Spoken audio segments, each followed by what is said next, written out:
gives me an opportunity to get these sponsors out actually for Super Pro ET. Excuse me. Right, JK Farzik Technic are on the list, including BG Motors, Joe Kellett Racing, Harry's Coachwork and Pit Equipment, Pete Walters Race Design, RW Services, as obviously Rich Walters, Giles and Hartley Racing, they are below us, ready to get their run going. A Leak Roofing, Garage Thomas Haas, The Bath Bloke, AJS Bodyworks, Rusty Dog Racing, Alders Automotive, HR Racing, Hydra Hose, Ultra Plastics, Good Vibration Motorsports, Team Time is Money, Hauser Racing, Windscreen Wizards, Another Small F Limited, Solo Precision, Premier Rosettes, Fenny Racing, Copyprint Depot, Swinney and Son, Boost Monkeys, Pragmatis Limited, P Lane Racing and Holly Walters Dental. Now all of these people and companies have supported Super Pro ET. Some of them have supported it for a few years, some of them have just come on this season, some of them have been with them since year dot, but massive thanks to all of those individuals and companies for supporting Super Pro ET. It's a very well organised package that everybody puts together, and it helps with all these additional awards that they do and other trophies that they have, and it just makes it really interesting, and especially, as I say, the extra awards this weekend, and it's all part of the sponsorship package that's part of what you guys and girls do. So massive thanks to all of you. Yeah, it looks like there's just a little bit of a track grooming going on over there. The tractor's out. So just a couple of messages from Nitro FM, and we'll take it back with you with a continuation of qualifying for Super Pro ET.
Okay, we are back, and commiserations to Jack Brewster and the team going back up to the pits. Hopefully they'll get that sorted out and come back down for the next round of qualifying. Well, it gives you an opportunity to say hi and a very good morning to everybody tuned in via the live stream, as you now join us for coverage here of the Springspeed Nationals here at Sandspot Raceway. So a very good morning to you wherever you are in the UK. Good afternoon to you if you're in a different time zone, or good night wherever you are in the world. I know you're all tuned in and enjoy the coverage with us here. Right, next up then, it is Daniel Giles driving the Giles and Hartley dragster.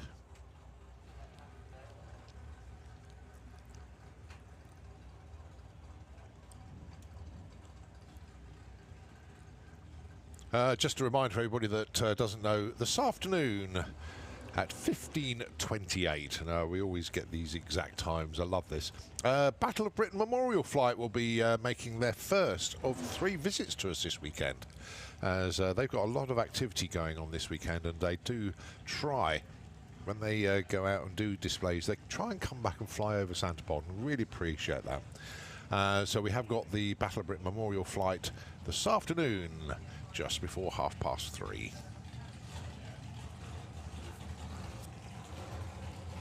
So Daniel Giles then dialing in 7.34, ran, I think he ran 7:38 or something similar to that yesterday in testing.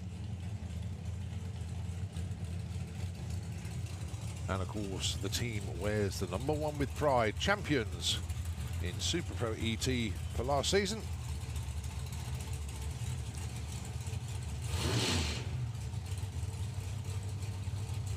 Immaculately turned out car.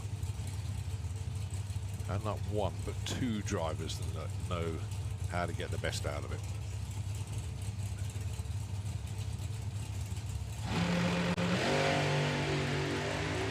'06 light, arrow straight into the 7.3s of some description, and it's a well, it was a 7.3 that they weren't quite looking for. It's a 7.31 with a 7, a little bit too quick. Now, whether they'll adjust the dial in next time round or adjust the tune accordingly, but nevertheless, it is a breakout. It is a good run.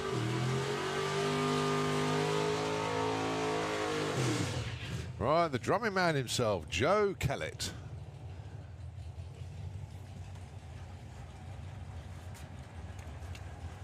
Going alongside the Bath bloke himself, Bob Doyle. Now, fair to say, Joe had a pretty decent event a few weeks ago for the Easter meeting.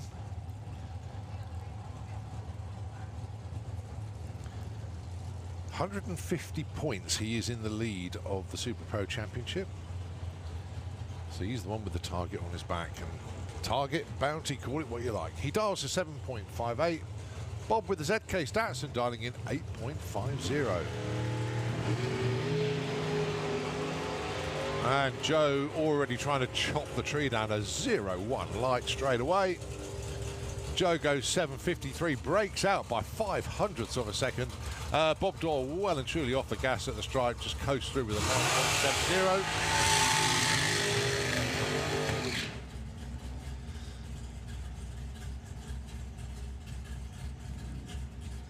Right, next up then.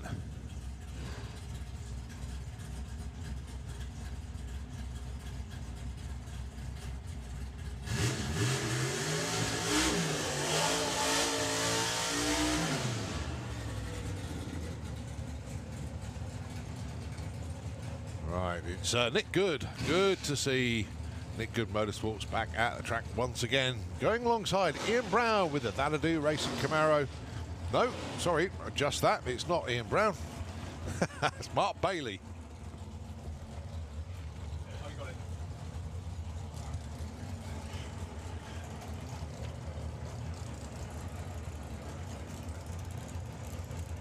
There we go, Mark Bailey with the Barracuda.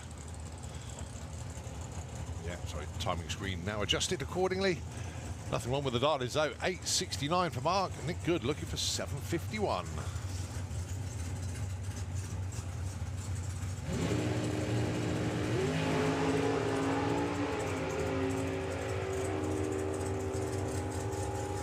Good looking run for Nick. 7.49, breaks out by 0.02.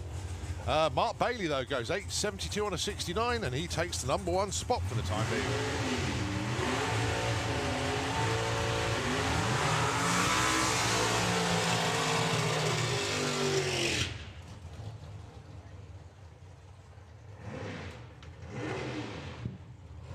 Right now it's Ian Brown. He's in the auto clean lane with the Camaro. Going alongside Scott Hauser.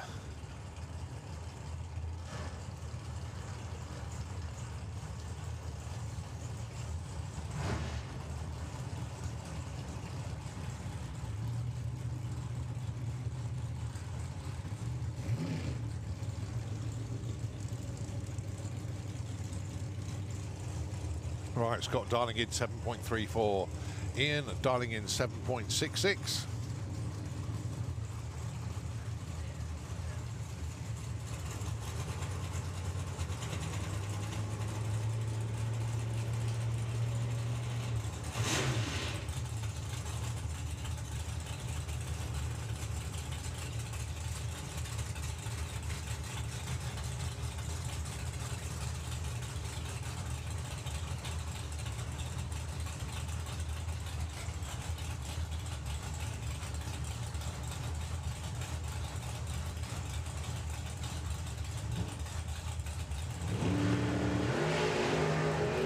both the way well. Scotty will get there first. Goes 7.36 on a 34. Takes the number 1 spot there. Ian Brown goes 75 on a 66. He's number 5.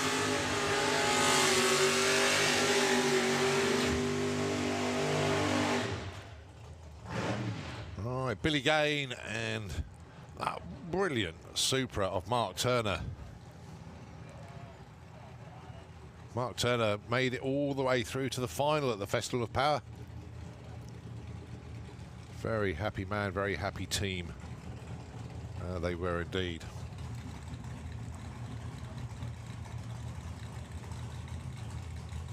Never count Billy Gain out of any event though. Very experienced racer, cracking car. And we worked it out yesterday. He's got the biggest engine in Super Pro, actually. 662 cubic inches there.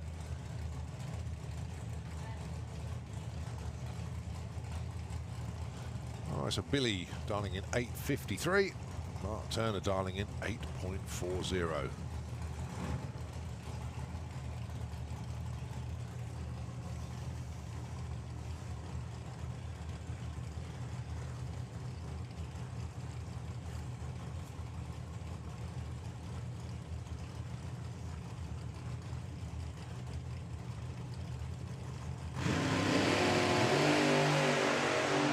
Oh, 7 light for Billy.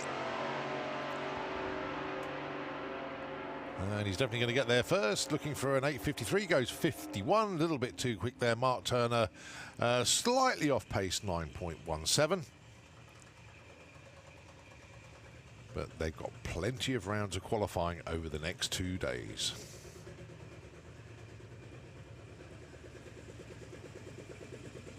Right, so that's a wrap for Super Pro.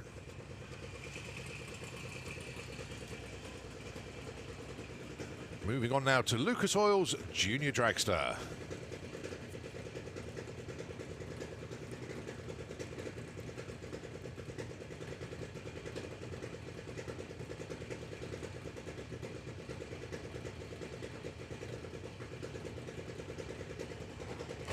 Right, your first pairing then, Purdy Hadfield with Twister's sister. She is in the Auto Glim lane, going alongside Daniel Weir, the Flow X Injectors Dragster. Looking for a 7.90. Actually, sorry, not dialing in. This is all on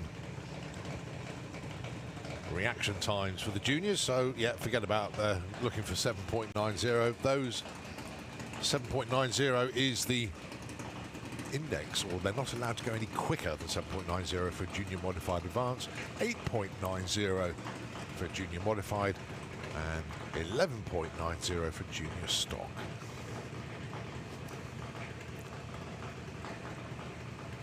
So the light's going to count them down. Ooh, we get a red and a green. So Purdy Hadfield 0-3 to open her account this weekend. Daniel Weir just a little bit too quick off the line. He goes red. So Purdy is top of the pile at the moment. But we've got plenty of juniors here this weekend. And not only that, quite a few rounds of qualifying.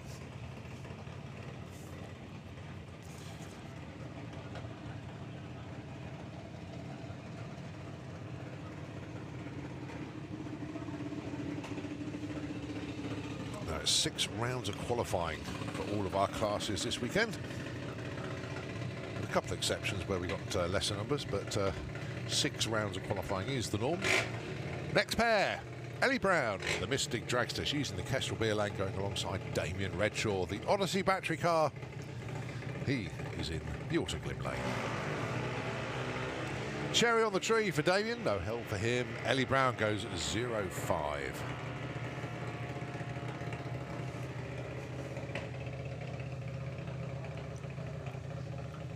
Don't be surprised to see the perfect reaction time money go in Junior Dragster.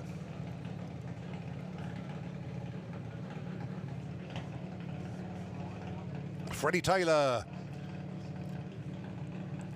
in the Auto Glim Lane with the Outlaw Junior Dragster, going alongside Grace Smith, the Boost Monkey.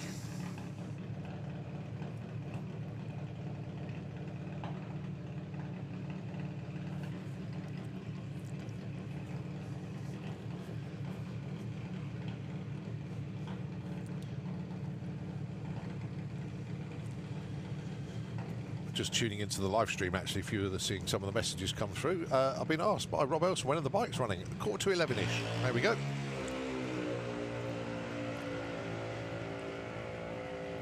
Richard Stockdale watching live from Spain, and the stream is excellent. Thanks, Richard. Oh, Freddie Taylor goes in at number 3 with 07. Grace puts a cherry on the tree.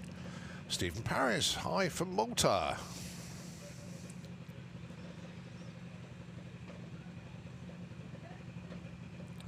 Nick Bruce is watching.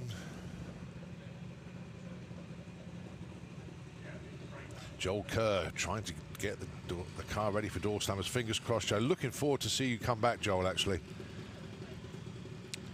Andreas Arnova.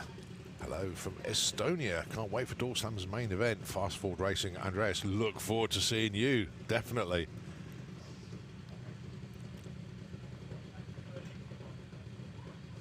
So yeah, lots of people tuned in. Next pair, Jessica Bishop, Jake Cooper.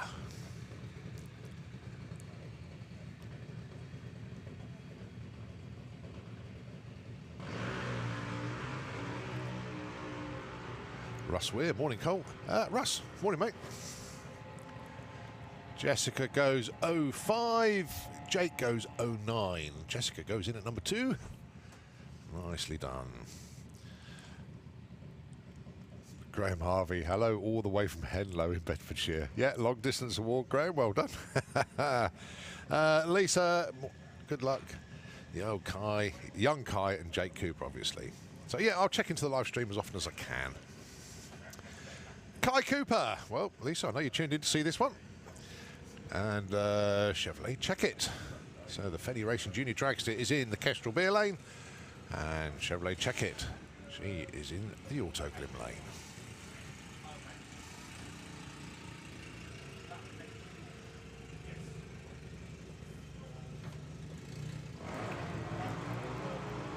Oh, Kai goes 037. Kai Cooper, new #1 qualifier.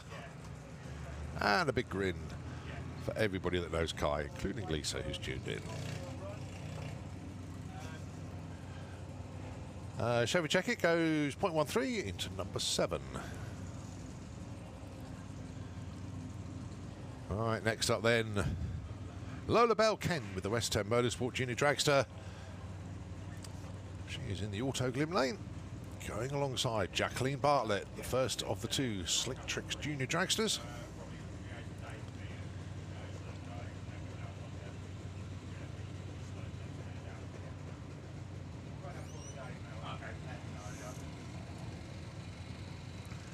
And Lisa says, well done, Kai. Yep. Boy, done good.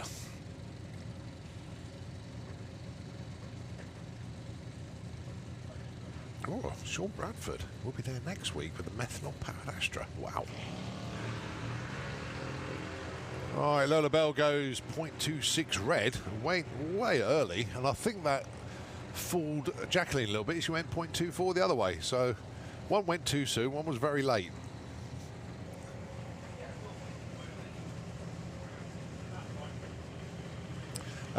Tegan says the bank is quiet. Yes, it is. It's quite early, and it's just the first of 3 days. You'll get a few more on there later on, but bearing in mind it is a sportsman event.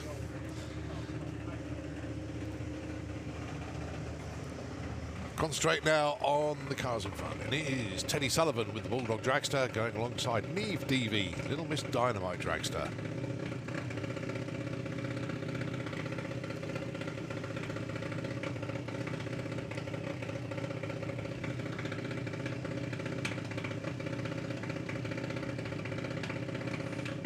Morning, Alan.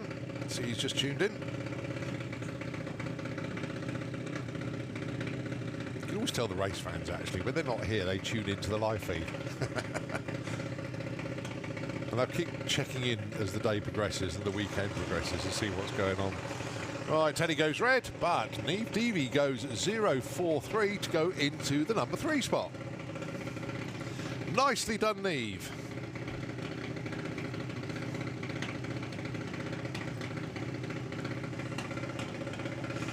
Oh, I think there's some happy...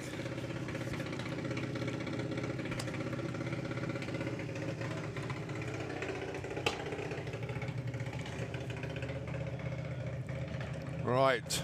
Oh, there's a big push back there. Well, Teddy did get reaction time. Unfortunately, it was red, but car cut out, so he's back behind the start line now. Next up then. Oh, this guy's got a target on his back. Mackenzie Love. He's your #1 qualifier at the Festival of Power. And not only that, he went all the way through and he took the event win as well. He's got the points lead at the moment, going alongside Luke Mugridge with Mugridge Motorsport Dragster.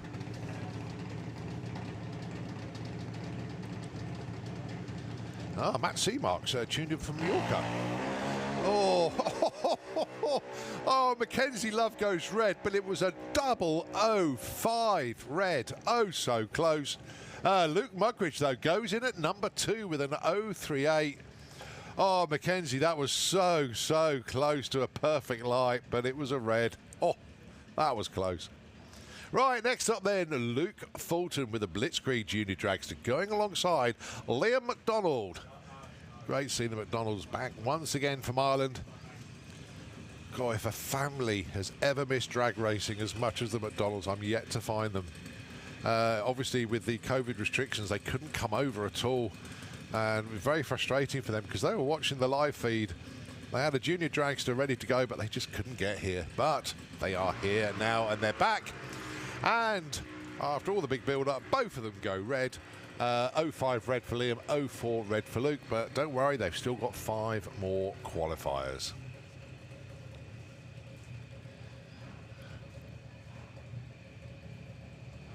Wow, long distance award, Shane. Good day from Heathcote, Victoria, Australia. Well, good day to you down under. Definitely. Morning, Roy. Get back to work. Next up, Ada Cassisi and Harley Coulsell.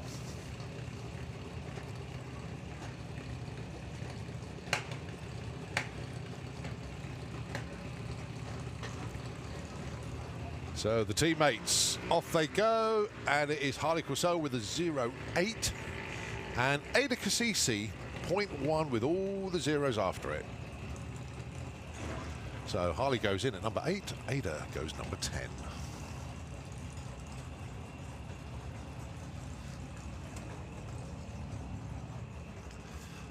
Well, we got Super Gas after Junior Dragster. But a little way to go yet. This is Katie Ellis going alongside Harry Redshaw. Harry, the champion from last year.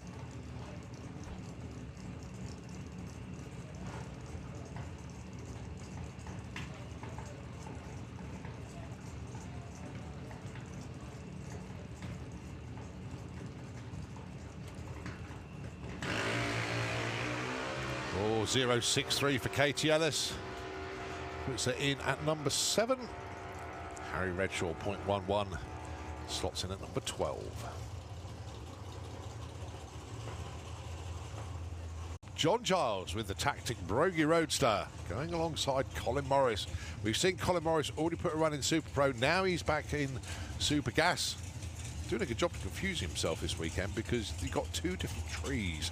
And the reason I say that is that the tree in Super Pro is 1 amber, 2 amber, 3 amber, go.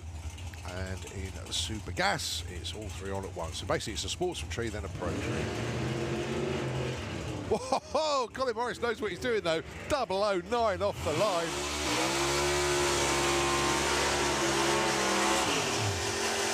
Oh, it is perfect on the stripe. Look at that. Colin Morris takes the money, 9.9002. Colin Morris takes the money, and he almost took the perfect reaction time money at the same time. Cracking run. Wow, 10.22. Oh boy, that was outstanding. Oh, he's been missing for 2 years, and he comes back and he does that. That is absolutely cracking. John Giles, yeah, 10.22 for John, and a front row seat for Colin Morris doing that. Next up, Dave Fulton going alongside Tim Moore. Oh, Tim Moore just basically rolled the beams completely there. Right, so Dave Fulton's got to slow the car down by about half a second. See how he gets on. Well, one far off, 988 was a breakout. Tim Rung didn't give him anything at all. But congratulations so far to Colin Morris, taking the #1 spot and taking the money. Excellent job indeed.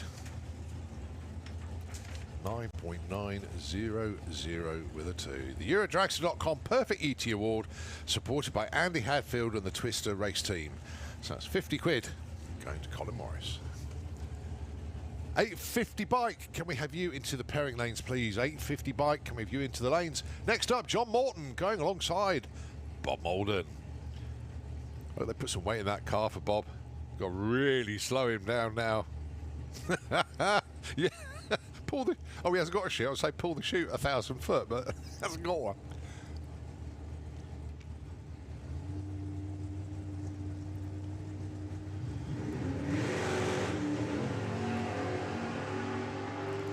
Big throttle stop for John Morton. Bob Malden just disappearing into the distance. Bob needs to lift now, and he has. And not a bad job there, actually, for Bob. 10.06 at 100 mile an hour. John Morton goes through 10.28 at 153. 53 mile an hour difference between the two of them at the stripe. That's the difference between a throttle stop and scarpering up the track and lifting off. Big difference, but similar ETs. Great to watch. Well, on to Colin Morris then, your #1 qualifier so far in Tony Morris Carburettors. Super Gas. We move on to VW Sportsman. Polly Judge, the Halfway to Hell Audi TT, going alongside Jerry Sadler, the Blue Action Beetle. 16.6 plays 1578, the Audi with the quicker dial-in.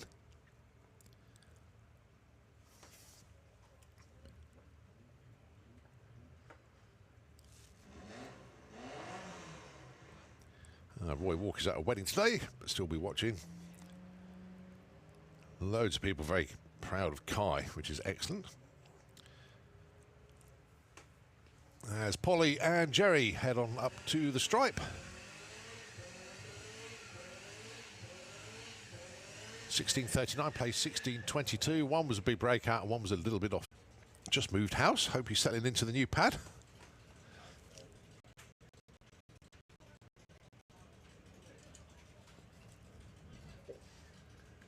Just doing a little bit of a tidy up in the Kestrel beer lane. And our next pair will be with us. I can see Steve dialing in 16.70 with that beautiful Beetle.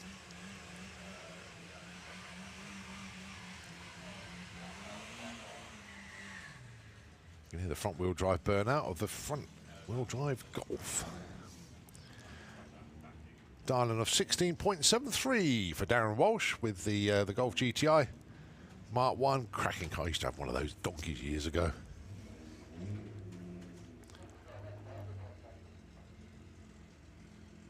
So there's only 300ths of a difference between them on dial-ins.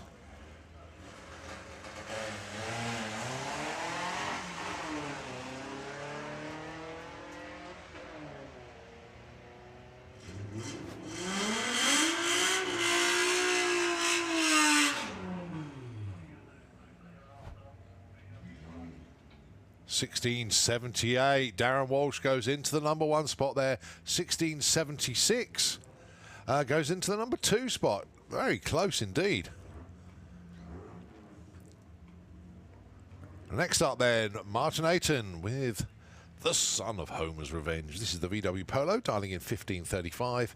And how about Andrew Bambrick with the Mark II Golf, dialing in 13.45.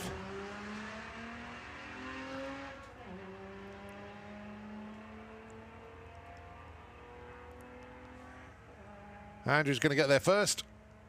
Gets a 13.93 and 15.79 for Martin. So Andrew goes 4, Martin goes 3.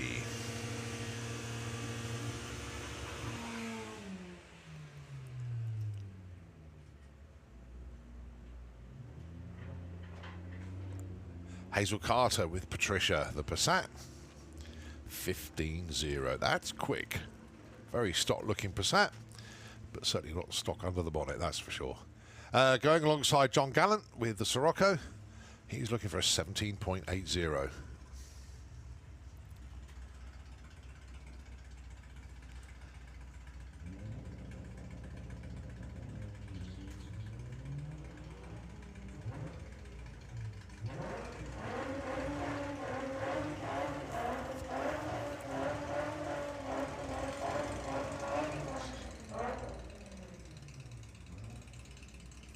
So John's going to get there first. Goes 18:48 and off pace for Hazel Carter, unfortunately, 18:77. Oh, Lawrence Clark has put all the information I'll ever need on the back window there. He's dialing in a 13:58. His PB is a 13:1. Going alongside Morgan Wilson, dialing in 17.75 with the misdemeanor Havoc Beetle. Oh, nicely away. 103 light. Issues away from the line, but cracking light though. So Lawrence Clark, 13:58. Let's see what he's got for us. 13:74. But unfortunately, Morgan has stopped about 100 feet out. So I'm not sure if she's going to start it up and take it up to the top end, or if she'll be pushed back behind the start line. We'll know that very, very shortly. Looking into the lanes as Morgan gets the car going. She'll go to the top end and turn off. Got VW Pro following a VW Sportsman. And then it will be Super Comp, and then the first of our bike classes, which is 850. Right, Justin and Paul then. Justin Foley with the 50 Shades of Silver Audi TT. Paul Robinson with his Audi TT. Similar dial-ins as well. Justin, 1495. Paul, 1471.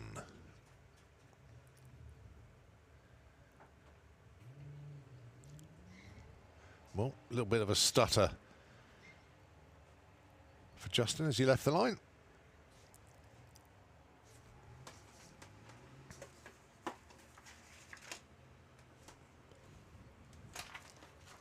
Paul Robinson, look at that, 1473 on a 71. He takes the #1 spot.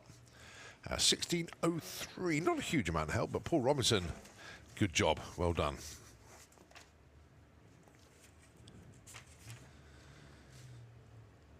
Paul Robinson was your runner-up at the main event. I haven't had that one yet. Festival of Power. Bruce Harvey and Carl Goldsmith. Now, Carl not in his normal ride. Oh dear, getting a bit squirrely with that one as well.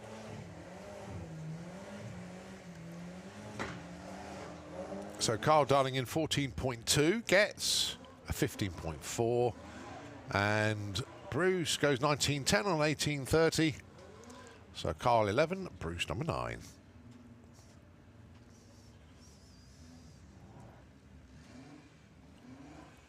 All right, Dan Brioche, as we love to call him, with the Loco Polo, dialing in 12.99. Whoops, he's got 98 on his back window, but I think 99 is the lowest he can go.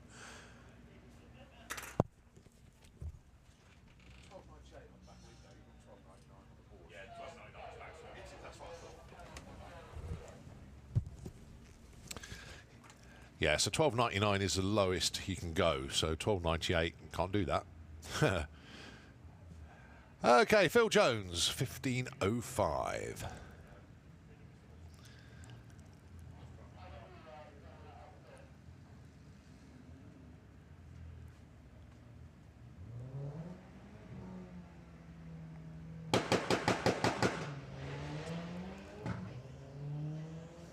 Well, Dan tried to take the perfect money there, just missed it by 0.1, and it was a cherry on the tree.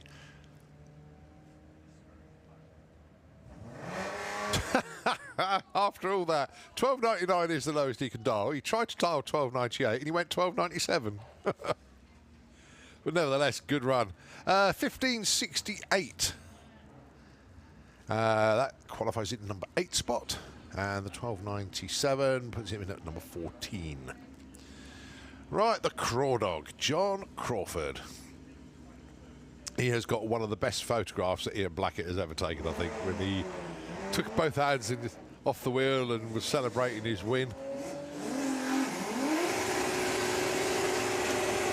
Just look on John Crawford's social media and you'll see it. Right, looking for 15.19. Gets a 15.13. A little bit too quick for the Craw Dog this morning. But that's a wrap for VW Sportsman. Here we go then, VW Pro. Paul Walklate with the Cutthroat Racing VW Caddy. That has got huge potential. I'm looking forward to seeing how this caddy van develops.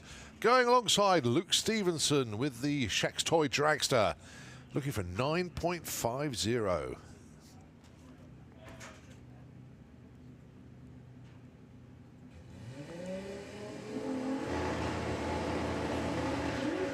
Nicely away for Luke, not so for Paul. Oh, Luke taking a little bit of wander towards the centre line, and not the straightest of runs he's ever had. Backs out of it, gets back on it, goes 11.46 at 110.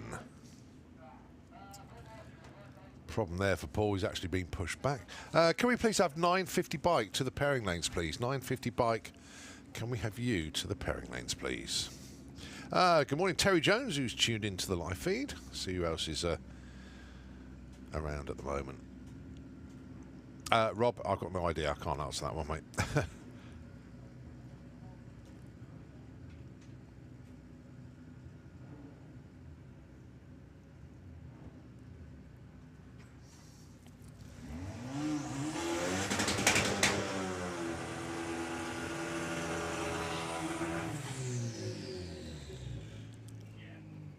Right, Graham Fairhead with the Misfit Type 3. Dialing 11.10. He's got the track all to himself. This one, why don't they just do a little bit clean in the Kestrel beer lane?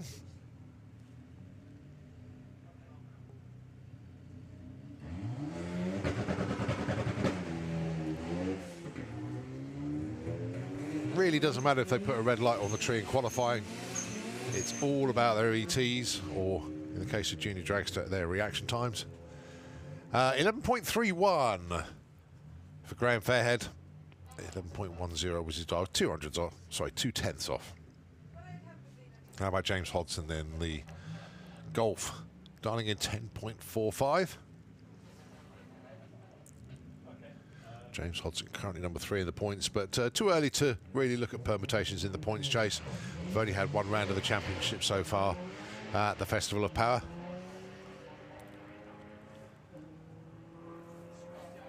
Let's see how close to 10.45 James can get. 10.51, that'll do for the number 1 qualifier at the moment. Speed 140 miles an hour at the stripe. One very rapid Golf.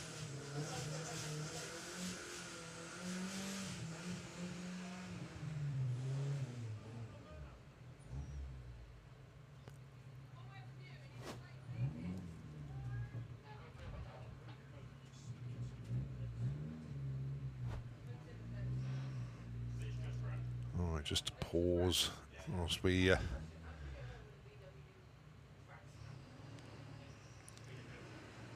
the next pair sorted. Phil Blogg with the Debt Collector VW Caddy.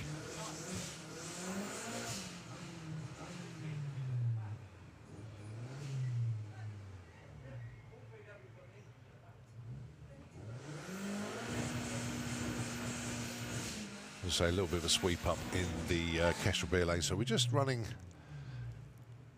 in the auto glim lane just for a moment as Phil Blogg brings the caddy up to the line. The tractor will disappear behind the start line and will send Phil on his way. Dials in 12.10. Good morning to Lloyd, tuned in. Thank you.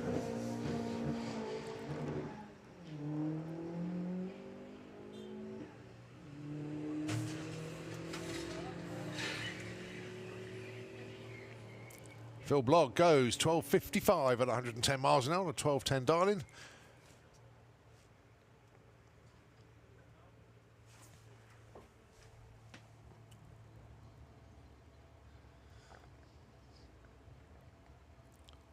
So just a little pause whilst the tractor does its thing. Track crew always on it here at Santa Pod Raceway. And of course with an all concrete quarter mile now. And what all the racers really appreciated was the new shutdown area. Half a mile of freshly laid tarmac, ironed out all the bumps, and a beautiful area. And what it actually does, it gives the riders of the bikes especially but it gives all the teams the confidence of going absolutely flat out on the quarter mile and not worry about slowing down in the shutdown area. So a very, very good addition. Even though it's past the finish line, it does actually make the cars and bikes quicker because they don't have to worry about their braking so much. If you know what I mean.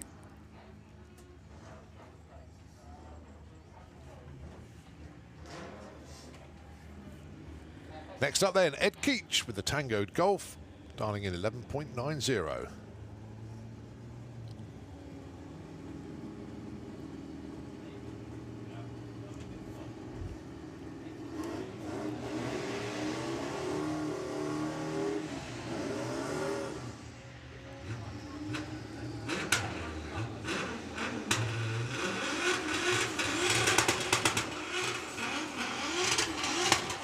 Goes through with a 12.46, so Ed slots in at number 4.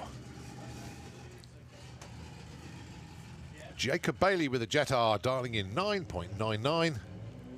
Going alongside Chris Pointer with the Green Goblin Beetle. Good to see this car back.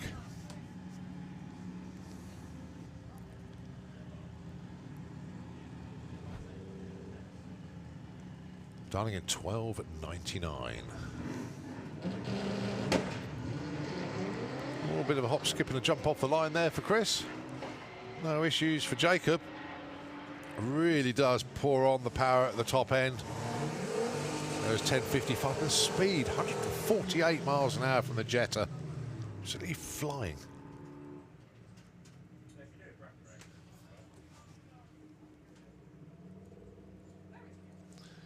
And Jacob using the parachute as well. How cool is that? Right, Lee Caudry with Poppy, the Leon Cupra, 12.30, going alongside young Charlie Roberts with the tailored 5-up, or SUP, whatever you want to call it. Love it. This little up is quick. I mean, dialing in 12 flat.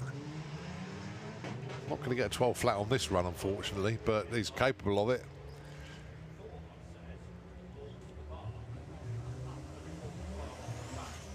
So Lee's going to get there first.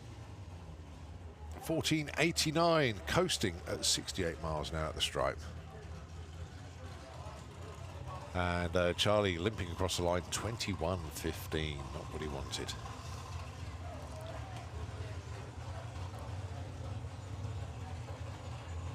All right, Jonathan Newell with the Lagster. I love the number plate as well, as you can see it. YE52 LAG, or in other words, yes to lag. 12 flat is the dial-in for Jonathan. Jake Fronder, 11.1 with the Audi.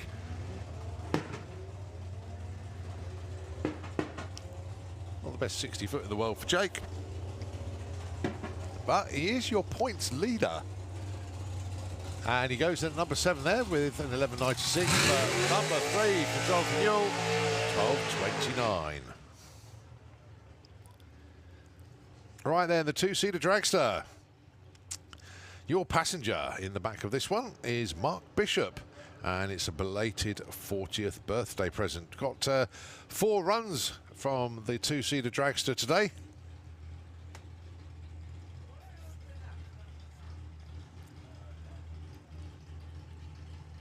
So Mark hailing from East Sussex.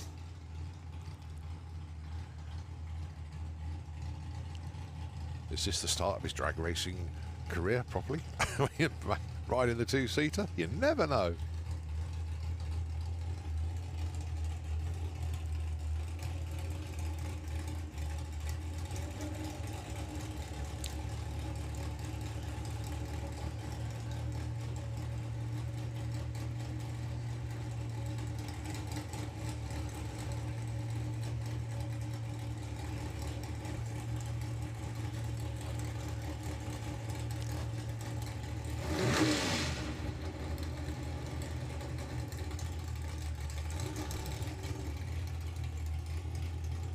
So Paul Brown bringing the thrill ride up to the start line then.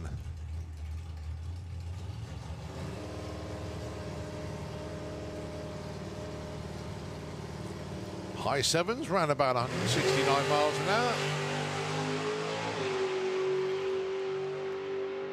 Mark Bishop hanging on for dear life.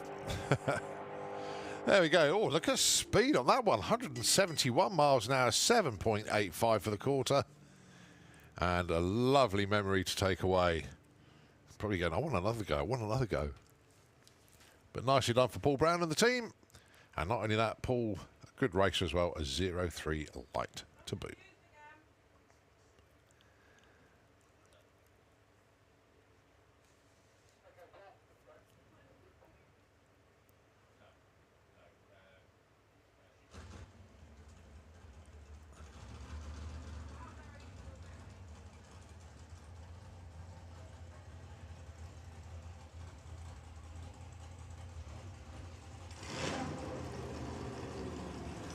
Right, we look around the corner to see Super Comp coming around the corner.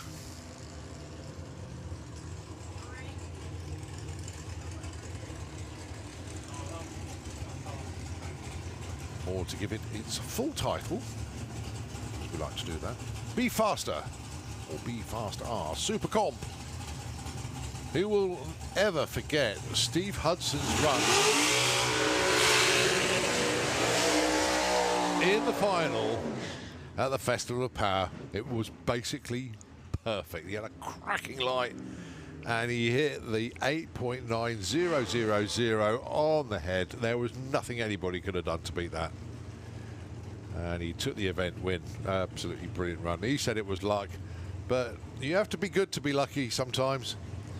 And basically all the stars aligned for that one run, and he'll try for the rest of his life to try and match a 00 light and a 00 ET. It was almost bang on. If he had a 000 light, it would have been brilliant, but nevertheless, that's the way to go bracket racing. So then, first up, Paul Hudson with the pension pot, and it is Steve Field with the black to the slingshot. The slingshot will just run off and hide. He likes to get the first one out of the way, then he'll slow it down afterwards. What we got here, 8.3? We have 8.36, 160 miles an hour. 10.64, not quite what Paul was looking for. But Steve Field, he can almost strip that one.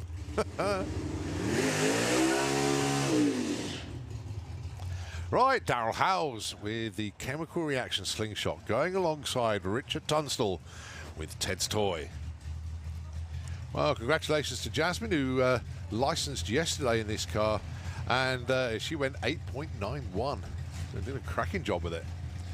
But it's Rich behind the wheel for the weekend.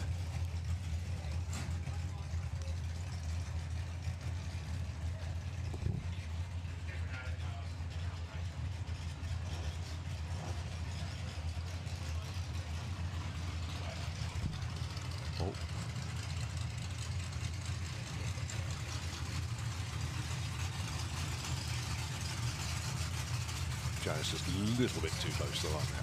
But sorted now. Both into stage. Oh, which is deep stage foul. Just rolled that a little bit further forward. 8.83 for Darryl, breaks out.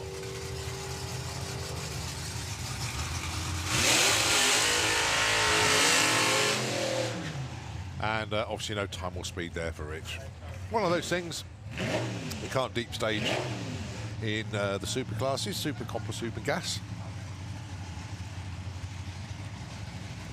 So basically if you roll too far forward, it's automatically a red light.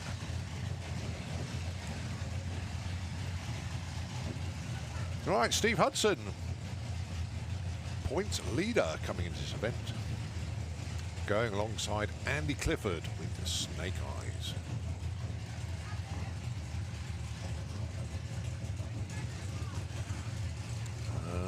Problems for Steve. He's been pushed back. Oh, don't know what's happened there. That's a shame. Andy Clifford then, off on his own.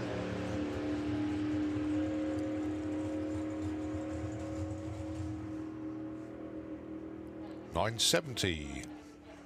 Now, bizarrely, that's number one qualifier at the moment, as two cars have broken out. And the other one was running a 10.6, so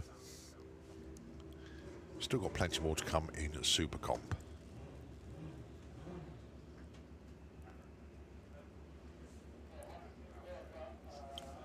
Now, after Super Comp, we got the first of our bike classes, which is 850.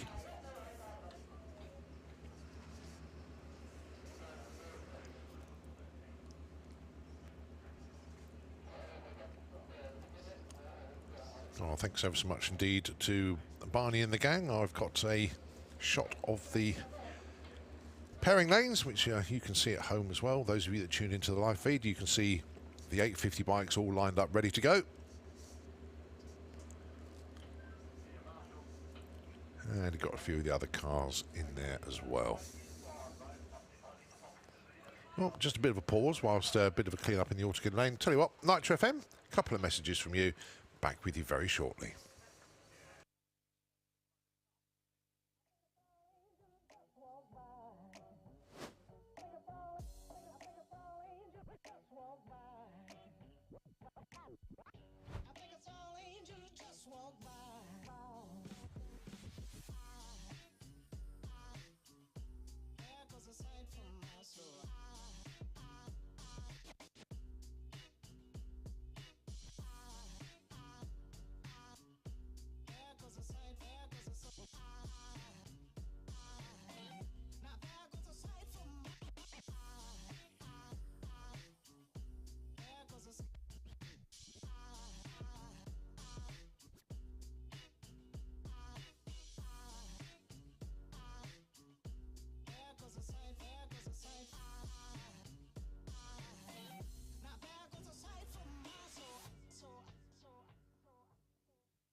Okay, so Steve Hudson, little bit squirrely off the line.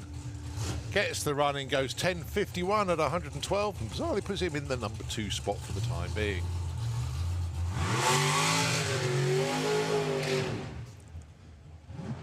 So I don't know what the initial issue was there for Steve, but got the car down the track, gets a number on the board, and he's qualified.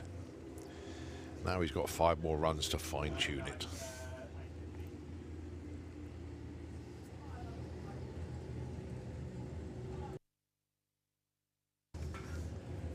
Leah Kellett with Dolly Daydream. Now, last event, Joe and Leah shared this car, and as Joe had a slight issue with the dragster, they got it sorted, but as he'd already done qualifying in Leah's car, he had to stick with it. Didn't cause a problem, did it? I mean, he went and won the event, but that's what Joe does. Right then, Leah. Looking for 8.90. Anything better than 9.7 is going to take the number 1 spot as long as she doesn't break out a class index.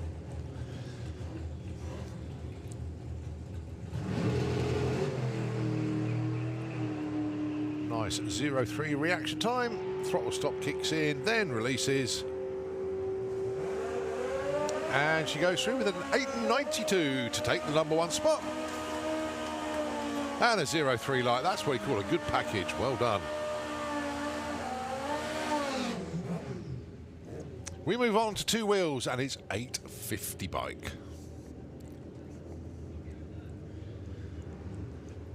First up, Martin Hallett and Alan Morrison.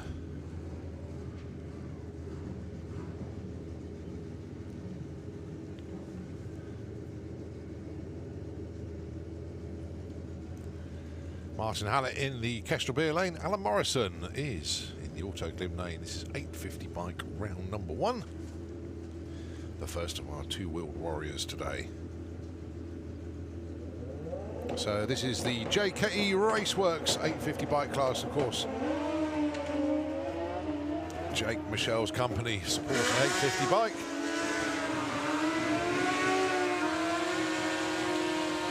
Well, 8:42 for Martin Hallett, a little bit too quick there. 8:67 Alan Morrison, he's the right side. And as Craig Wright comes up to the line, a special shout out for Casper. Nothing else to add to that, but he who knows, knows. So Craig Wright, this one's for Casper. Jay Rowe and Craig Wright, the pair in front of you then. Jay, he is in the Kestrel Beer lane. Craig is in Auto Glim, and it's a breakout for Craig. 8:46, a little bit too quick. 8:62 for Jay Rowe, though. He goes into number one.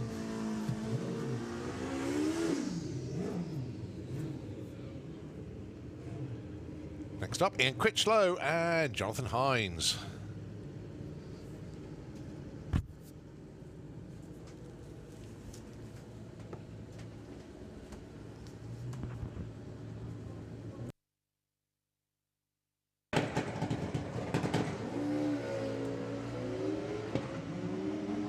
Oh, good looking runs a pair. It's just how close to that 850 can they judge it? 8:58 for Ian Critchlow goes number one. Johnny Hines just under. 8:47 with a 9.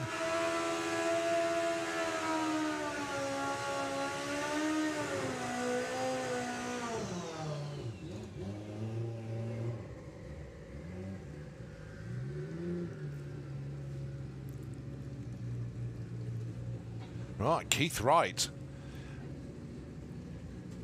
comes into the Auto Glim lane. Joe Elliott on the BMW in the Kestrel Beer lane. Keith Wright made the final at the Festival of Power. Oh, a little bit of wheel spin off the line. Gets it straightened up. Goes 8:94. Joe goes 8:69.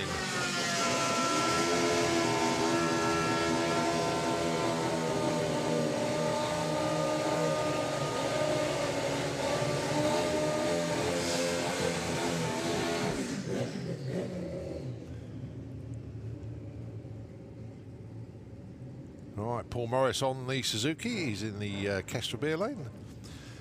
And Dan Dieth with the side chick, Hayabusa. Dan is in the Auto Glim lane.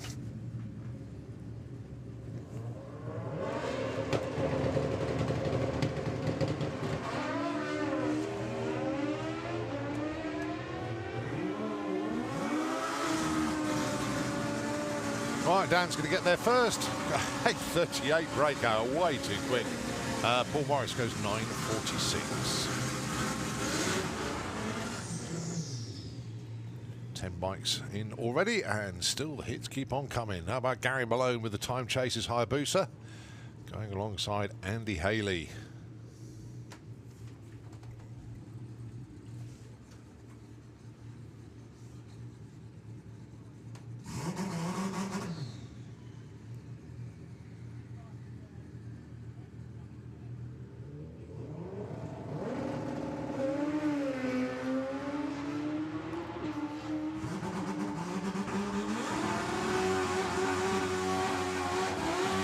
$8.60 a pair, but the slightly quicker one goes to Gary Malone, $8.60 with a 3, compared to Andy's $8.60 with a 7. They go 2 and 3.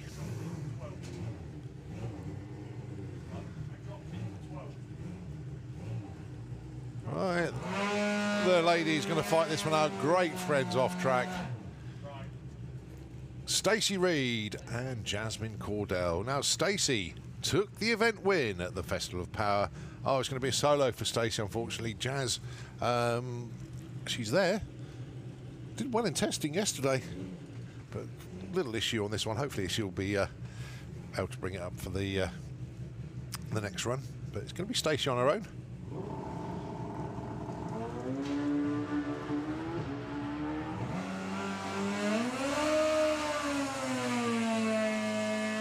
Nice one from Stacey. Goes 8:34.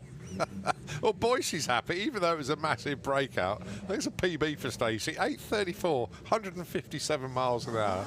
Boyce's still celebrating. Who cares if it was a breakout when it was a good run like that?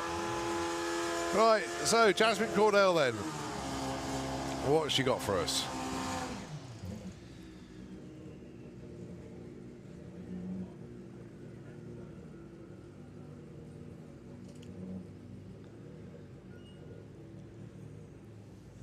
Going alongside Alex Gordon.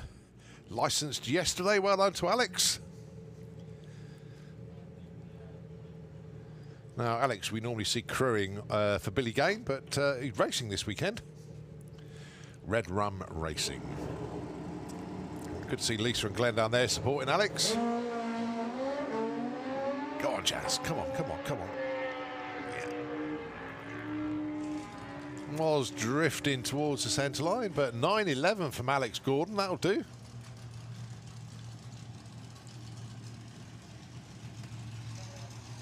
Uh, 16 for Jazz, just coasting across the line. They will get it, and once they've got that bike is going to be bang on. It's just fighting them at the moment, but it's continual development, and it will get there. Good team, good rider. Right, we move on to the Wild Bunch.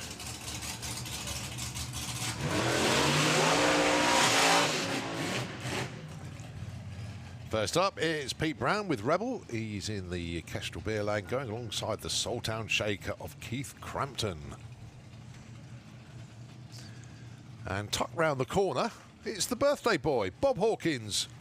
Many happy returns, Bob. What better way to spend it than in your 6-second slingshot dragster going down a quarter mile at Sandpod Raceway.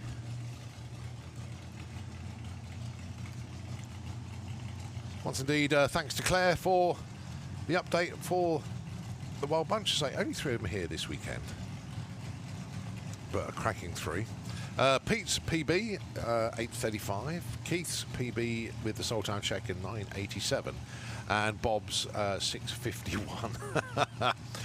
Also, Bob is the class title sponsorship for the SPRC Championship round. So, as in thanks indeed to Bob and, of course, Springbridge, the company that supports the class.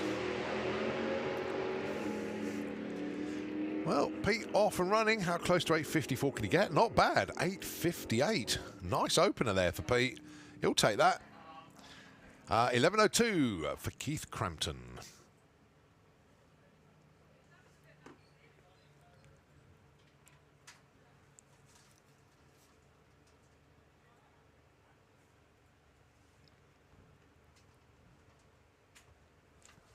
So just looking around the corner, I can see Bob's tow truck is down there, so the slingshot is there. He is the next one to come round.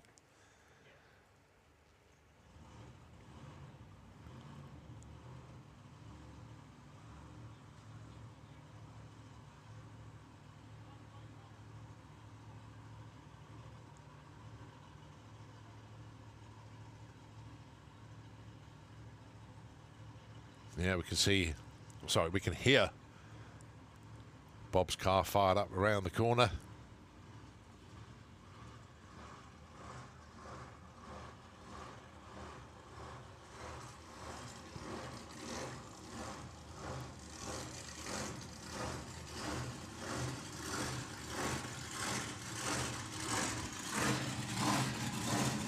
Oh, what a sound.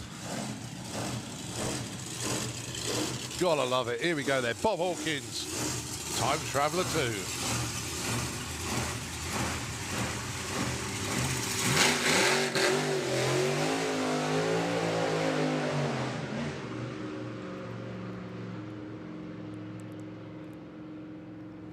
Going a little bit further than he thought he will, I think, on the burnout there, but if I can get the revs to drop down, engage reverse, don't think that's going to happen actually. No, Bob's still going forward, so I think he's going to take it off the end of the track. Yeah, he's on to 1,000 foot now, so yeah, Bob definitely going to be taking it around the corner. Trouble is with a nitro slingshot, the only place you can test it is at a racetrack. You can't exactly fire it up at home.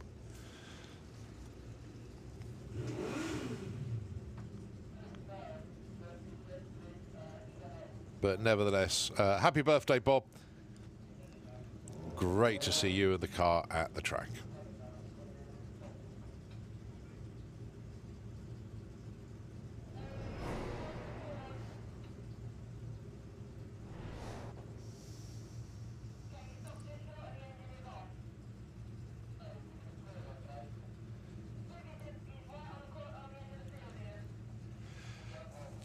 Well, it looks like Bob got a slight issue there. He's absolutely fine, but just coasted off the end of the track.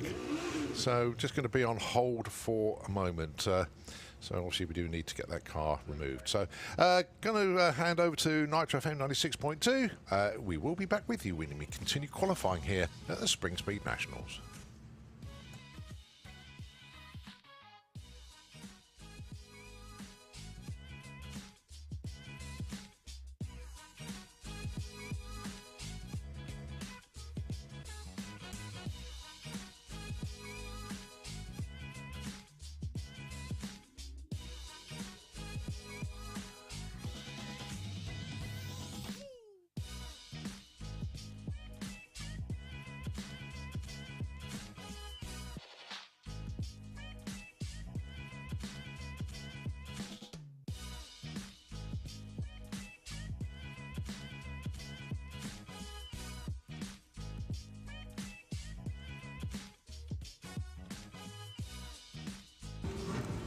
Well, fortunately, that didn't take too long to sort that one out.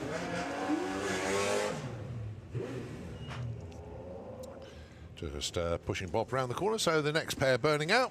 And this is 950 bike, Rick Sawatsky and Dave Hall.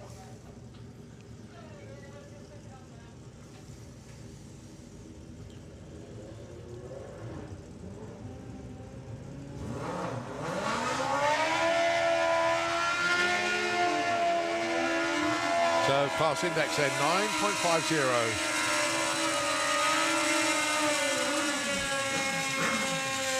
9.44 for Rick Sawatsky, a little bit too quick for Dave Hall, the right side with a 9.87.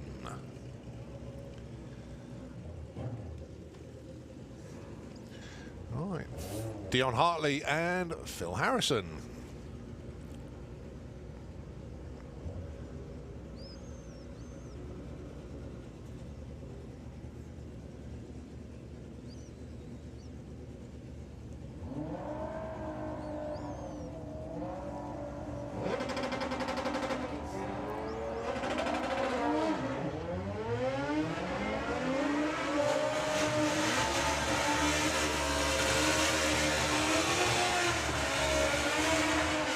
So Phil Harrison goes 9.91, 10.06 for Dion Hartley. Next up, Andy Head and Brett Cordell.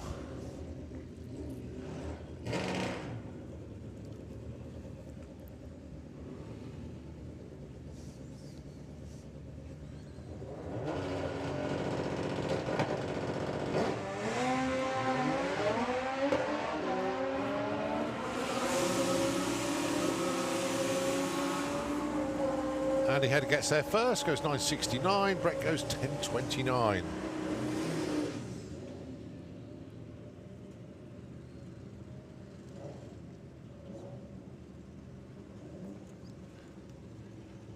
Right, move on to ET Bike.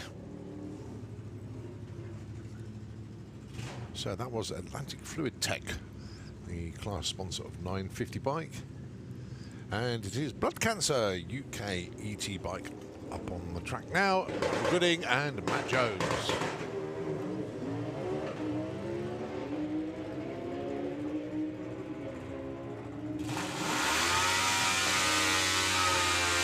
Michael Gooding 9.04 on an 8.98 dial-in. Matt Jones not so close, 10.40.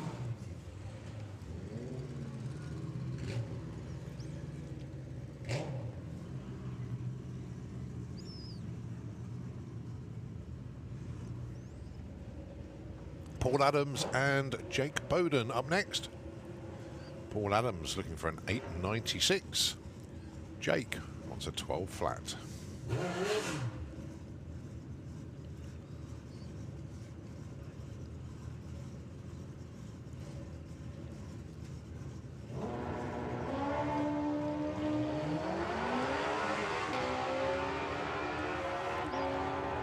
Paul Adams going to get there first.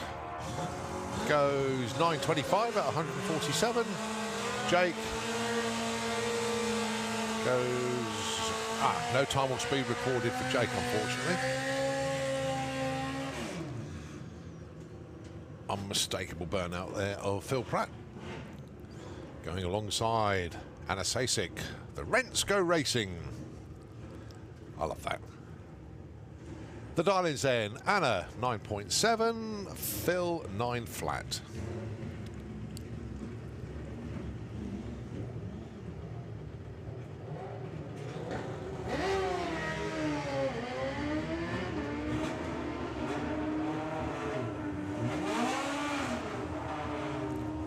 So Phil goes 9.03, that'll do, number 1 qualifier.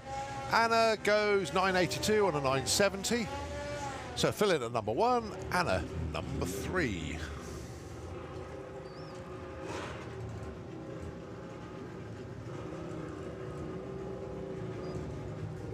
Dave Grundy and Carl Hester, your next pair.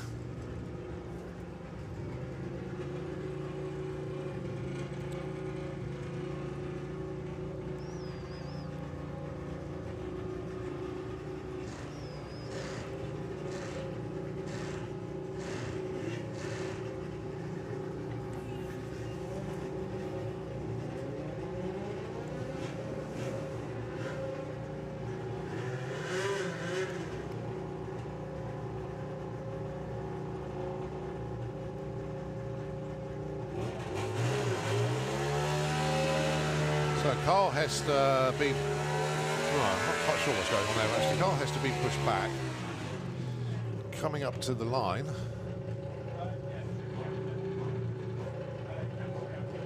That's not Dave Grundy. Right, here we go. Right, swapping them around a bit. A little bit of musical chairs there. Gary Hester going alongside the Blade King. Right, now then, Gary dialing in 8.78, Blade dialing in 12.7.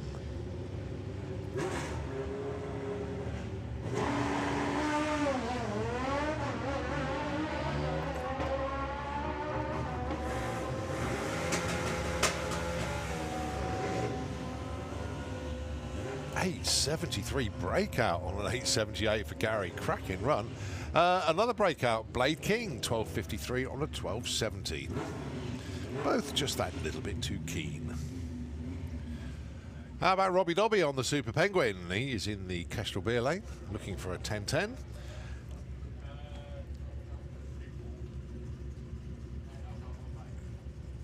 And that's Peter Harrison on the Ducati, looking for a 10.75.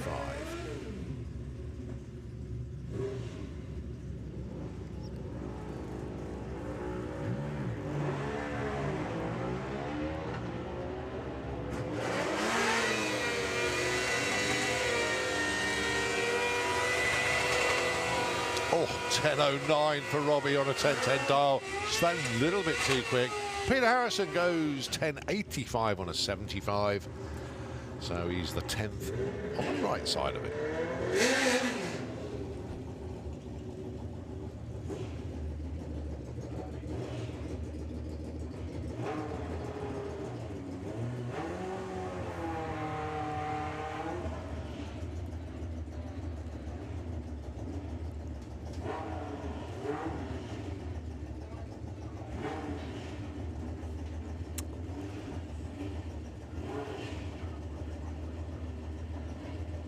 Right, from the Netherlands then, I think it must be the brothers. You've got Patrick and Travis Mariet. Apologies for pronunciation if I got that one wrong. But they are both looking for 8.90. Great to have some visitors from the Netherlands with us for this event.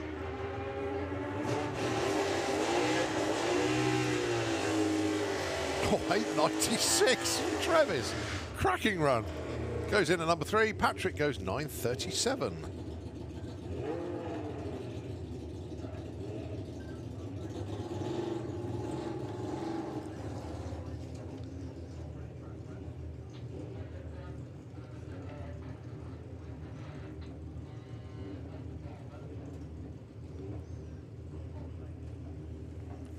Right, next up then. Right, Carl Hester gets another go, going alongside Scott Collier. Nice, good looking launch there for Scott, looking for 9.50. Gary looking for 10.90. Scott breaks out, 9.44. Good run though, very, very good run. 10.81 breakout for Carl.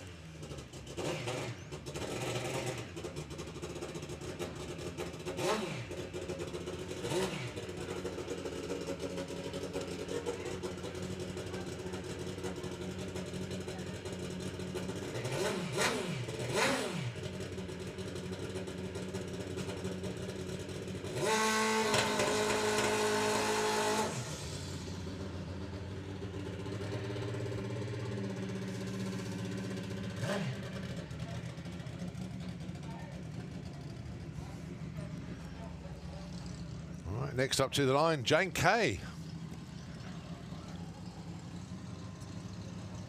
And Alan Davis. Alan dialing in 12.39, trying to keep the front wheel down this time, Alan. But celebrating his birthday this weekend.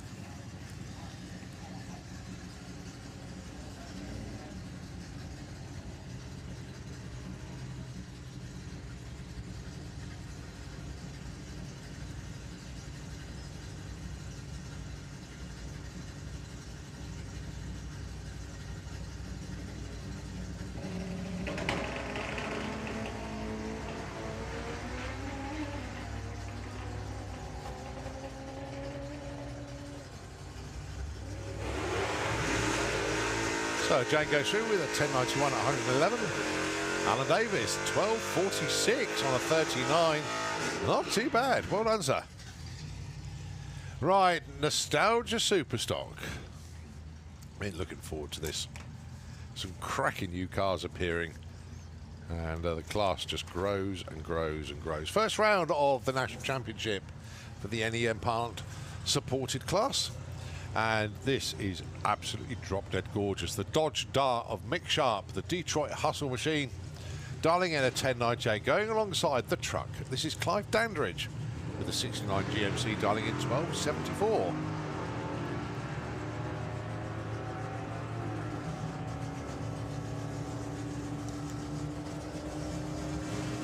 $10.95 breakout for Mick. $12.85 though for Clive. He's the right side, goes into number 1.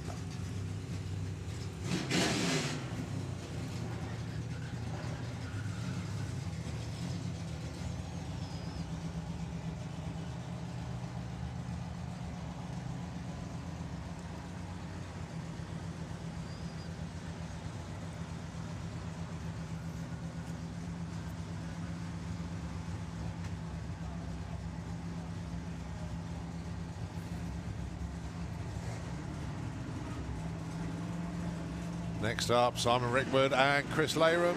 Oh, lovely wheels up launch there for Simon. He wants a 9.73. Chris looking for a 12.70.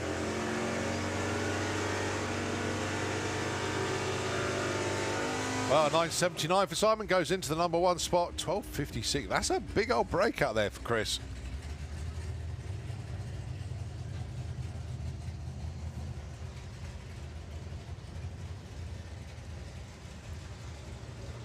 Right, Bob Main and Adrian Portelli. Bob looking for 13.35 with the Superbird. Adrian looking for 10.70 with the Dodge.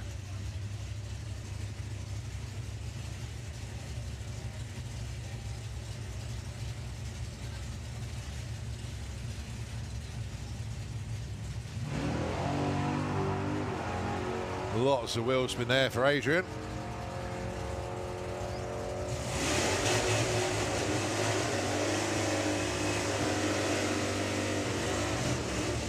Adrian goes 1081. Bob breaks out. He'll be happy with that. 1296 at 102. Well done, Bob.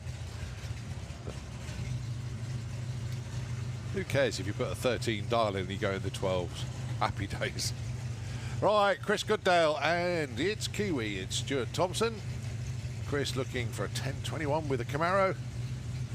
Kiwi dialing in 979 with a Duster.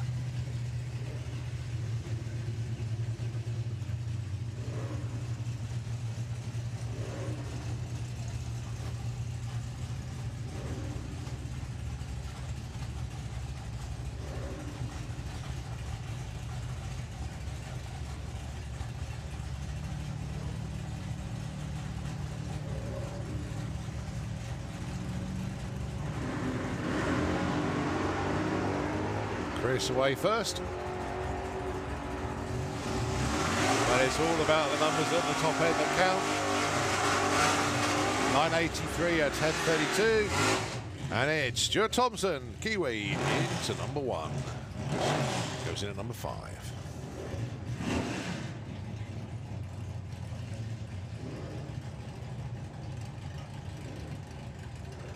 Don Scott with the Superbird. 946 is his dialing, going great yesterday. Going alongside the man who wears that big number 1 with pride, Dave Bilodeau. 971, considering that car was running consistent 99s last year. That's a step on up in performance for the Yorkshire Heavy. Well, the front wheels lift sky high for Dave. Don's got his nose out in front, goes 967. Dave Bilodeau 1074. Both, well, Dave certainly off the gas at the stripe, backing off to 110. 967 for Don. Too bad.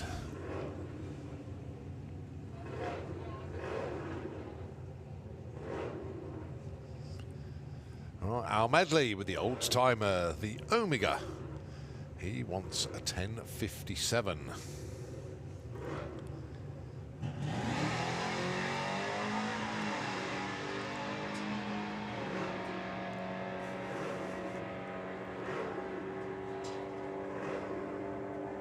Goes 1063 to slot into the number 3 spot.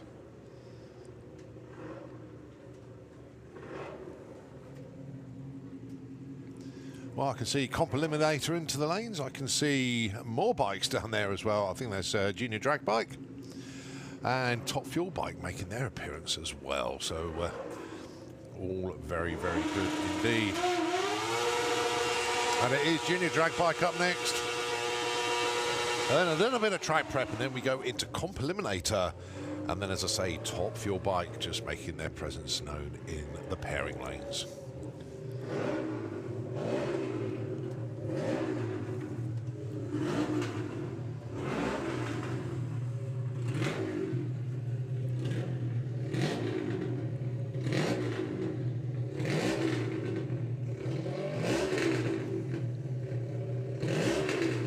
First up in a Junior Drag Bike, Casey Holgate and Maggie Smallman.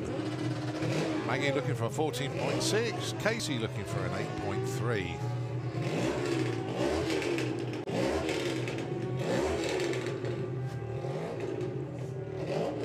Well, Casey goes 8.29 with a 6, breaks up by less than a hundredth of a second. Maggie goes 14.55, that's a breakout as well. So certainly some adjustments coming up for round 2 for those riders. How about Lyra Humber and Meggie Tolbert?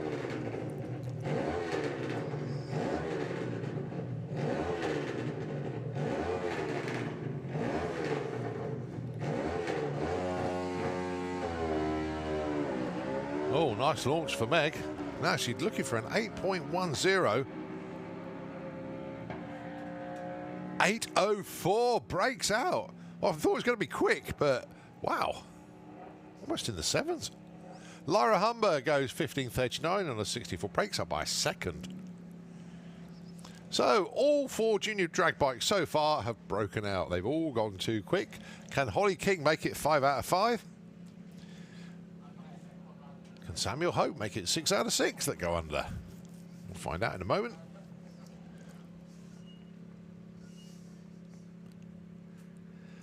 Well, put it this way, if they both go the right side of their dialings, they're going to be number 1 and number 2 qualifiers after round 1.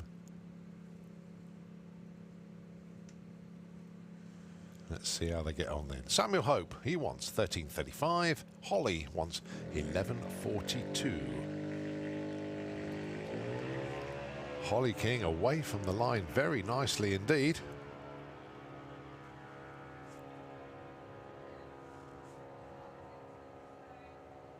$11.53 is the right side. And but that's right, they are both the right side. So Holly King goes into number 1 with 11.53. Samuel Hope goes into number 2 with a 13.51.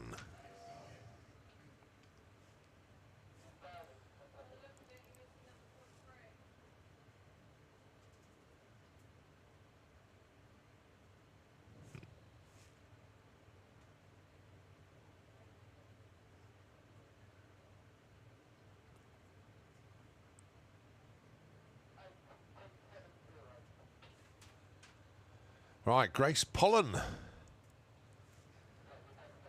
Pollen count racing on the KTM 125.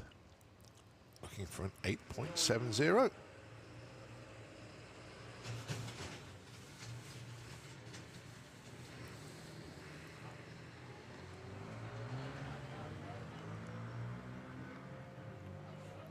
And goes 12.85 at 68 miles an hour. Right, a little bit of track prep going on now. So on a slight pause, then we go into Comp Eliminator and Top Fuel Bike. So a chance to hand over to Nitro FM 96.2, and we'll take it back with the continuation of qualifying here at the Springspeed Nationals.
Right, here we go then. It is Comp Eliminator.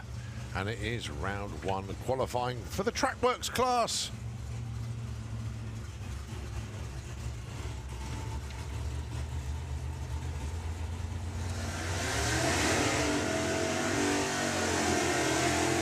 Great mix of vehicles now in Comp Eliminator. Spencer Tram going alongside Dan Williams, number one and number two in the points. These two met in the final at the Festival of Power. Spencer Tram debuting his car last year, but now part of the Williams Brothers Racing stable completely with a lovely fresh coat of paint. Dan's worked on the engine. Really is a great package. Just waiting for the indexes to come up. Forget about the 799 and the 780 on the scoreboards. That's wrong.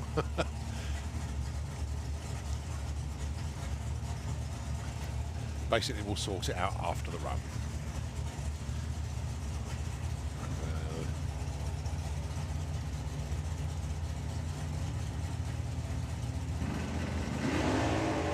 Beautiful skywards wheelie there for Dan Williams. Dan will be looking somewhere in the region of 9.9. Well, 9.86, that will certainly do for number one. 10.93 for Spencer Tram. Dan's index is somewhere around 10.6, so he's just gone 6 tenths under. That's a cracking run for Dan. Spencer goes 10.93. I think that's about 5 tenths under. I must say, it'll all come out in the wash when we sort out their indexes. Well, Nick Williams certainly is on a 799 index. We know Rob Smallworth is. That's the super modified index. Nick Williams, I believe, is around about 11.4. So again, ignore the 799 index for Nick Williams. The car will never do that.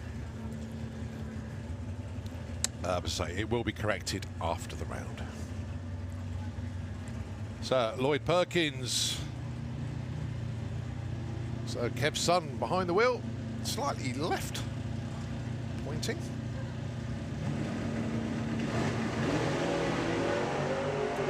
But straightens it up straight away. Oh, 4 light as well for Lloyd. Good job. 8 flat, that'll do nicely. Nick goes 10.87. That's a nice looking run as well for Nick. Well done. 118 at the stripe. And the team happy with that one. So from what I can gather so far from the Williams boys, I think Dan is currently number 1 qualifier, Spencer number 2, Nick number 3. They've all gone under their own indexes, but as I say, it will come out afterwards when the tidy the qualifying order up. Right, Kev Jenkins and Simon Crowley.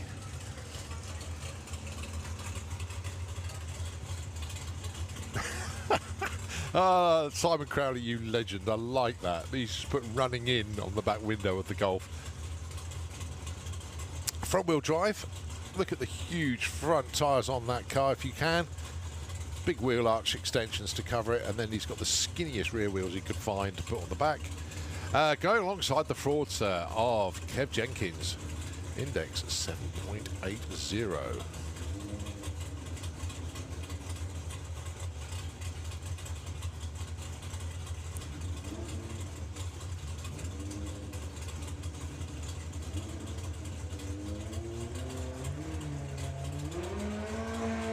Oh, Kev's just rolled through stage. What a shame.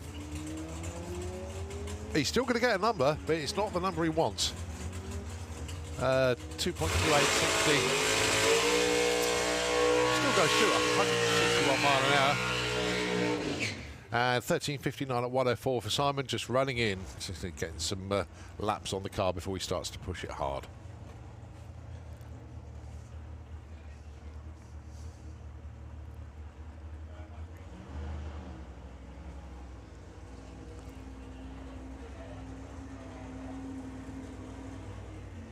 Dave Smith with the Powerflow exhaust Jag XKR.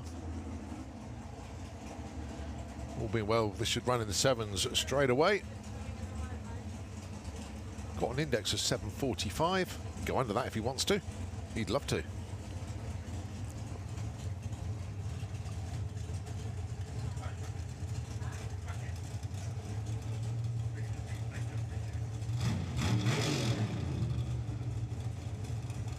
Just final adjustments on the wheelie bars, on the parachutes.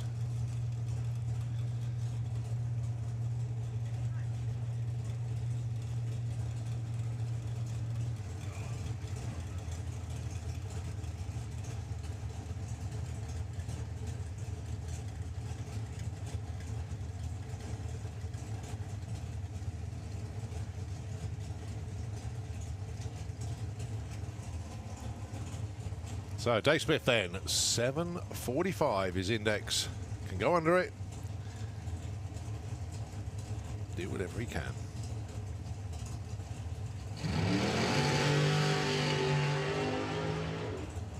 Good launch. Feathered the throttle as he drifts towards the centre line, but looked pretty good from the start. Can we have Comp Bike into the pairing lanes, please? Comp Bike, can we have you into the lanes, please? Dave Smith going 972 there. But a 110.60 foot for Dave. That left the line very nicely indeed.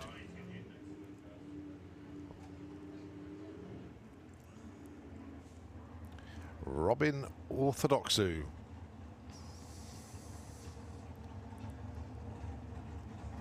Ran a phenomenal 6.90. At the Festival of Power.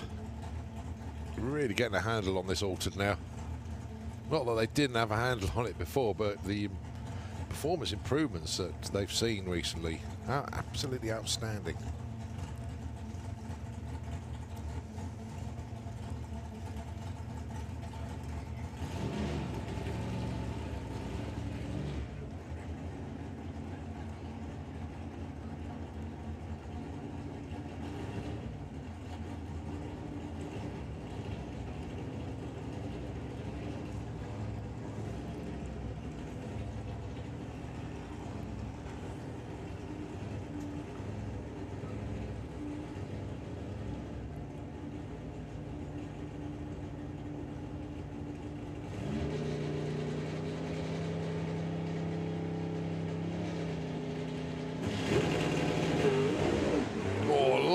Tyre shake off the line. Pedalled it, settled it down, got back on the loud pedal, then coasts over the finish line. Records an 8:34 at 119, but certainly a rattler in the cage at the start of the run. Lots of tyre shake off the line, literally right from the hit. But nevertheless, gets the number on the board, 8:34 at 119. Right, okay, we move on to Banks Nightclub, Top Fuel Bike.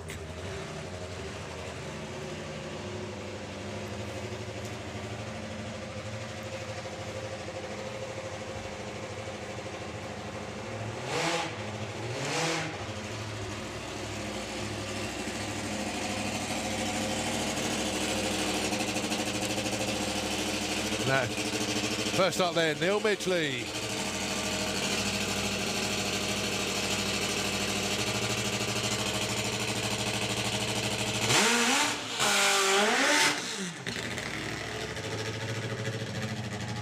Well, Neil cracked into the fives for the first time at the Festival of Power. But they actually withdrew the bike from the meeting as they needed to do some adjustments, because basically it's the first time that Neil rode the bike and the foot pegs weren't in ideally the right location for him, and a couple of other little tweaks just to make it more, I'm not saying comfortable for the rider, but manageable. So the bike's been back to Cannon Motorsports, to Chris's engineering company, refabricated some new locations for the pegs.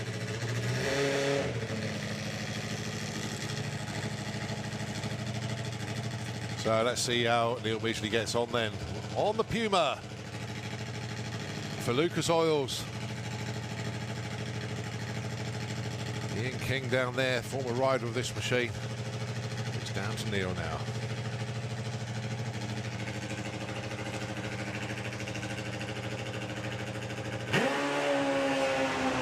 .98 to 60 foot there for Neil. Clicks it off early. And he was already coasting round about 400 feet out. But sub 1 second to 60 foot on a top fuel bike is not hanging about. Coast through the quarter mile, 8.87 at 84 miles an hour. But potential with a capital P this weekend for that team. It'll be outstanding to watch.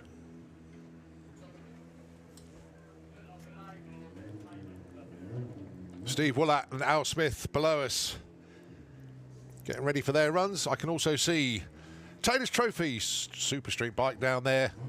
See Sportsman ET, you can see Comp Bike and the two-seater dragster as well. Loads of stuff still to come around the corner, and it's going to be like that all day long. Very, very busy day. This is just qualifying session number 1.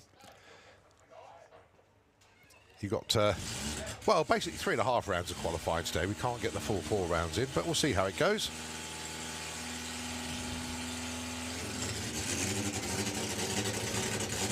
And of course, tomorrow we continue qualifying, and then on Sunday, no, sorry, Monday, Bank Holiday Monday, it's eliminations.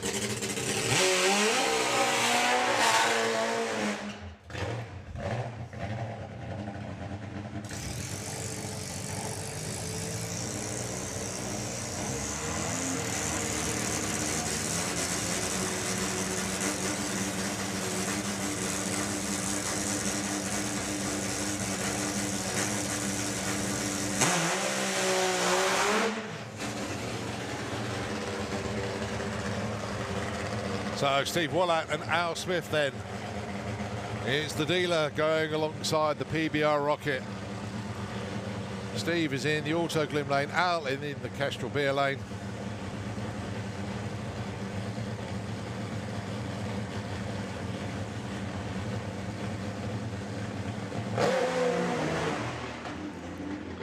Oh, almost mirror images on both lanes. They both went for the throttle, both launched, and now both coasting. And engines off on both bikes. In actual fact, Steve literally stopped just by the 8th mile.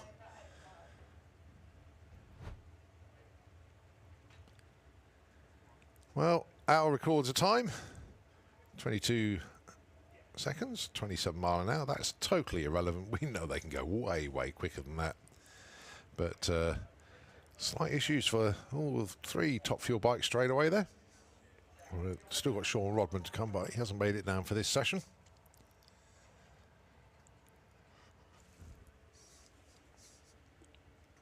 Well, fingers crossed Steve's bike is A-OK.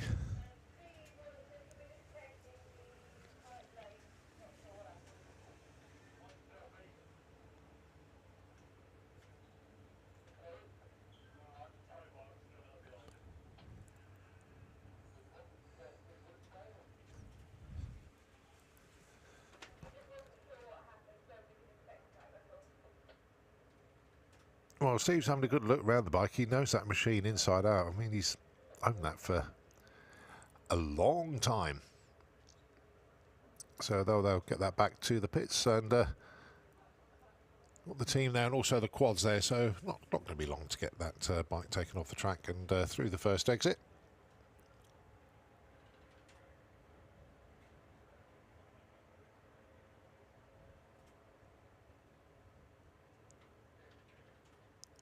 So we turn our attention behind us then to see Super Street Bike is the next class to come round. And it's Mark Hope going alongside Jake Michelle.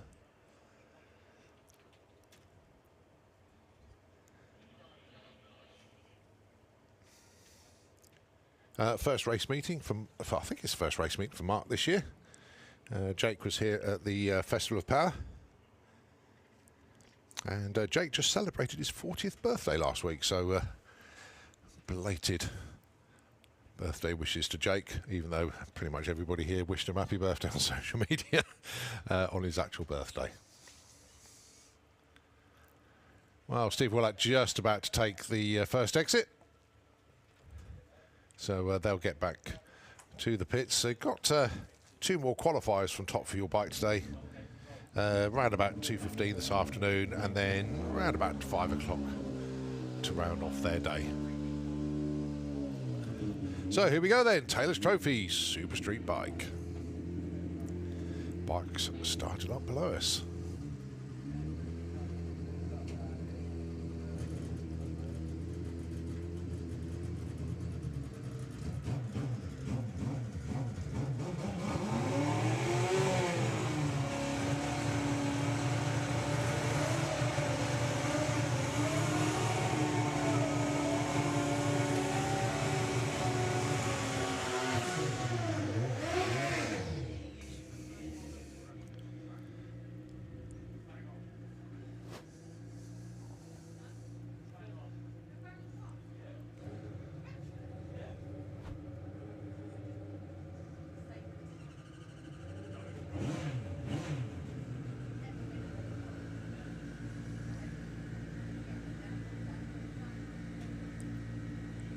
Well, fair to say the record book was literally ripped up and started again at the Festival of Power. New ET record, new speed record. Unbelievable numbers now in a Super Street Bike. 6.77, it's 220 mile an hour now. So Jake goes through with a 7:15, 197. Mark goes through 7:30, also 197. Good openers.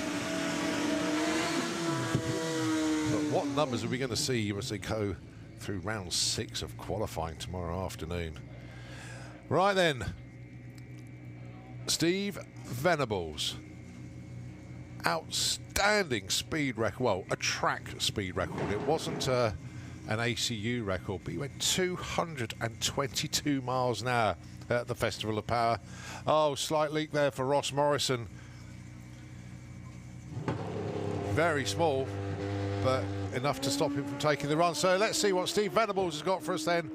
124 to 60 foot, 465 at 168 at the 8th, and at the quarter mile, 6.95, 214.94. Number 1 qualifier, Steve Venables. Great run to start things off for him this weekend. He's still got 5 more runs to come. But outstanding first pass there for Ven. Oh, frustration for Ross Morrison down there. They'll get that sorted.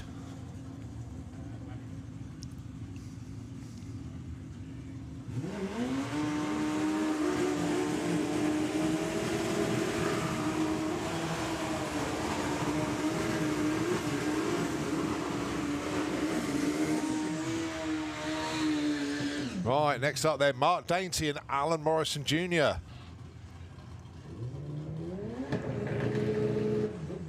Mark Dainty got to be one of the next riders to be looking into getting into the 6s. He's getting oh so close to it now.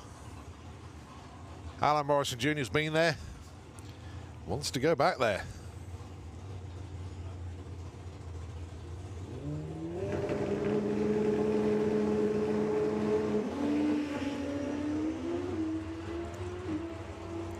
Alan Morrison Jr. 125 to 60, the 8th. Oh, that was close. 7:02 at 204 miles an hour. Mark Dainty just coasting through there. 13:70 at just 66 mile an hour. But cracking run there for Alan Morrison. Oh, so close to the 6s once again. But 7:02 at 2:04. Okay, well, that's a wrap for Taylor's Trophy Super Street Bike. Now the 2-seater dragster. Paul Brown at the controls. And the passenger, James Peverell. And it's a 60th birthday present then for James.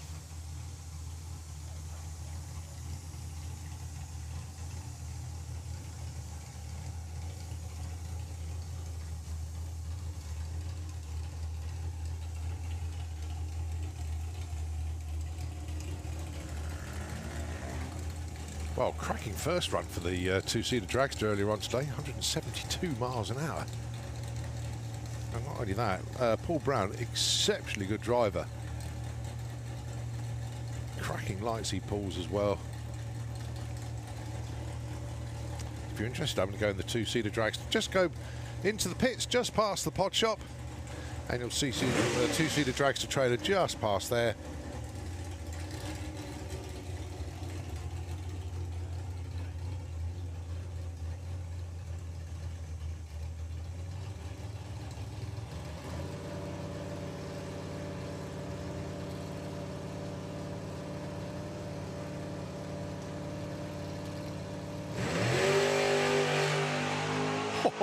Almost gets the perfect light. 004. 783, 171 miles an hour. Cracking run from the through ride team. And I bet James enjoyed that in the passenger seat as well. We move on to comp bike.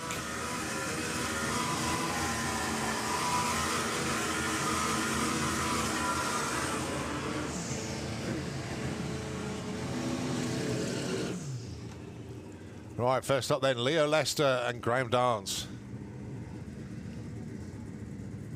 Spoke with Leo in the pits last night, having a few issues, but hopefully got it all sorted out today.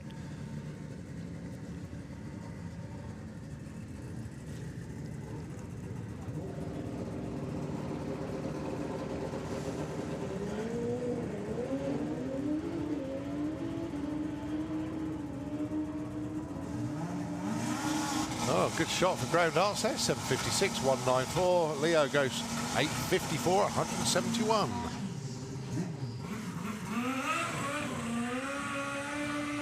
Right, Jordan Kenway on Malicious Mandy. Here's Hayabusa alongside Mick Wynyard.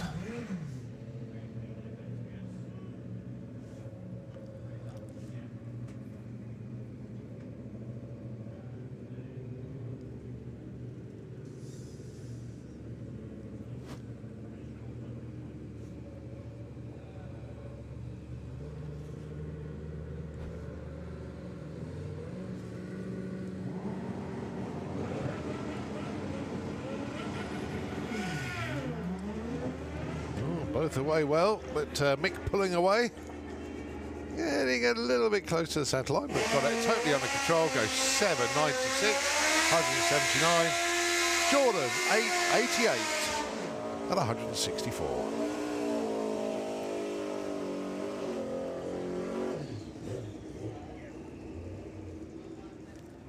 Chris Neary and John McLean Sr. up next. John McLean in the Kestrel lane and Chris Neary is in the Autoglim lane.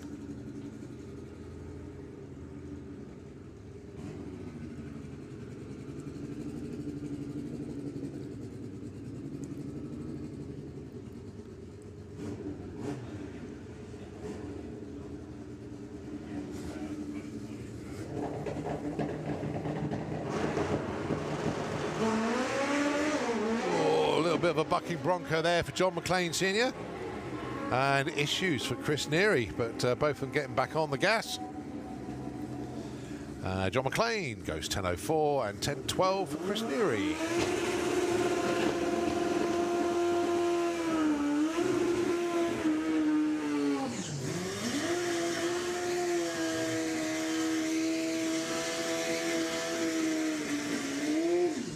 Right.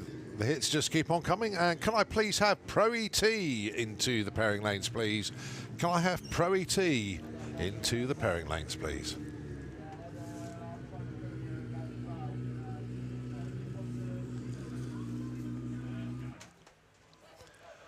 Well, both being shut down.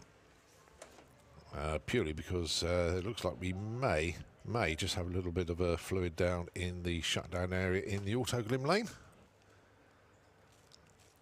So both these bikes being pushed back.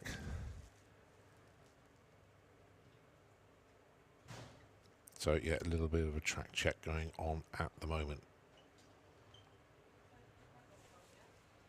So just to bring up to speed exactly where we are at the moment, just coming up to midday. and we are in comp bike at the moment. So yeah, we're actually going really well today. Classes still to come that we haven't seen yet. Funny bike will be following comp bike, and we have sportsman ET. And we've just heard, as you just know, Pro ET for qualifying around number 2 have just been called. So that's basically where we are. So just a couple more classes to go, and that'll be round 1 qualifying into the record books. But whilst the track crew do their thing, time to take a breather from commentary for a moment. Going to hand it over to Nitro FM 96.2, and we'll take it back in the tower when we continue qualifying.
Okay, well done once again to our awesome track crew here at Santa Pod Raceway. A little bit of a clean-up in the shutdown area in the Autoglim lane, which has been dealt with. So we continue qualifying then with Comp Bike.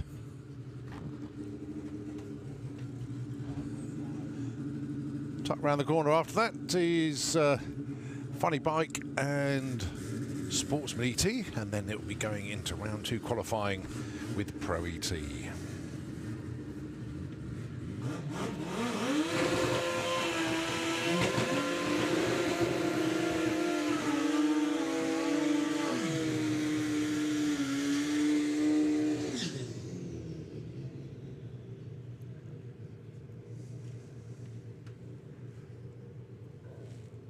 And what a pairing to come back with, actually. Lenny Paget with, in effect, his Pro Stock bike. But no, it's not his actual Pro Stock bike. This is a different machine that Lenny is riding these days. But going alongside Sean Buttigieg with the Fanu Power Hayabusa. My goodness me, this bike can really run some numbers. If all goes well, we'll be well into the 6s on this pass. Let's have a look. Oh, a bit of wheel spin for Sean, but 117 to 60 foot. That's in the 6s. 674 at 210 miles an hour. Lenny ran before the tree went, unfortunately, so no time or speed for Lenny. But 674, outstanding pass for Sean.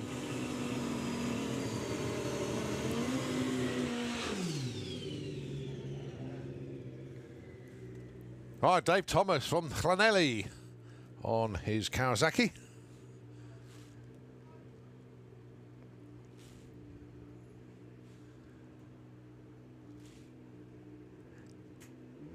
Probably be in the 8s somewhere. Has dipped the bike into the 7s.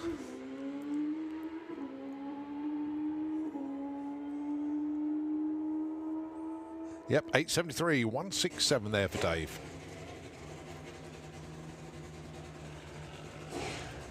Right, we move on to Links Landscape Funny Bike.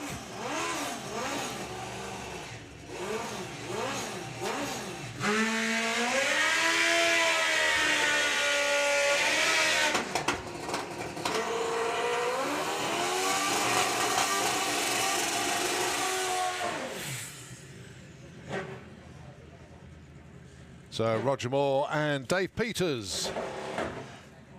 And of course young Louis Davis as well. The 3 that are booked in for Funny Bike this weekend. The first pairing sees Dave Peters and Louis Davis. Louis trying to save parts, if you like, for the main event. But nevertheless, he's going to give it a go here. Going alongside Dave Peters with the Rigaboot Express. Louis away from that 104 to 60 foot. Oh, Dave Peters takes the blocks out. Louis goes 775, clicked early at 117. Good job he got there first, as Dave Peters, obviously no time or speed for Dave, as he dinked the blocks at the 8th. And did a good job of that. So Louis, but an outstanding 60 foot, 104. Was doing 150 mile at the 150 mile an hour at the 8th. Got there in 4.46. So need to replace the blocks. One of them might need to be swapped over, actually, as I see little shards of foam where Dave hit it. So yeah, no surprise to see the tractor just going up to sweep up some of the debris from that. Yeah, that block's seen better days. That one's going to be consigned. And yep, new blocks already there.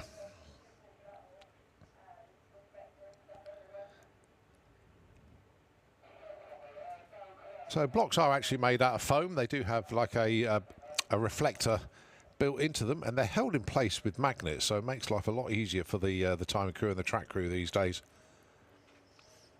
They used to stick them down, but now they're magnetic. So a relatively straightforward job. The timing crew also have a screen up here just to make sure that they're all aligned properly as well. And yeah, good to go. Nice. That was easy for the timing crew.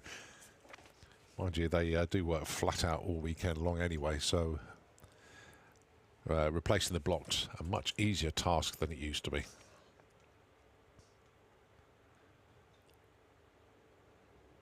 So just make sure there's no other debris on the track, and then we turn round to see Roger Moore with the Boxer Frogs Racing funny bike down there. He's the next one to take to the quarter mile, and actually he is the last to take to the quarter mile in round one qualifying. As next up, sorry, for the bikes that is, next up it'll be Sportsman ET, and that is the last class for the cars, and then we do go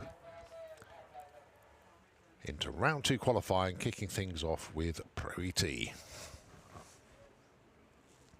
Well, those of you that are tuned in via the live stream, a very good afternoon to you from Santapod. Absolutely glorious day here. It really is. There's no wind, absolutely zero. The wind turbines are just doing nothing. I think the wind turbines are actually a bit confused because they're all facing in different directions, almost like they're looking for the wind, but they're not going to find it today. The flags are just literally just hanging on the posts. You get the odd flutter when they try to do something, but basically they're not moving at all. So there's absolutely no wind at all. It's less than a 5 mile an hour breeze, put it that way. Sun's out there, is hardly a cloud in the sky. It's not a particularly warm day, but it's certainly acceptable. Let's put it that way. It's in between t-shirts and maybe just having a sweatshirt on top, but a very, very pleasant day indeed. Well, there's a few that have decided that it's shorts weather as well, and why not? Probably going to be a few with pod face by the end of the day, certainly by the end of the weekend, no doubt about that. Don't forget, looking forward, we've got plenty of events coming up. Door Slammers, Transit Mania, and all sorts of things coming up on the 22nd.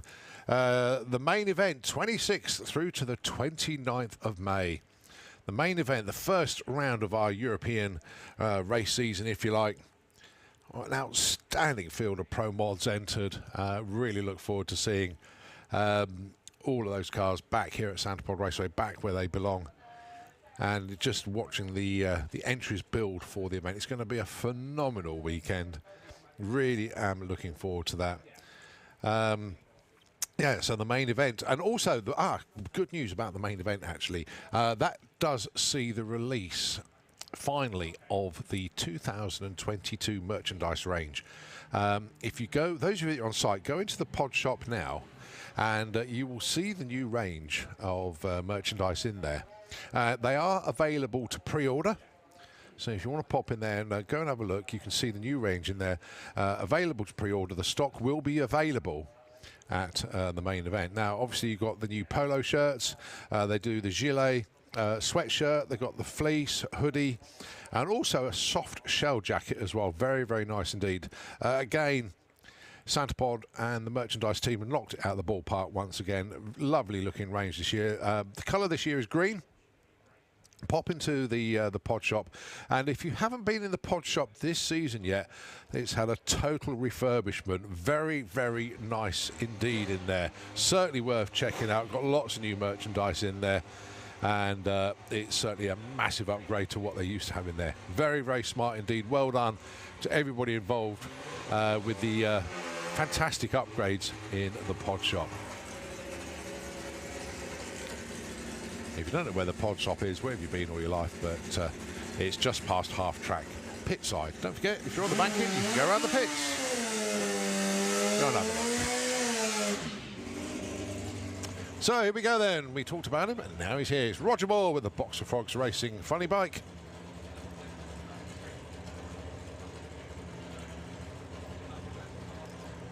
Don't forget, Roger's driven quite a few different vehicles over the years, from Triumph Helds to the Pro Mod Dodge Viper, but now it's time for two wheels, and switching code, if you like, onto this immense funny bike.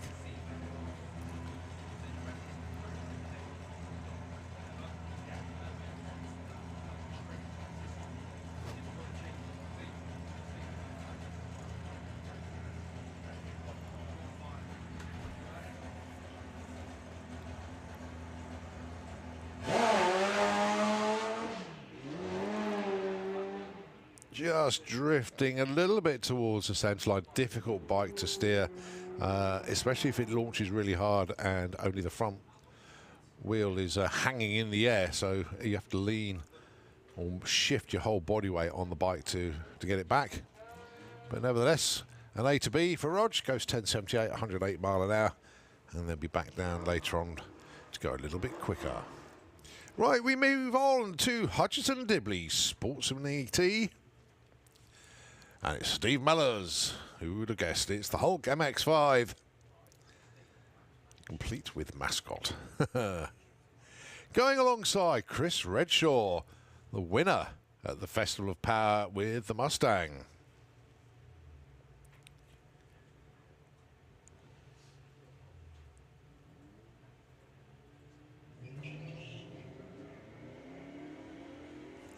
The Darlings then, Chris is looking for a 15.35, Steve is looking for a 15.60.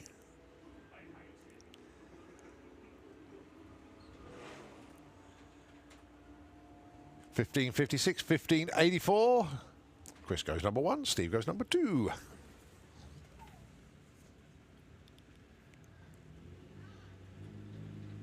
Next up, Chris Cresswell and Chris Wynn. You got the Fiesta taking on the Little Alpha.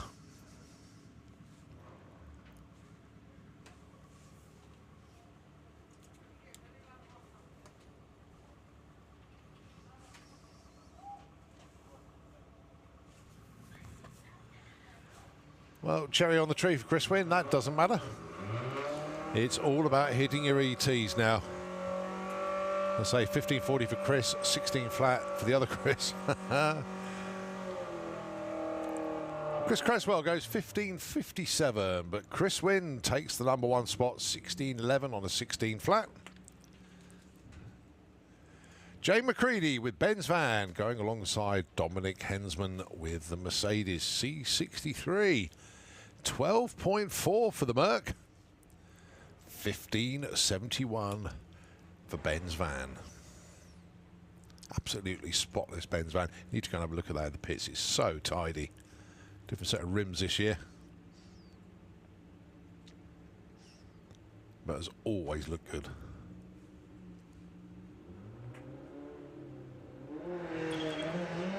Oh, Jane very keen to get the job done. Going to be Dominic going to the stripe first. Now, how close to 12.40 can he judge it? 12.66, not too bad. 15.82, better job then from Jane. So Dominic goes 6, Jane goes number 2. All right, Gary Lake with the Arabian Night Trans Am. Number of choice for him, 14.02. And Georgina Smith with the GLA Racing Toyota, 15.90. Good shout, actually, for Georgina. If she'd have put a 16 on the board, I think that would have been a little bit slow, but 15.90. Good car, that.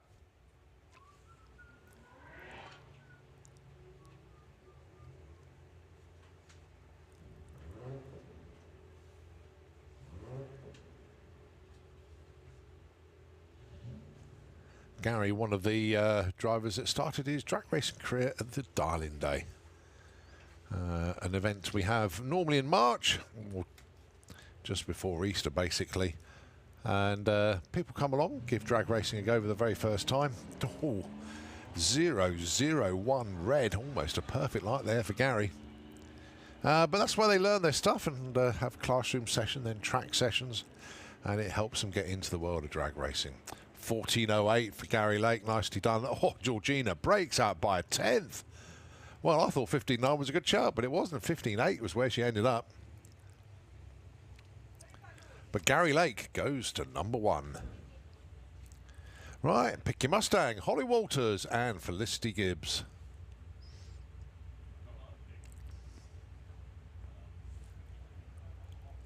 Holly looking for 15.40 with the white Mustang, and Felicity with the black Mustang looking for 17.05.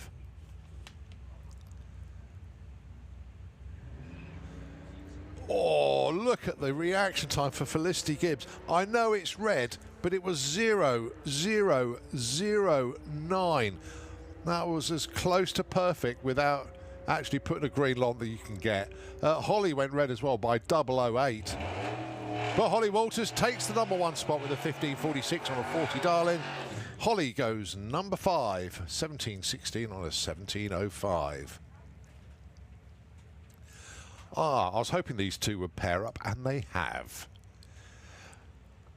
In the red corner. No, sorry. In the Kestrel Beer Lane, Kirsty Tram with the Mercedes Darling in 13.90. And on the other side of the racetrack, it's Tom Atkinson with the Nova Wagon looking for a 12 flat.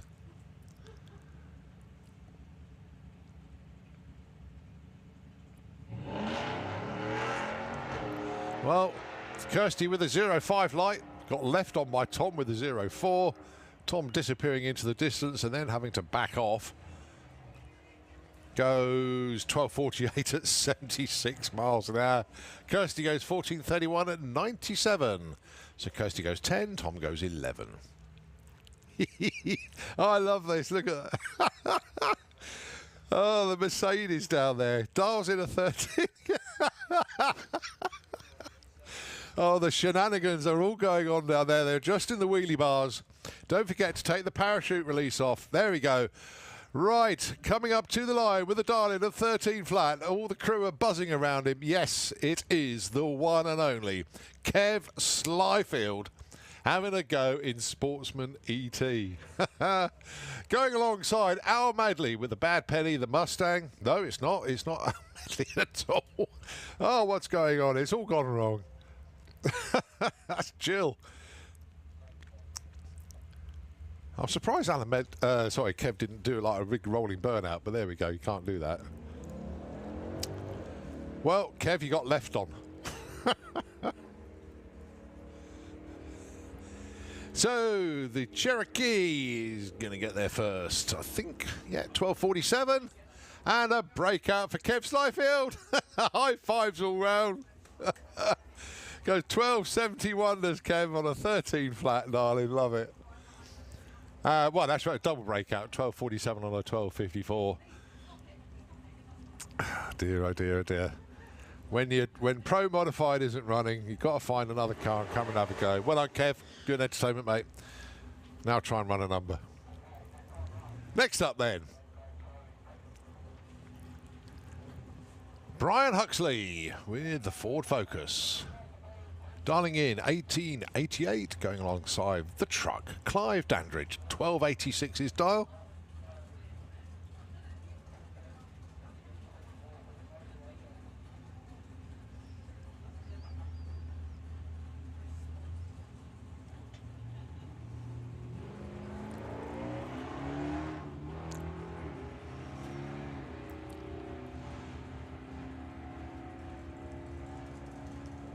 Well, Clive's going to get there first. 1286 gets a 1368, a little bit off. Brian Huxley, 1881. He breaks out by 700ths with the Focus. Never mind.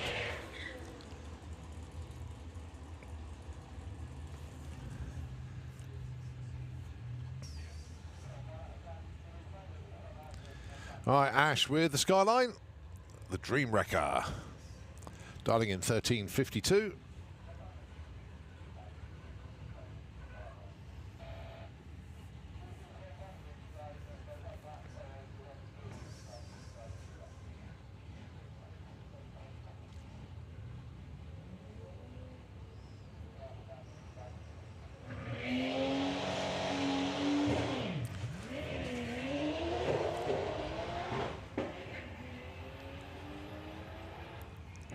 I do believe that's the last car to go down, as it's Pro ET up next. So let's see what Ash can do.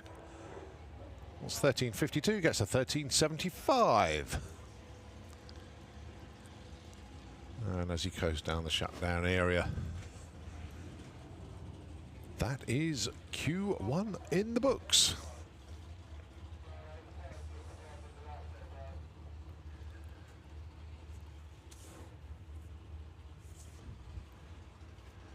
So it is Modustang Pro ET, the next class to come around, and of course it is round 2 of qualifying. We start to now shuffle the pack. see where everybody is.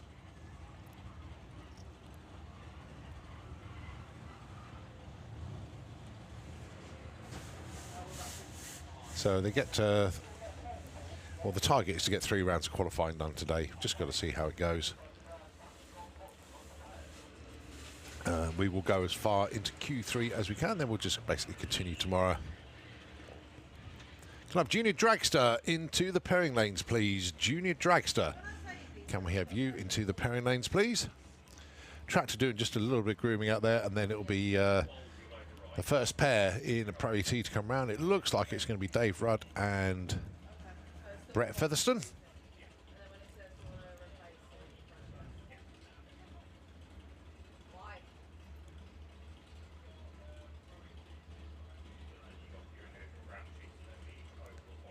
But absolutely glorious day. I mentioned the weather a little bit earlier on, but there is still absolutely zero breeze out there. Absolutely been no change. The wind turbines haven't moved.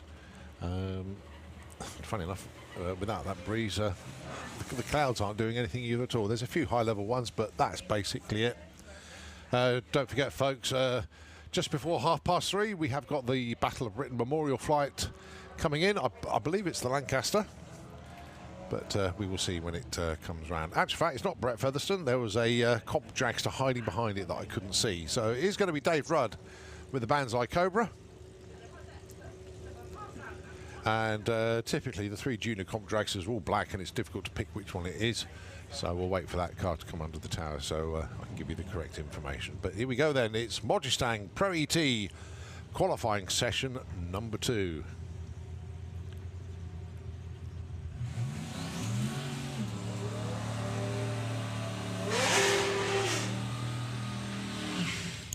Well, the perfect reaction time money is still up for grab. The perfect ET money has gone to Colin Morris. So there's still 50 quid up for grabs. Colin Morris almost took both of them in one go on his run earlier on. Right then, so it's Will Clark, actually. He's in your number 4 spot at the moment. Dave Rudd, currently number 11. The Darlings then, the Little Dragster, 985. And the Cobra, 958. Both away well. Right, Will, 0-2 on the old tree. Nice job. 975, 972. A breakout for Will. Dave just that little bit off. So no help for either. They stay put.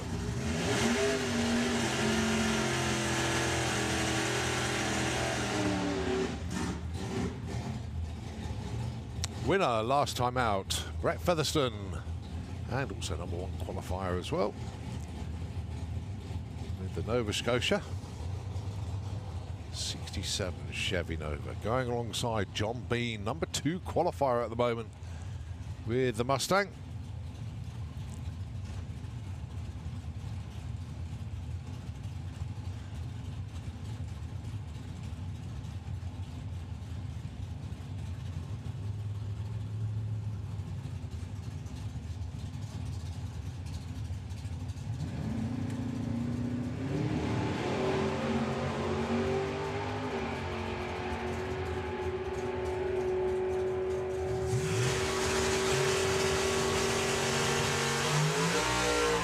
Brett goes 955 on a 48 dial, 952 on a 50 for John Bean.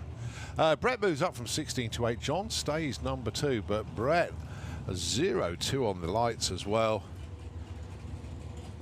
He's certainly got a handle on that car. Ronnie Mercer, number 1 qualifier after Q1. Going alongside Tom Kay with the Black Belt Racing Dragster. He wants a 10.20. Ronnie, 884.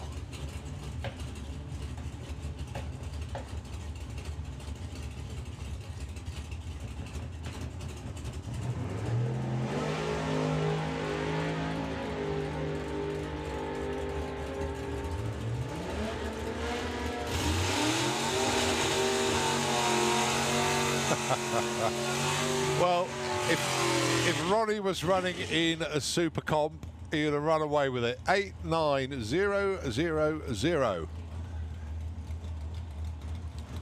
Tom goes through with a 10.12. That was a breakout, so no help for him. Ronnie stays 2. Lee Morris with the green with Envy Jaguar E-Type going alongside Dave Cherritt with the Dark Revenger. How many times have I said these two lining up together? These two used to fight it out in Super Street, but now taking each other on in Pro-T. 1010 is the number for Lee, 980 for Dave.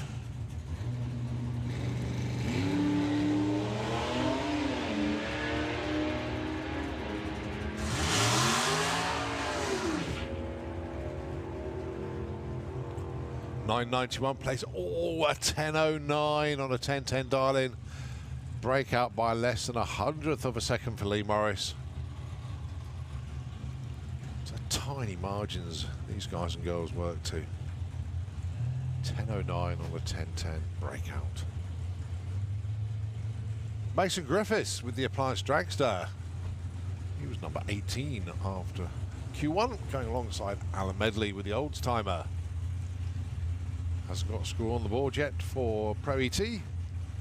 Darling is 10.57.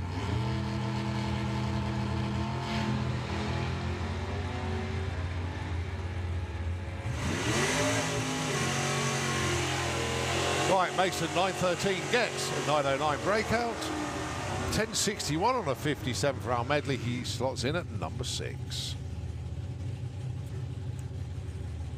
Right, it's the Watkins family. Shane bringing Amy up to the line with Thalabird, and it is Neil Watkins with the Purple Express pickup. 11.29 the dial in there for Neil. Amy, dial-in is 9.54.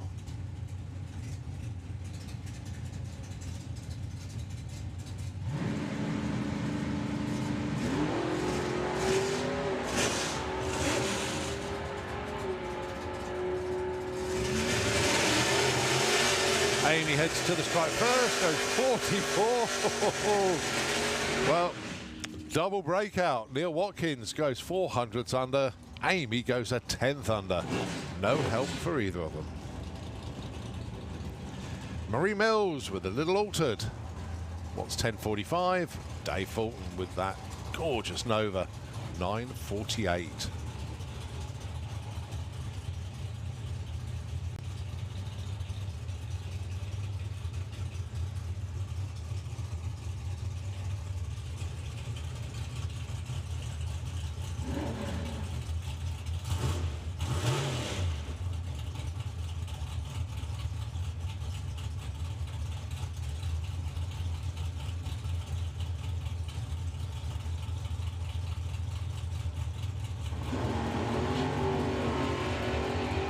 Both the way well. They should get there first. And breaks out, 9.45 on the 48. But Marie Mills, 10.46 with a 7 on the 10.45. Moves on up to number 3. Right, a very happy camper indeed is Mark Huxley, went 9.93 in Q1 to break up, but you know what, it was a PB and it wasn't wind assisted either, so Mark very, very happy with the performance of the Can-Do 2 Reborn Corolla.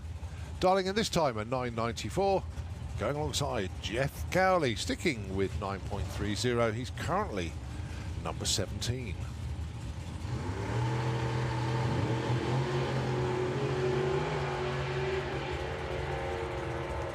Well, they both went red, but Mark only just 003 red. Jeff gets there first, goes 9.35, 10.17 for Mark. Mark moves up from 20 to 17, but Jeff moves up from 17 to number 8. Right, next up it's Bob Molden. Well, I'll eat my hat if he breaks out this time. 9.37. Going alongside Dan Fulton, 10.01. You know, if he breaks out, happy days. That'll be in the 9s then.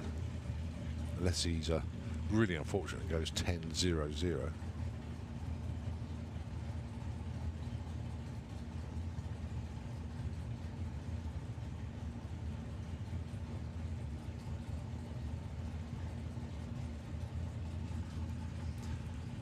Dan to go in. There he goes. Oh, wide away that time. Surely Bob can't break out this time. Surely not. Surely not. Hey, got it the right side. 9:38 on a 37 for Bob. Goes to number 3. Nicely done, Bob. And a 10:08. See where that puts Dan for number 11. Good shot. Right, Nick Mugridge with a little dragster taking on Andy Garnett with the Millennium Hawk. Tesla dialing in 11.12. Nick dialing in 10.52.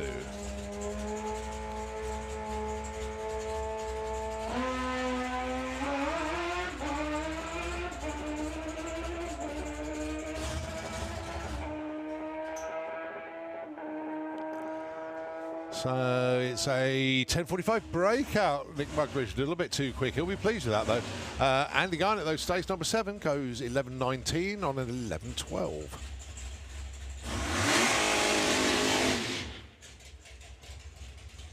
Dan Holloway. The sun glistening off that beautiful candy apple red paintwork. And when the undercoat is it's almost like on a metallic silver colour. Absolutely gorgeous looking car, the Rattler. A little altered.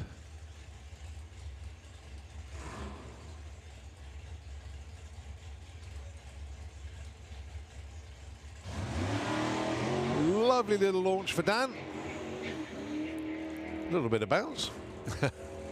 Gets it settled. 9:27, 144.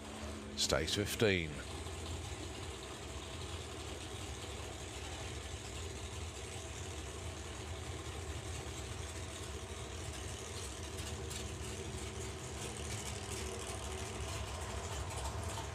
Well, actually, that's a wrap for Pro ET, so it is now Super Pro ET for the Pete Nee Memorial Trophy.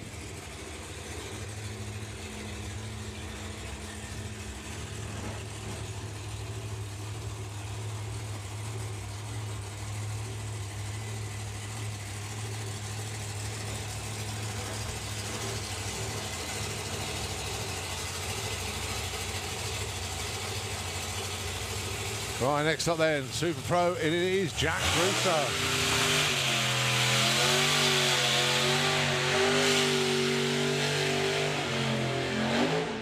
Well, whatever the issue was for Jack that resulted in being towed back to the pits during Q1. No issue with the burnout this time. Nicely done, sir. Just open the door to let the burnout smoke out.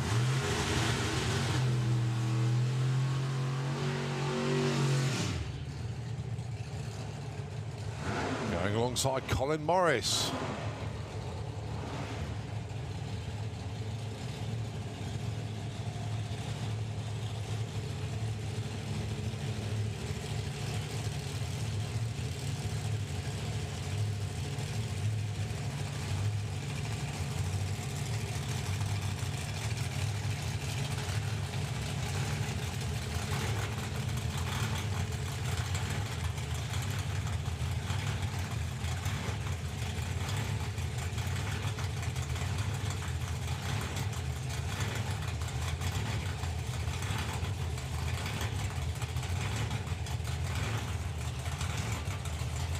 Right, both in pre-stage. Colin Morris looking for 8.88. Jack looking for 7.20.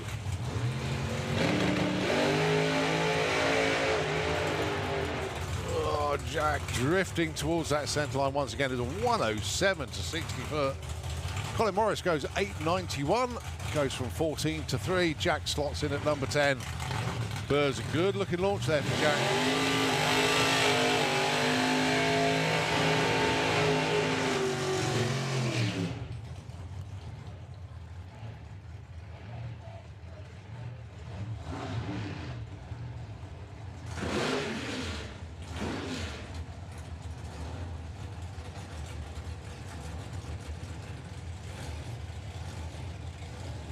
Next up, Ian Brown and Phil Toppin.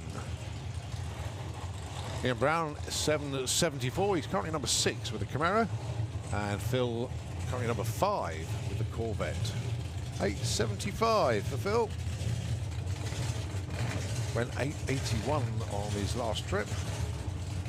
And Ian Brown went 7.75.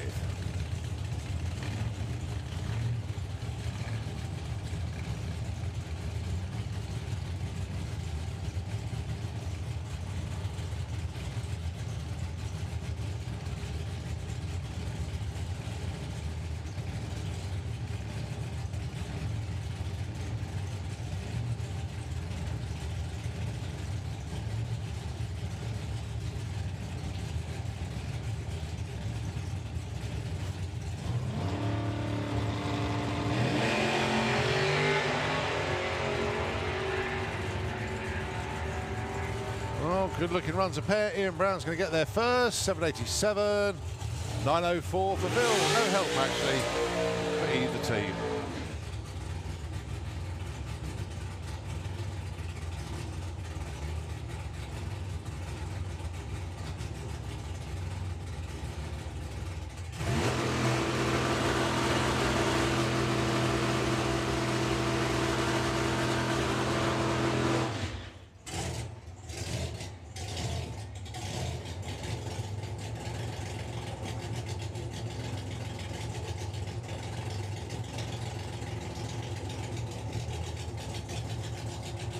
So Alan Dibwell's done his burnout. He's just been brought back, and Dave Russell just lining up after coming out of his burnout. Difference being here that Alan does his burnout over the start line. Dave Russell feels he doesn't need to, so he waits for Alan to get back and then does his own one.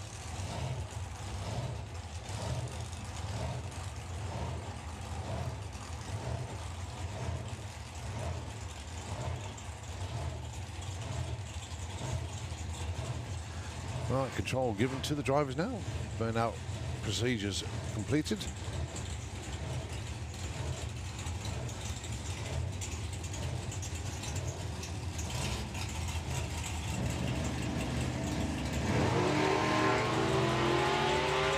Well, Dave the quicker off the line, but it's going to be Alan who gets to the stripe first, looking for that 764. Gets a 62, he breaks out. 68 on a 64 for Dave Russell, moves up from 18 to 5. Obviously no help for Alan.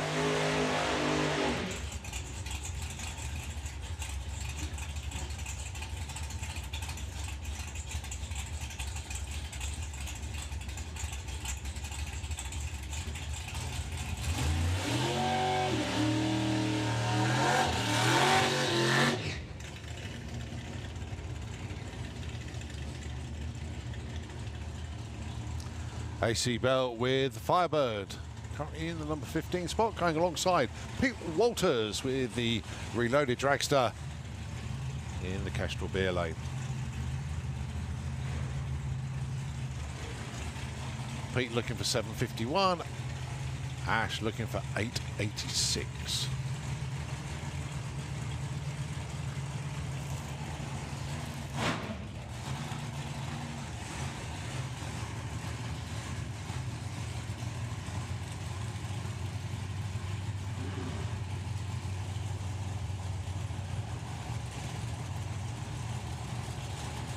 Now AC currently number 15, Pete number 17. 019 reaction time for Pete. AC almost 001 red. Oh, Pete Walters 754 and 51 goes to number 2 with that one. AC breaks out. Just a little bit too quick. An 877 on an 886.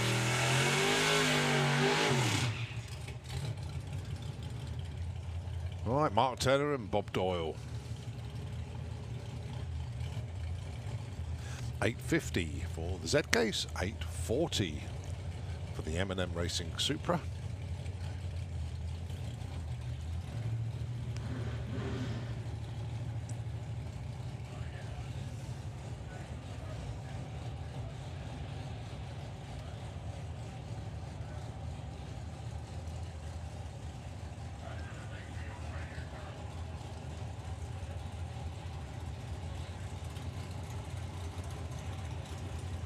Well done to the Walters Racing team, as Pete goes into the number 2 spot. And they will go back to collect him on the golf buggy. So let's see what these two can do then. Into stage. Well, they're trying to get the perfect reaction time money, that's for sure. Mark Turner, 004 red. Bob 015 red. Let's have a look at the numbers. Mark Turner goes up from 10 to 7, 844 on that 40. Bob goes from 11 to 10, 880 on the 850.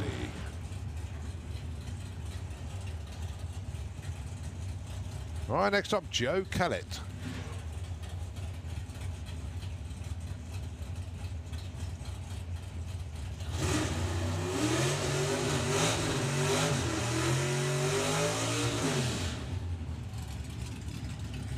And Joe going alongside Mark Bailey.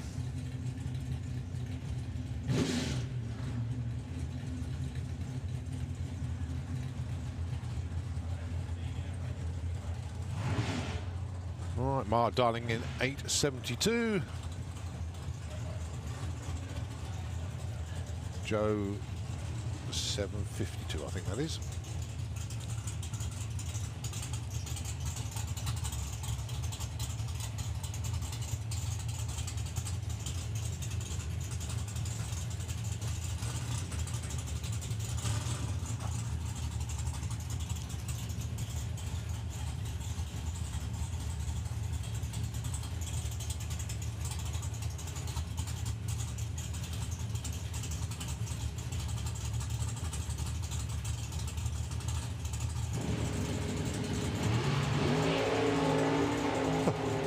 I laugh every time Joe does that. 004 light.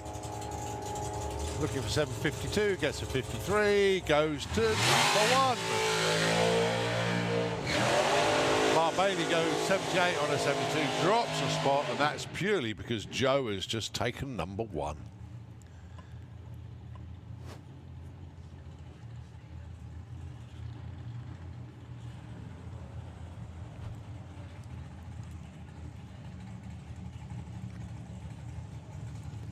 All right, 2 drivers from the Junior Dragster Hall of Fame, Callum Swinchat and Scott Hauser.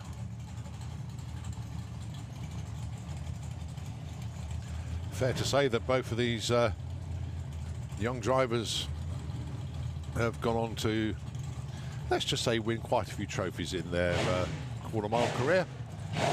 Scott Hauser been Super Pro champion, I think, 3 times.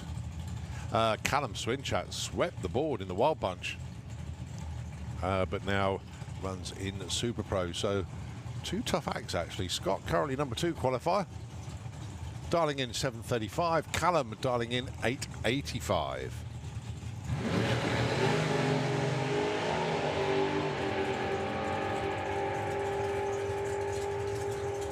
Scotty goes 735 with an 8, goes back to number 1. Joe held it for 1 pair. So Scott Hauser back to number 1 qualifier, and Callum Swinchat breaks out by less than 0.02 of a second, so he slots in at number 16.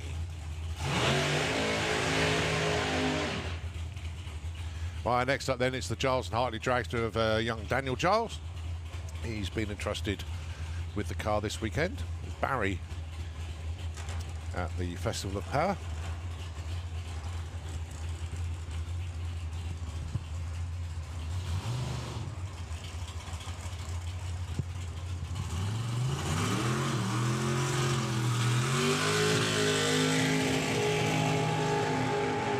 And it's Rocket, Ron Bartlett, with the sweet FA.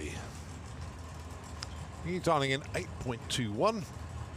Had an early shut-off run on the last one, so looking to make amends this time round. Daniel Giles, they broke out Q1, so 7.30 the dial in this time.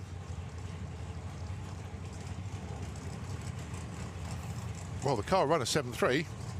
It depends what flavour it is after that.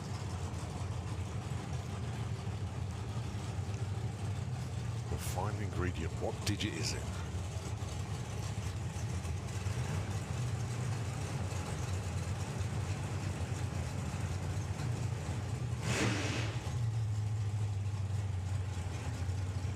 just seems rather odd that Ford Anglia can mix it up with the dragster, but that's Super Pro for you. Complete eclectic mix of vehicles.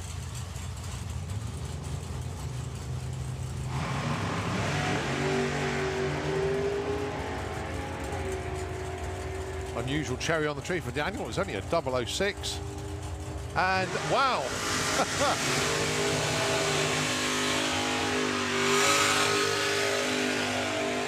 Say hello to your new #1 qualifier, 821 with a 3 from Rocket Ron Bartlett on 821 dial-in. And Daniel Giles goes sub 7.3. Wasn't expecting that.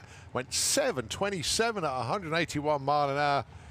Outstanding run for the Giles and Harley Drags. One of the quicker ones I've seen from that car for a while. But it was a breakout. But congratulations to Rocket Ron. Takes the #1 spot with that 821 with a 3. So Scott Hauser held it literally the same length of time that Joe Kellett did. Right, next up then, it is Nick Good. Good to see Nick back. We missed him at the Festival of Power, but he's back racing this weekend with the Lucas Oils team, going alongside Billy Gain. Billy currently number 15.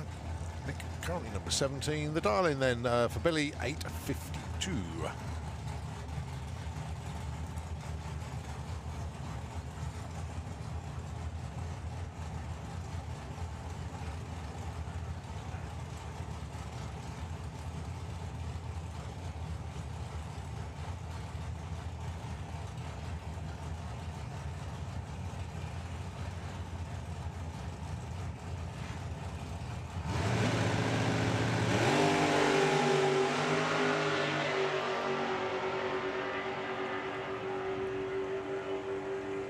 Nick, 7.44 breakout, 8.49 breakout for Billy Gain. They both stay put, and both of them breaking out by 0.03 of a second.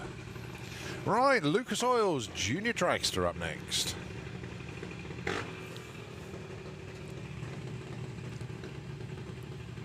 First up, Jessica Bishop. She is in the Auto Glim lane, going alongside the first of the Odyssey Battery Dragsters. That's Damien Redshaw. Now then, where are they at the moment? Damien, currently number 16, went red in Q1. And Jess, currently number 5 with a 0.5.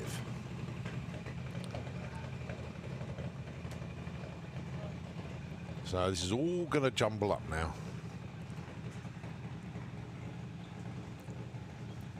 So #1 qualifier with a 0.37. That will not hold in the top 10 as we go forward.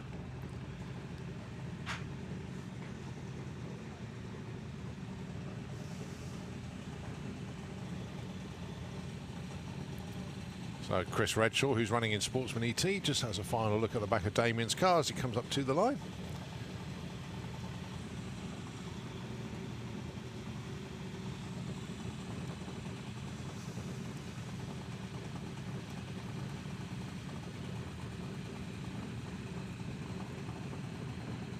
Well, needs one of them to go into stage, although Jess has gone in.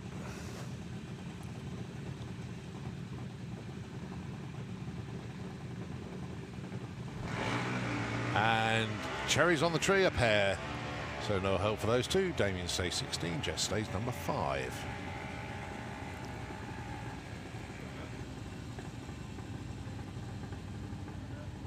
So it's the Boost Monkey, Grace Smith, going alongside Chev Checkit with the Flame Game Dragster. So Dad Mick just bringing young Chevrolet to the line. And Grace Smith, the Boost Monkey, I do like that. So those two can certainly move on up. Grace, she was one of those that went red in Q1. Chevrolet went 0.13, so you can expect to see both of these two move on up unless you see a cherry on the tree. And it is a cherry on the tree for Grace, but a little bit better this time, 0.1. 0.13 for Chevy. It's almost matched what she did last time. So Grace moves up for 20 to 16 despite having 2 red lights, and Chevy stays put in number 13. Right, Liam McDonald. Currently number 19. And Ellie Brown, the Mystic Dragster. She's currently number 6.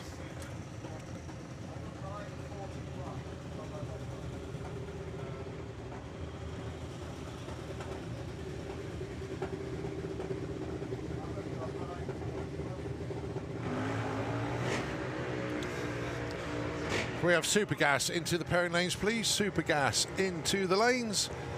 And you got a new number 1 qualifier in Liam McDonald. New number 5 qualifier, Ellie Brown. Both doing much, much better than they did earlier.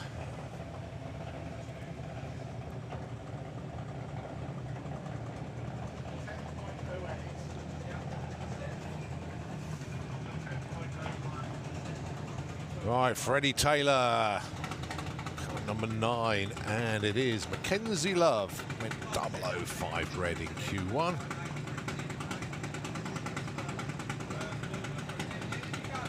So number 1 qualifier at the moment is a 0-2-1. These two capable of going under that, but let's see if they can do it this time round.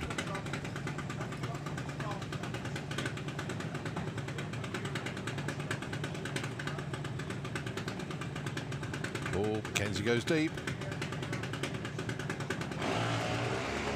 And goes 0-9 the right side, 0-7 the right side for Freddie. No help for Freddie. Mackenzie's going to move up though. He was 16, moves up to number 12.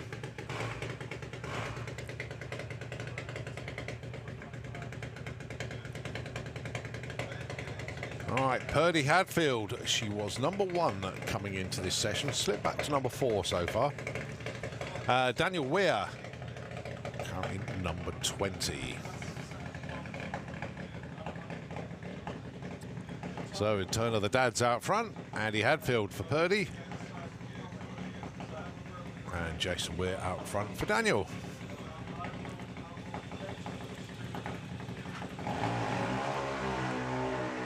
Oh, 0-9 for Daniel. That's going to move him up a bit.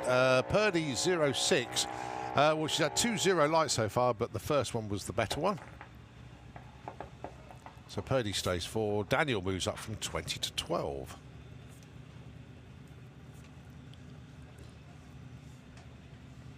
Next up, Ada Cassisi. There's Mum and Dad down there, Anna and Steve. And it's young Jake Cooper for Lucas Oils and Fenny Racing. Jake currently number 11.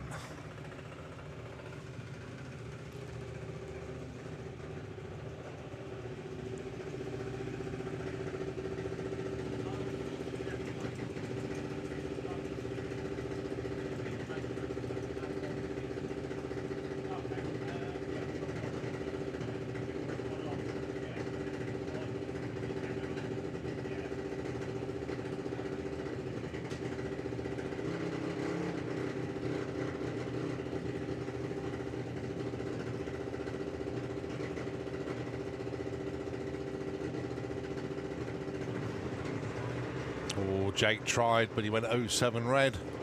Ada Cassisi goes 0-8-6. She was 14. And she moves up to number 10 with that one. Nice job, Ada.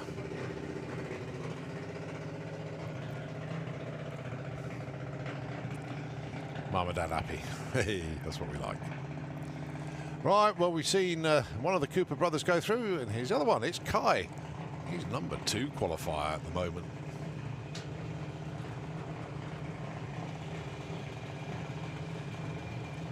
That's right, stand corrected. He was number 1 after Q1. It was Purdy number 2. And Luke Mugridge was number 3. He was number 2, slipped back to number 3.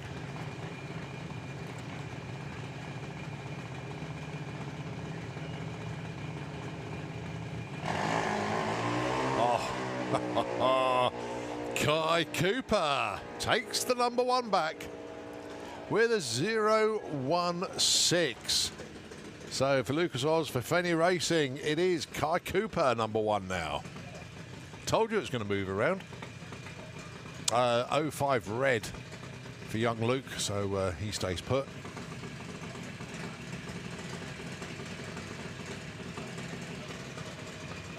Right, Luke Fulton then, the Blitzkrieg Junior Dragster. Going alongside Teddy Howe.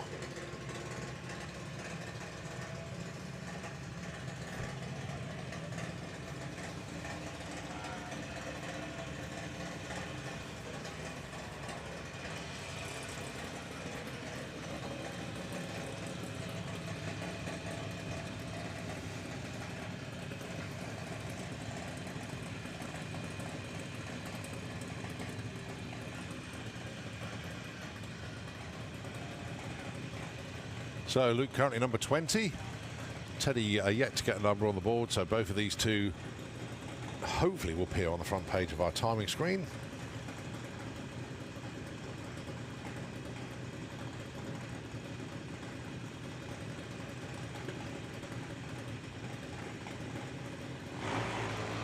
Oh yes, nice one Luke. Puts him in at number 3.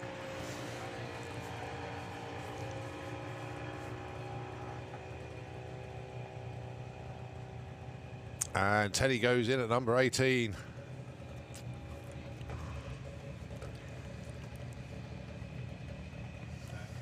Right, Neve Deavy and Harley Coursell.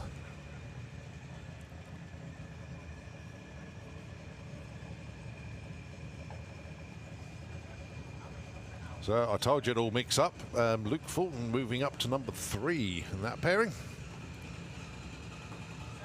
Let's see if Harley and Neve can move up.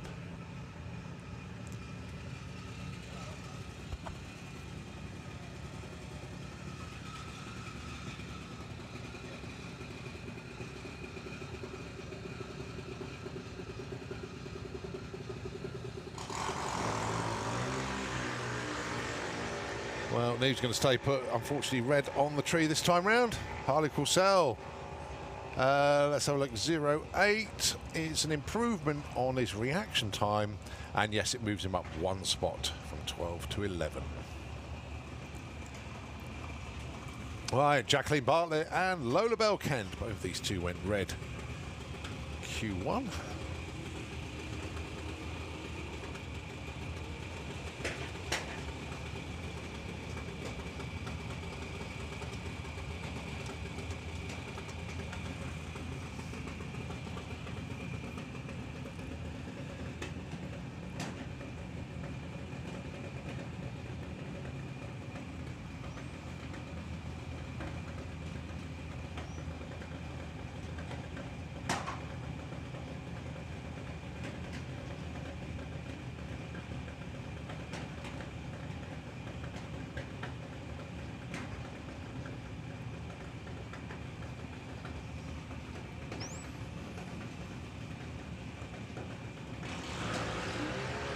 Oh, Jacqueline goes 07.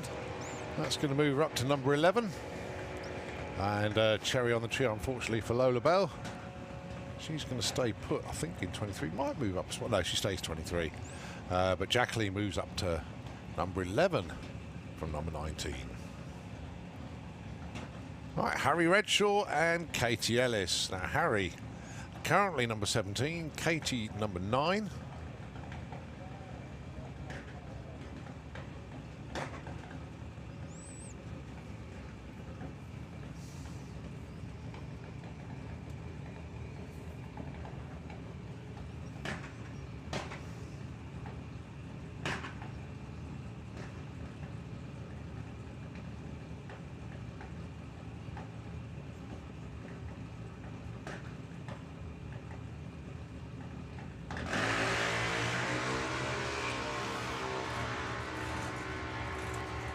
And actually no help for either of them, actually.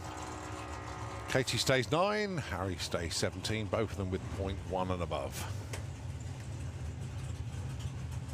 So that's a wrap for Junior Dragster. We move on to Tony Morris Carburetors Super Gas. And I know Tony Morris is tuned in now because he's messaged me to say good morning. So hi Tony, hope you're keeping well, mate. He's tuned in from Florida.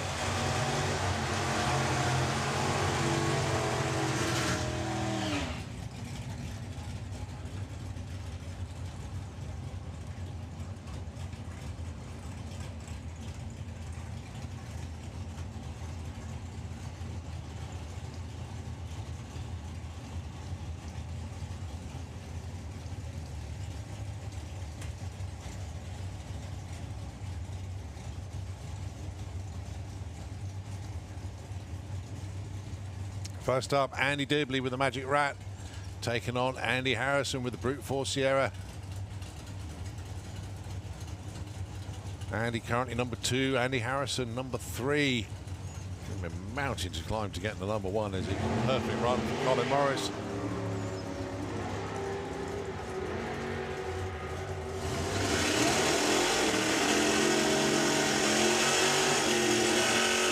.985. Andy Dibley breaks out. Andy Harrison goes 991 with a 0. Slight improvement on ET, but stays number 3.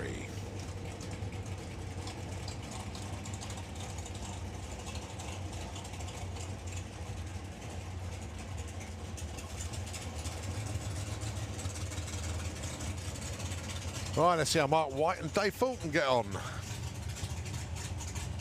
Mark White's previous run, a little bit skyward on the launch, get very, very close to the apron. But kissed it with the rear tyre on the white part of the apron, but didn't go in the blue, so it's as close as you can get. Dave Fulton went slightly under the index, went 988 on a 990 class index. So he's in the number 9 spot at the moment.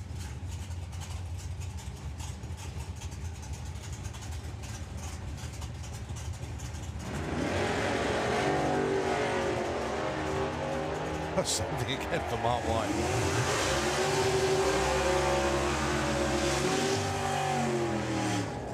.997 for Mark White, Dave Fulton. It's almost a mirror image of his previous run, 988 again. He'll get it right eventually. Can I have VW Pro into the pairing lanes, please? VW Pro, we have you into the lanes, please. Right, Tim Moore. Hopefully we'll get a number on the board this time. Tim just rolled through the staging beams earlier on and didn't get a number on the board. Bob Molden. Bionic Bob. 10.06 he went last time.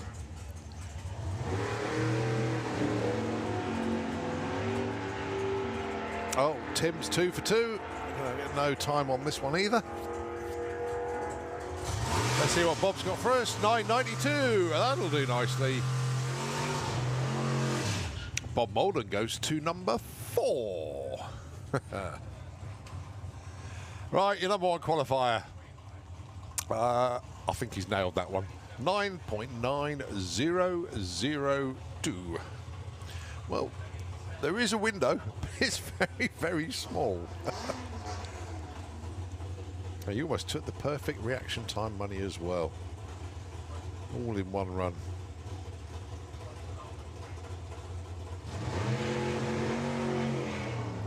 .04 light.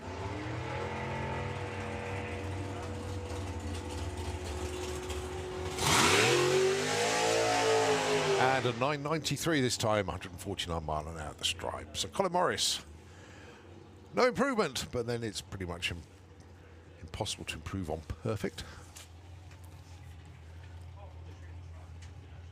So that's a wrap for Tony Morris carburetors, Super Gas. And I've seen Dave Gibbons from Rough Diamond Racing up in the tower today, and I've been messaged by Tony Morris in the States, so the set is complete. And Dave was saying that Tony very, very busy in the States doing carburetors for lots of people now. And he's fair to say, Tony, you've reached that crossroads. What do you do next? Do you expand it? Do you keep it as it is? Whichever way you go, mate, I know it's going to be successful. So keep up the good work over there, Tony. And all the best, mate. Right, we move on to the two-seater dragster. Second run today. Or was it the third, actually? I can't remember now. Ah, it's the third one, actually. It's Andy Hoskin from Huntingdon. He'd been watching this for years. He's finally having a go. Is he going over 170? He is. 171. And he gets there in 7.86 seconds. Nice one there for Andy Hoskin, the passenger, behind Paul Brown driving the thrill ride. Right, VW Sportsman up next.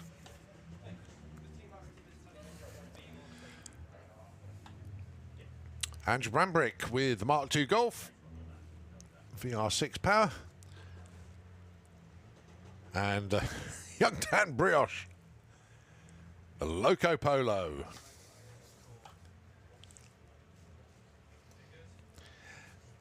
Well, it's obviously been a correction in the dial-ins for VW Sportsman. He's got a 1295 on there now. Timing crew adjusted accordingly. Let's see what Dan Brioche can do. He went 1297 last time.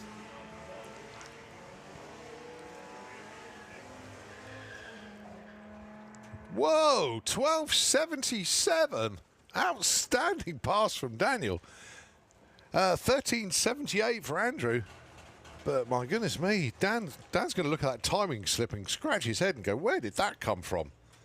But nicely done, Dan. 1277 from the Loco Polo. Outstanding run. Right, Reese Finney up next. 1670 with the Lupo. Alongside the Crawdog, John Crawford. Looking for 1495.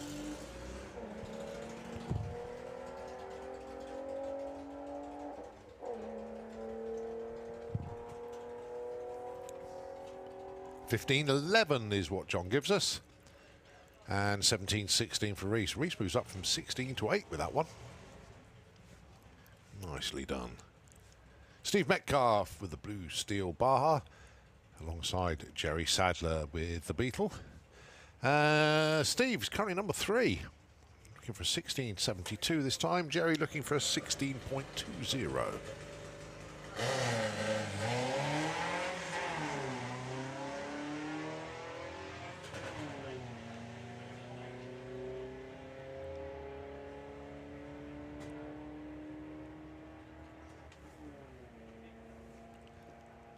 $15.94 breakout for Jerry Sadler, $16.64 breakout for Steve Metcalf. Those two stay put. How about Emma Sadler up next then with the Caddy Queen, the Beetle? $15.39, the number of choice there. And John Gallant with the Sirocco, $17.60. Good to see strong entry in VW Sportsman Racing. And, of course, VW Pro as well. The field's looking very strong these days. Well done to everybody in the VW DRC.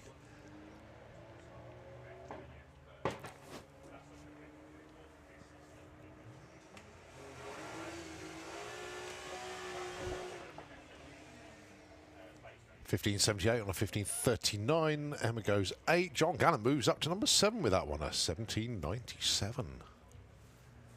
Happy 50th, Rob. The message on the back of the Audi TT from Polly Judge. Polly's dial-in 1578, and it is Carl Goldsmith. 1450, the dial-in for the Corrado.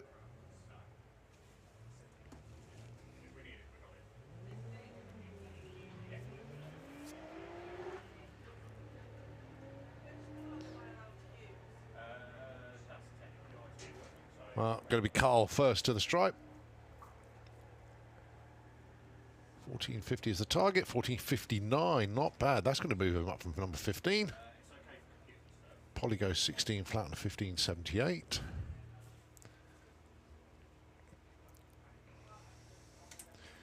So Polly goes up from 11 to 6 with that one. Not quite sure where Carl's slotted in with that one. He's kept in 15th, but I know he's improved. So, again, the timing system will sort that one out at the end.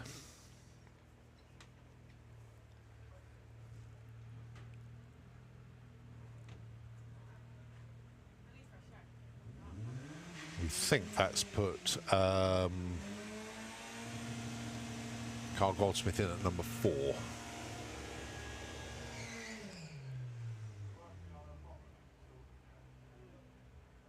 So Justin Foley with the Audi TT, looking for 15.3, and Hazel Carter with Patricia the Passat, 15 flat.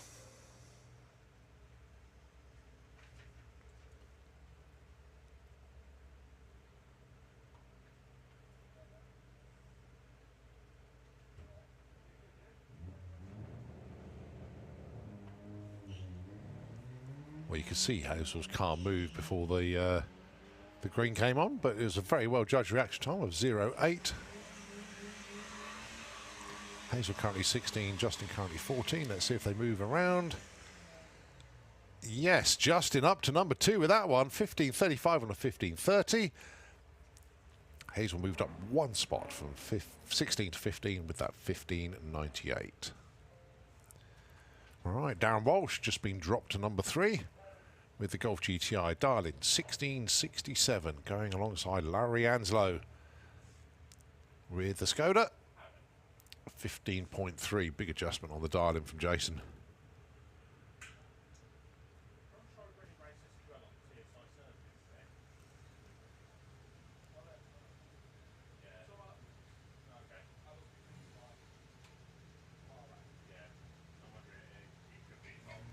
Oh, Laurie tried to chop the tree down there. She went 007 red. Oh, so close. So Laurie looking for a 15.30. Gets a 15.64. Moves up to number 9. No help for Darren. 16.79 on a 67. Stays number 3.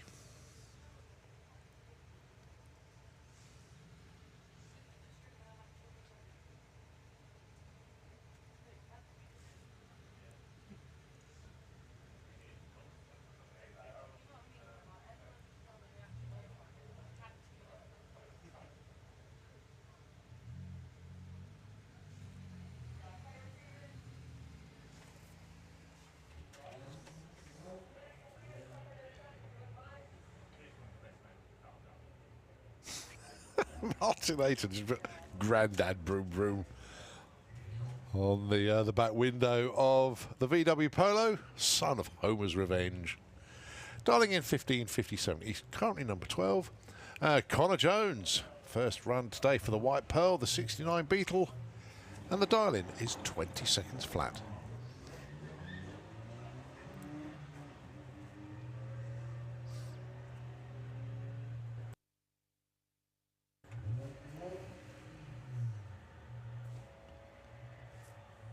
So Martin gets there, goes 15.82 on a 57. Connor 20.27 on a 20 flat. So Martin moves up from 12 to 8. Connor goes in at number 9.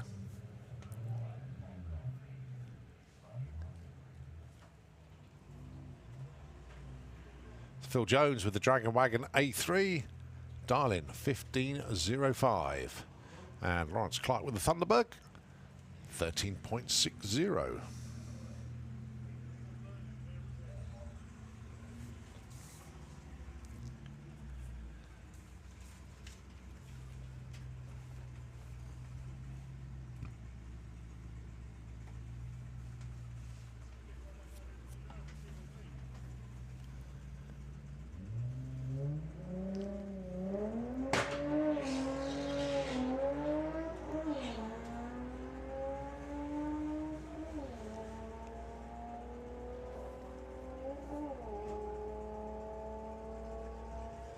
Lawrence Clark gets there first with a 13.83, stays 6, and 15.60 on a 15.05 from Phil. He stays put as well. Morgan Wilson with the Misdemeanor Havoc Beetle. Dial-in 17.75, going alongside Bruce Harvey with the Golf. 18.30 the dial-in there.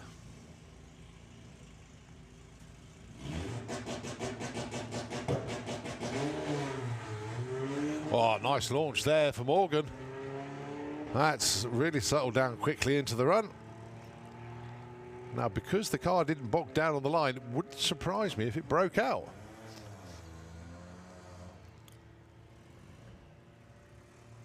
It does. By nearly quarter of a second. That's because it didn't bog off the line. That was an outstanding run. 17.52. 18.12 for Bruce. Guess what? Another breakout. But Morgan really did get a good run in there. Doesn't matter that she broke out by nearly quarter of a second, but it's the way the car launched off the line. She got their revs beautifully right. Right, Alex Day with the Golf. Paul Robinson, your #1 qualifier at the moment with the Audi TT. Paul Robinson's going to get there first. He's looking for a 14.73. which is basically what he ran last time. Can he bookend it though? 14.84, not quite. Stays number 1 though. 18.15 for Alex Day. Slots in at number 19. So that's a wrap for VW Sportsman for Q2. On to VW Pro, and it is Luke Stevenson with the Dragster. Going alongside Paul Jackson with the VW Lupo. Little Pirate. 971 the dial-in.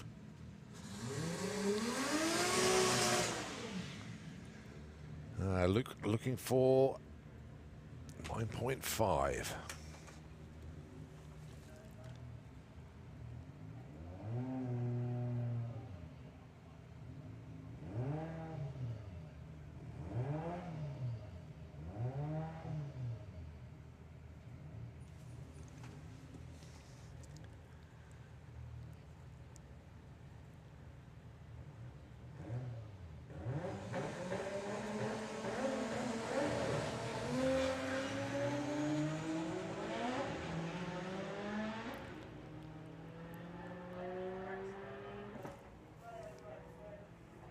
So Paul Jackson, 11.83, 130 miles now there. Luke backing out of the run.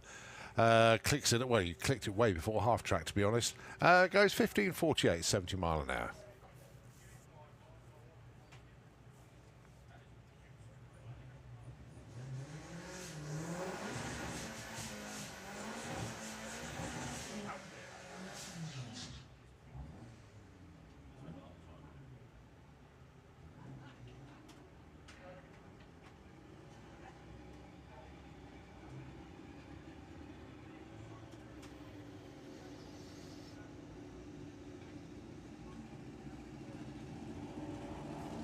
Phil Blogg and Jake Fronder, your next pair.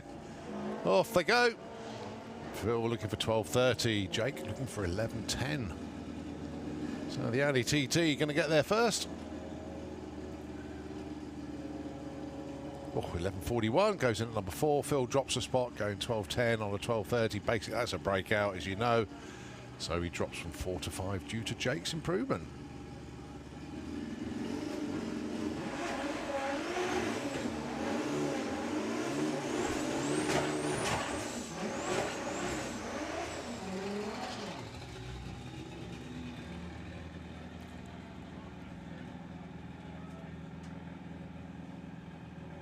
Jacob Bailey with the Jetta.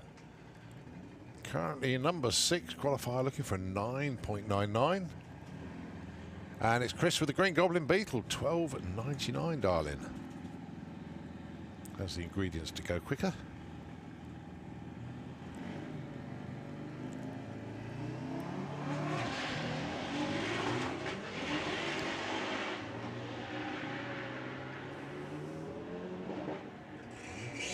Good looking ride for Jacob. Yes. Well, he dialed in 9.99. He goes 9.98 with an 8. He breaks out by a few thousandths. We're not talking hundreds here. We're talking thousandths of a second.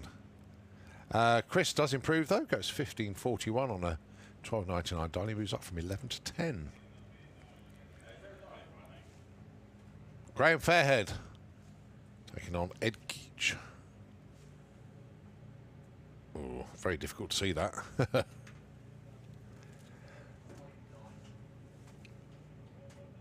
11.1. Right, we have the Wild Bunch into the pairing lanes, please. Oh no, 11.9. Sorry, I couldn't read it myself. Wild Bunch, can we have you into the pairing lanes, please? So, Graham Fairhead then. 11.1. Ed, 11.9.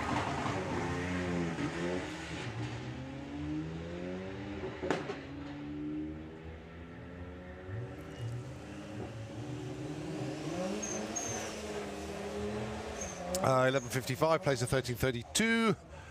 No help for either, basically.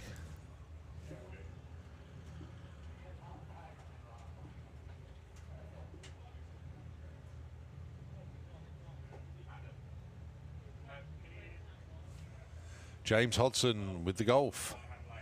Currently number 1 qualifier. Went 10.51.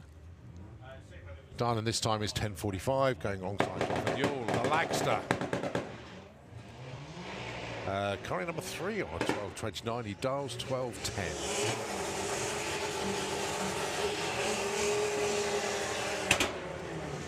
Oh, 10:51. 600s off for James Hodson. But Jonathan Yule moves up to number 2. Goes 12:25 on that 12:10.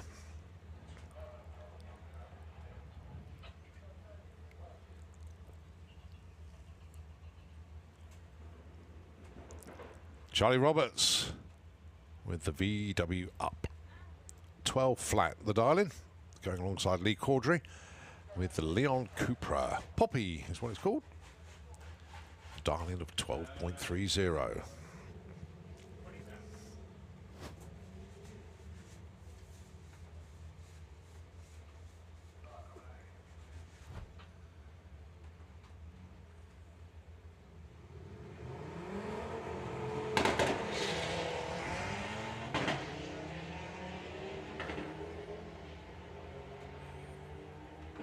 Well, issues for Charlie. Lee, long gone. 12:35 on a 12:30. Should move him up into the top 3.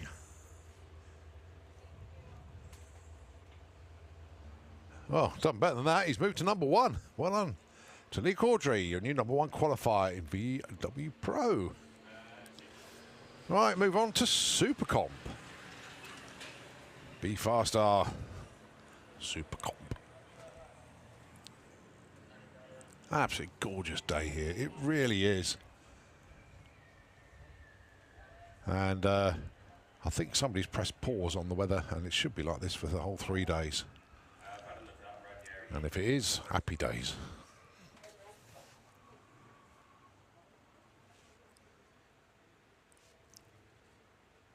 So 6 cars put numbers on the board in Super Comp in Q1. We got more than that here. Unfortunately, we know one of the cars that won't be making it down today, but will be putting qualifying runs in tomorrow. That's Alan Schofield. Fingers crossed, Al. I know you've got issues with the transmission there. Fingers crossed you can get it all sorted and get back on track tomorrow. So I know they've got bits at workshop being fixed probably right now. And fingers crossed, Al, you can get that dragster back out on track tomorrow.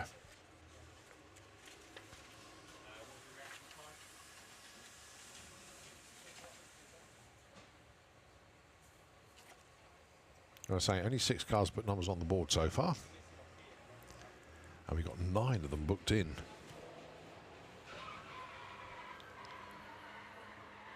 One of them we haven't seen for a fair while, and hopefully it's made it round this time. Won't mention it until I see it. But it'd be good to see that one back.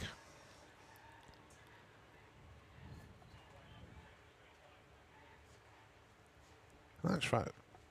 Having said that, only 6 numbers on the board, but I've definitely seen 8 of. No, I've definitely seen 7 of the cars. So one of them went through without a number. Oh, sorry, without recording one. So just give you a rundown then. It's Super Comp next, followed by 850 bike. We just put a call in the lanes for Wild Bunch. Then it will be 950 bike, ET bike, Nostalgia Superstock and Junior Drag bike. And of course, then we get ready to do Comp Eliminator Q2 and Top Fuel bike. Still plenty of hits, and they keep on coming here. Just do a time check for you. It's coming up to 2 o'clock. Don't forget Battle Britain Memorial Flight in an hour and a half. And we believe it's the Lancaster today. Supercom dragsters fired up behind us. About to come underneath the tower. And it's Darrell Howes with the chemical reaction.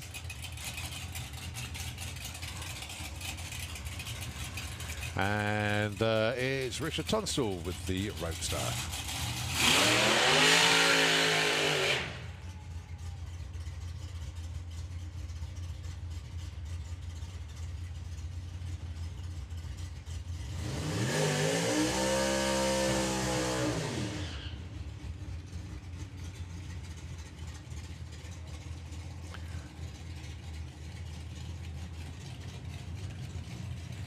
Well, Jasmine licensed in this car yesterday went 891. And if Richard could repeat that number that Jasmine ran yesterday, he'll take the #1 spot. So the car, we know is capable of doing it, but it's doing it when it counts is the important bit. Darrell Howes, well, went a little bit too quick. He went 883 in Q1.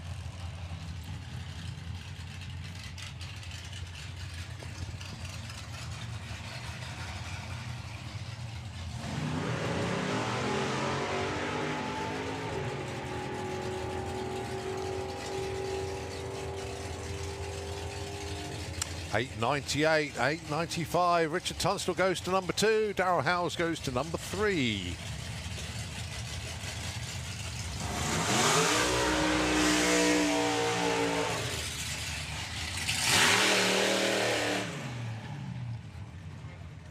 Right, next up then, Paul Hudson with the pension pot.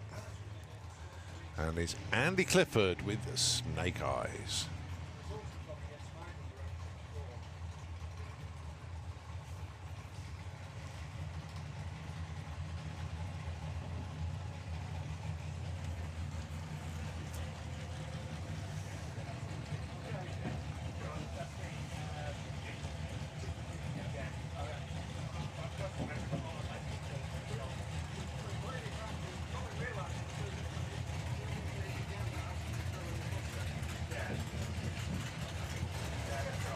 Right then, Paul Hudson bringing the car up in the Kestrel beer lane. So currently #6 man, went 10.64 in Q1. Andy Clifford went 9.70.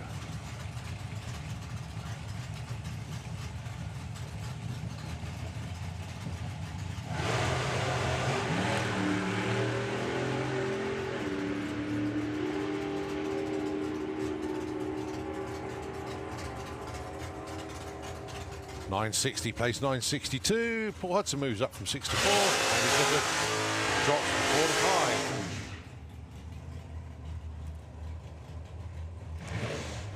5. Right, Steve Hudson, intravenous Ford Model T. A repeat of your final run from the Festival of Power. Do nicely here. Because basically you went perfect. Yeah, aim with the game then. 8.90. That's better.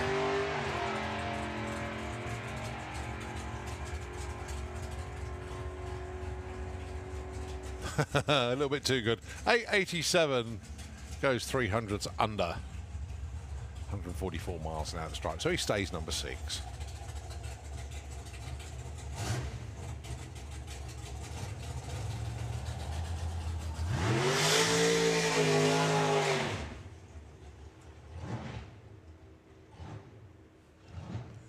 Leah Callett with Dolly Daydream. She is your #1 qualifier. 8.92 with an 8. She's going to stay #1 qualifier after this session because she is the last car to go. The only person that she can beat is herself now.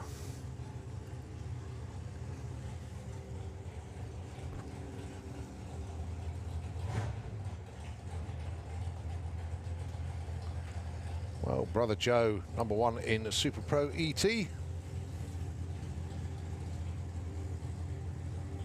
And of course, Leia #1 in a Super Comp. But can she do better than 8.92 with an 8?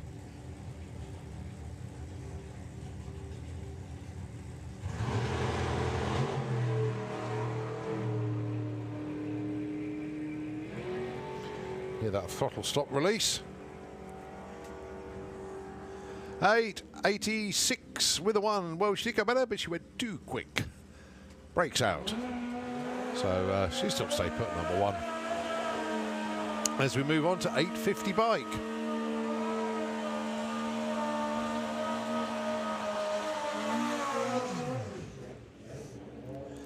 First up, Alan Morrison and Martin Hallett. Good to see such a strong entry in 850 bike. 15 of them put numbers on the board in Q1. An explosion of entries in 850 bike. Very, very strong class this season.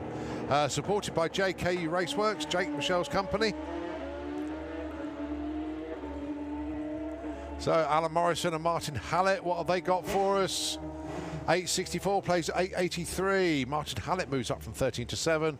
Alan Morrison stays put in number 5, despite making a slight improvement.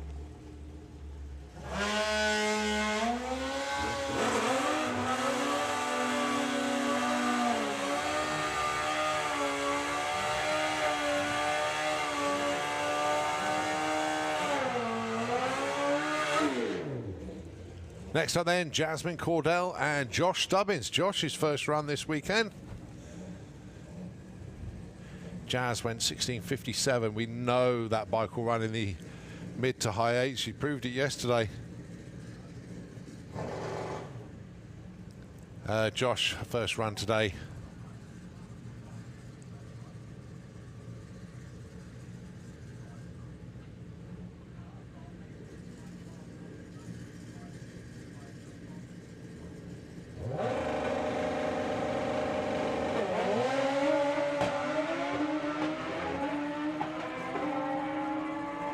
Good looking runs a pair here.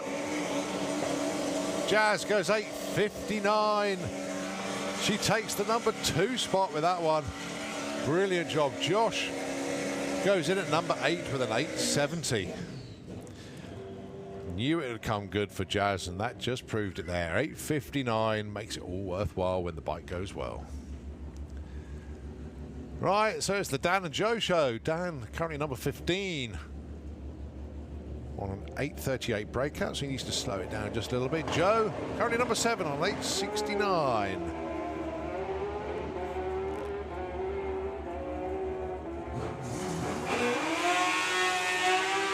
Oh, 8.59 with a 5. Dan Death goes to number 3 with that one. Joe drops a spot due to Dan's improvement. Joe goes 8.72, but he'd already run a 69. How about J Rowe then? Currently number 6. 8.62 his number. Going alongside Alex Gordon, licensed yesterday. Straight into competition today. Went 9.11.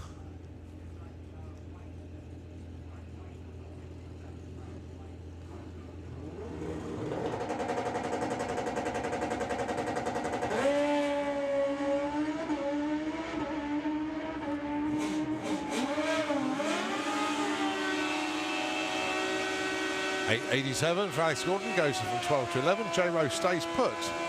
8.66, no help. He went 8.62 earlier.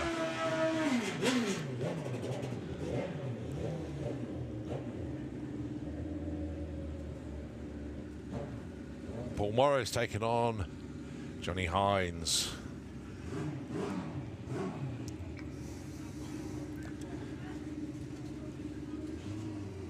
Johnny Hines broke out, went 8.47 in Q1, so this needs to slow it 300ths.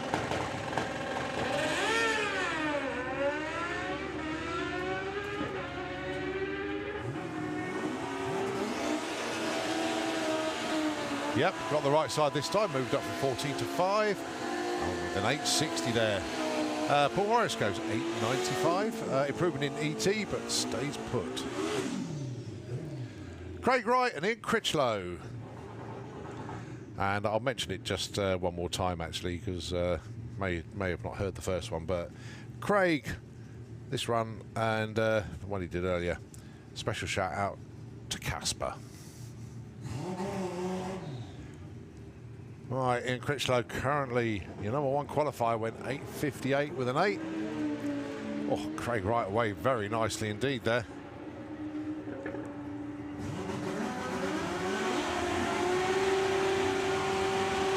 Oh, shame, no time or speed for Craig.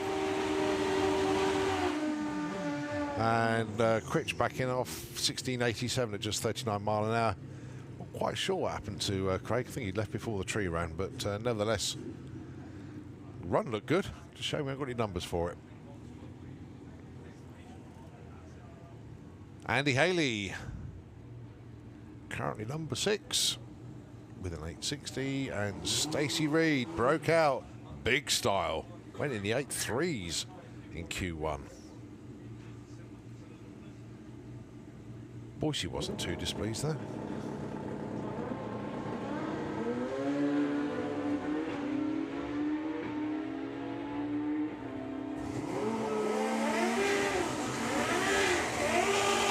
8.56. Stacey Reed takes the #1 with that one. Boy, she's going to be happy again. Andy Haley drops from 6 to 7 with that one. Breaks out by less than 100th of a second. Keith Wright and Gary Malone. Gary currently number 5, Keith number 14.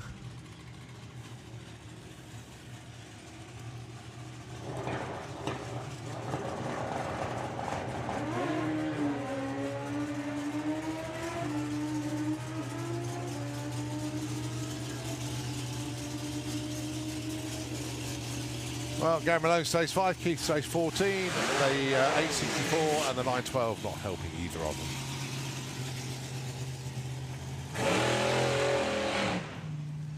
Right, move on to the Wild Bunch. Just 3 of them here this weekend. Keith Crampton and Pete Brown. Massive thanks to the birthday boy himself, Mr. Bob Hawkins, his company Springbridge Director, being the Motorsport UK Championship sponsor for the Wild Bunch.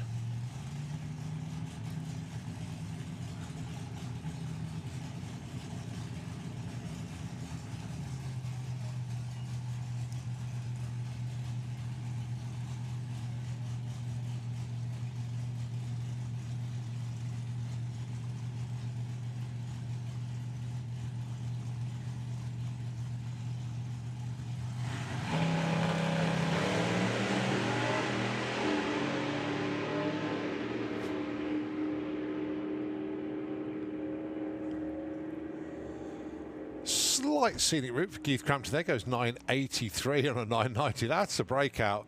9.61 for Pete Brown, 8.54. A little bit off pace, but nevertheless, Keith Crampton, lovely looking run that. 9.83. He'll take that. Back in the 9s. Good lad.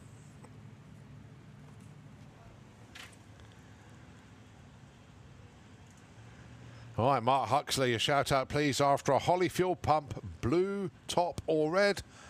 Obviously the Hux is in the pits just before the top end storage units where Runa is based and everything. So Mark Huxley after a Holly fuel pump, blue, top or red. Pop and see Mark if you can help him out. So for the second time then, Bob Hawkins bringing the Time Traveller 2 round the corner. Awesome bit of kit this dragster, been in the 6s.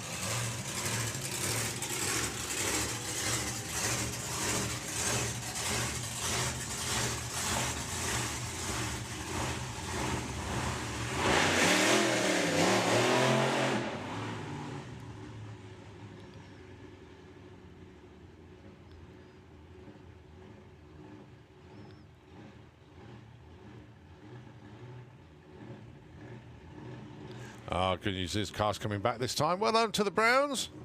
Team Rebel down there. And to Keith Crampton. That was a cracking run for Keith. 9.83.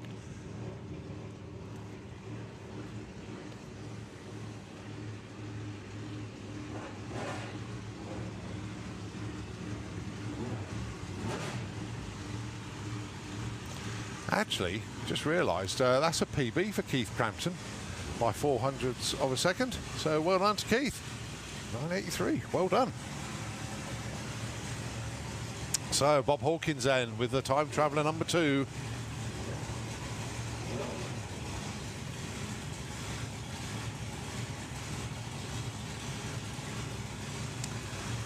Oh, rather optimistic. 8.66, darling. We don't go quicker than that. But Bob basically just testing this weekend. Straight into stage, no messing about.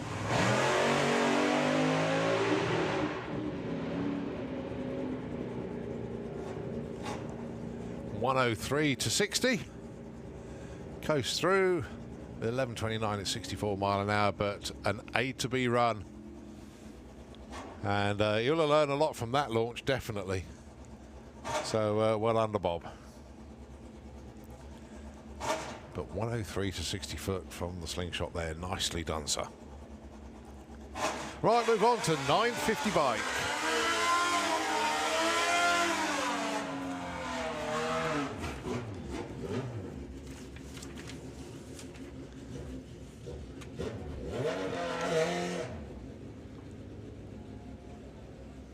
Atlantic Fluid Tech support 950 bike, and massive thanks indeed to them. And your first pair, Rick Sawatsky, wears number 1 with pride once again as a champion from last season, as Bob just been pushed through the first exit up there. Going alongside Brett Cordell went, let's have a look, see where he went, 10:29 in Q1.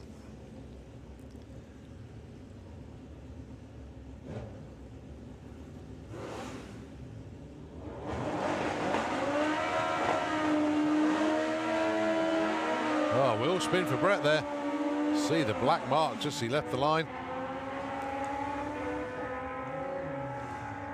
Ritsowatsky goes 9:63, Brett goes 10:05. Ritsowatsky, new number 1 qualifier on a 9:63, but plenty of space to get a bike or two in front of him.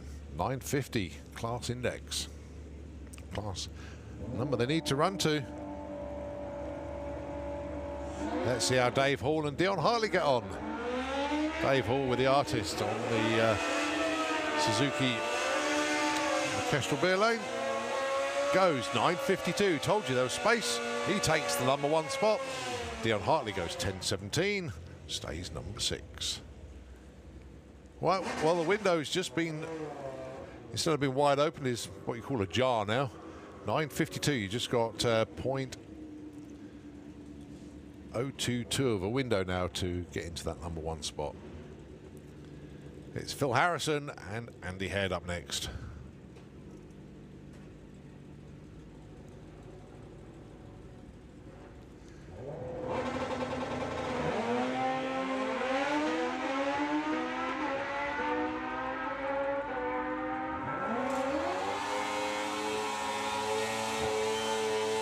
Oh.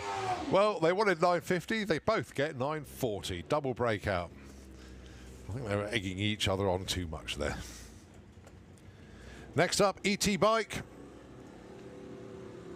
Blood Cancer UK. Supporting this one is Alan Davis taking on Paul Adams. Alan looking for 12.25, Paul looking for 8.90.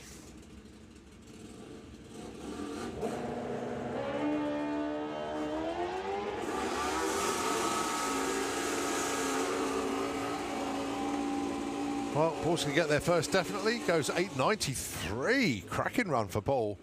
Goes into number 2. Alan Davis breaks out by 600ths. 12.19, too quick for his 12.25, so Alan drops to number 5. But Paul Adams up to number 2. Matt Jones and Michael Gooding. Well, whatever plagued Michael after Q1 hasn't prevented him from coming out this time round. Good news. Currently number 3 on a 904. Dials an 898 this time. Matt Jones also dialing an 898.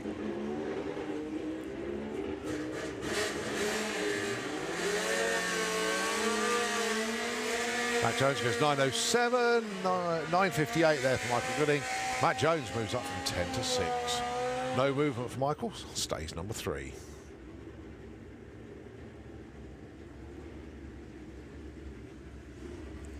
Right, your number 1 qualifier after Q1 was Phil Pratt. And Anna Sasiak was number 9 with the Rensko Racing bike in the Auto Glim lane.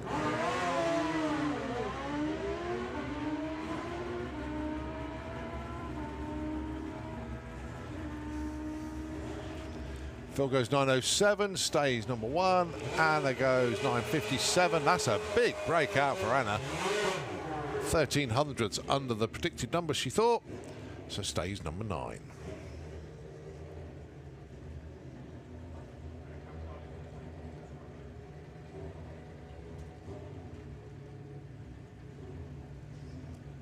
Carl Hester and Gary Hester.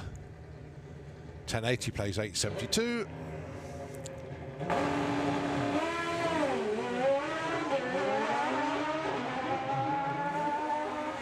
Going to be Gary getting there first. 8.78, good run for Gary. That's going to move him up from 13 to number 4. Carl Hester goes 11.45, moves him up from 15 to 12.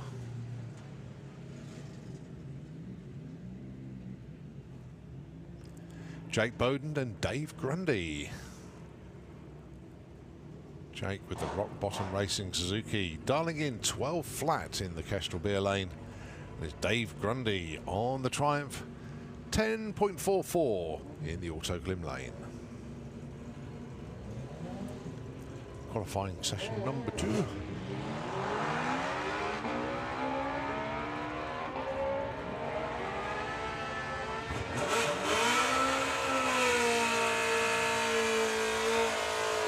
$10.77, 12.46. Jake goes in at number 11. No help for Dave. He stays number 8.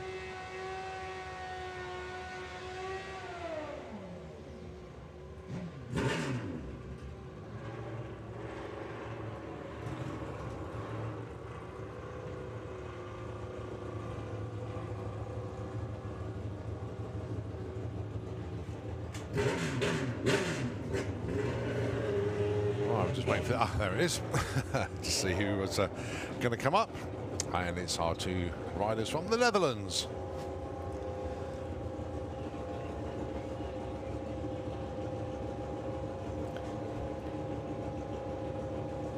Trouble is, we haven't got the numbers on them, so catching us out just a little bit.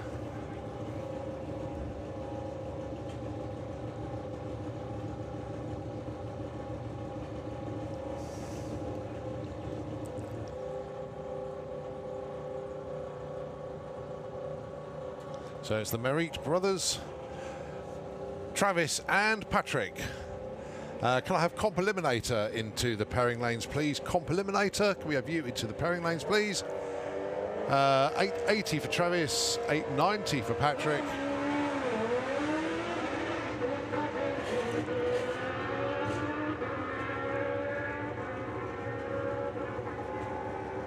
So Travis gets 953 at 1009 for Patrick. They stay put, Travis stays 5, Patrick stays 12.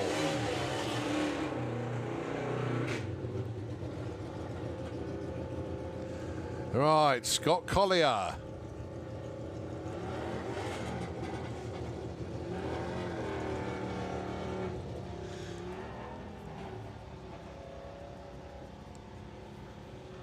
Scott going alongside Blade King. Blade looking for 12.20, Scott looking for 9.40.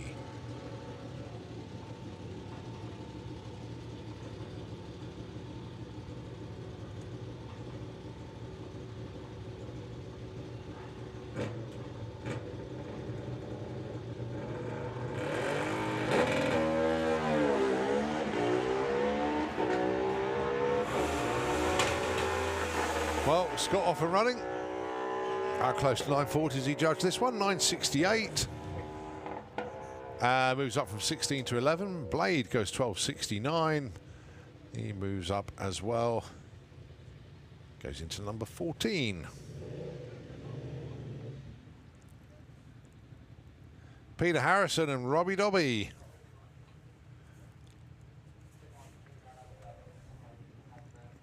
I believe this is the last pair, and then it is on to Nostalgia Superstock.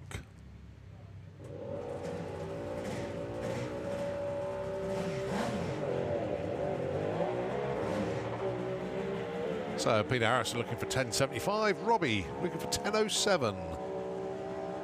Robbie there first, gets a 10.14, he moves up from 17 to 7.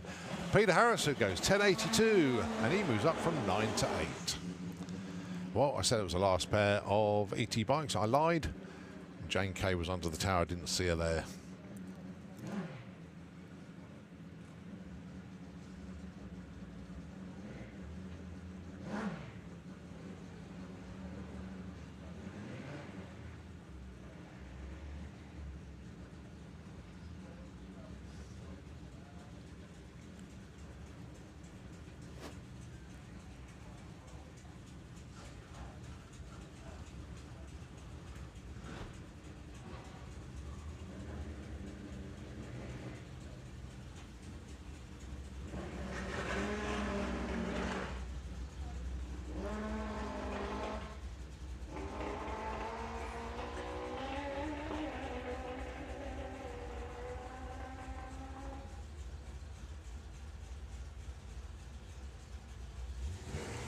Well, Jane gets it through there with a 14.22 at 105.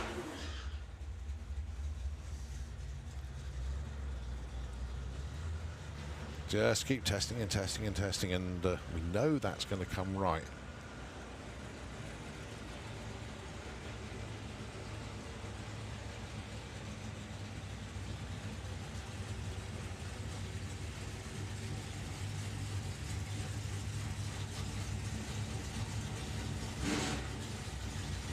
Nostalgia Superstop there, Clive Dandridge and Bob Main. Clive dialing in 1286, Bob 1296. Bob ran 1296 in Q1. Happy to be in the 12s. Good matchup, actually. Tree counts are down, the lights go green.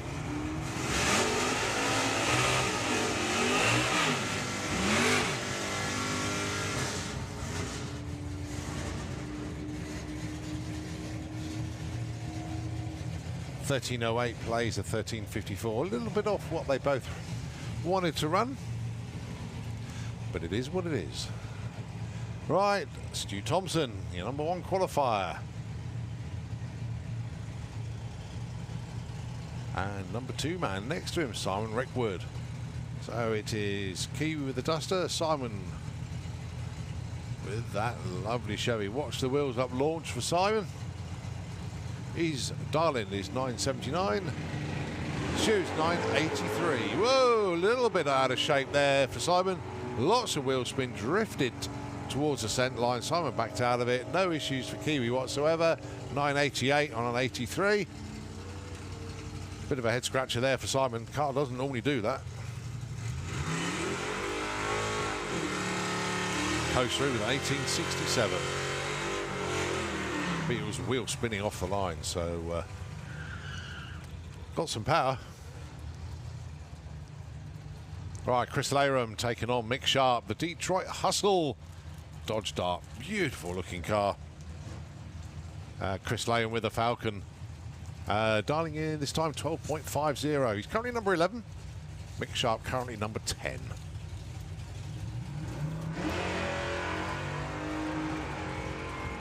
Well, Mick, very keen to get the job done. He went way before the tree was even ready. So he's not going to get a number. Chris Laram, though, 12.61 or 12.50 boots up from 11 to number 6.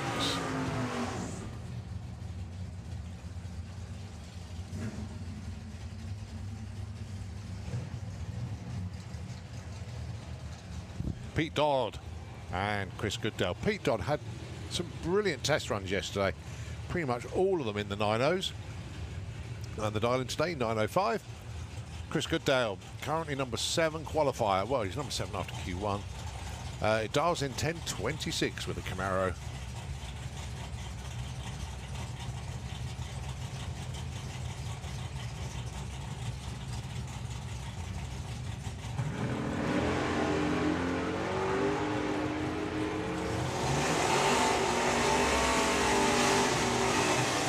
Well, Pete's going to get there first with the 911. Goes in at number 2 with that one. Good shot. And Chris Goodale moves up from 7 to 5. Runs a 10.35. Right, Dave Billadoo, the Yorkshire Heavy. Dialing in 9.71. Going alongside Don Scott. 9.64.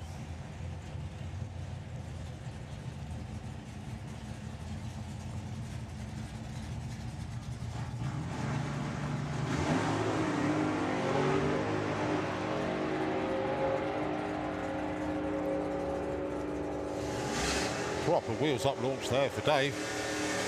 Goes 9.82, moves up to number 7, but Don Scott, 9.68 on a 64. He goes to number 1.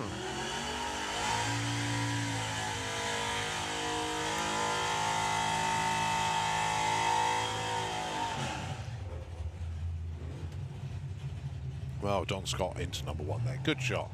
Adrian Portelli and Alan Medley. Adrian looking for 10.73. He's currently number 8. Al Medley, 10.57. Currently number 5.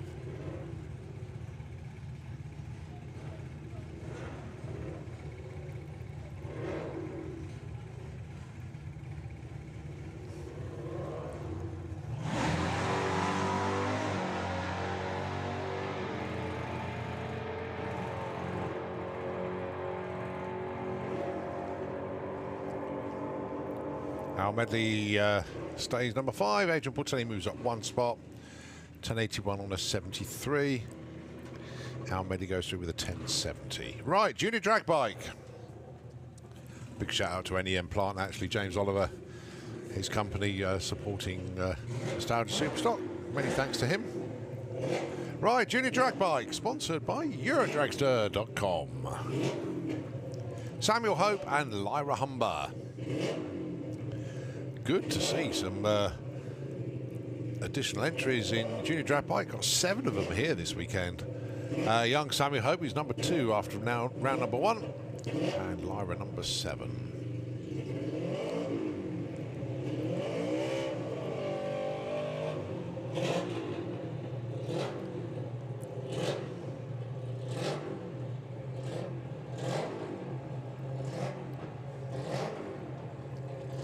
1362 on a 42. Samuel stays 2, but Lyra Humber moves up to number 3 with that one. 1562 on a 1535. Maggie Smallman and Meg Talbot.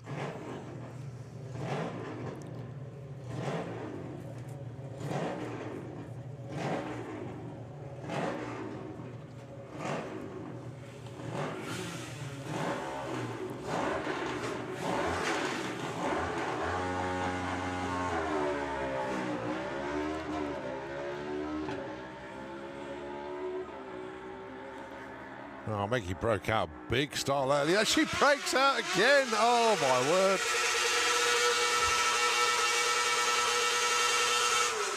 Fair to say that Maggie's bike is working very well now. A little bit too well. 795 breakout. 1459. Other side of the racetrack. Good enough for number 3. Nicely done. Right, Casey Holgate, Grace Pollen. These two are number 5 and number 6. Casey dialing 828, Grace dialing 8.7. A little bit of track prep after this pair as we get ready for Comp Eliminator and Top Fuel Bike. So Casey looking for 828, she's going to get there first. 850 and 897. It is Casey moving up from 6 to 4. Grace dropping a spot because of Casey's improvement. Right, a little bit of track prep. And as we get ready for Comp Eliminator and Top Fuel Bike, so a chance to take a breather from commentary for a moment. Gonna head over to Nitro FM 96.2. We'll take it back with the continuation of qualifying, and it will be Comp Eliminator Q2 when we return.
So here we go then. It is Comp Eliminator Q number 2.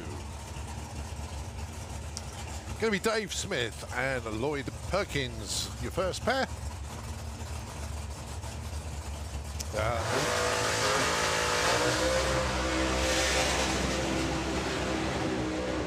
Just give you an update on the qualified order. As I say, the timing system and the timing crew worked on it, and it is Dan Williams, currently number 1 qualifier, from Nick Williams, currently number 2, from Spencer Tram, number 3. Lloyd Perkins is number 4.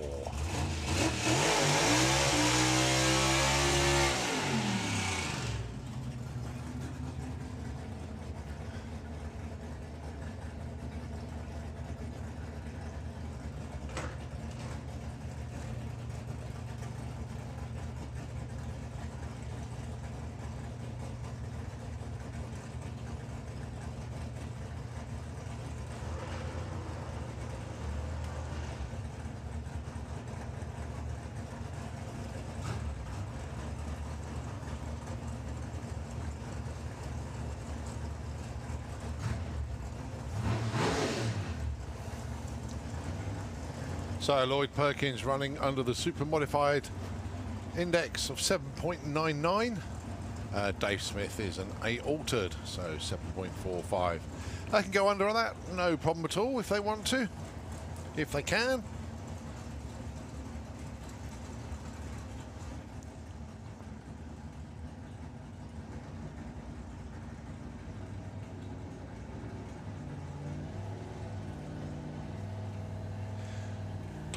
Right, Sportsman ET to pair lanes, please. Sportsman ET, let's have you in the lanes.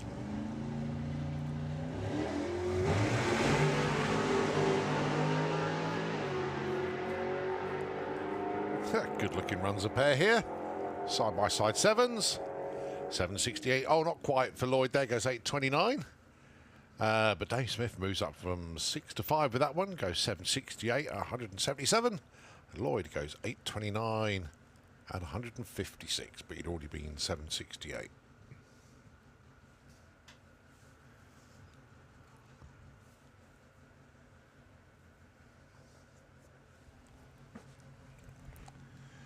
Right, next up, Robin Orthodoxu.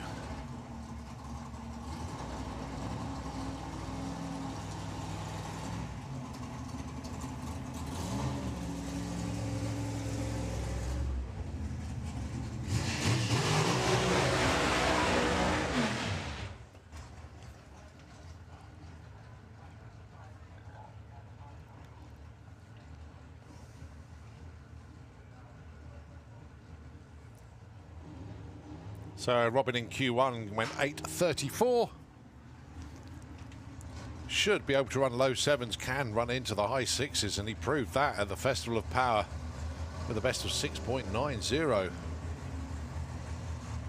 But Robin waving around in the cab. In the cage.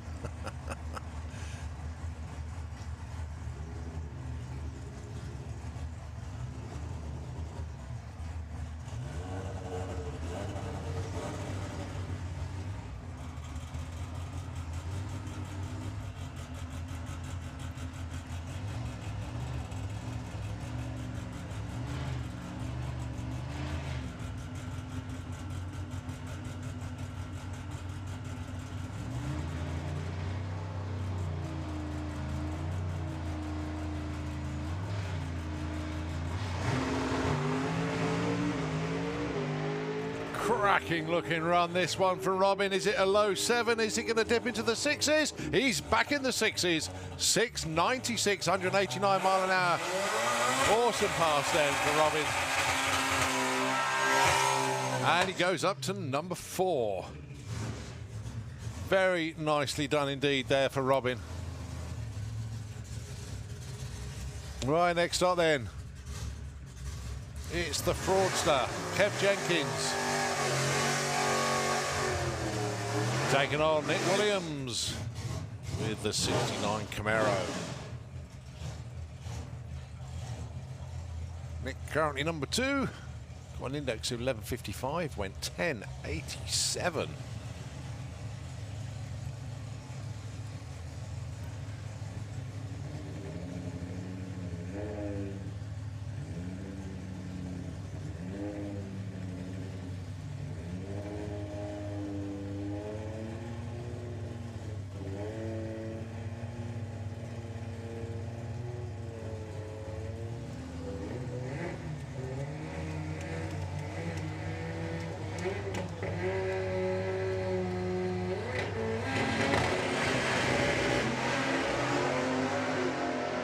Great looking launch there for Kev. 7.66 for Kev. That'll do very nicely indeed. Nick goes 10.90. No improvement for Nick. He stays number 2, but Kev Jenkins moves up from 7 to 5. But 7.66, 177. Very good news actually for Kev Jenkins, because the next big meeting for Kev after this weekend is Door Slammers. And that's going to put him in very good stead there. So well done to them.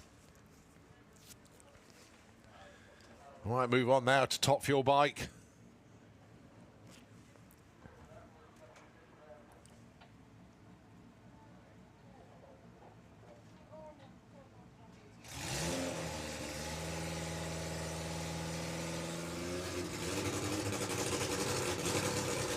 So the dueling machine fires up underneath us here. Steve just climbing aboard the bike. Steve Willett into the Kestrel beer lane then on a solo. And then it's going to be Neil Midgley and Al Smith. Well, definitely Neil, but no sign of Al. Following Top Fuel Bike, it will be Super Street Bike, so things staying fast and loud down here. Definitely fast, that's for sure.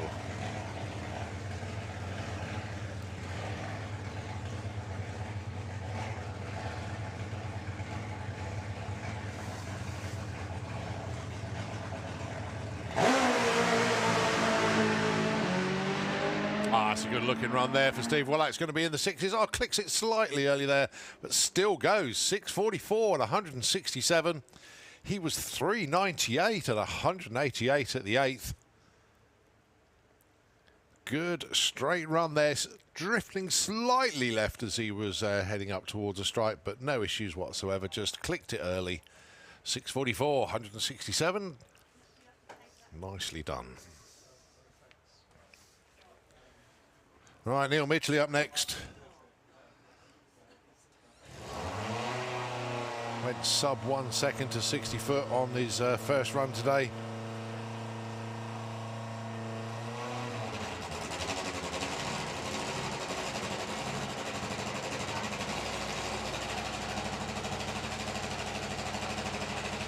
An amazing machine this. With support from Lucas Oils and others. Neil Midgley, Cannon Motorsports, King Racing.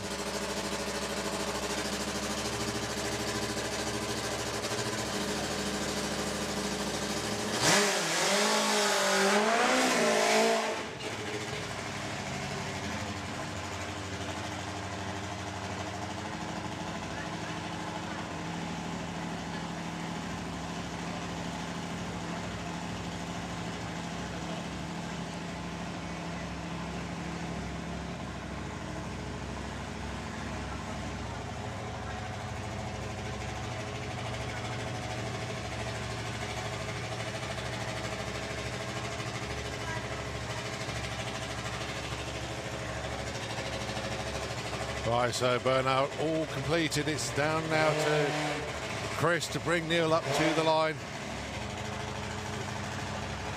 Neil Midgley, what's he got for us for his second run today then? He's already had this bike into the 5s. He's already gone sub 1 second to 60.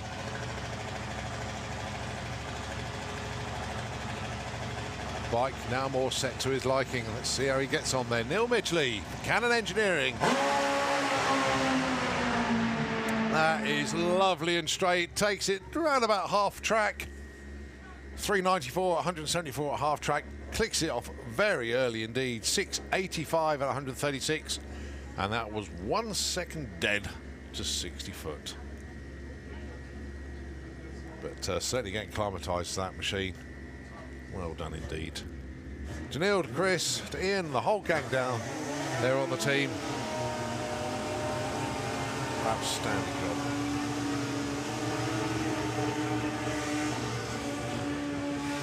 Move on to Taylor's Trophy Super Street Bike. Margot Schmidt. First run for Margot today. Going alongside Steve Venables. Went 6.95 in Q1. 214 miles an hour. Track certainly getting some warmth in it now. Sun been beaten down on it for quite a while. 124 for 60 for Venn. Oh, arrow straight. And it's a 7-0 at 172. Clicked it early. Was drifting slightly left at the stripe. So discretion, better part of Valor there, just bringing it back towards the right. But 7 flat, 172. Margot goes 863 at 172. Margot goes in at number 5.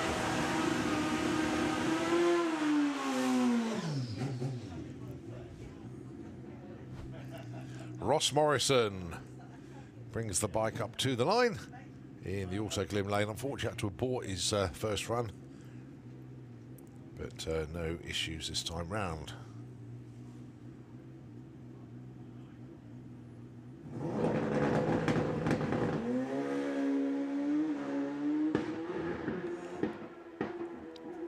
Well, when I say no issues, the front wheel did come up a bit there, and Ross was riding that one out, and in the meantime the shift wasn't quite going how he planned, so coast across the line at 10:37 at 63 mile an hour.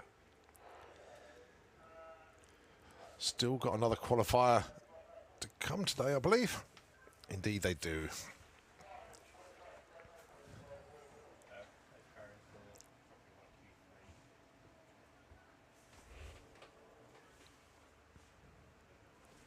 So Jake Michel just bringing his bike underneath the tower.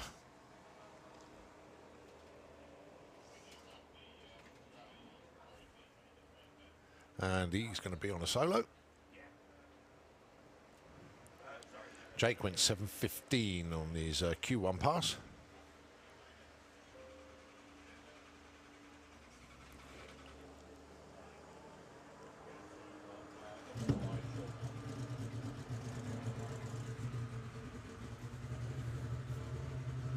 So a little bit of clean up just underneath the tower. At the moment.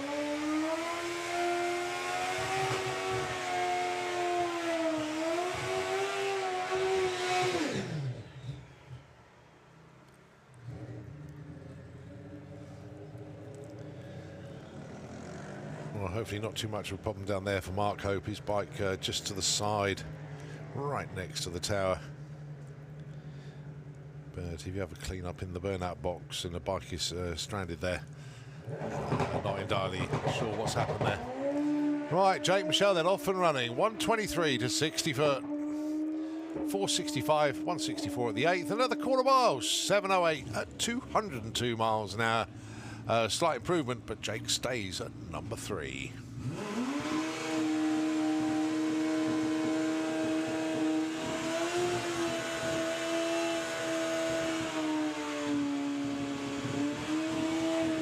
Alan Morrison Jr. went 7:02 in the first round of qualifying earlier today.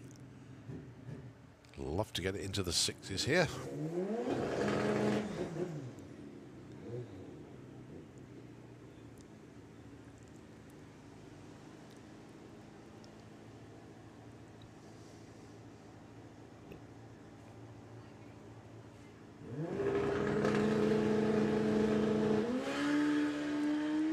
From 24 to 60, but the front wheel comes up at 3:30. Powers on through. There's a 7:32 at 200 mile an hour. You had to feather the throttle just to bring the bike back under control.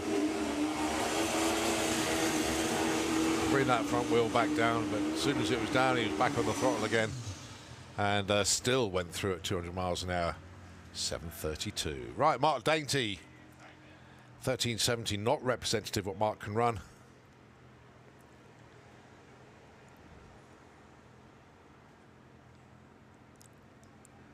So he wants 6 or more seconds off what he ran before.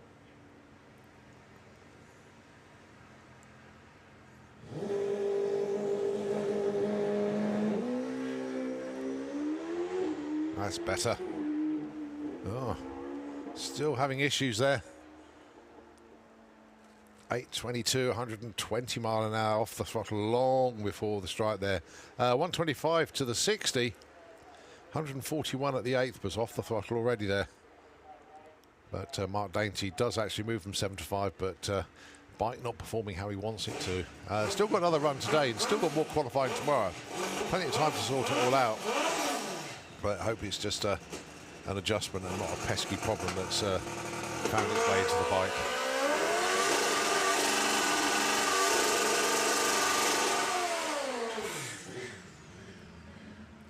Move on now to Funny Bike, and that's Dave Peters with the Rigger Boot Express.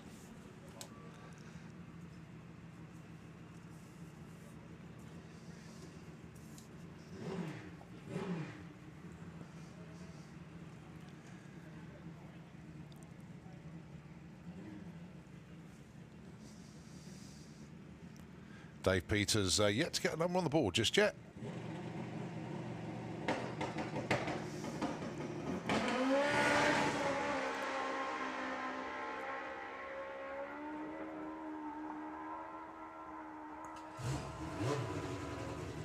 .862, 139. More to come, definitely.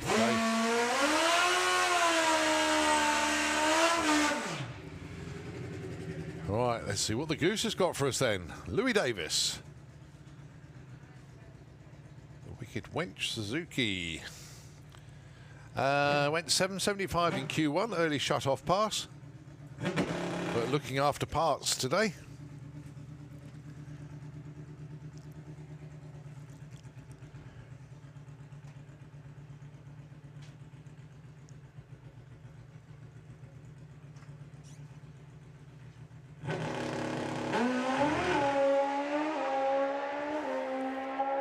.108 to 60. Oh, clicks it at the stripe, goes 723, 151. Nice move. Not stressing it too much. Nevertheless, good improvement on his previous ET. So well done to the Goose. Right, I think we move on to... No, we still got Roger Moore down there. I wonder where he was. Couldn't see him in the lanes. He was right behind me. The Boxer Frogs Racing Funny Bike of Roger Moore.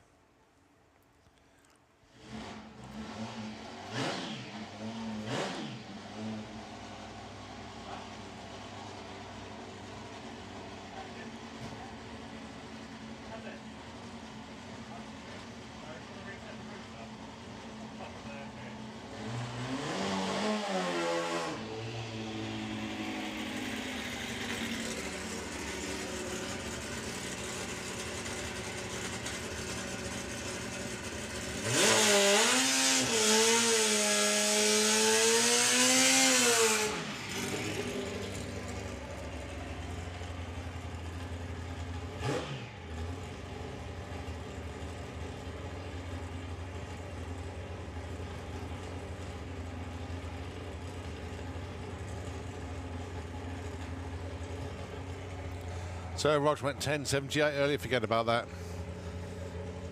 He wants this bike back into the 7s again.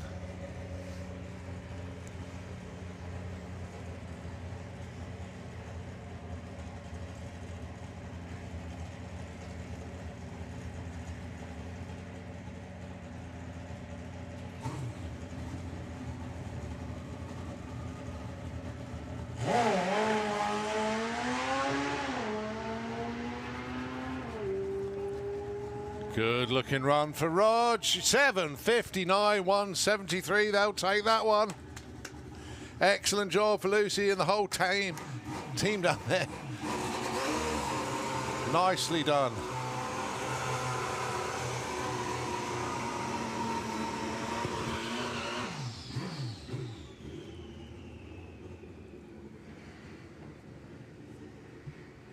On now to Combike Graham Dance.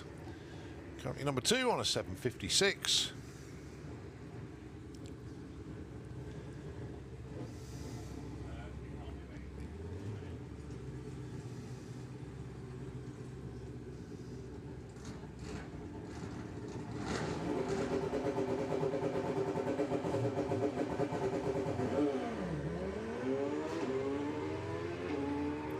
That's a good looking run for Graham.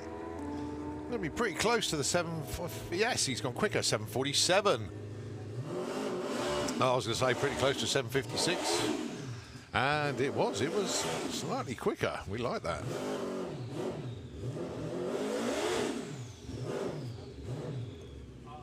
Track has certainly got some heat in it now.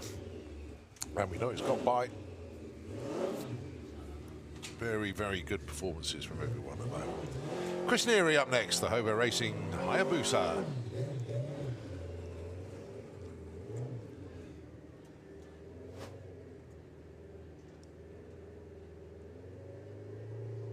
Went 10-12 in Q1.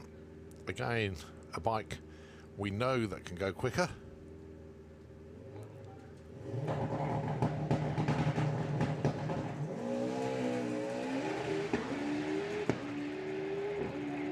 That's 3 wheelies so far. That's more like it. 771 moves up from number 8 to number 3.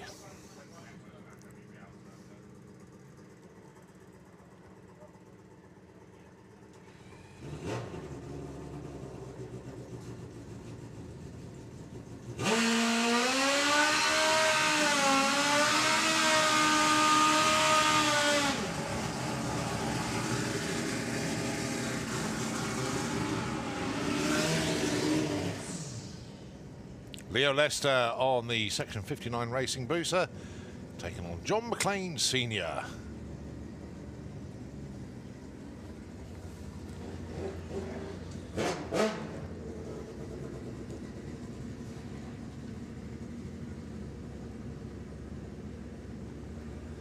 These two currently 5 and 8, but unfortunately Leo being pushed back. I know he's had a few issues in testing yesterday. Q1 wasn't too bad. Not quite where he wanted to be, but maybe he's got that problem again that seems to found its way into the bike. They'll get back to the pits and get it sorted out. John McLean Sr. off and running.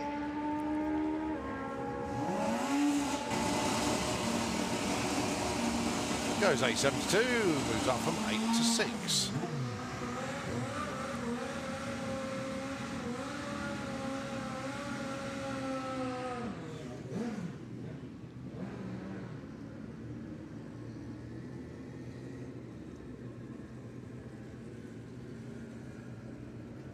How about Mick Wynyard and Jordan Kenway, your next pair?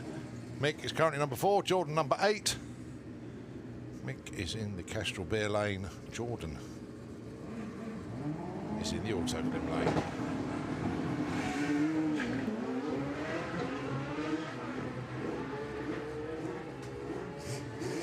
Oh, 2 good-looking runs here. Jordan moves up from 8 to 6 with an 8.56. No move for Mick Wynyard, though. 7.96 is what he ran in Q1. 7.97 is what he runs in Q2. All right, Dave Thomas. 8.73 in Q1.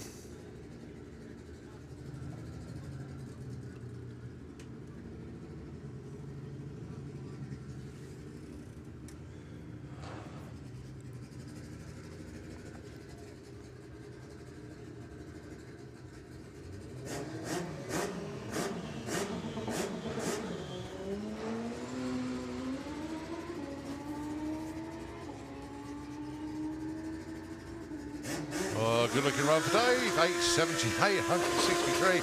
Well, pretty much matched what he ran before, to be honest, but good looking run though. Right, Lenny Paget. Needs to go sub 8.73. We've got a bump spot in comp bike.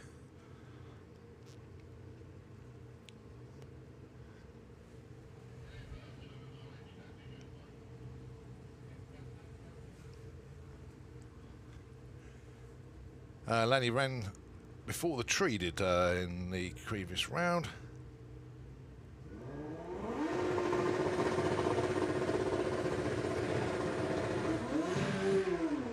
Off he goes. Arrow straight.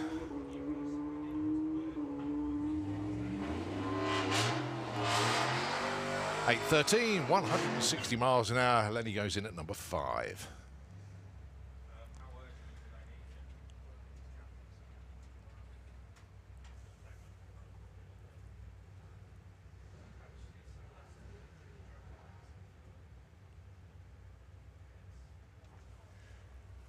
On to Hutchison and Dibley, Sportsman ET, first pair, and it is Tom Atkinson and Kirsty Tram.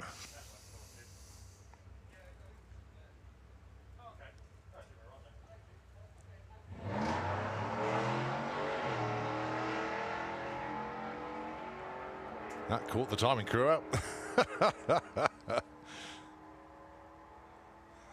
Right, Tom goes. Breakout, 11.94, bit too quick. Kirsty Tram, though, goes 14.26 on a 14.20 dial. Nice job for her.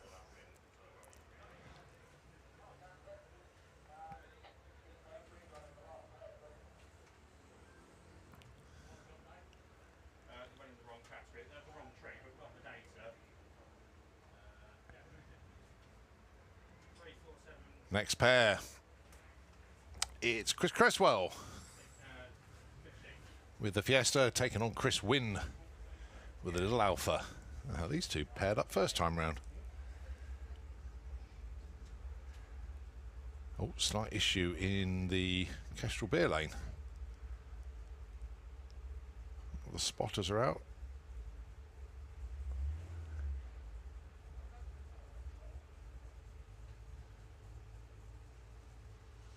Looks like I might have a little bit of clean-up in the Kestrel Beer lane.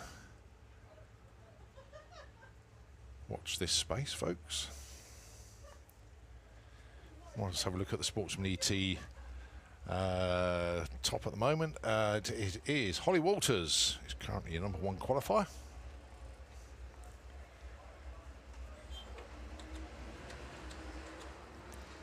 Gary Lake, #2. Chris Wynn, #3. Jane McCready's #4. Felicity Gibbs is in at 5. Chris Creswell, 6. Chris Redshaw, 7. And then it's Ash, Steve Mellors, and Dominic Henson rounding out the top 10. Perrin Lane's chock-a-block with cars. Yeah, a little bit of a clean-up in the Kestrel Beer lane. So I'll tell you what, going to take the vocal cords away on holiday just for a very short while. So Nitro FM 96.2, it's all yours for the time being.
Okay, we're back, and it is the two Chris's. It's Chris Wynn with the little Alfa Mito, and it is Chris Cresswell with the Fiesta ST. The dial-ins then, Chris Wynn is looking for 16 flat in the Castrol Beer lane, and Chris Cresswell looking for 15.4 in the Autoglim lane.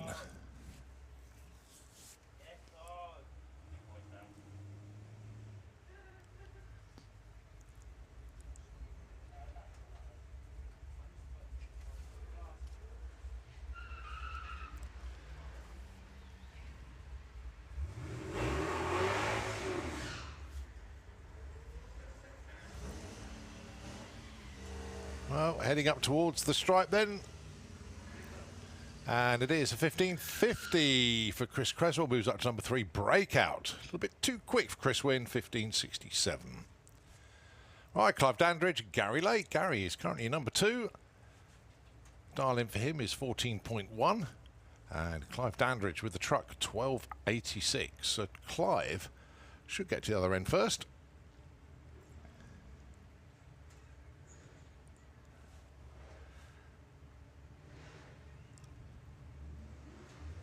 .350 small block in the truck.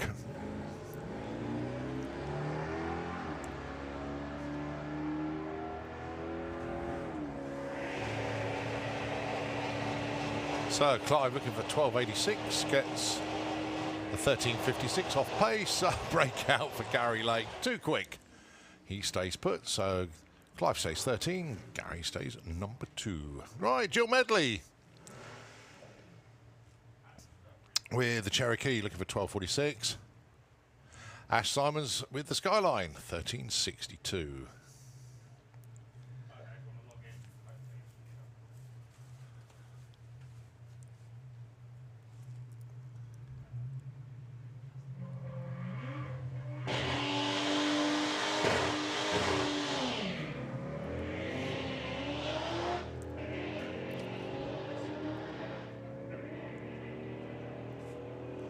Well, Jill off and running. How close to 12.46? 12.47, that'll do. Number 1 qualifier for Jill Medley. Ash drops a spot there, 13.31. Massive breakout by nearly 0.3 of a second. But Jill Medley, hello, number 1 qualifier. All right, Dominic Hensham and Chris Redshaw. Dominic looking for 12.44 with the Merc, and Chris looking for 15.35 with the Mustang.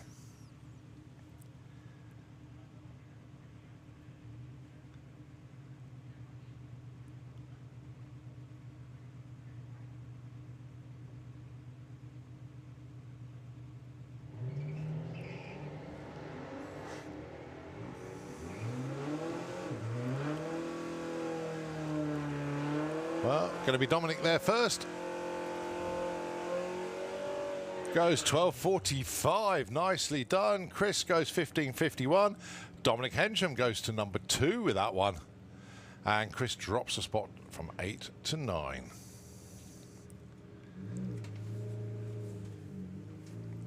All right, Ben's van with Jane McCready, and it's the Hulk MX-5 of Steve Mellors. All right, Jane currently number 7, Steve currently number 11.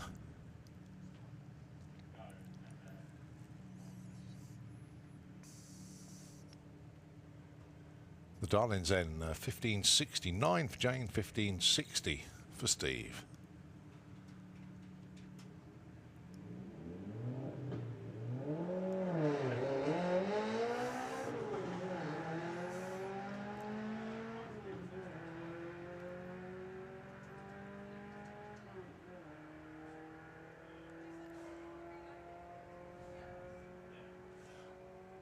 Oh, 15.61 for Jane breaks out, but it's 15.71 for Steve Mellors.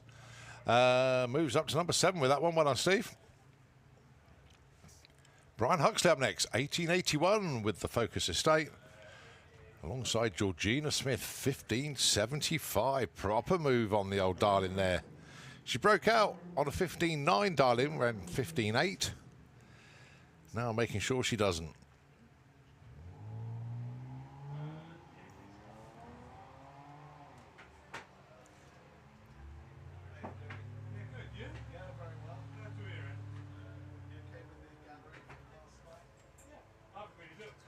Georgina goes 1580. That's back-to-back 1580s, but it does move her up to number 3 this time round. Brian Huxley drops a spot, breaks out by 0.02 of a second.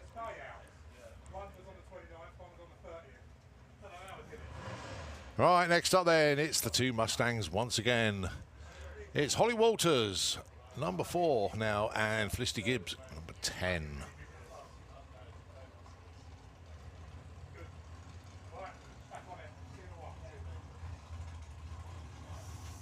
Darling's then Holly 1540, Felicity 1714.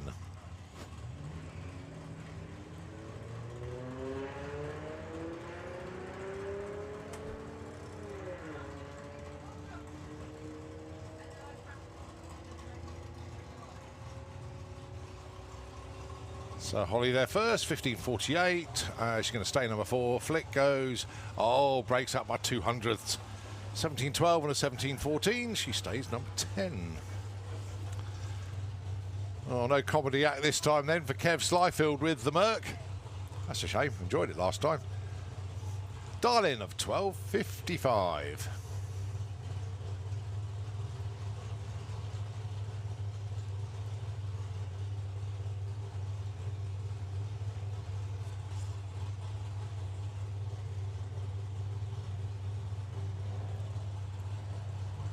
Right, well, Kev is number 17 qualifier at the moment. He broke out last time. Let's see if he's any better this time. 12.55 is the target. Nope. 12.45 breaks out yet again. Great job, Kev. 2 for 2 on breakouts. Okay, next up then, I think it's a 2-seater I can hear behind me. Indeed it is. Run number 4 for them today.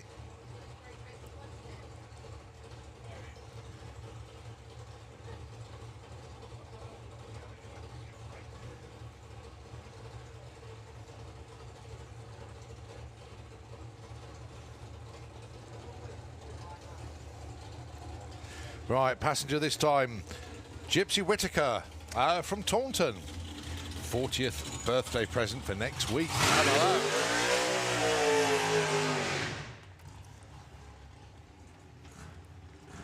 So I believe last run of the day for the 2-seater. Busy day for them today, actually. 4 runs. I think they've got 3 or 4 planned for tomorrow as well.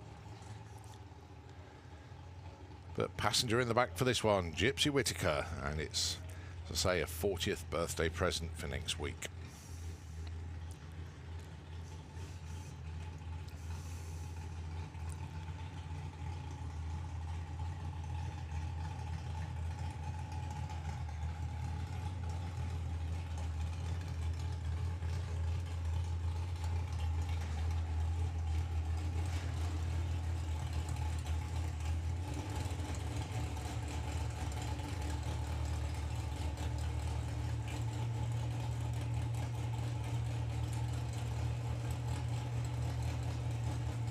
So just checking in on the passenger, make sure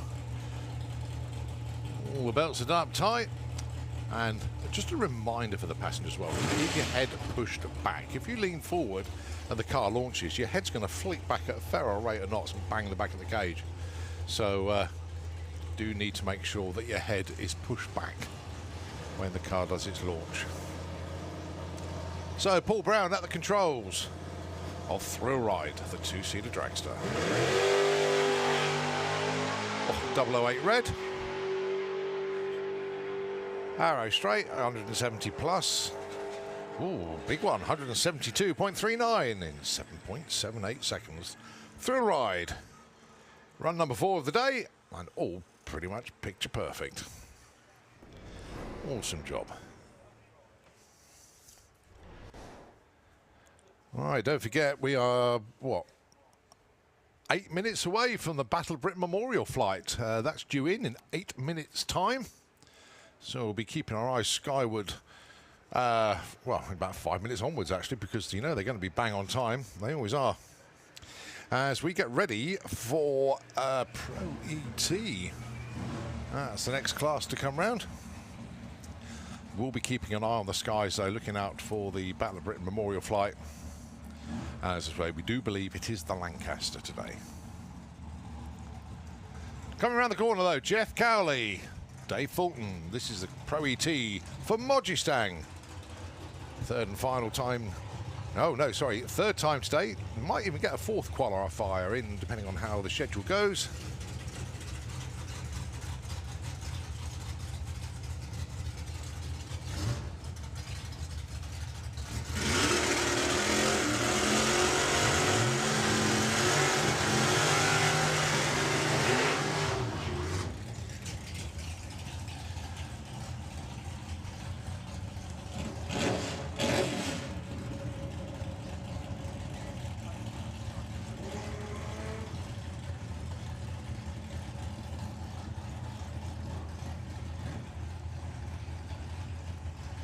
So Jeff Cowley then, 9:35 is the dial for Jeff.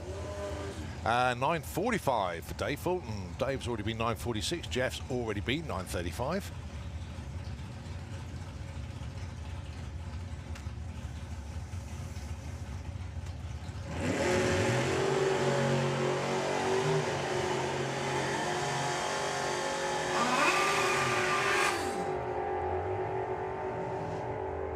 $9.49, and it's a breakout 9.25 for Jeff Cowley. That's a stout run. So Dave Fulton, only 400s off, but no improvement. He'd already been 100th off. So no help for either. Next up, Al Medley, Nick Mugridge. Olds timer taking on the dragster.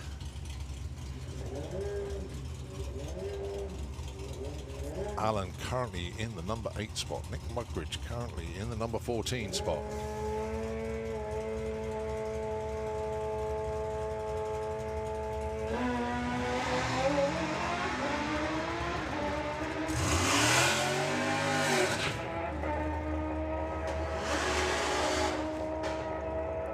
$10.53 for Nick. $10.71 for Al. No movements in position there. All right, Tom Kay and Mason Griffiths. Tom Kay looking for an 850. Oh, I don't think that's right.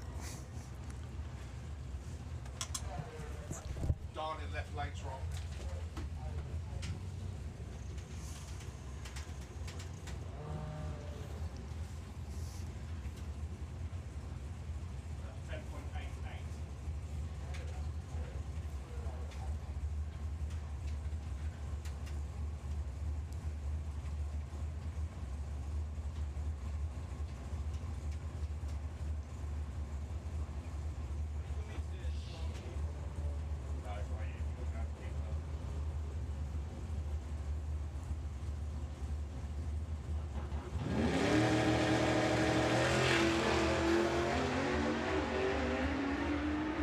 So Mason looking for a 907. Tom looking for a 1088. Oh, 917, 10, sorry, a 1008. He gets 1015. So Tom moves up from 2211. All right, next up then, Pete Dodd, his first run actually in Pro ET. He'd been running in Nostalgia Superstock earlier on. Dials a 909. And it's Andy Garnett with the Millennium Hawk looking for 1112. Around about 4 minutes to the Battle of Britain Memorial flight, so keep your eyes on the track, but keep one eye on the skies as well. We don't know which direction it's going to be coming in from.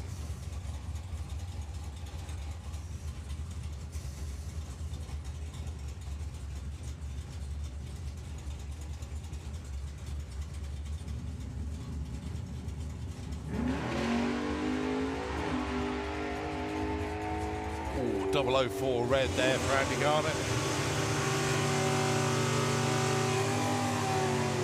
912 for Pete Dodd, goes in at number 8. Andy Garnett goes 11-11 on an 11-12 dial. It breaks out by less than 100th.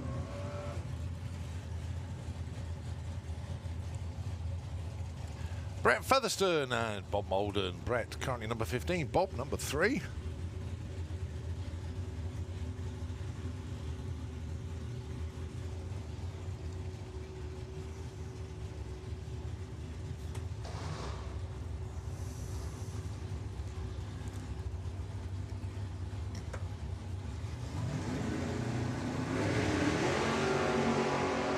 Both the way well. Bob with a 0.8.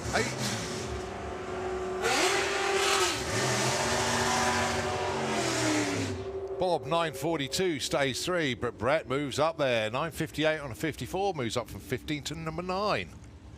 Nicely done. Marie Mills and Will Clark. Oh, Marie currently number 4, Will number 6. Can I please have Junior Dragster into the pairing lanes, please? Junior Dragster, can we have you into the lanes?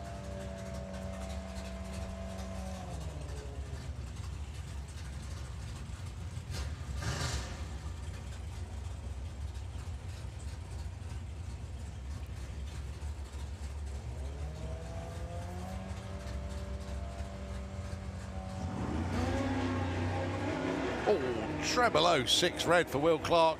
That was almost the money.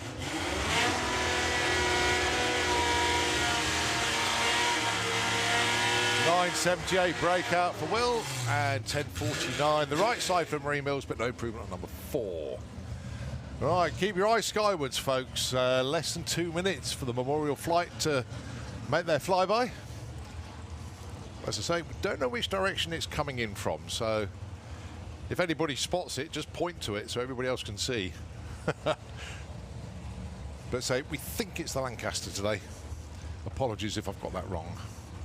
Next up, Dan Fulton, Lee Morris. Dan is currently number 14, Lee is currently 12. 10.01 plays 10.08.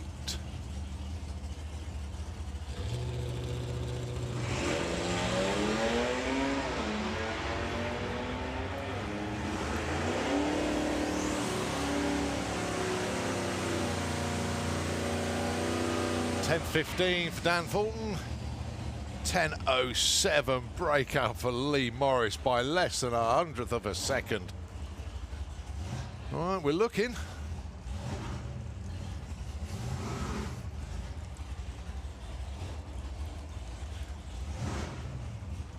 All right, we're looking skywards. Can't see anything yet, but our eyes are peeled. Aha, there it is. Ah. Just towards the top end of the strip is the Battle of Britain Memorial flight, and that is the strangest looking Lancaster I've ever seen. Here it comes then. Down the main straight, looking above.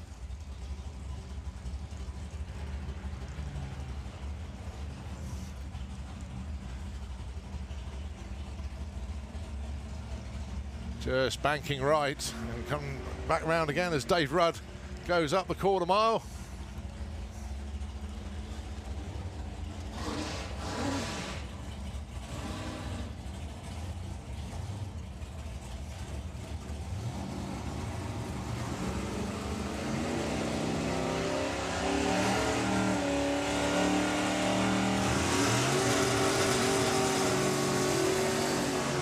As the Memorial flight goes over once again.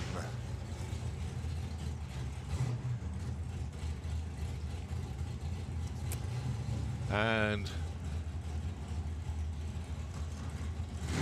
the wing waggle to say, cheers guys, we'll see you again soon. And as they head off once again. So Battle of Britain Memorial flight due back in again tomorrow, actually.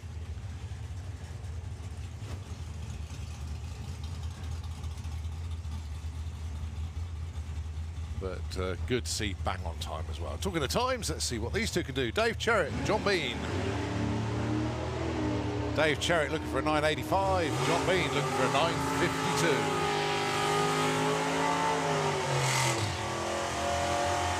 Oh, 9.87 for Dave Cherritt. That moves him up from 20 to 6. John Bean goes 9.56 on a 52. He was already a number 2 qualifier, so no improvement there.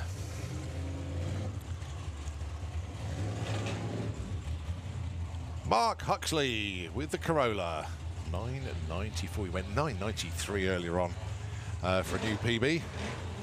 Going alongside Neil Watkins, the little Purple Express Dodge pickup, Darlin 11.25.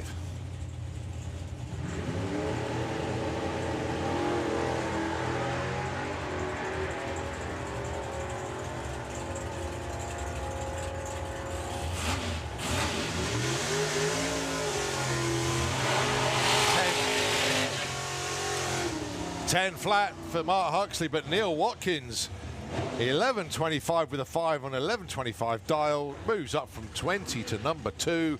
Why couldn't he do that at the Festival of Power? But well done, Neil.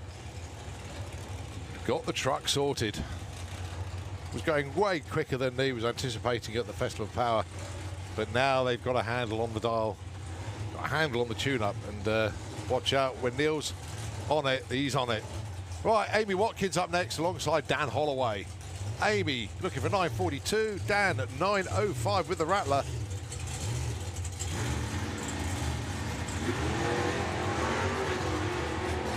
Both away well. A little bit of a bounce there for Dan. Yeah, Amy going to be going quicker there. And 9.50 on a 42. Dan Holloway backs out the run there. Was moving around a bit there. 10.15.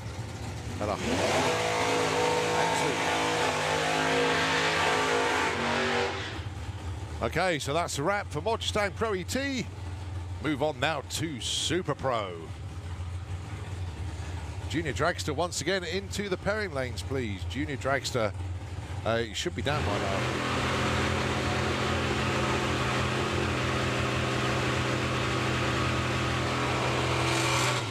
Unmistakable sound of Dave Russell doing the burnout with the van with no name. Going alongside Grandad's Toy. Phil Toppin, the Corvette. Pete Nee Memorial Trophy. This is Super Pro ET.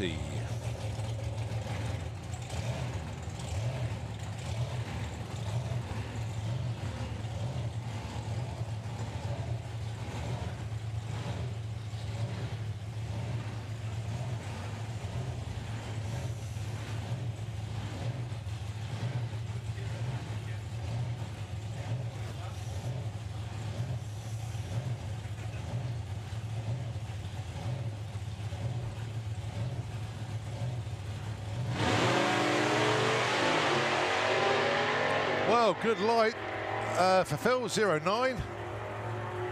Dave Russell, I think, is going to get there first. Oh, Dave Russell breaks out by less than 100th of a second. 8.68 with a 1 on 8.69. 8.85 the right side of Phil Toppin. Guess what? They both stay put. Next up then, the DCAM Construction Pickup. Lee Darby going alongside King's Topolino, Callum Swinchat.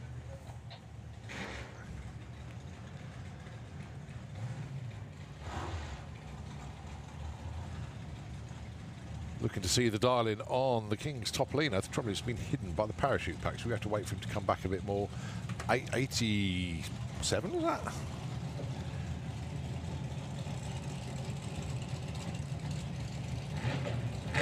No, 82. Wow. Stout number. 8.99 for Lee Darby. Well, truck can go quicker than that. Went 8.76 earlier on, but perhaps they're trying something different this time.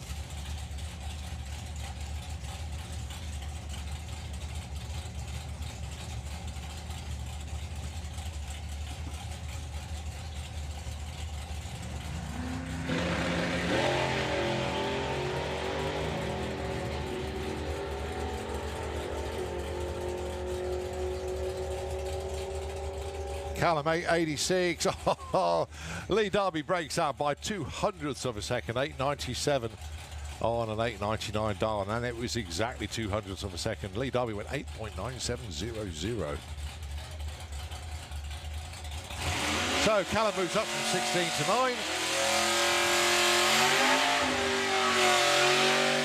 9. Lee drops a spot to 14 due to Callum's improvement. Mark Turner up next with the Supra. Dial in 8.40.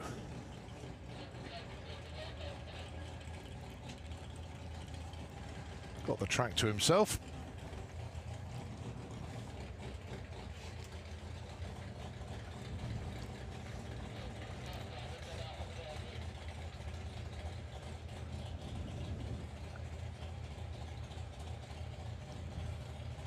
So Mark Turner currently in the number 10 spot.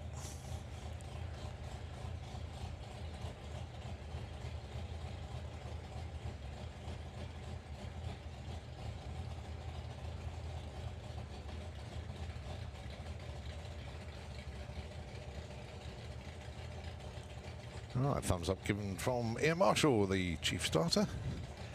So Mark Turner bringing the Super up to the line. Whoops, getting a little bit carried away there.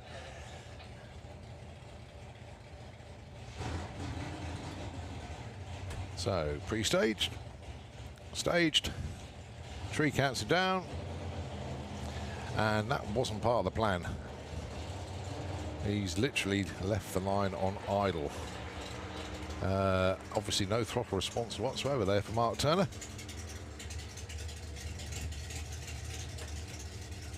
Very bizarre. Well, let's see what the car will do on tick over. 23 seconds at 64 mile an hour with absolutely no throttle whatsoever. Not what he wanted.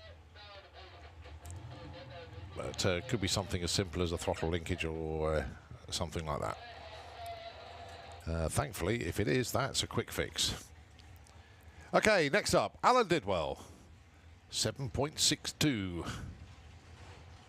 for the dragster.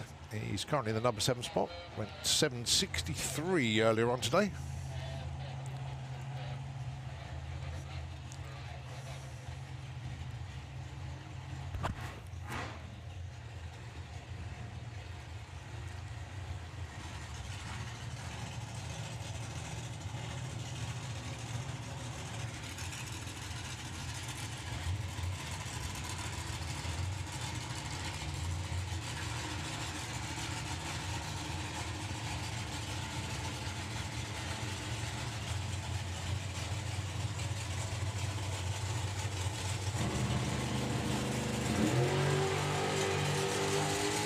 Lovely 04 light for Alan.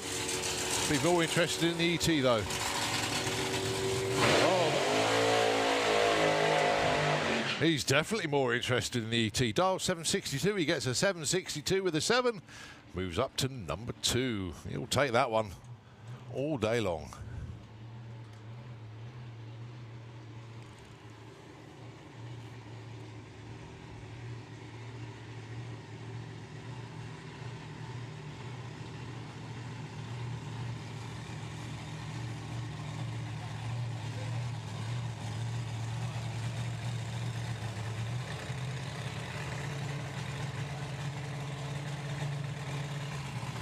Right, it's the Canon Reloaded Dragster, or the Reloaded Dragster if you like, Pete Walters. Dial in a 7.53.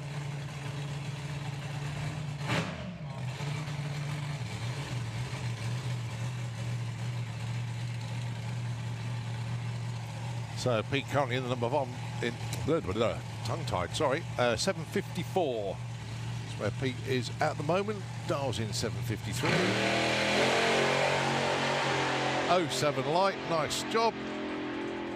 Arrow straight, pedal to the metal. 762 stays at number 5.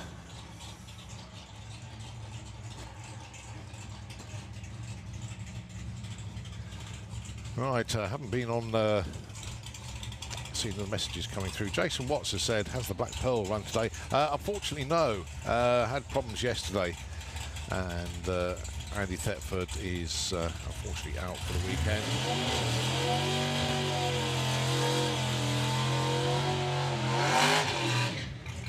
Oh, Barry Sheevels is tuned in. Hello, Barry. How you doing, mate? Colin Miller is tuned in. Colin Miller, Cole, very, very good afternoon to you, mate. I hope you're keeping well. Obviously, a lot of us here were very sorry to read your news during the week, and thoughts are with you this weekend, mate. Really am. I can't add anything more to that, Cole, but look after yourself, look after family, and look forward to seeing you soon, mate. All the best. Next up, AC Bell with the Firebird. 878, the number he's looking for.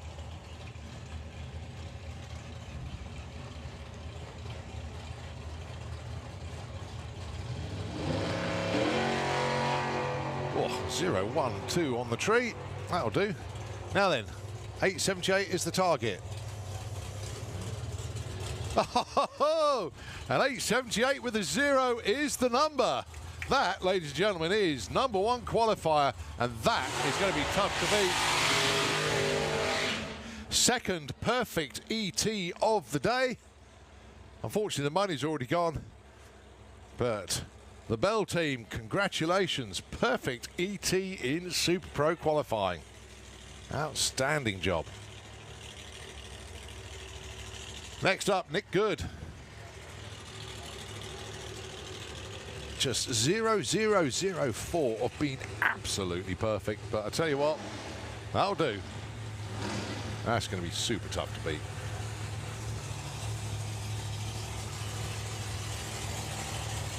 So Nick Good looking for a 7.43.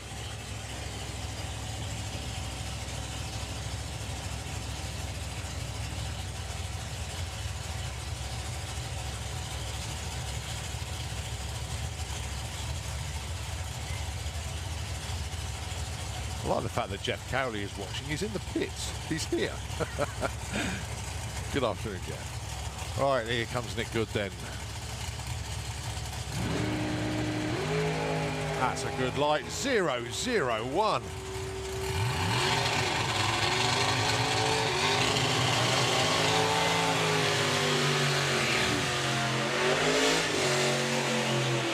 Add to that, 7.47, and he's moved up from 18 to 10 with that one. Nice job there for Nick and the team.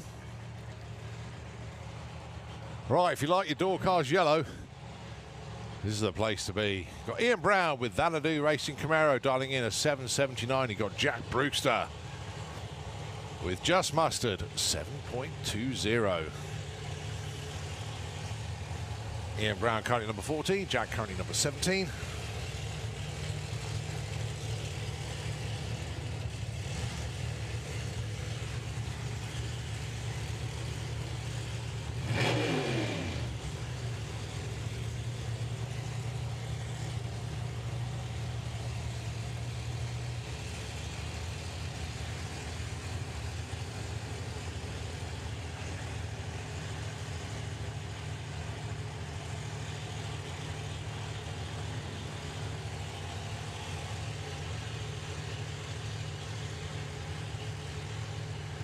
So Jack's in stage, waiting for Ian to come forward. I don't think Jack meant to go in, but Ian won't be flustered by that at all.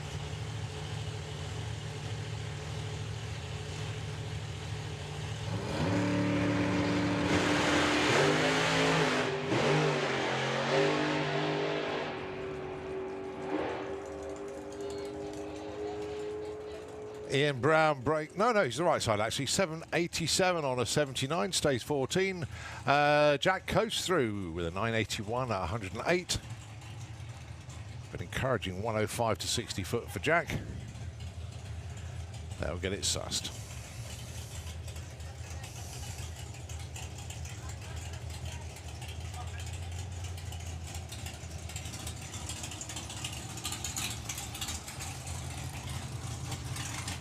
All right, it's the Bath bloke up next.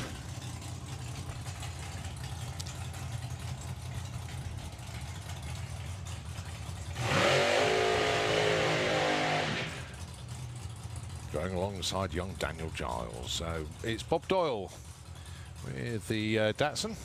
He'll wait until Daniel is at least halfway back from his burnout. Daniel has this routine. Well, no, actually, the Giles and Hartley team has this routine. They do bring the car back slowly so that they can get the right amount of heat into the engine.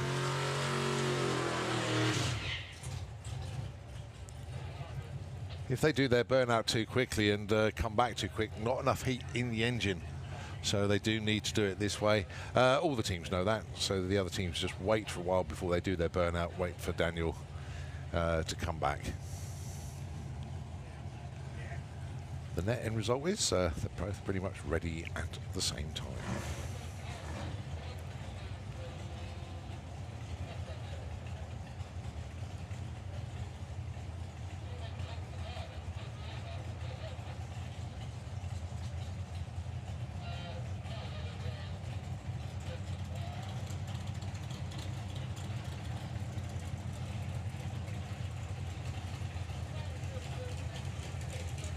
So bring the cars up to the line then. The dial-ins then for Bob, 8.65. Daniel, 7.27. Bob's currently number 15. Daniel currently number 19.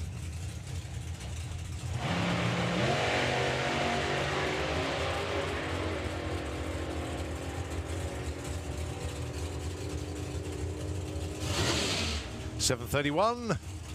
Daniel moves up from 9 to 10, and Bob Doyle goes 8.68 on a 65, 300s off. Goes from 15 to number 7. Right, next up then, Sweet FA, Rocket Ron Bartlett. Going alongside Joe Kellett. So the winner from the Festival of Power, taking on the guy that was number 1 qualifier, has actually dropped back to number 2. That's thanks to AC Bell's run.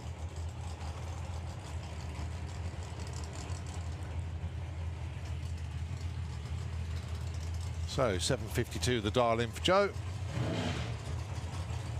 8.20 for Ron Bartlett.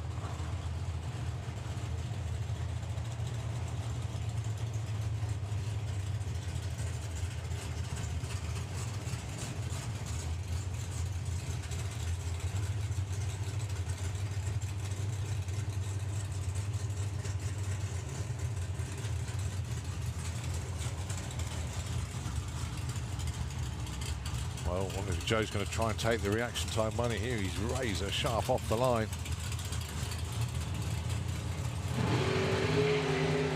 Oh, nearly 009. 0.16 for Ron, but Joe looking for a 7.52, gets a 57, stays 5. Ron Bartlett, 8.23 on 8.20. Stays number 2.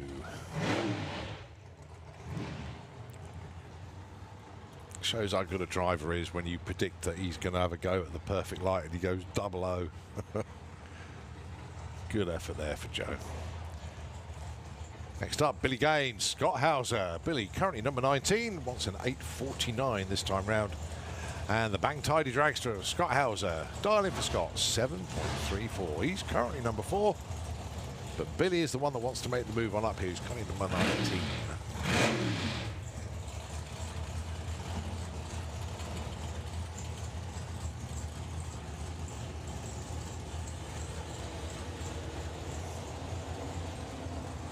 VW Sportsman into the pairing lanes, please. VW Sportsman, can we have you into the pairing lanes, please?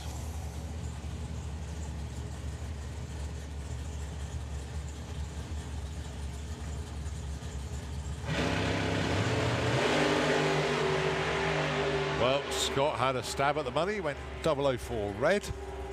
It's all about the ETs though. Scott goes 7.39. Billy improves, goes 8.53 on a 49.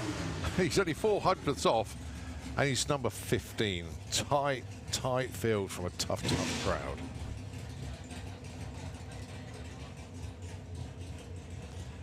Mark Bailey with the Barracuda.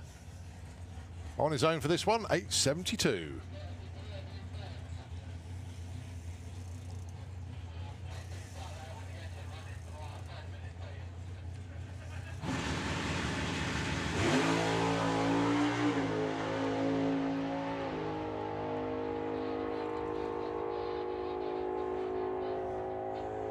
.874, 153 miles an hour. Mark Bailey moves up from 8 to 6. Tidy little run that. Right, this is a rerun, I think.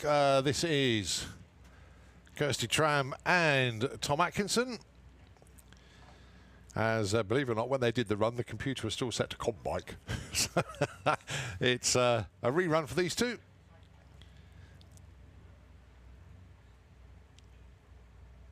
Now, if I remember rightly, Tom broke out, he went too quick, and Kirsty was about 800ths off.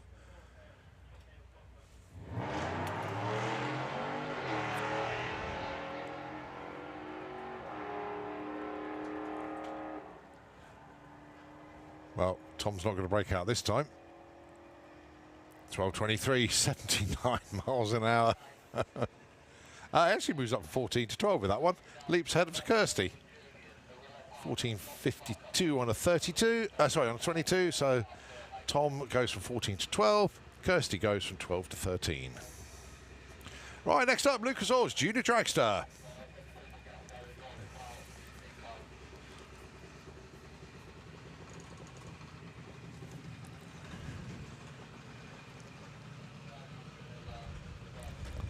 Right, first up is the Slick Tricks Racing Junior Dragster.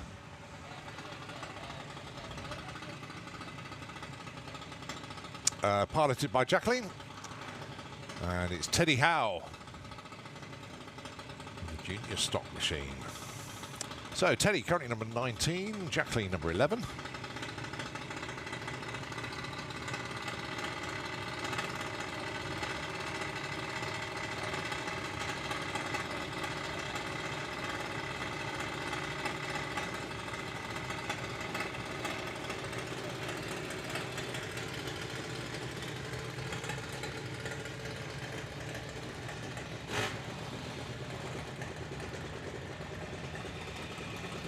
It's all about reaction times for the juniors.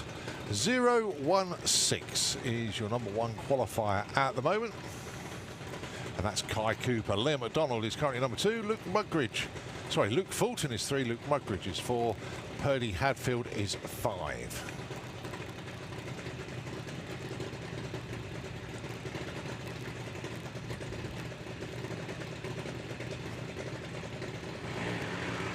Well, both go red. Teddy, big red actually, at 0.23. Jacqueline, 0.08 red. So no help for them.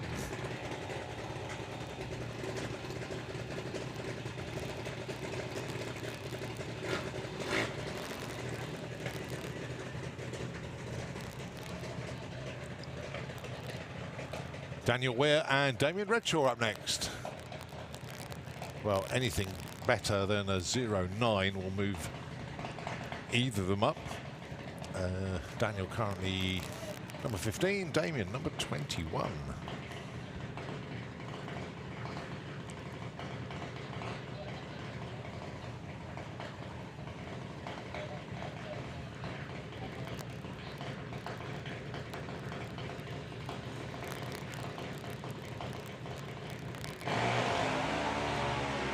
Well, that's going to help them both, actually. Daniel's going to move up from 15 to number 9. And Damien moves up 21 to 11. Moving in the right direction. Here's your number one qualifier at the moment, Kai Cooper. He's in the Kestrel Beer Lane, going alongside his brother, Jake Cooper. He's currently number 16, both of them from the Fenny Racing Lucas Oil stable.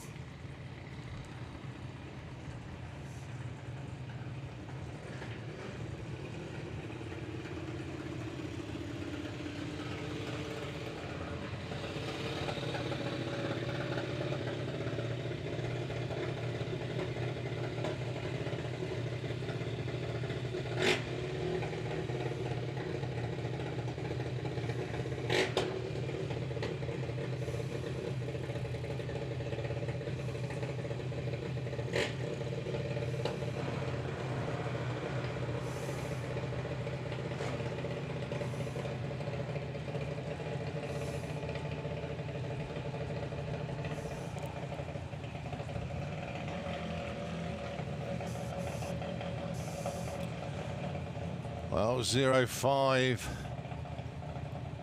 and a 0.9 red. So no help for those two. Next up then, Jessica Bishop. Where's she? Number 8 at the moment. Freddie Taylor, number 12.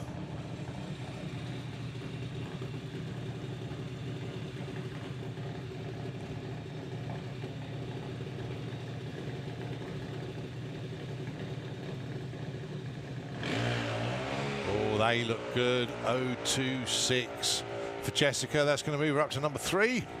And Freddie Taylor with an 0.42 moves him up from 12 to 8. Well, the pack is being shuffled.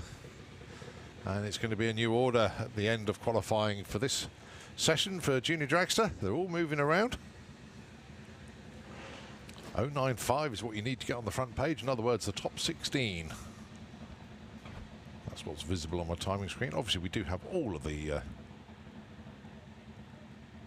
numbers available to us, but the top 16 are visible without changing the screen. Grace Smith with the Boost Monkey going alongside Chevrolet Check It with the Flame Gain Dragster.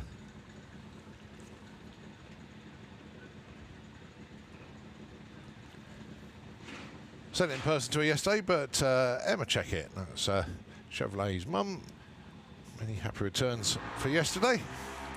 Celebrating her birthday at the track, and oh, Chevrolet nearly got a perfect light then. It was a double 08, but it was a red. Ugh. So Chevy's going to stay 19. Grace moves up one spot with a .15, so she moves up from 21 to 20.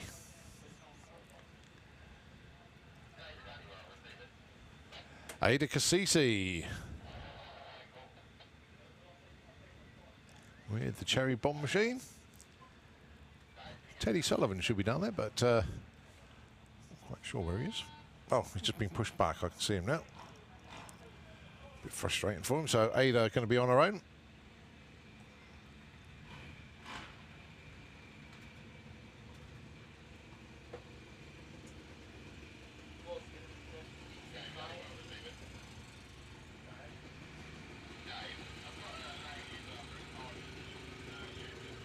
So Ada at the moment, she's currently number 15 with a 0.86. So anything better than that, she's going to move up.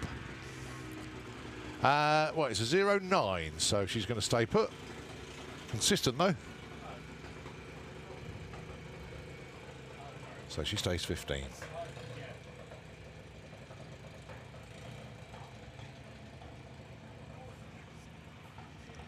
Katie Ellison, Lola Bell Kent up next. Lola Bell currently number 23. She had 2 red lights so far, so green would help her no end.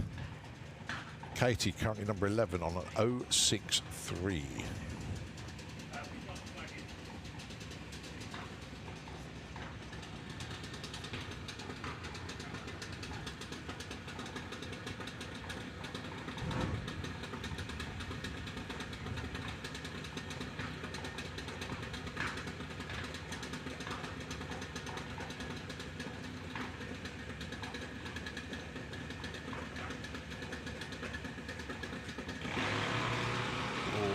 See, they were both going for it there, but unfortunately red lights a pair. 0.5 for Katie, 0.4 for Lola Bell. You can't say they're not trying, but no help unfortunately. Right, Ellie Brown, the Mystic Junior Dragster, currently number 7. Liam McDonald, currently number 2. Gonna have to go better than 0.16 is Liam to leapfrog into the number 1 spot. Capable of doing it, but can he do it now?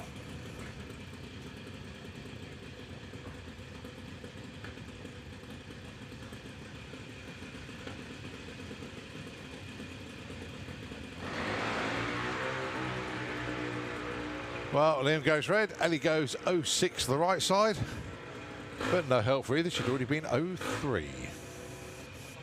So they stay put. Liam 2, Ellie 7.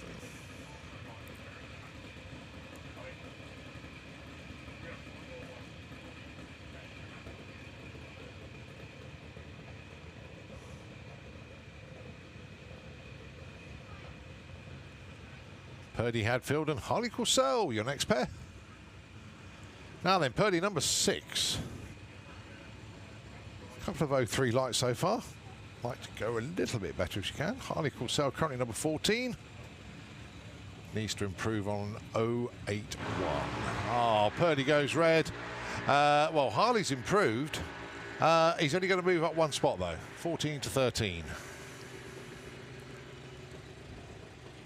Purdy stays number 6.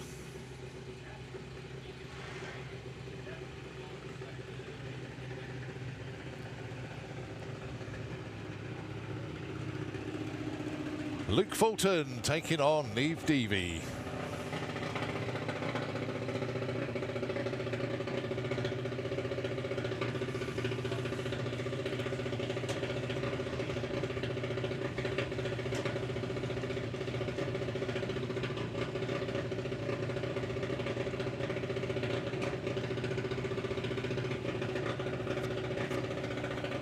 So Neve is currently number 9. Luke is number 4. Needless to say, need some good zero lights from both of them to make any moves.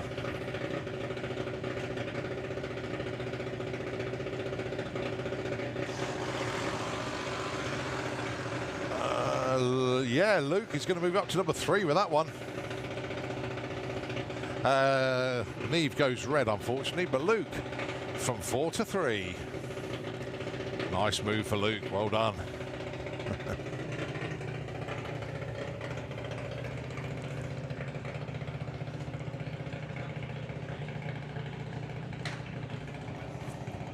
Next up, Harry Redshaw and Luke Mugridge.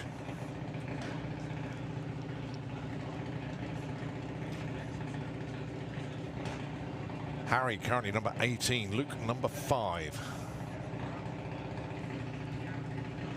There's certainly room at the top. 0.16 is the best at the moment. Still got plenty of qualifying to come from the juniors.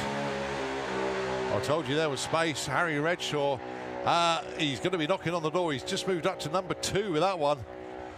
Last year's Lucas Oil's Junior Dragster champion. He's starting to make his moves now. He was 18, he's now number 2.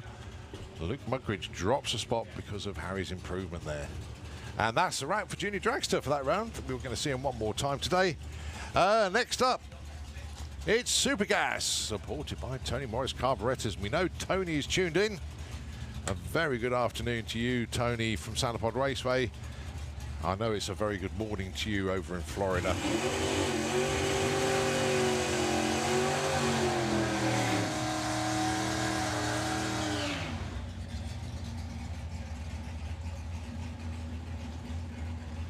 Right, Pete Franklin has messaged me. Thanks, Pete.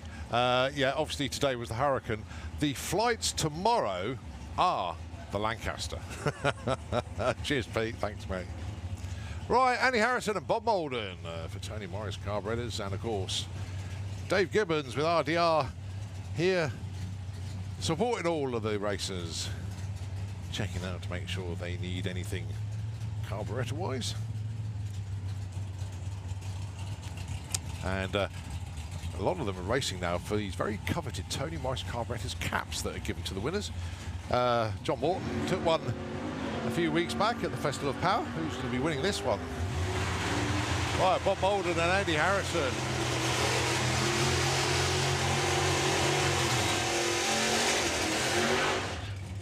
Bob goes 9.93, stays put, and a breakout.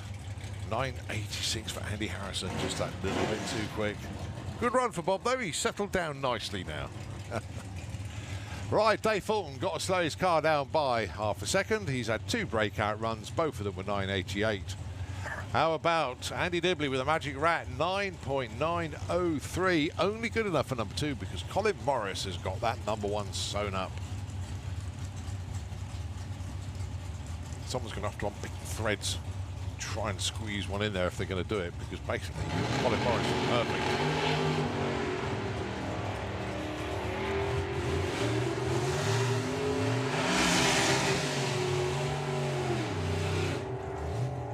.996 for Dave Fulton. He's got one on the right side, and this time Andy Dibley breaks out 9.89. So Dave Fulton moves up to number 6. The tic-tac car of, tactic car of John Giles. I knew I was going to get that wrong eventually, and that was the moment I picked to do it. The Brogy Roadster, John Giles, currently number 8 on a 10.22. Martin White with the FX Vega. Having a few wayward launches today, and he's pointing left again. Hopefully he can straighten that one out straight away, but he is pointing left. Perhaps he's compensating for where the car launches. Maybe not. Straightens it out.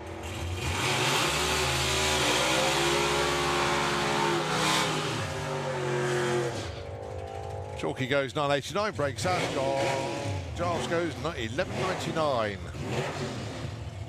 Right, Tim Moore hasn't got time on the board yet. He's rolled through the beams twice so far. Well, the first time he rolled through, the second time he just went too early. Going alongside Mark Huxley, he's currently number 5 on a 9.93.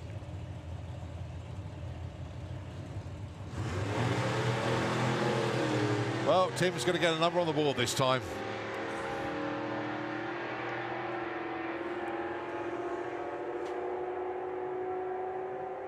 Do you know what? I knew he'd do that. I knew he would do that. Tim Moore goes 990 with a 6 to go in at number 3.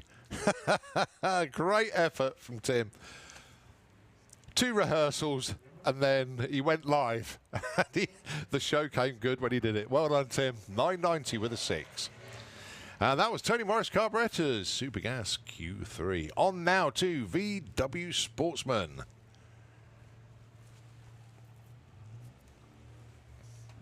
First pair, Bruce Harvey and Emma Sadler. Bruce is currently number 17, Emma is currently number 14. It's 18.05, playing a 15.39.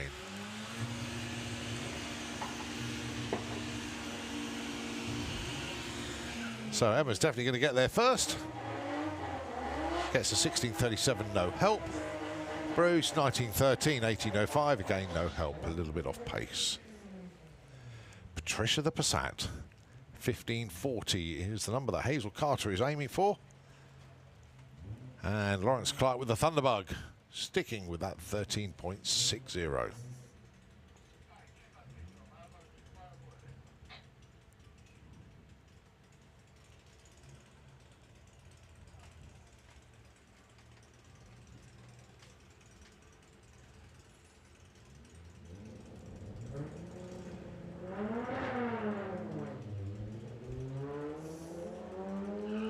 Lawrence definitely away first.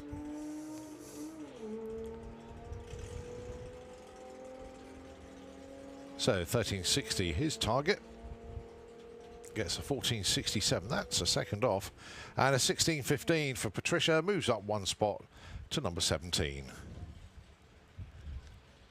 All right, pick your beetle of choice. Steve Metcalf with the Blue Steel Baja Bug. He wants a 1662. And Jerry Sadler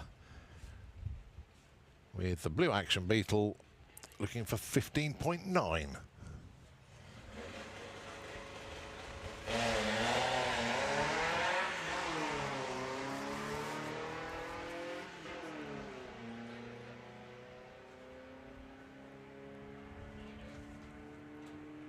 not going to be a huge amount between these two at the stripe, to be honest. 1583, 1676, breakout for Jerry. Steve Metcalf, no improvement for him. That's 76 on the 62, keeps him number 4. Well, in actual fact, Jerry moves up 1 spot, 22 to 21. John Gallant and Connor Jones up next. John with the Sirocco, 17.80 is what he wants. And Connor with the Beetle, 2010. A 10th added to his 20 flat dial-in from Q1.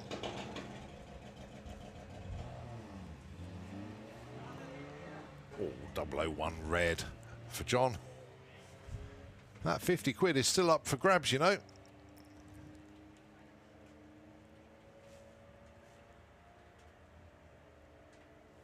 It's going to be John getting there first. 1901, no help, and Connor goes 20.01. He should have left it at 20. Breaks out by 900ths. It's always the way.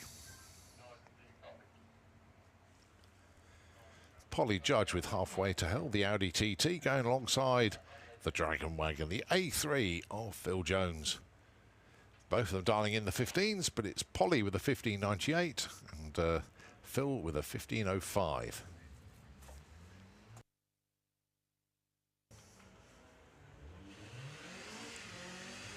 Calendar reaction times, fair to say. I won't be framing those.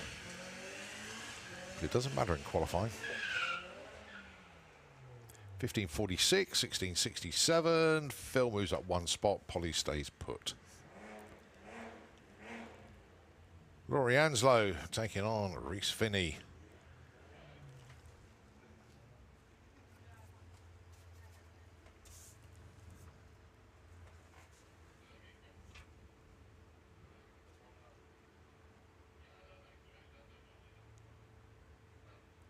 Just a tiny bit of a clean-up in the Kestrel beer lane.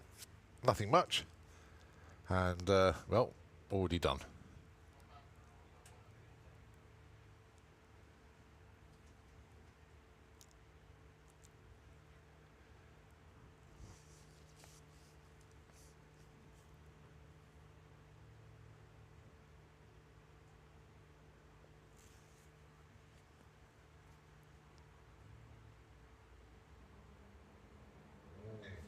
3 counts are down. The green lights come on.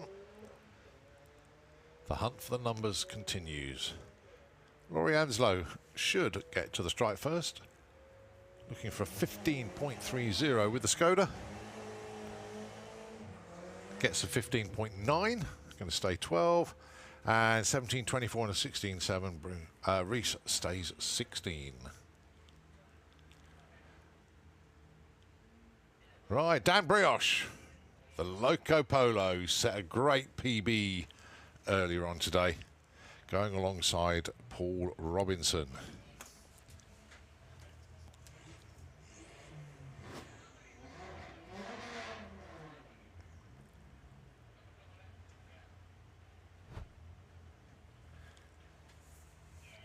Now, basically, Dan has asked me to read out when he does his next qualifier. Please, a shout out for Fire Force crew for helping my friend Nathan Dobson with the twin turbo V8 mini TIG welding the water pump, which allowed him to continue racing at the best of British. That would be much appreciated. The Fire Force crew, you are legends anyway, but many thanks for helping out Nathan Dobson at the best of British. Right, so Dan Brioche goes 12.95 on the 75 and actually moves up a few spots with that one. Well done, Dan. Goes into number 8.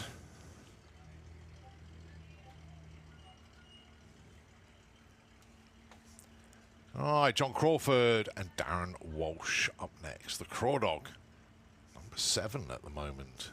Going alongside Darren Walsh, who's number 2 with the Mark 1 GTI.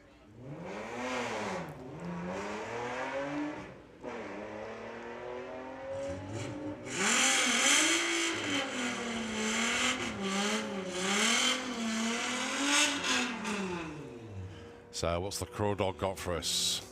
15.23, stays 7. Darren Walsh goes 16.79 on a 67.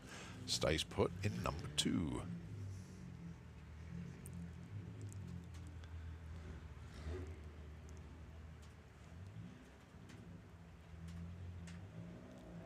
Alex Day up next, 16 flat for the Golf in the Kestrel Beer Lane. And what's the Mark II got for us? 13.65 is the dial-in for Andrew.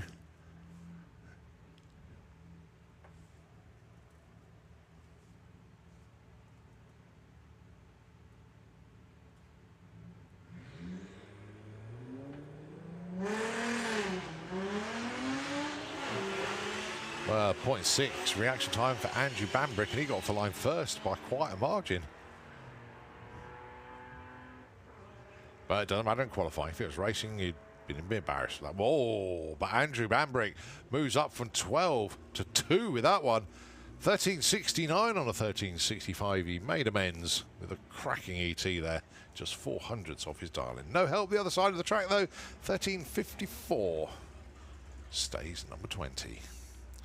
How about Justin Foley and Carl Goldsmith? Justin number 4, Carl number 6. Audi TT against the Corrado. And it's 15.33, place 14.50. Carl Goldsmith, oh so close to the mud. 0013, the right side.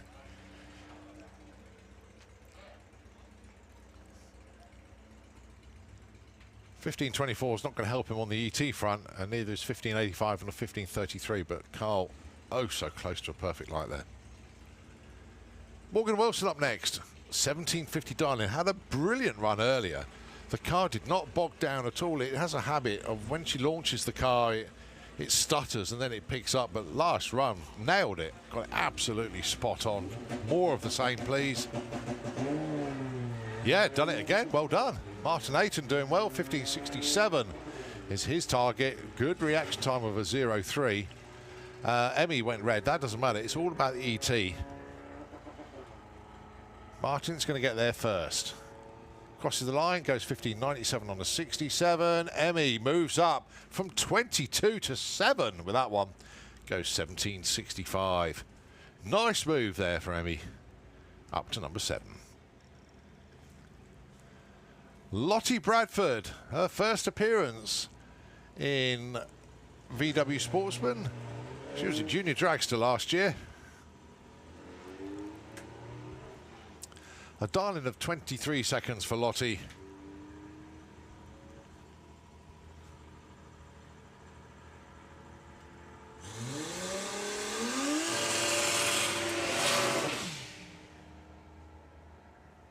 $21.98, that's a breakout by a second, but she'll take that. She'll take that. Well done, Lottie. Great to see Lottie moving on up now. Running the quarter mile instead of the 8th. We move on now to VW Pro. Luke Stevenson taking on Jake Fronder. And unfortunately, a bit of news that we didn't really want to have today for VW Pro. James Hodson, unfortunately, he's melted a piston, so he's out of competition. And with the crying emoji, James, gutted for you, mate. Sorry to hear that.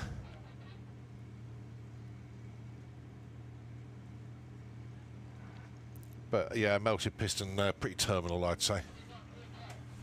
So Jake Fronder with, well, it would have been the Golf van, but no, he's in an Audi TT now, 11.1, going alongside Luke Stevenson.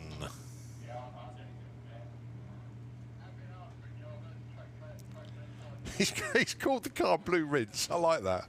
Nice one, Jake. Can I have the Wild Bunch into the pairing lanes, please? The Wild Bunch, can we have you into the lanes?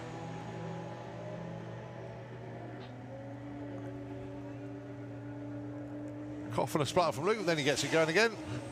11.05, 118. And 11.24 for Jake Fronder, moves up from 5 to 3 with that one.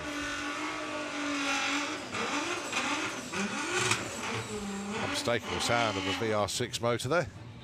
Coming underneath the tower, that is Jacob Bailey. Dial-in's changed to 9.85. Ed Keach with the Tango Golf, 11.90.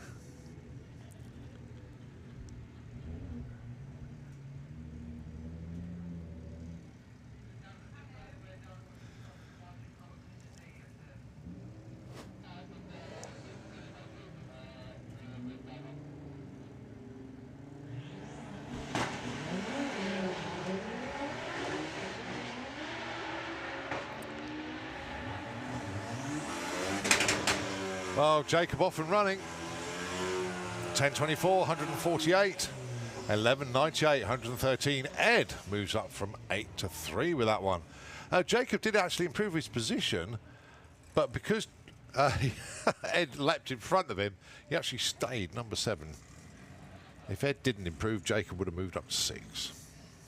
But hey, that's where it is. Jonathan Newell up next, the Lagster. Cooper R.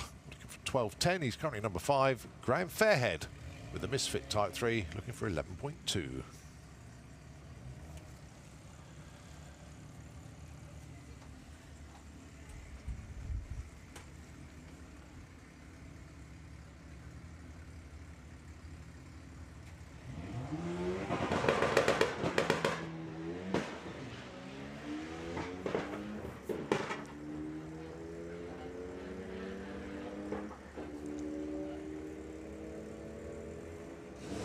$11.33 for Graham on 11.20 Darling. Going to move up from 6 to 4 with that one.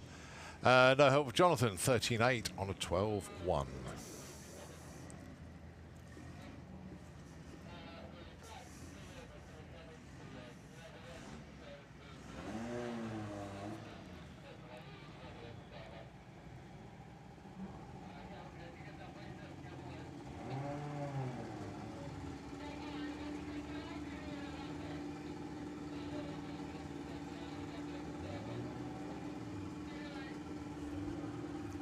All right, Paul Jackson and Charlie Roberts then.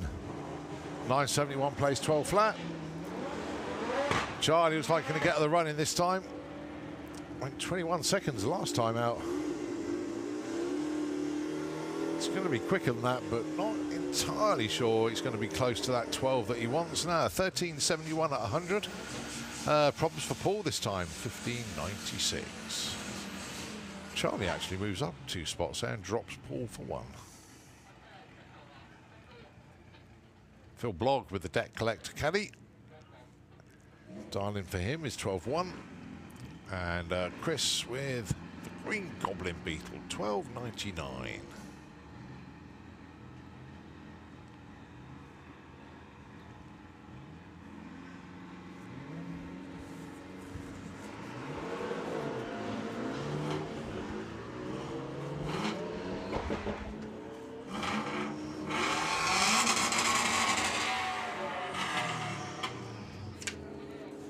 $12.22 for Phil, goes from 8 to 4. And Chris actually proves as well. 13.27 moves up from 12 to 8.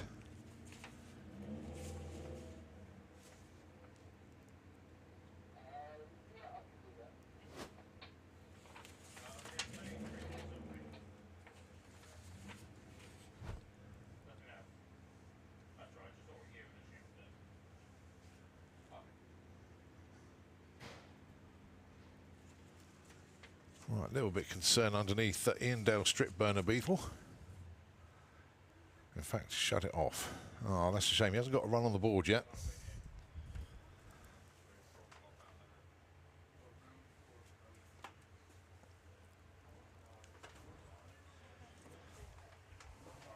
Looking round the corner to see Super Comp up next.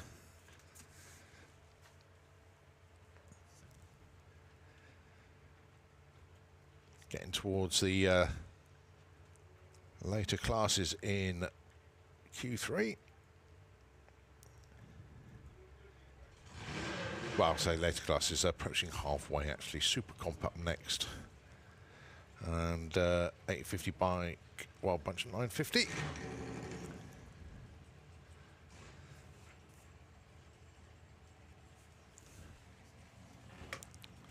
So unfortunately Ian Dale's going to have to take the beetle back to the pits.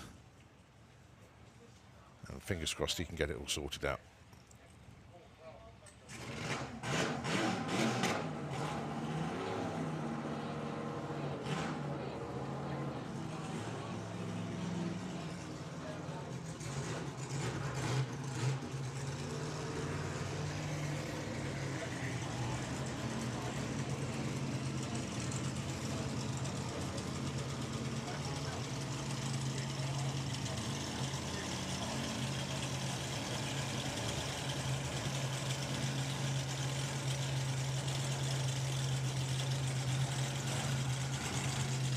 So it is Super Comp up next then. Pair of slingshots underneath it. Darryl Howes with the chemical reaction slingshot. He is in the Kestrel beer lane. Now they're all capable of running on in the 8.9s. It's sometimes they're just a little bit all over the place. Testament to that is Steve Field with a Black Pig 2. 8.36 at the moment. He just likes going fast. He'll eventually try and get one close to 890, but he's here for the fun. You just know it.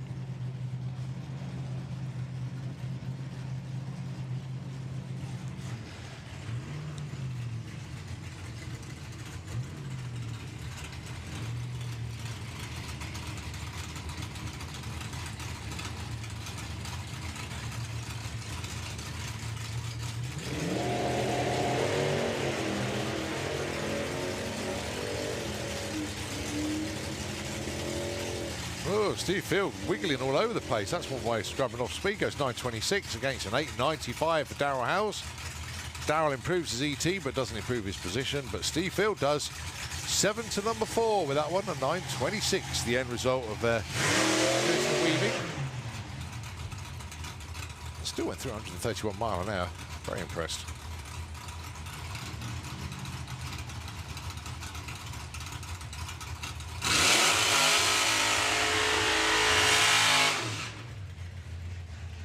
Steve Hudson with the intravenous Ford Model T up next.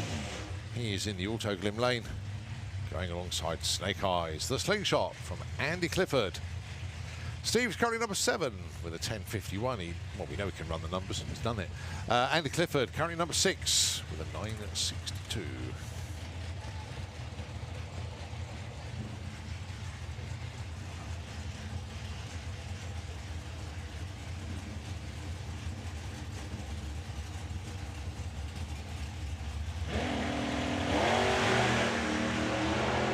Bit of a pedal there for Steve Hudson, was going towards the wall on the right hand side. Bring it back in and carry on your ways at 9.28 the end result. And he moves up from 7 to 5 with that one. No help for Andy Clifford. Stays number 6.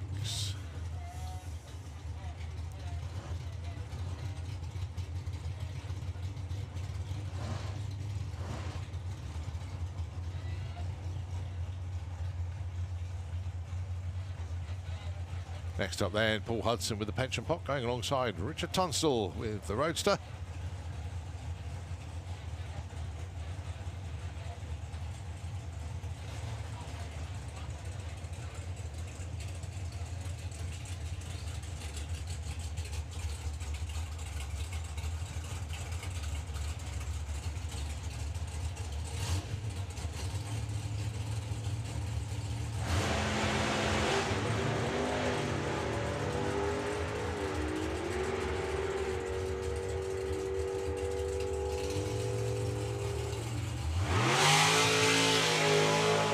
Line 24 and 128 there for Rich, and 10.55 for Paul. No help for either. Next up there, Dolly Daydream, Leah Kellett. I think she's the last one to run in Super Comp. And then it is the swarm of 850 bikes. A massive entry from them this weekend. Really good to see. And then that'll be followed by the Wild Bunch.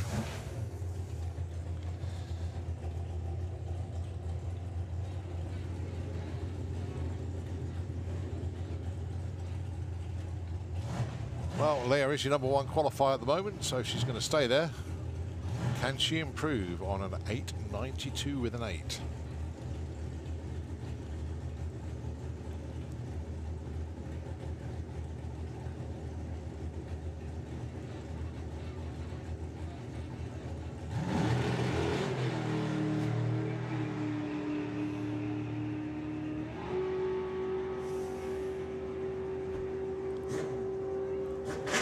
How about an 8.96 with a 5? Not quite as good as the previous run, but nevertheless it's consistent, and a 0.8 light.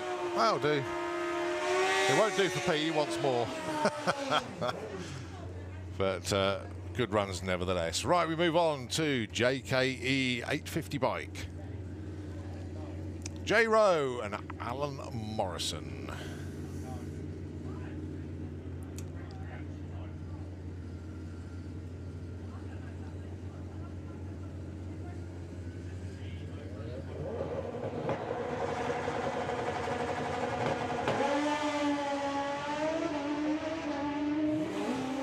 Oh, good looking runs a pair here. Just keep it under 850.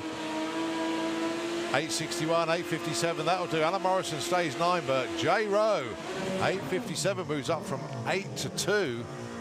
They are ridiculously tightly bunched from #2 to #9. There's 300ths of a second covering 9 bikes there. Sorry, 7 bikes. Wow, tight. That's right, #1 qualifier is 856. And #9 is 861. There's 500ths covering the top 9 bikes. Moves to be made. How about Ian Critchlow and Craig Wright? Craig has broken out on his best runs. And 852. Craig Wright goes to #1. Outhouse to penthouse for Craig Wright. Ian Critchlow drops to #4, but Wrighty goes to #1. Right, Martin Hallett and Keith Wright up next.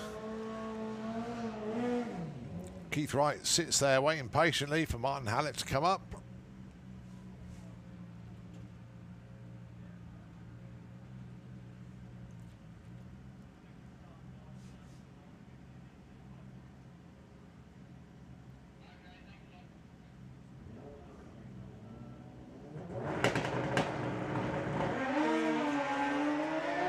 Martin Hallett away like a rocket ship. That's looking quick. Too quick. 8:48. Breakout stays 13. Keith Wright goes 9:39. Built up some speed though, 161 mile an hour. He stays 15.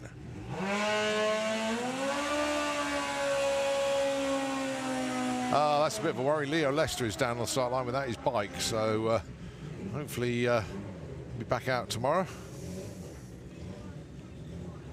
All right, Jasmine Cordell and Joe Elliott. Jazz got a great run in earlier, went 8:59. Joe Elliott currently #11 on 8:69.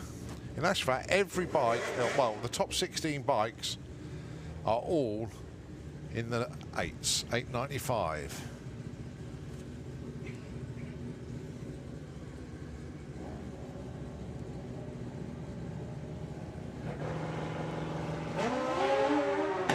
Go on, Jazz, that's a good looking launch.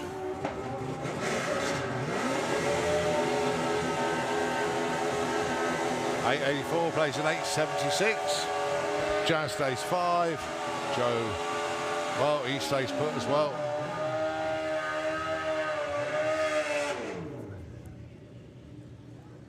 Josh Stubbins and Dan Death, or Diath.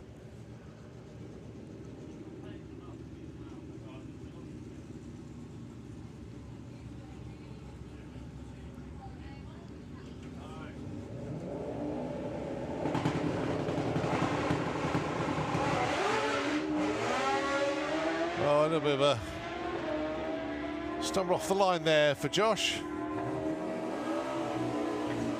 Oh, Dan, 853 with a 1. He moves up from number 6 to number 2. Josh stays 12. Swapping places around here.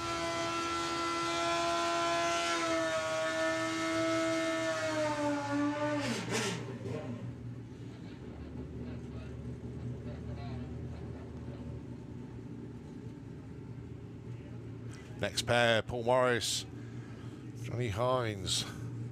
Paul currently number 16 on 895.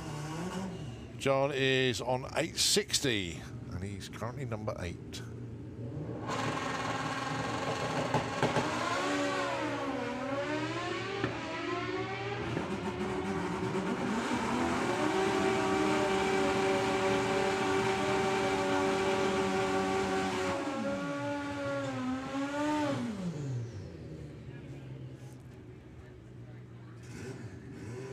So Johnny Hines, number 2. Nicely done. Right. Andy Haley, Stacey Reed. They're all bunching up.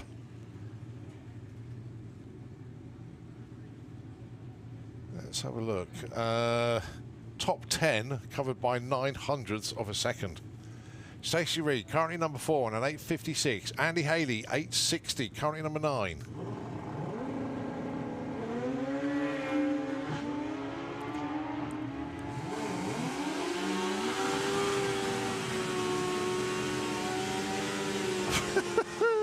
$833 for Stacey Reed, but 854 for Andy Haley. He moves up to number 4 with that one. Some good moves being made here.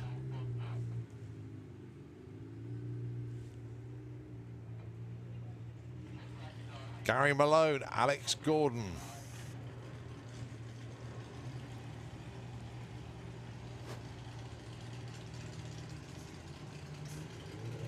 Well, 860 gets you number 9.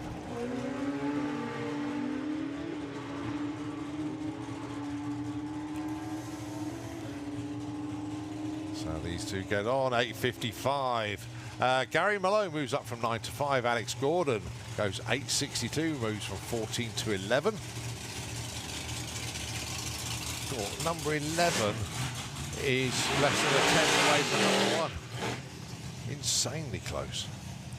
Right, the Wild Bunch. Pete Brown and Keith Crampton. Just the 2 of them round this time. I think Bob's taken the rest of the day off to celebrate his birthday. But nevertheless, good to see Bob here this weekend. Next up is 950 bike. They're all lined up behind us. So Pete Brown with Rebel and Keith Crampton fresh with a new PB. So he's adjusted the dialing accordingly, now dialing in 978. Well done to Keith, getting into the 9.8s comfortably on his last run. Nostalgia Superstock, can we have you into the pairing lanes, please? Nostalgia Superstock.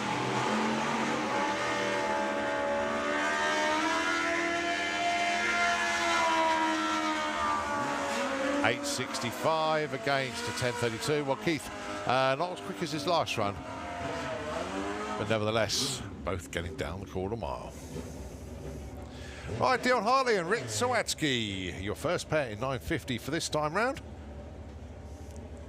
Rick is currently number 2, Dion number 6.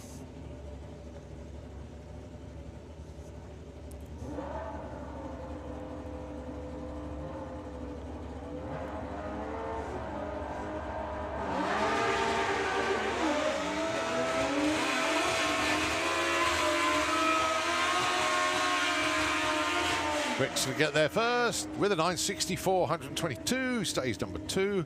Dion Hartley moves up a spot though, 996, moves up from 6 to 5.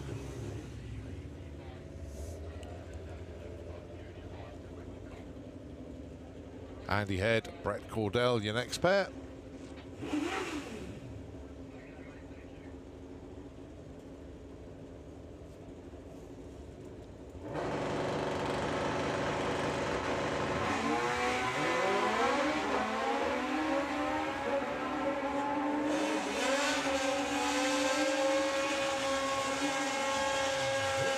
Andy Head goes 968, stays number 3. Brett Cordell goes 75, moves up from 6 to 4.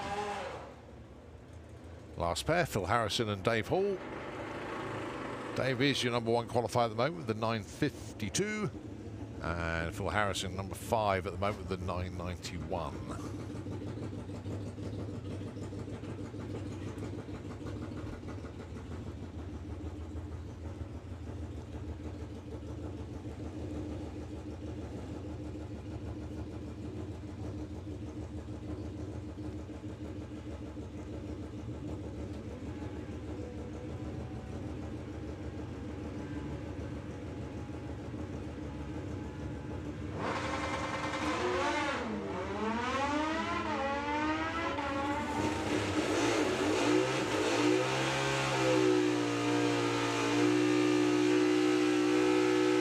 .10.03 plays a 952. Dave Hall cementing that number 1 spot there.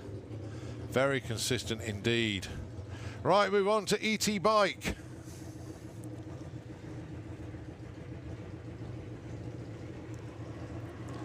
Michael Gooding and Scott Collier. Michael Gooding currently number 3, Scott number 12. The dial-ins then, 898 plays 940.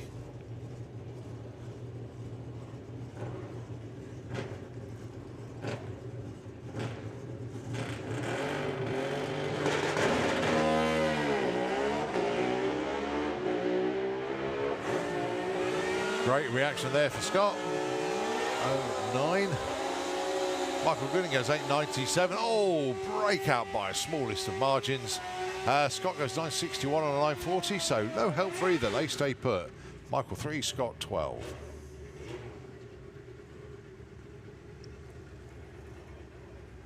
The Rents go racing with Anna. Darling of 950. Travis Marit with the Suzuki looking for 8.90. He's currently number 5, doing all right.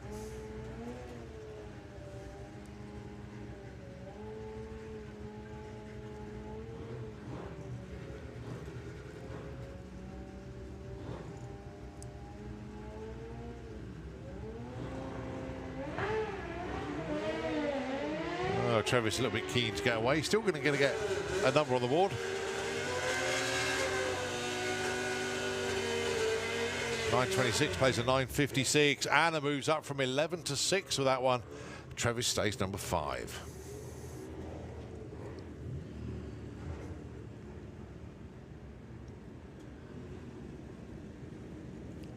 Gary Hester, Peter Harrison. Next pair.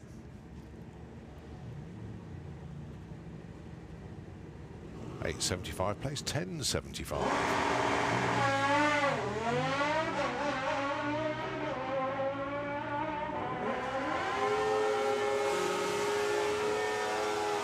$8.76 on $8.75. Gary Hester goes to number 1 with that one. Peter Harrison, very nice from him. 79 on a 75. Moves up from number 9 to number 4. Good moves being made there in ET Bike.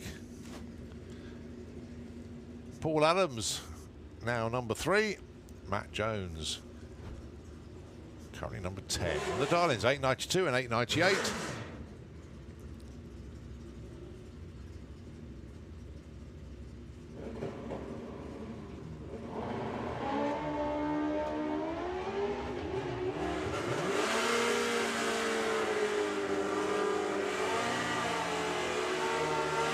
901 plays a 908, and no help for either, actually. Paul stays 3. And the stays 10.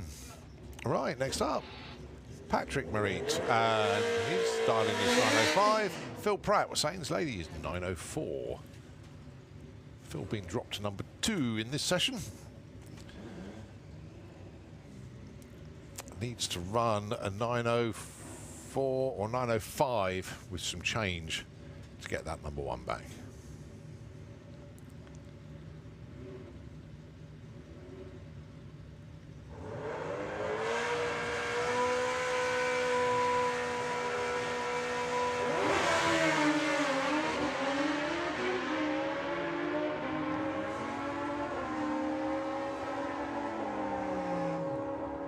$9.18, not quite. $9.24, not quite. Well, Patrick moves up from 14 to 12. Phil stays put at number 2.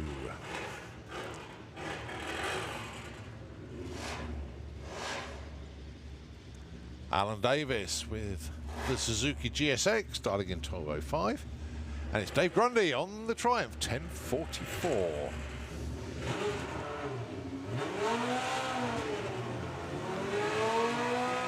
Well, good light there for Al, 03.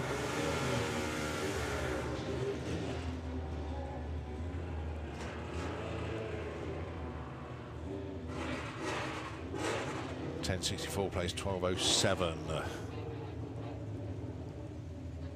Right, Carl Hester, Robbie Dobby. Robbie dialing in 10.09. Carl dialing in 10.80.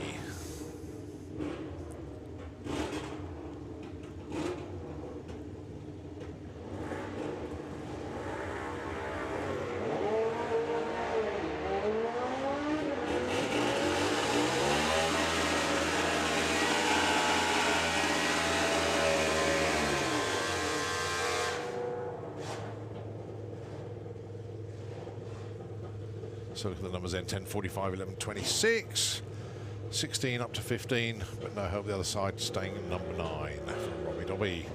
Right, Jake Bowden and Blade King. Jake number 14 at the moment, Blade number 16. The Darlids, 12.15 and 12.50.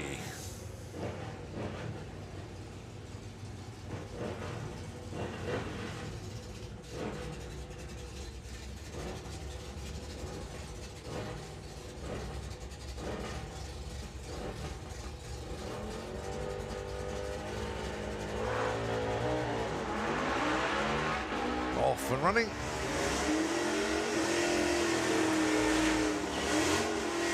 Going to be Jake to the strike first, and 12.40.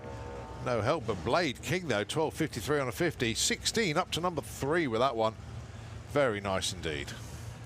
Right, that's the end of ET Bike for that session. It is now NEM Plant Nostalgia Superstock Q3. Chris Goodale with the Camaro taking on Clive Dandridge with the truck. It's 10.30, playing 12.86.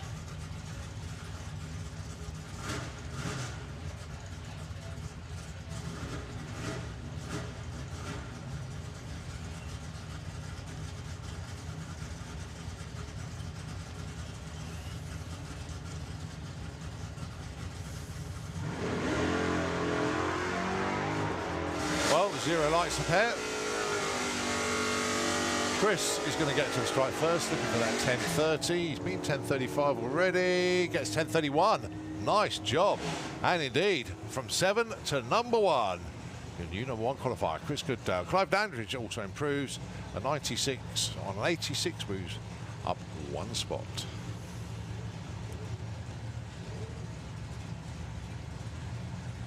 Simon Rickwood with the Bossa Nova. Darlin 9.79, taking on Chris Layram 12.55 with the Falcon.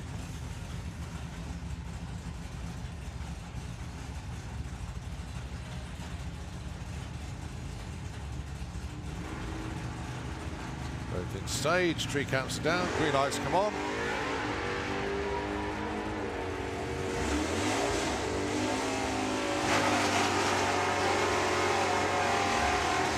$9.90. So 10th off for Simon Rickwood, he stays number 5, 12.52. That's a breakout for Chris, no help for him. Right, Don Scott just been dumped to number 2 by Chris Goodale, taking on the Yorkshire Heavy of Dave Bilodeau.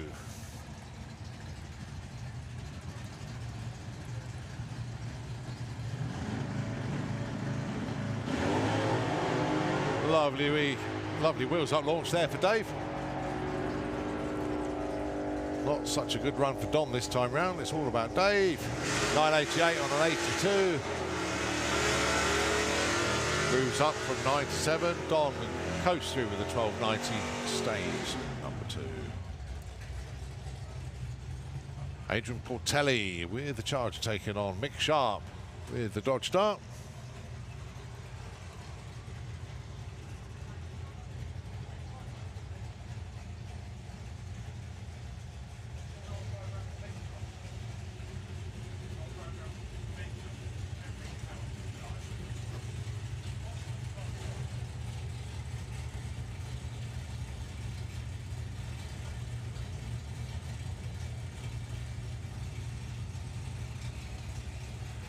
Mick dialing in 1094, Adrian dialing in 1080.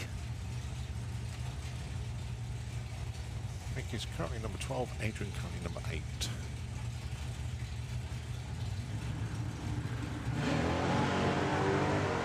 Wide awake glove is Adrian, 0-1 off the line.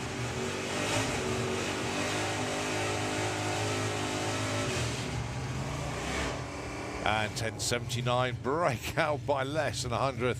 And also, that's right, breakout both sides of the track actually. 1064 for Mick, a little bit too quick. All right, Bob Main and Kiwi, that's Stuart Thompson down there. Bob looking for a 1310, Stuart looking for a 984.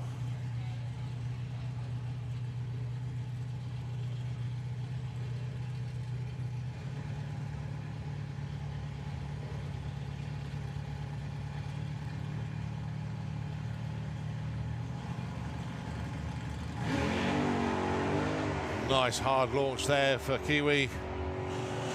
Now then, 984, can he hit it? He's already number 3.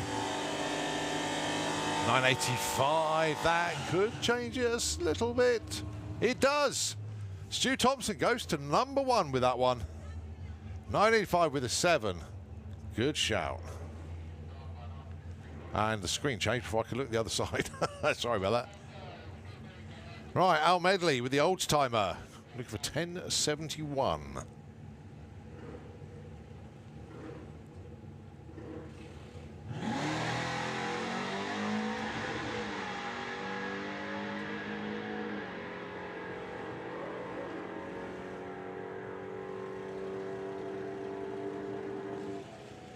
$10.71 was the target. $10.75 was the run. Al Madley goes from 6 to 4. Right, we're on to junior track bike.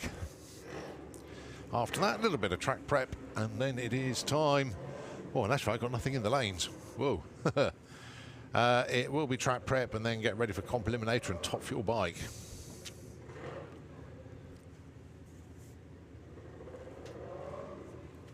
I'm sure they're in the lanes, just haven't come forward yet.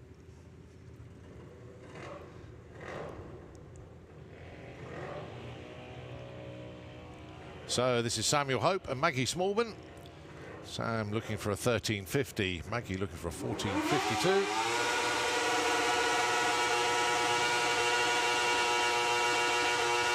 $13.70, but Maggie Smallman goes 14.58 on a 42. She takes the number 1 spot with that one. Well done, Maggie.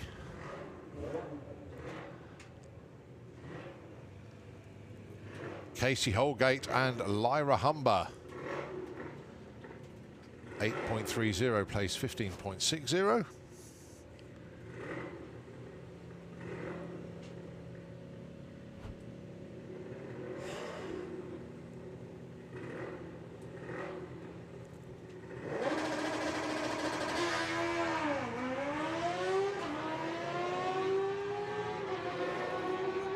So Casey looking for 8.30. Gets an 8.38. Nicely done, Casey. Lyra looking for 15.60. Gets a 15.76. Casey moves up from 4 to 2. Lyra moves up from 5 to 4.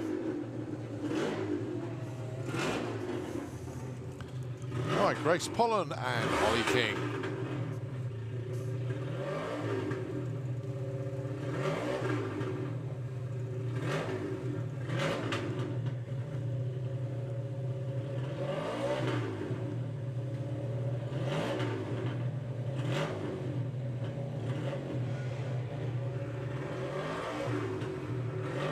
So Grace looking for an 8.70, Holly looking for 11.48.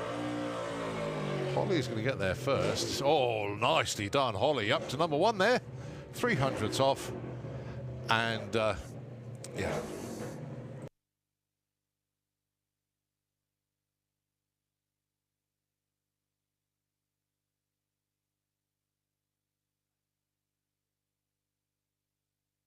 Maggie Tolber up next. 792 is her dial-in.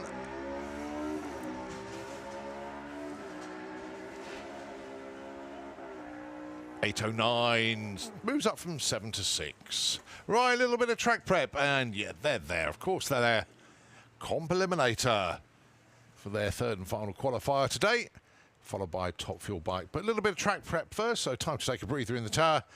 Nitro FM 96.2. Take it away, and we'll be back with you shortly.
Okay, then we are ready once again as we get ready for the continuation of qualifying, and it's going to be Top Fuel Bike, and it's Neil Midgley that is just getting astride that incredible machine that has basically rewritten the record books all over Europe. Neil Midgley is the current pilot,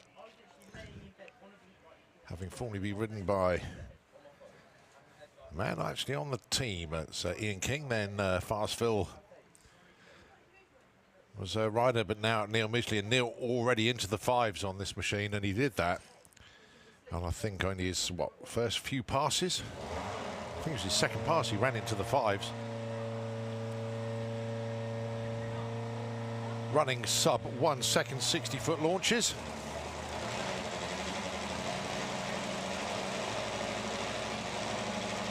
Start the bike on methanol, then it's weaned over to nitromethane. So here comes Neil Midgley on the Cannon Motorsports King Racing Puma.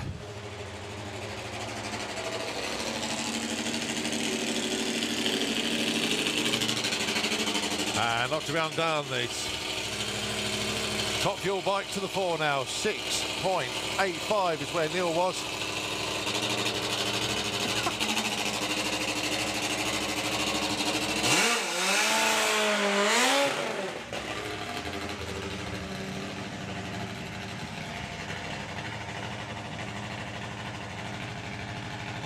Well, we know Neil can go a second quicker.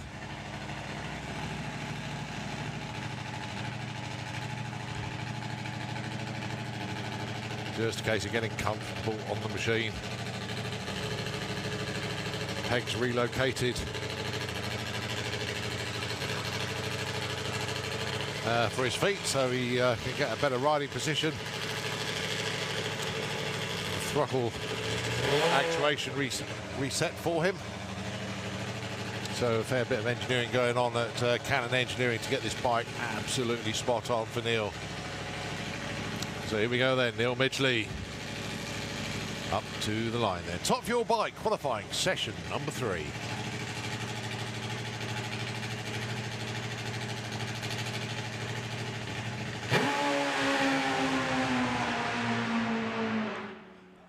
That was a thing of beauty up to half track. 0.99 to 60 foot. And he was sub 4 seconds at the 8th. But I tell you what, I think he was already off the throttle then.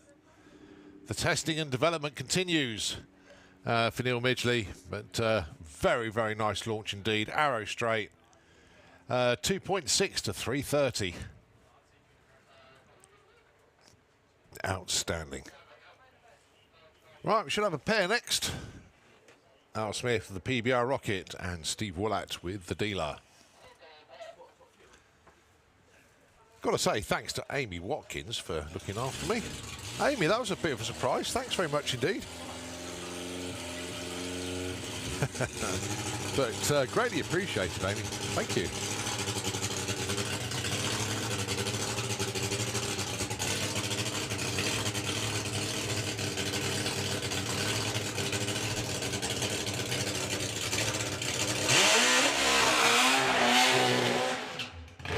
So a burnout there for Steve.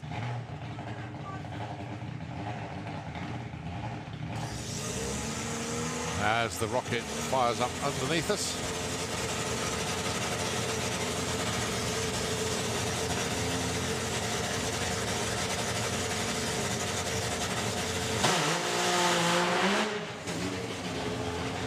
Short burnout there for Al. Straight up to the line, no messing about.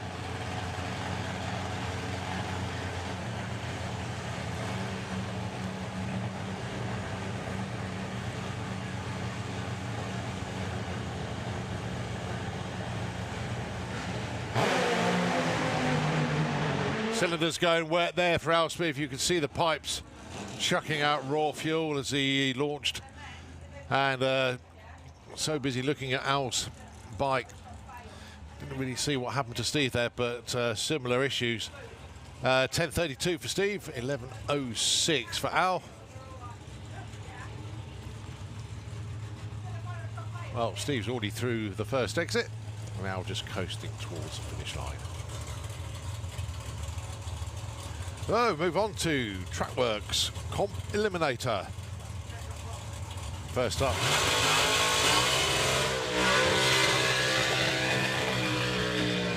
Dave Smith doing the burnout with that beautiful power flow exhaust Jaguar. And it's going to be the Cutlass, just waiting for it to appear underneath us. Lloyd Perkins driving this weekend. He's running to the Sumo Index at 7.99. Dave Smith, he's on an A altered index of 7.45. Don't forget, they can go way under it.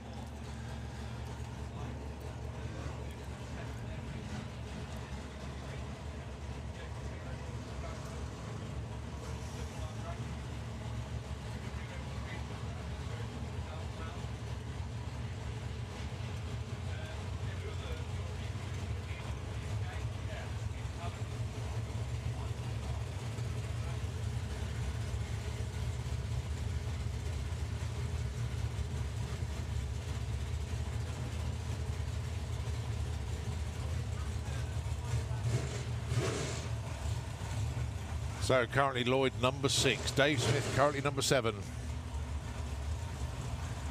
The numbers they've run so far then, Lloyd Perkins has been 8 flat, capable of going probably mid-7s. Dave Smith 7.68, a couple of tenths more. Possibly for Dave, could be even more.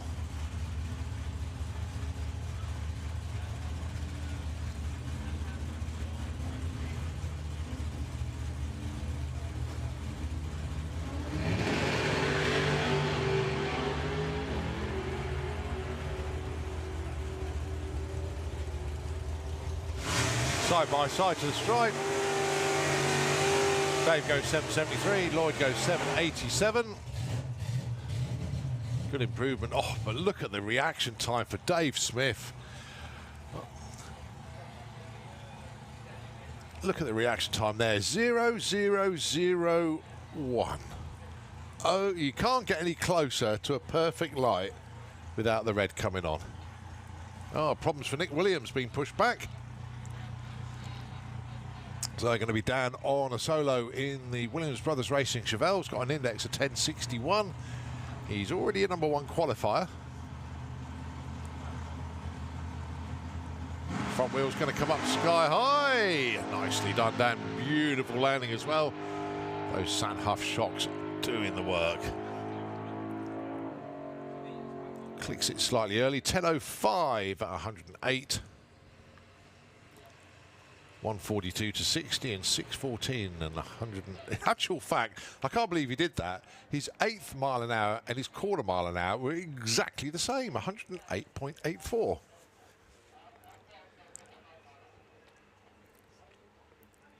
But not quite sure what happened to Nick. He's not going anywhere. I think he was probably advised to shut off. Looking at that.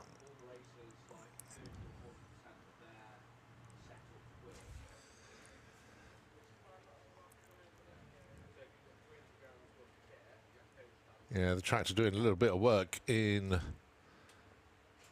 auto glim lane.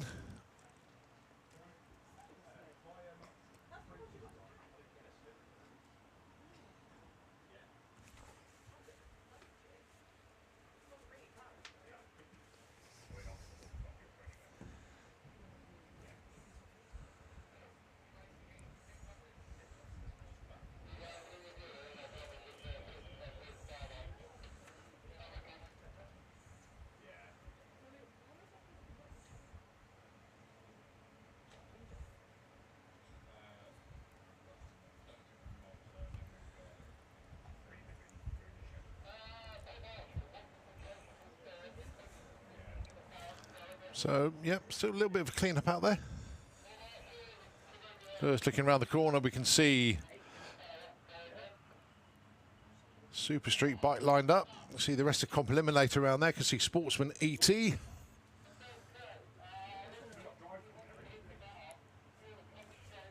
But, yeah, just a little bit of clean-up. Tell you what, Nitro FM, a couple of messages from you. We'll take it back when Comp Eliminator continues.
So the auto glimming lane has had a fresh polish, and it is back to action in comp eliminator qualifying session number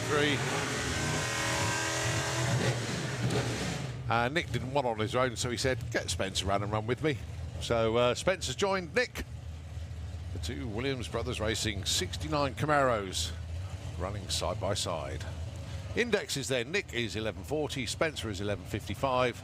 Spencer is number 2, qualified at the moment. Nick is currently number 3.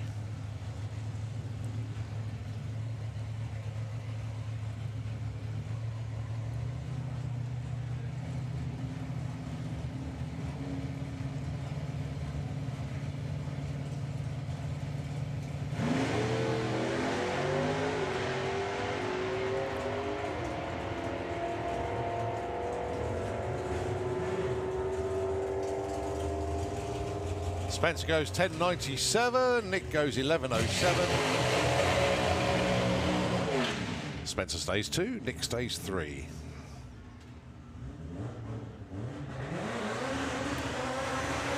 Right, next up then, Robin Orthodoxu with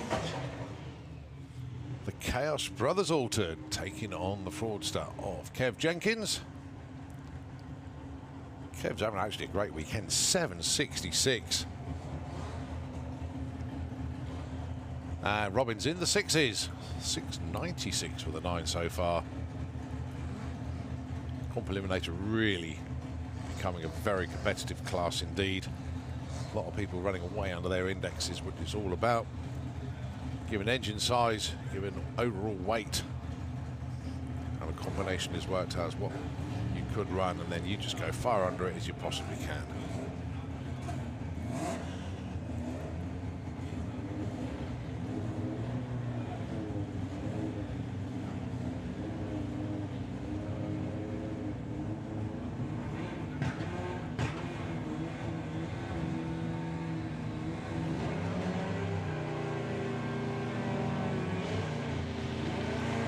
Unfortunately, Kev's rolled the beams. Good looking run for Robin. Is it going to be in the 6s again? No, it's not. He clicked it early. 750, 142. Unfortunately, Kev couldn't hold the car on the line. Rolled the beams and just coasting up to the finish line. Bizarrely, he actually still gets a time, 19.79.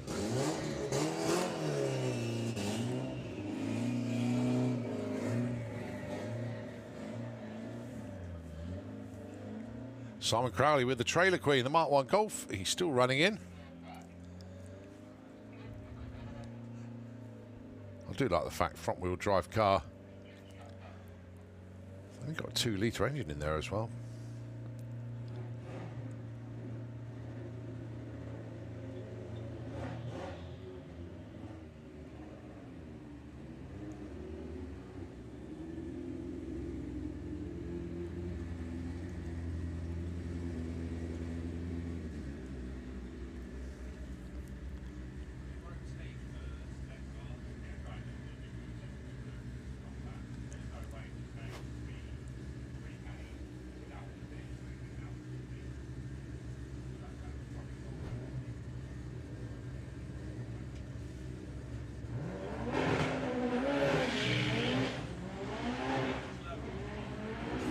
Oh, every gear shift, the car darts around. Well, if that's running in, 10.56, 140 mile an hour there.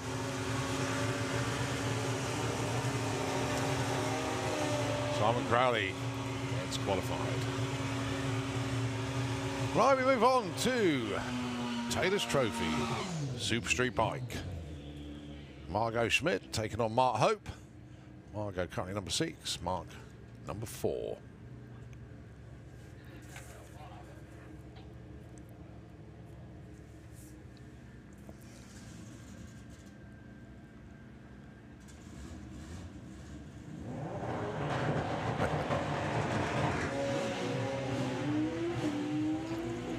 Well, the front wheel staying in touch with the ground this time for Mark Hope. Result, 727, 197. And Margot Schmidt moves up 1 spot there, her best of the weekend so far, 8.20 at 168.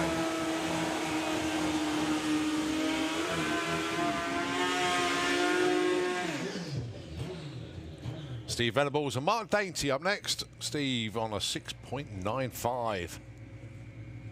214 mile an hour run so far this weekend. Mark Dainty, not going entirely to plan for Mark, 8.22. Maybe third time lucky. That's his first 2 runs, not going entirely to plan.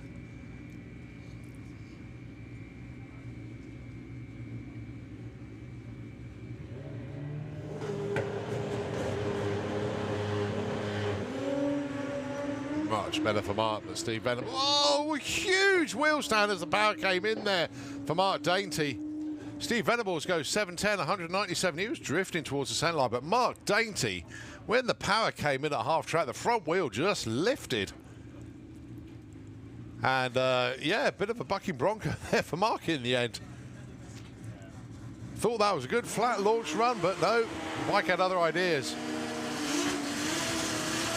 So Ven stays number 1, 7.10, 197. Mark Dainty eventually crosses the line with a 10.77 at just 70 mile an hour. But boy, oh boy, what a wheel stand that was. And of course, Super Street Bike do not have wheelie bars, so he's got no way of bringing the bike back down apart from coming off the throttle and just trying to ride it out.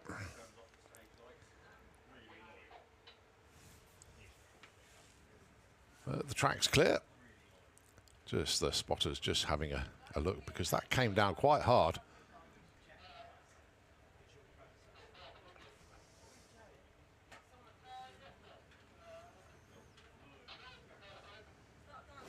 Yep, good to go. So next pair about to fire up.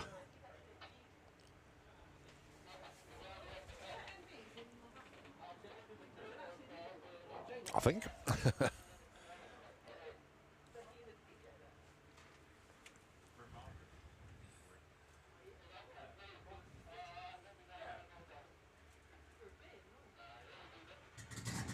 Yep, here they go.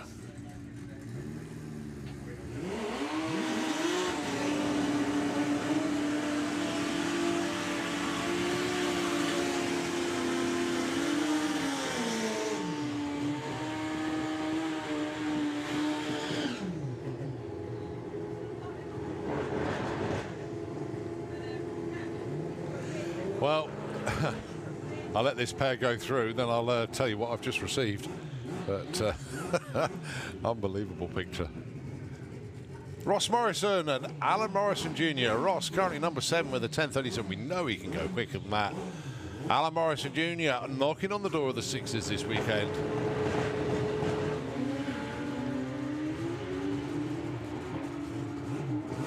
Good straight run for Alan Morrison. Is this a 6? Oh, so close to it. 7.01 at 206. Ross Morrison goes 7.93 at 176.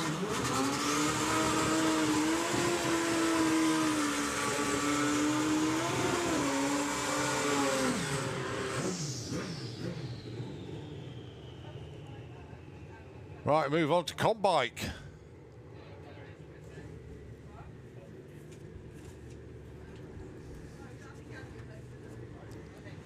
First up, Graham Dance and Lenny Paget.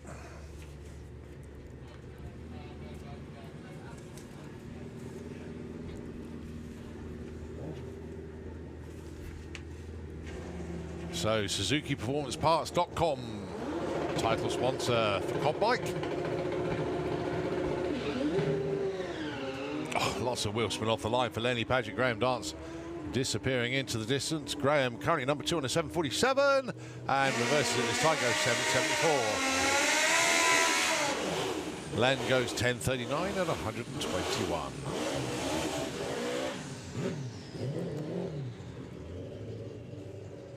Chris Neary and John McLean Sr.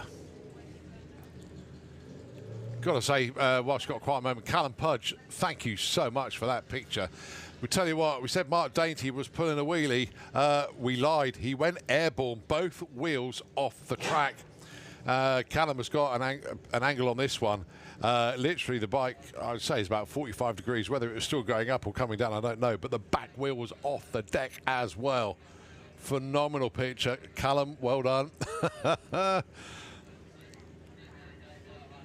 big shout out to all our photographers here this weekend, covering this sport and giving us memories that we'll never forget.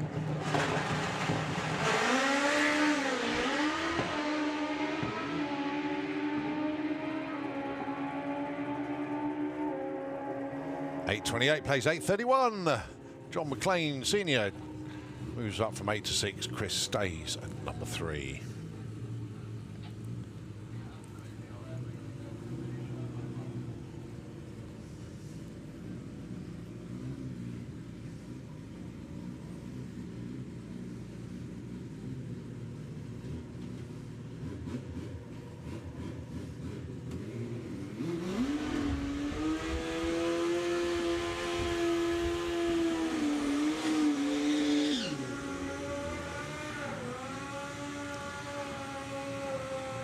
Well, number 1 qualifier from earlier on today, Sean Buttigieg.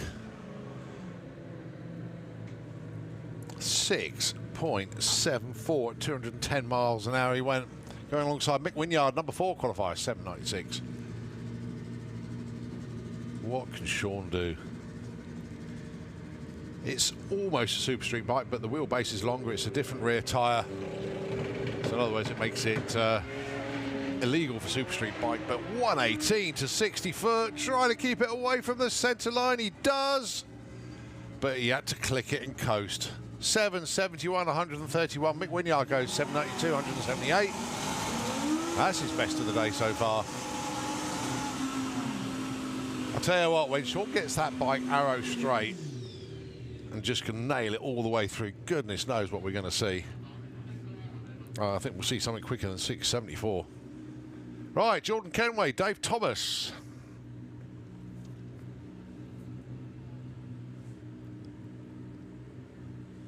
Right, we do have a bump spot in Combike, and that is 8.56. Need to go quicker than that to get into the show. We've got 11 bikes here, only 8 are going to be racing. But we've got one more qualifier, which is this one today, and of course we've got qualifying all day tomorrow, so another at least 3 runs. 8:12 plays 8:50, and Jordan Kenway moves up from 8 to 5. Good run for Jordan. Very good run for Jordan, actually. And 8:50 for Dave Thomas. And that's the new bump spot, 8.50. Right, Leo Lester. Great. He was missing in action on the previous round, but he's got it sorted.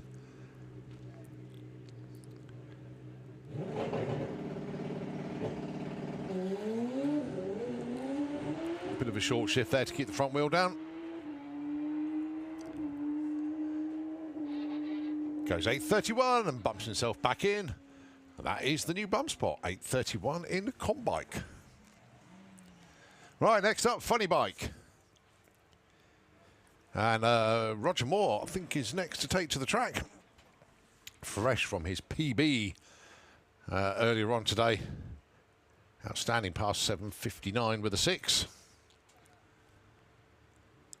Very happy team indeed.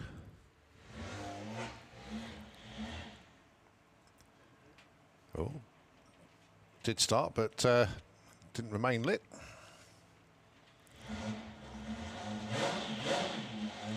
And second time of asking A-OK.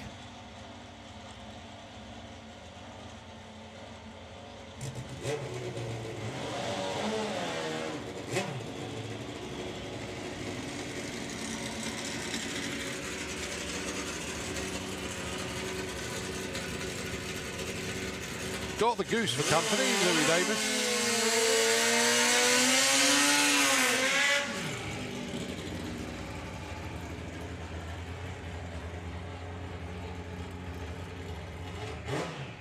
So Louis with the wicked wench went 7:23 in Q2 to take the number 1 spot.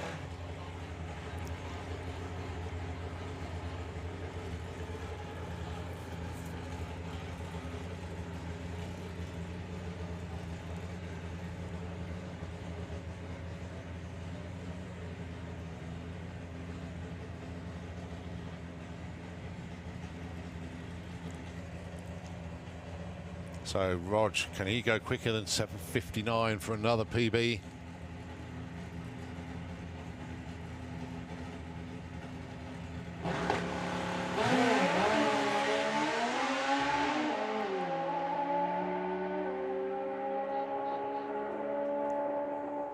776, 153, getting some consistency in the bike. Louis Davis, though, 7.10, 179.96 mile an hour. Louis Davis approaching the sixes on that machine.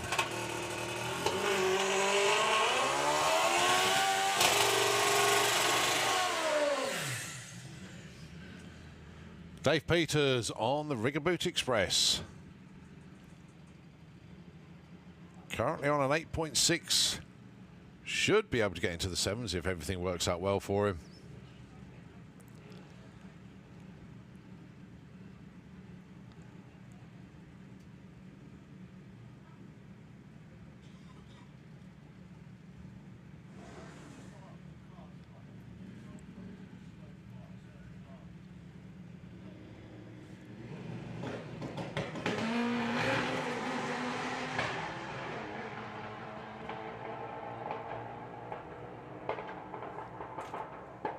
.23, 150. A little bit of a cough and splutter as it was going up there. It was arrow straight.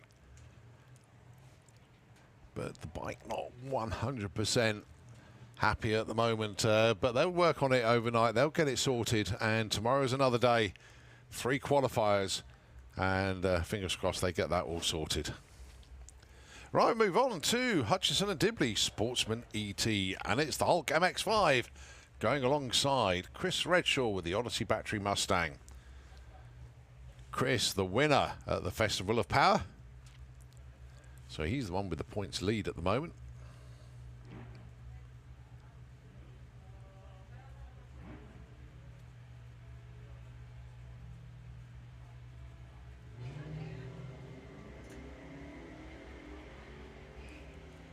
Oh, nice light for Steve Mellors there, 0.27. Now then, the dial-ins, 15.65, place 15.49. Whoa, Chris Redshaw moves up from 11 to 3. And Steve Mellors moves up from 8 to 7, 15.51 on a 15.49. Just 200ths off. Nicely done.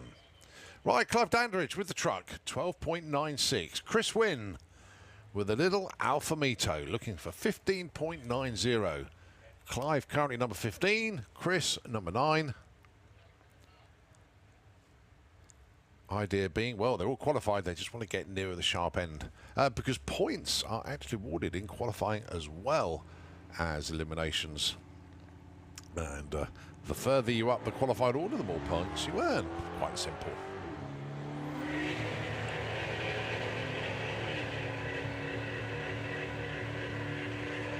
Clive Dandridge is going to get there first. 13.06 on a 12.96. Goes from 15 to 9. Chris Wynn drops a spot there. He breaks out by 700ths. 15.83 on a 15.90. Just that little bit too quick.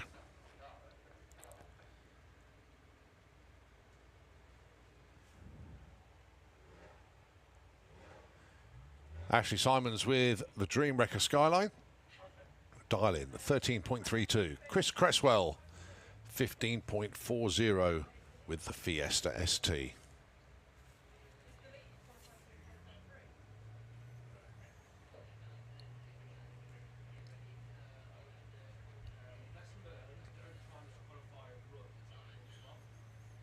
Both in pre-stage.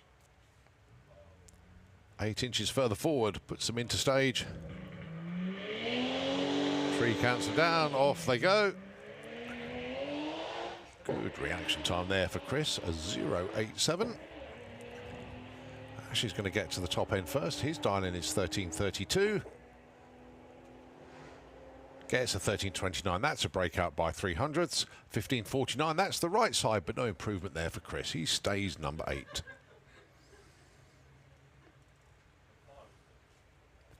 Holly Walters with the Mustang. She's your number 5 qualifier. Dial in this time round, 15.44. And it's Brian Huxley with the Focus. 18.78 this time. See if we can get one the right side. It's the 2 breakouts so far.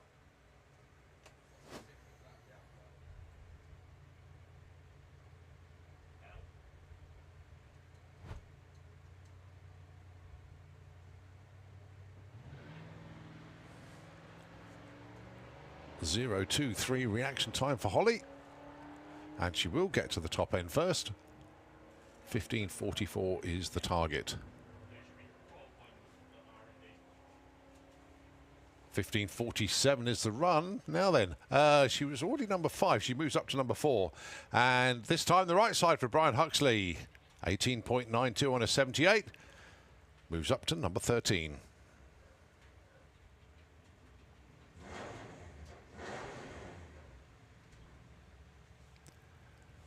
Picking Mercedes.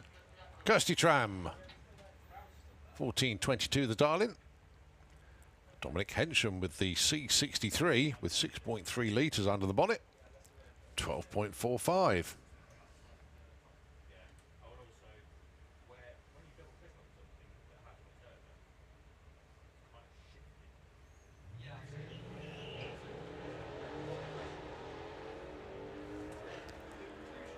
Well, Kirsty away first, 0-2 reaction time. But Dominic's going to get to the top end first. 12.45 with a 7. Takes the number 1 spot there for Dominic. He was number 2 already. But 12.45 on a 12.45 dial gets the job done. He's now number 1. Kirsty stays number 16. 14.46, not a lot of help on a 14.22 dial-in.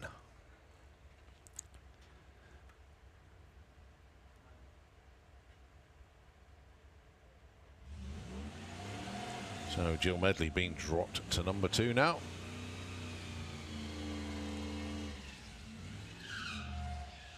Next up then, it's the Arabian Night. Gary Lake going alongside Georgina with Supra. Dialing now 15.75. Well, she's had 2 15.8 second runs so far. See what she's got this time round. Gary Lake, 14.02 is the dial-in. So far has qualified with a 14.08.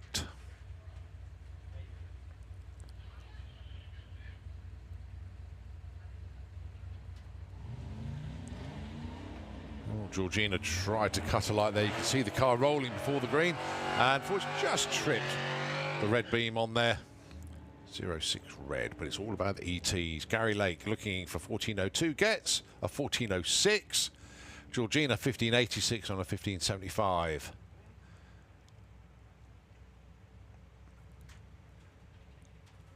Jill Medley was your number 1 coming into this session, but has just been dropped to number 2 by Dominic.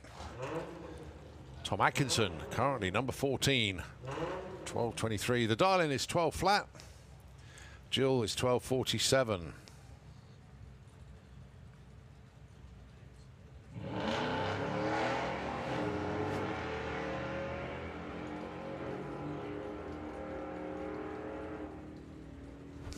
Tom, come off the gas. And goes 12.18 at 80 mile an hour, stays 14. Jill goes 12.49 on a 47. Consistent, but stays number 2. Kev Slyfield with the Mercedes dialing in 12.40. Wonder if he can get one the right side this time. Going alongside Felicity Gibbs with a Little Miss Rampage Mustang. 17.10 for her. Kev, 12.4.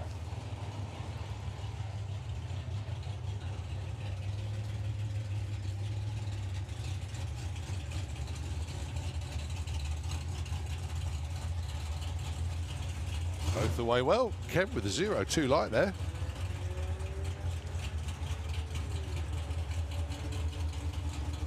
So the target is 12.4 for Kev. Gets a 12.76. Got it at the right side, but miles off. Felicity Gibbs, though, 17.18 on a 17.10. She moves up from 12 to 8.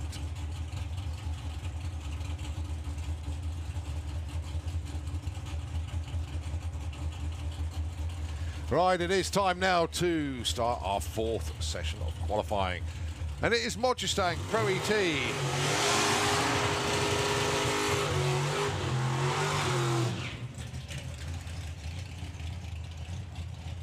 First up then, Mason Griffiths with the appliance dragster going alongside Jeff Cowley.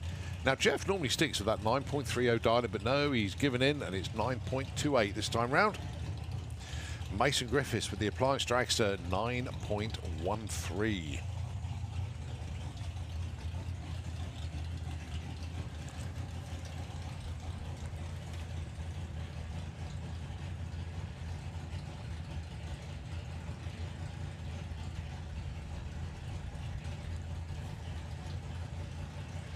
So as they come up to line, Lee Huxley's been in touch saying big shout out to Rich Walton and his team and my team for working tirelessly all day to get my gearbox back together and fitted. Should be able to make our first qualifying run. Much love and cheers from Lee Huxley and the Dark Horse team.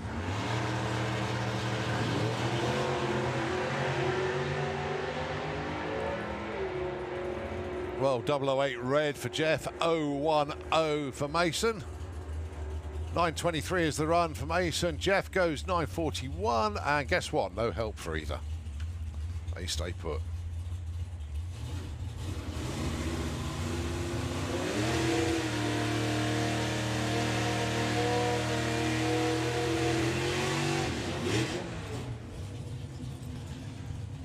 Brett Featherstone taking on Lee Morris.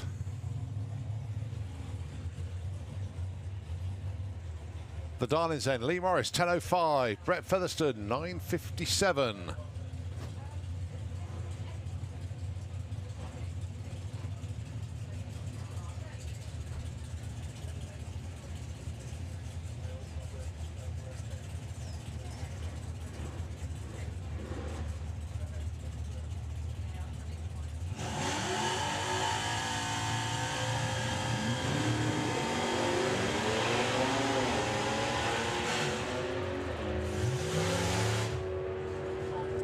So Brett powering away. How close is he going to judge this one? 9.62, no help. And a 10.12 on a 10.05. Lee Morris stays put as well.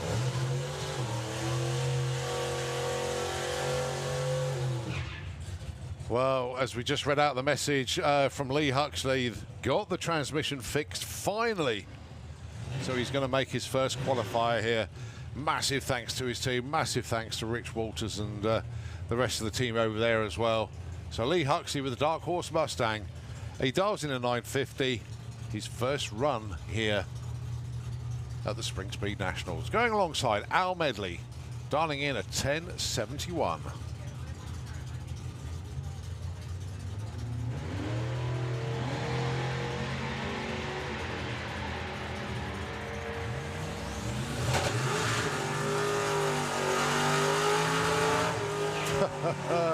Well, Lee Huxley goes 9.56 on the 50, qualifies number 16. He'll take that. Alan Medley goes 73 on a 71, goes from number 11 to number 7.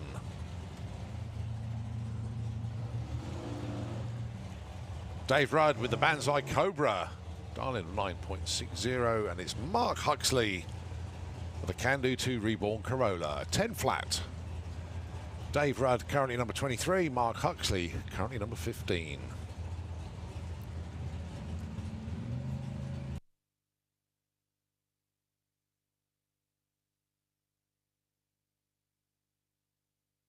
Cherry on the tree for Dave, doesn't matter. He's going to get there first, looking for that 960. Gets a 982. Whoa, look at this. Mark Huxley, 10.006 on a 10.00 dial-in. Goes to number 2. Excellent run. Oh, so tight at the top of the pile. Still Ronnie Mercer on the number 1 spot, but Lee Huxley moving to number 2. And I tell you what, identical gearboxes in both of those cars as well. So I know Mark Huxley does a little bit of work with Ronnie on that one, so they share a lot of information and helping them both out here. Right, John Bean and Andy Garnett. The Shotgun Mustang, currently number 3. Andy Garnett, currently number 11. 9.53 and 11.11. 9.56 and 11.18. They both stay put. John stays 3, Andy stays 11. Dave Cherritt, the Dark Revenger. 9.85 the dial-in for the Ford A-Van. Dave Fulton with an over, 9.47. He's relented. He's changed his dial-in from 9.45. Well, he's qualified with a 9.46. So 9.47, quite a good shout. And do you know what? The wind turbines have started rotating. A little bit of a breeze now. The flags have decided to wake up. It's a tiny, tiny headwind. Not much, but it's more than it was before.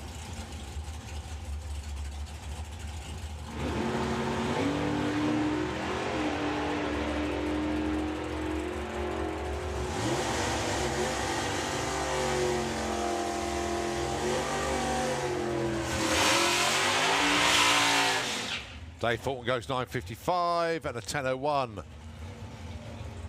for Dave Cherritt. Oh, so great to see. The Scud Dragster has made it as well. Alan Schofield has been working tirelessly with his team.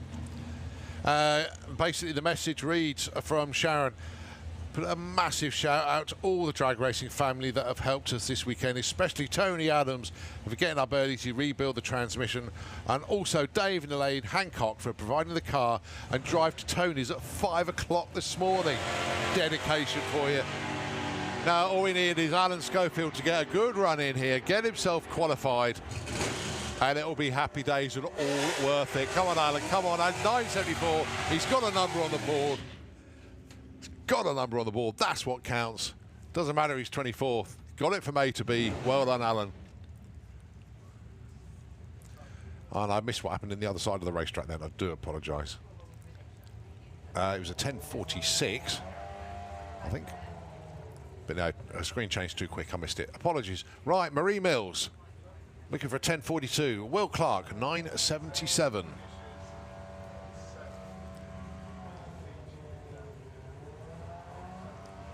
So Marie, she's already in the number 7 spot. Will Clark, number 10.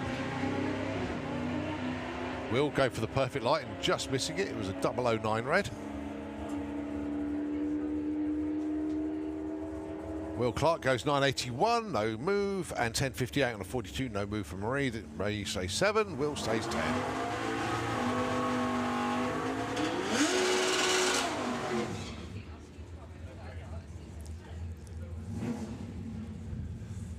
Right, next up, Pete Dodd.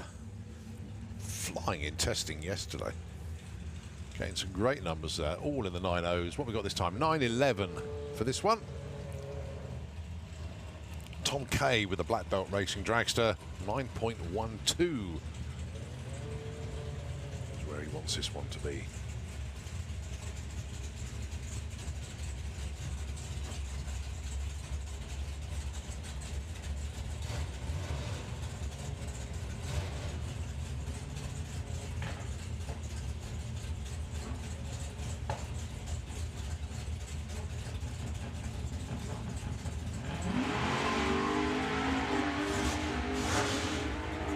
Well, to say Pete Dodd's comfortable in that car is an understatement. He launches it every time. 9.16 stays number 12. Tom Kay goes 10.23, stays number 19.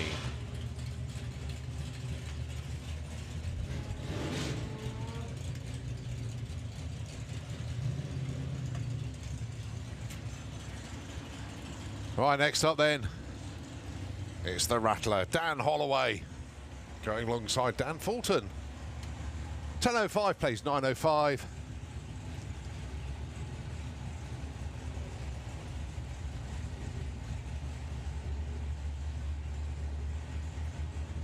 New cars to both of these drivers this season. Well, Dan did have that car last year, but had to license in it to race this year. Dan Holloway. Look at this run for Dan, 9.21 and a 10.13. No help for either, actually, but two good runs.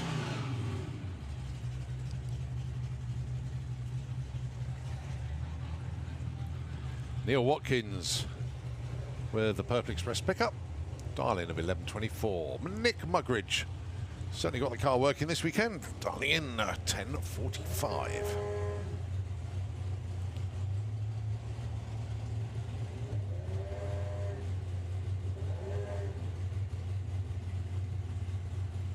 Shane just bringing Neil up to the line.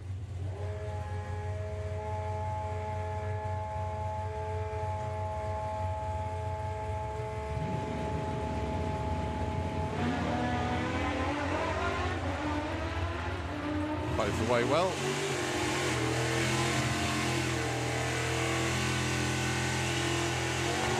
.10.66 on a 45. Neil Watkins goes 11.31 on a 24. Guess what? No help for either.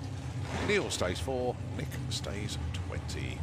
Amy Watkins with Thatterbird. And Amy, thank you very much for the gift.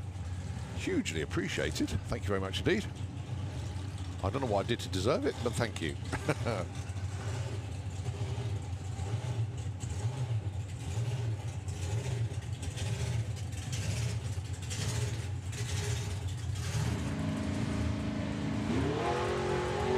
Lovely controlled wheels up launch there for Amy. Now then, the target is 9:44. She's currently number 17. 9:48 moves up from 17 to 13. And that's a wrap for Pro ET.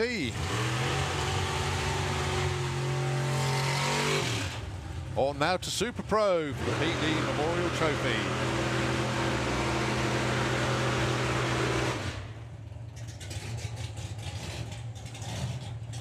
First up, Colin Morris and Dave Russell. Colin dialing in 8.90, which, no surprise, that's a Super Comp dialing. Used to running that number. 868 for Dave Russell. He's already run an 868 with the 2, but he wants to run it when he wants to now and move on up the qualified order.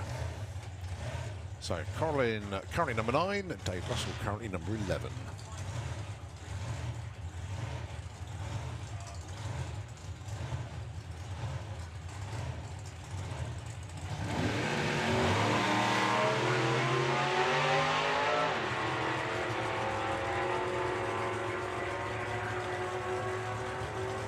.877 plays 8.91. Colin Morris moves up from 9 to 6 with that one.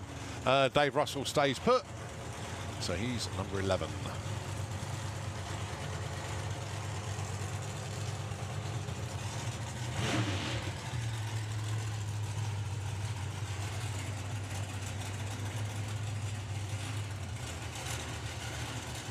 Your number 1 qualifier in Super Pro is AC Bell at the moment. Ron Bartlett is number 2.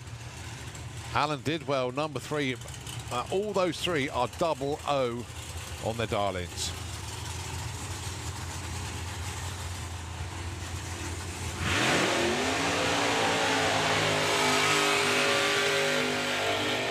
So Pete Walters with the reloaded dragster going alongside Billy Gain with the the Eurospark input voxel.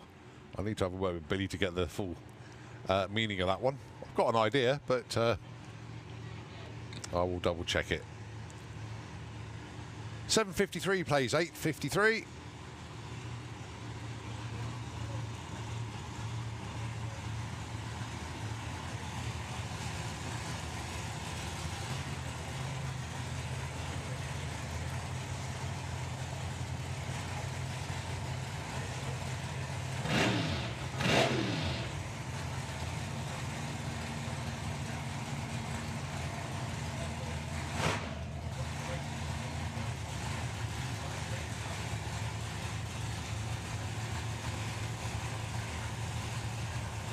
So Pete currently number 8.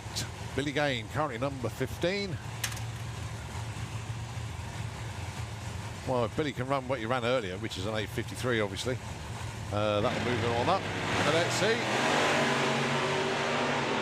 Oh, both of them double O on the line, but they were both red. So Pete goes 759, Billy goes 854. Billy moves up from 15 to 5 with that one. Just 100th off. And because of Billy's improvement, Pete Walters drops a spot from 8 to 9.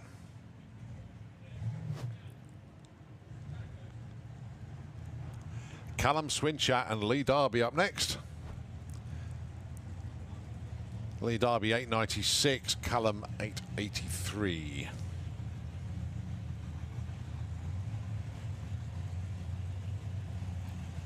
Phenomenal day's racing today. The weather has just been perfect. Track just as perfect, if better than the weather. And the racing's been outstanding. Big thumbs up to all of the teams today. Done an outstanding job so far.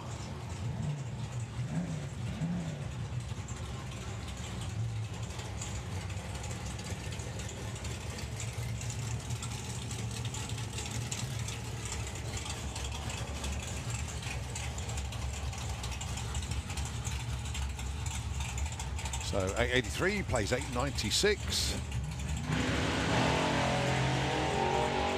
Spot the former junior dragster racer, Callum Swinchat, 0-2 off the line. 889 plays 901. Lee Darby moves up 2 spots with that one, just 500ths off. And he's number 16. Callum stays put in number 14. Right, for Lucas Oils then, it is Nick Good.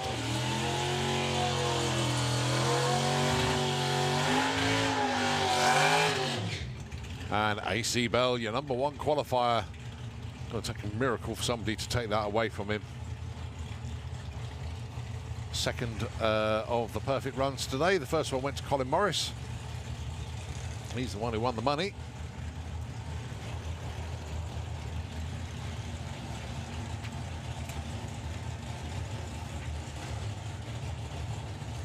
So number 1 qualifier overall, after qualifying finishes tomorrow, is 100 quid and a trophy. And I tell you what, AC Bell has got one hand on that trophy already. Because he's had a perfect ET.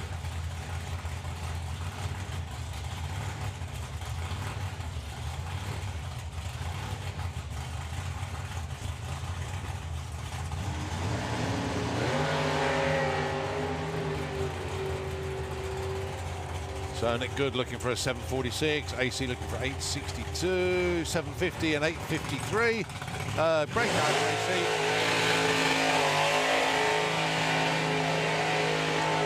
Nick Good only 0.04 of a second off.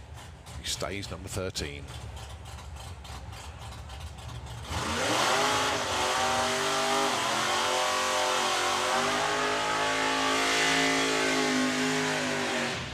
Martin with a big old burnout there with the Supra, going alongside Phil Topping with Grandad's Toy. Mark is currently 15, Phil is currently 17. The dial-ins are 8.40 for Mark, 8.79 for Phil.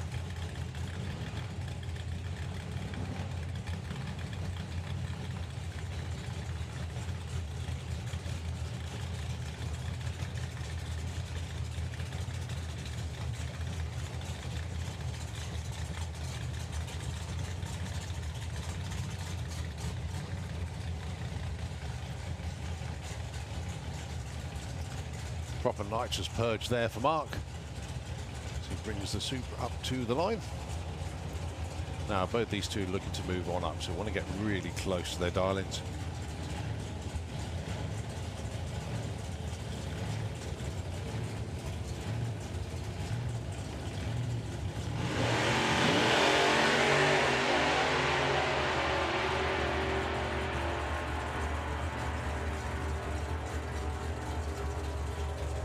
.848 plays a 912. No help for either actually. Mark stays 15.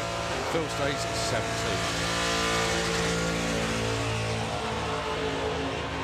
Thunderous burnout there for Ian Brown with the Xanadu Camaro.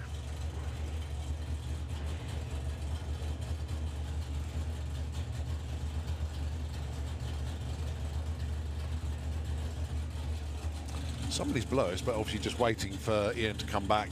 And it's Mark Bailey with the Barracuda. He's dialing his 8.73. He'll do his burnout in a moment. There we go. Ian Marshall gives him the thumbs up.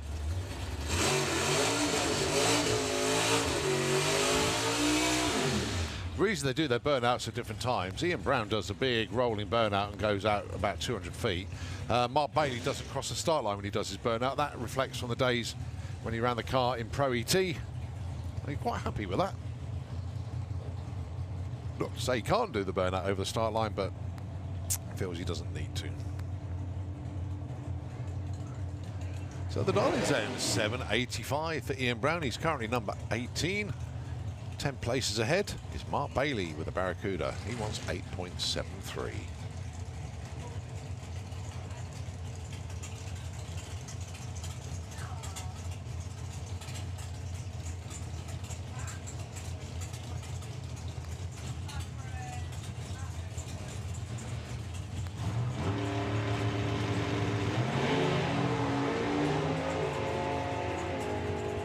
Well, Ian Brown powering his way to the stripe. 785 is the target. Oh, he breaks out by 100th of a second.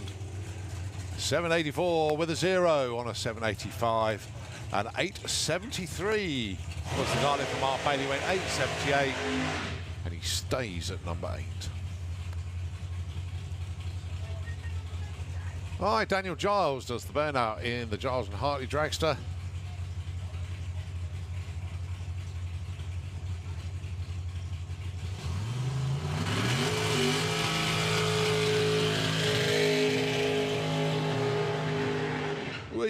Rocket Ron just getting a little bit out of shape on the burnout there, but he's fine. Keeps it in his lane.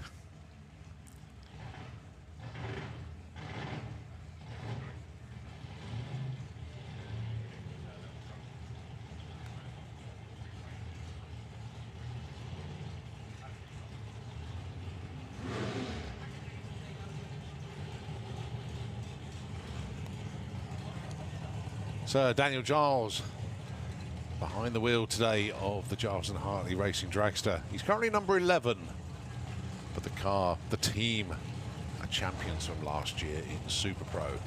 Ron Bartlett, he was the championship runner-up last year. Where's the number 2? Oh, sorry, no. He is qualified. Number 2 at the moment.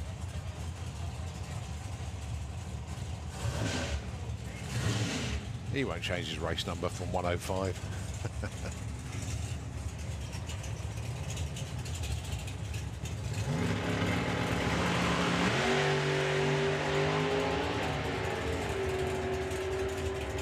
Daniel Giles looking for a 731, gets a 735. Ron 826 on a 23.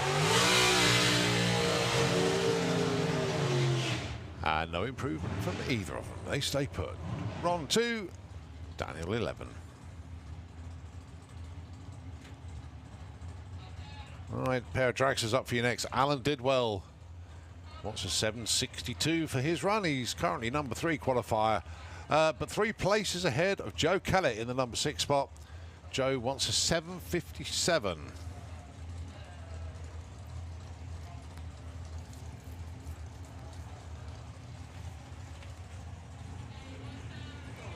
Still a few more Super Pro cars to come.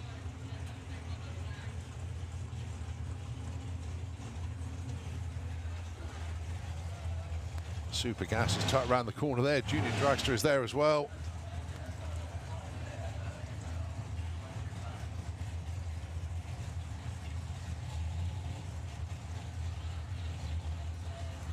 So Joe then at 757 is dialing. Alan Didwell 762. Joe's been banging out 00 lights on a regular occurrence now. We need to 000 to get the money though. He tried, but he missed. Alan Didwell a 016 the right side, Joe a 019 the wrong side, but it's all about the ETs. 768 on a 62 for Alan, 777, just a couple of tenths off for Joe. So they stay put. Alan 3, Joe 6. Classes still to come today. Junior Dragster, Super Gas, VW Sports and Pro, Supercom, 850 bike and the Wild Bunch.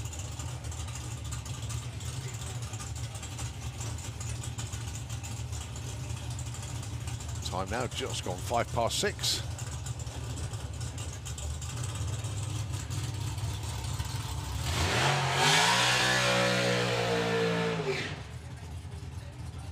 Scott Hauser does his burnout in the Autoglim lane.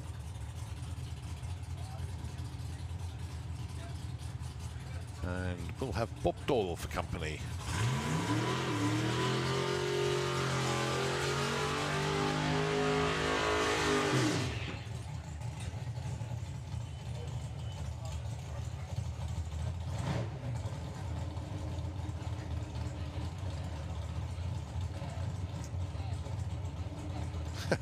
Matt Seamarks, I've just noticed a message come through on the live stream actually.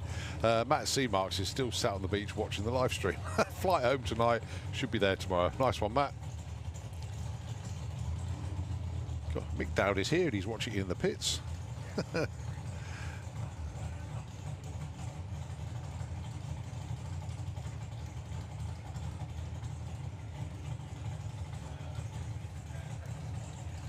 So Bob Doyle currently number 10, wants an 8.59. Scott, number 4, wants 7.39. Bob Doyle, 002 on the tree. Not many people leave on Scott Hauser, but Bob did. Yeah, Scott was weaving around at the stride there, 8.65 to an 8.72.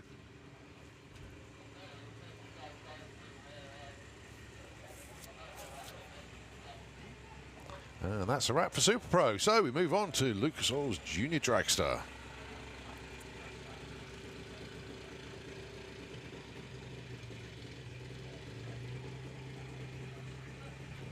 First up, Neve Deavy.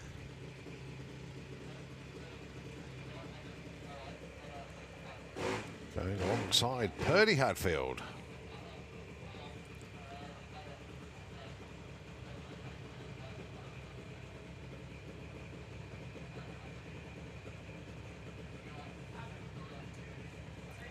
So Neve currently number 10, Purdy number 7.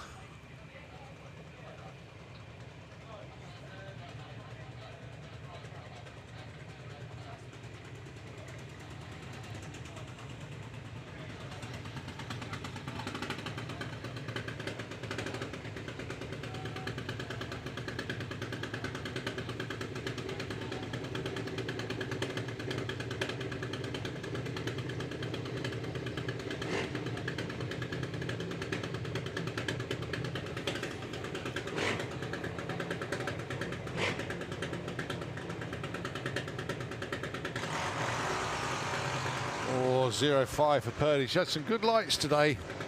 All been consistent zeros. Just hasn't nailed the exact one yet.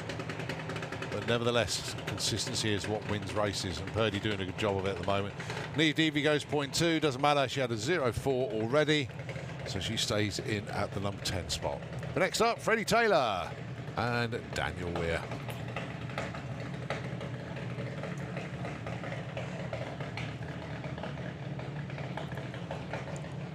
So Freddie number 9, Daniel number 11. Already had an 0.4 and an 0.5 between them.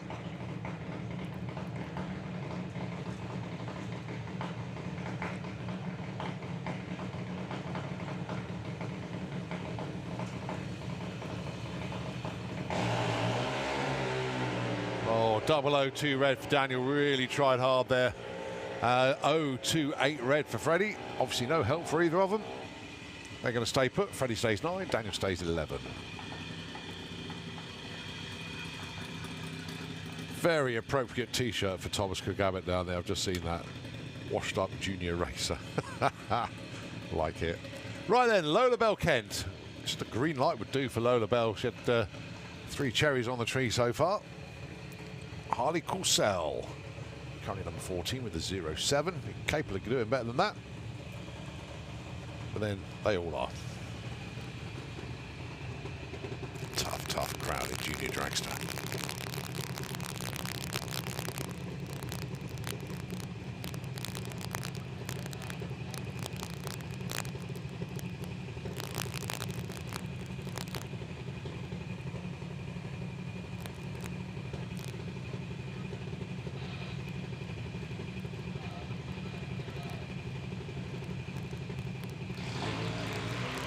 .072 for Harley Coursell. Well, it's an improvement in reaction time, but no improvement in position. And Lola Bell, 4 for 4 today. So no help, she stays number 22. Keen to get the job done and just goes a little bit too quick each time. Damien Redshaw and Jessica Bishop up next. Damien currently number 13, and 0.70 is his reaction time that he's trying to beat. Jessica Bishop doing well. She's on a 0.26, currently the number 5 spot.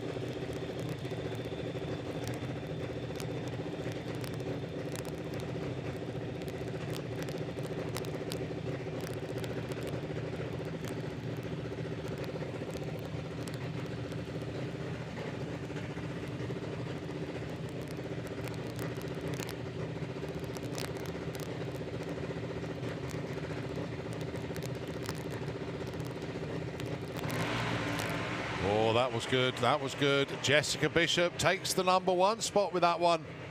013. Damien Redshaw is going to move as well. Yeah, he moves up from 13 to 11, but Jessica Bishop takes the #1 spot with that one. Right, Luke Mugridge, currently number 6. Ada Cassisi, number 16.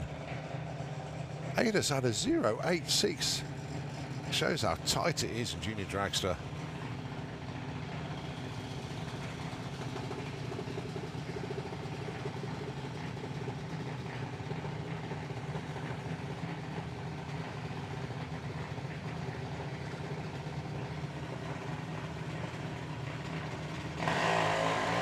.049 for Luke, no help for him, he's already done an 038.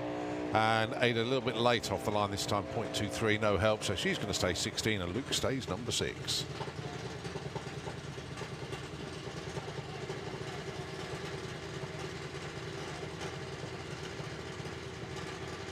Next up then, Mackenzie Love, Mad Max himself.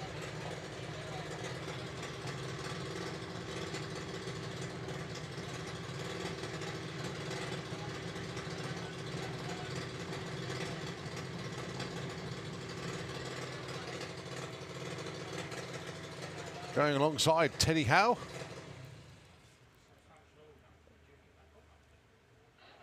Not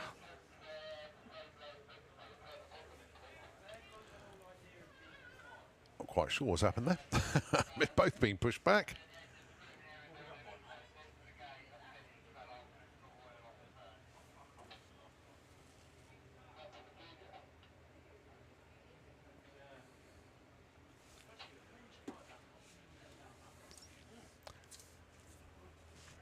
Well, they're both ready to go and both advised to shut off. Just on a pause for a moment. Well, I'll try and find out what's going on. Hang on a sec. What's happened? Oh. Apparently we've got some oil somewhere. So, tell you what, Nitro FM, if you can take it for a moment, and when I have a bit of an update, I will let you know. Thanks very much indeed.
Okay, we're back once again, and I love the fact that we can start a junior dragster up. We've still got one of the trap vehicles working at the top end, but that'll be clearing through the gate very, very shortly indeed.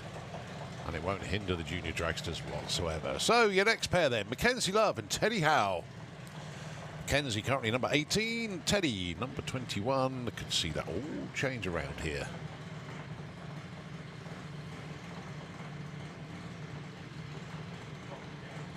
Well, Mackenzie Love had to find a new inner tube for one of the front tyres, but luckily all been sorted out. So he's made it to this round of qualifying.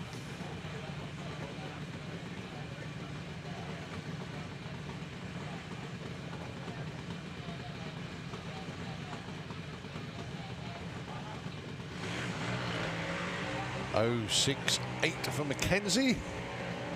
Well, he's going to move him up from number 18, going to slot him in at number 14. No help for Teddy, though. Cherry on the tree.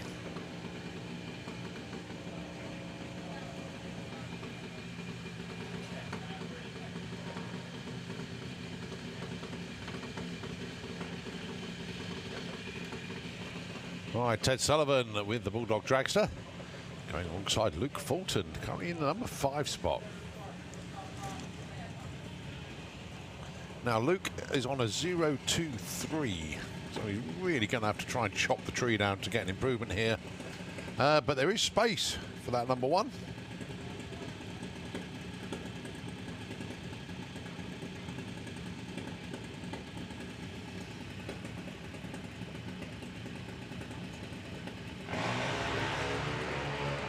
Oh, he nearly found it as a 0.3, but he's already done better than that, so it's a good effort for Luke.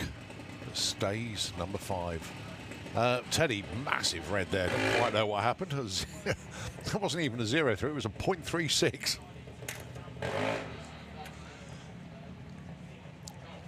Right, Chevy Checkit and Ellie Brown. Right, Chevrolet, come on.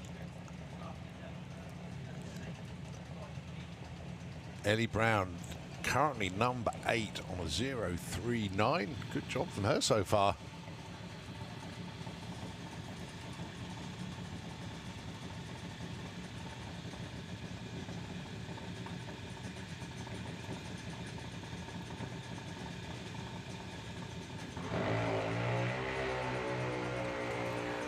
Well, Chevrolet Checkit has just moved up from 19 to number 6 with that one.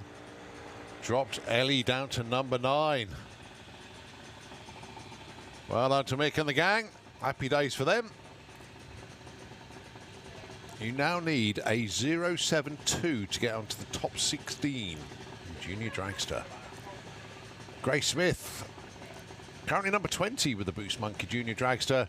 Liam McDonald been dropping back a little bit now, number 4. But never, ever count Liam out.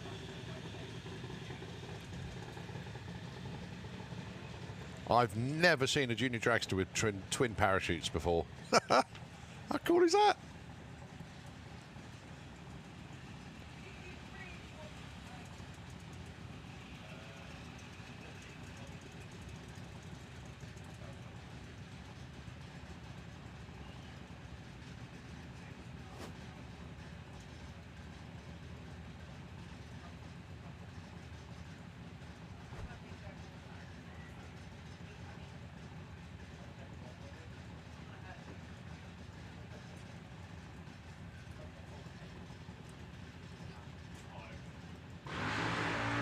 .051 for Liam, .153 for Grace. No help for either. Oh, Liam's going to have to keep on the throttle because he's towing twin parachutes. Well, it's good for the photographers.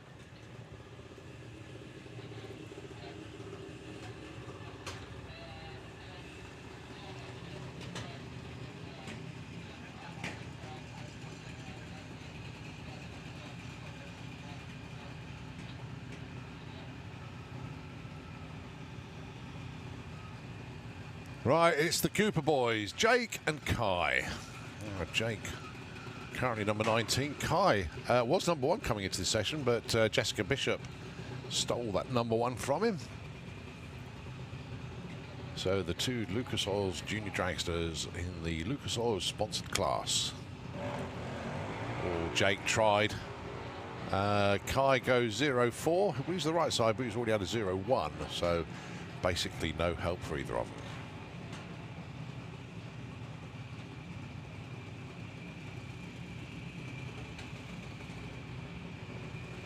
Harry Redshaw and Jacqueline Bartlett up next.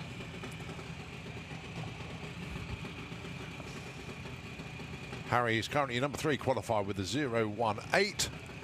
Jacqueline number 17 needs to go better than 0-7-2 to move up.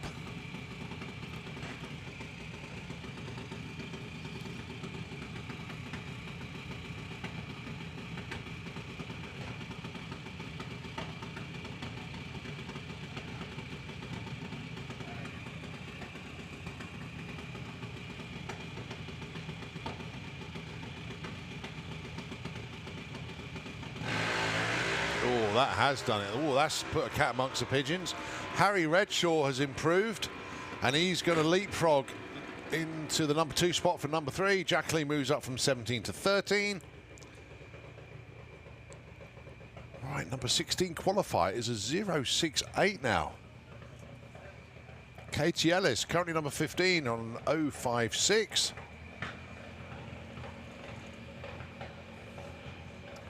Still got qualifying tomorrow as well.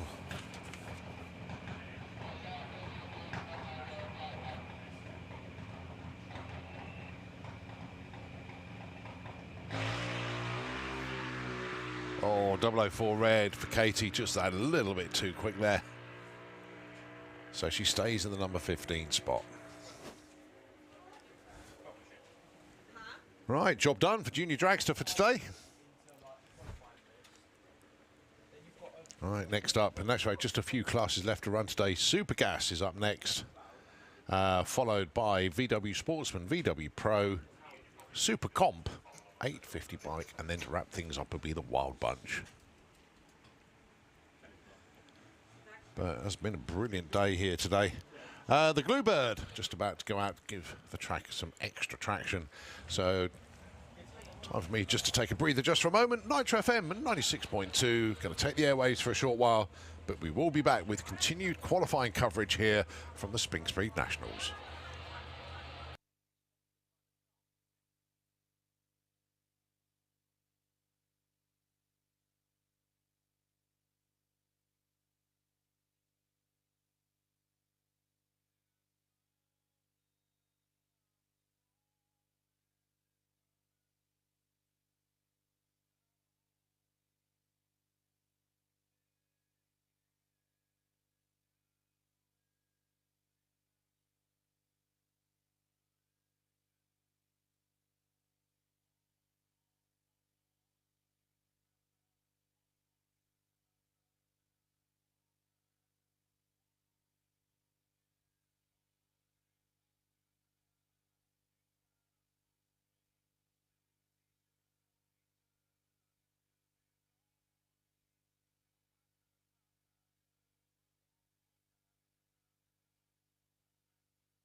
Okay, we are back, and it is the continuation of qualifying here at the Springspeed Nationals, the 2022 edition. And it's Tony Morris Carburetors Super Gas up next.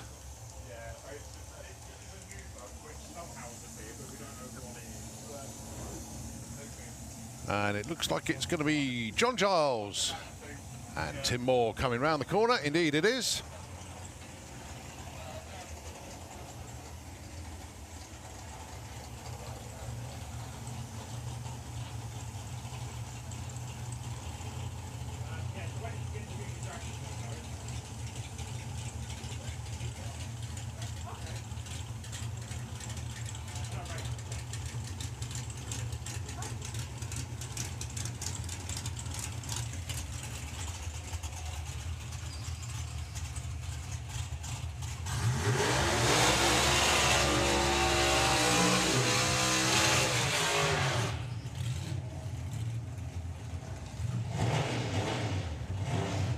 So Tim Moore at the moment in the number 3 spot, had a cracking third run. His first two, fair to say, not so good. But his third one, bang on, 9.906. John Giles currently number 9 with a 10.22.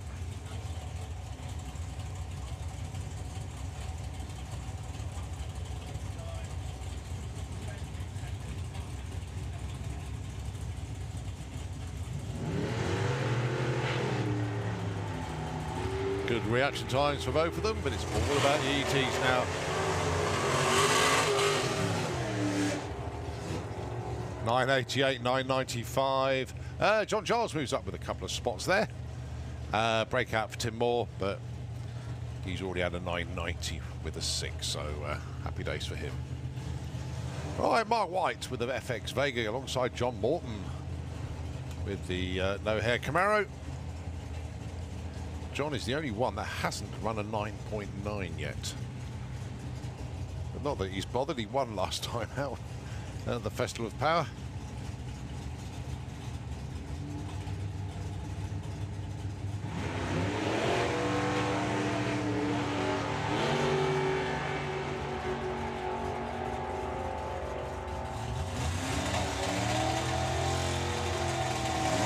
$10.33 plays at 9.86. Oh, so close to John Morton. Tried something different that time and didn't quite work. Only 0.04 of a second off. Right, Andy Harrison with the Brute Force Sierra going alongside Bob Molden with a White Noise Peugeot 205. Andy currently number 4 with the 9.910. Bob number 5 with a 9.92.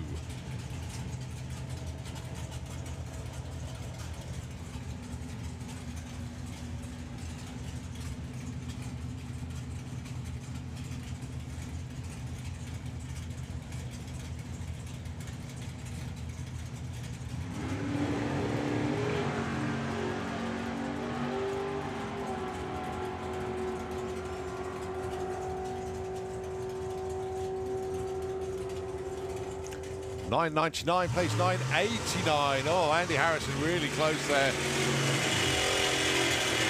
But a breakout it is.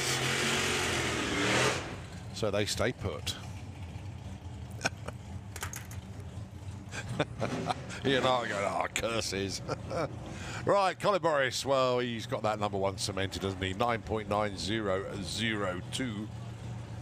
There is space, but it's minute. Dave Fulton, 9.96 at the moment.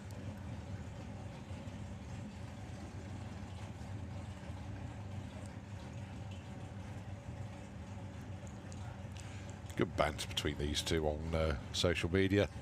Good fun. Well, Dave Fulton 07 light, Colin Morris 04. Up to the stripe they go. 9.91 a pair. 9.91 with a 6 for Colin Morris, but it's 9.91 with the 3. Moves Dave Fulton up to number 5.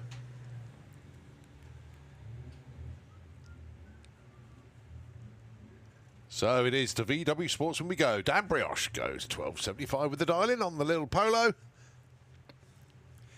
And it's Connor Jones. I thought he'd take it back to 20 seconds flat. I'll bet he wish he left it there. He could have been number one qualifier if he did. He went 12.10 and then proceeded to run a... Sorry, he went 12.10 and went 20.10 and went 20.02. But there we go. Right.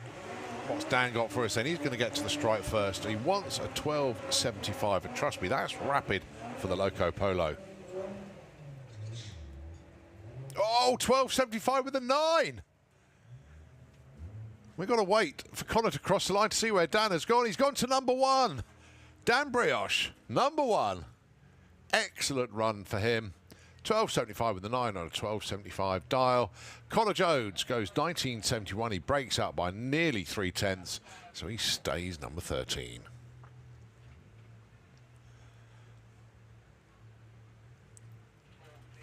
Right, next up then, it's Lawrence Clark alongside Carl Goldsmith. 13.58, plays 14.5. Lawrence currently number 9, Carl number 7.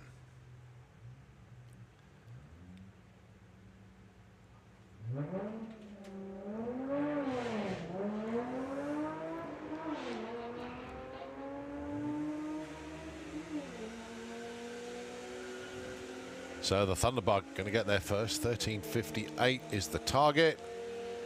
13.63 moves up from 9 to 6. Carl goes 14.17. That's a massive breakout. Over 3/10. So Carl drops from 7 to 8. Hazel Carter with Patricia, the Passat. 15.72 the dial in this time round. Alongside Bruce Harvey with the Greenpeace Racing Golf. Dial in of 18.05. It's not the actual Greenpeace Racing Golf, this is the backup car.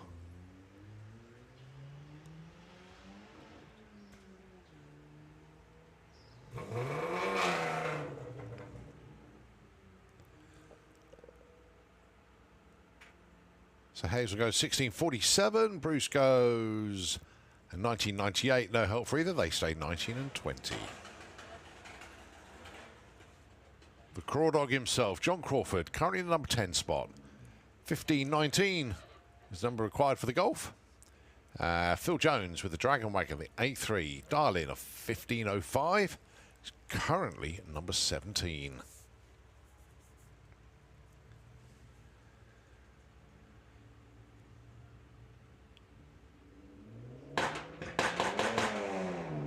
Oh, 005 for John Crawford off the line.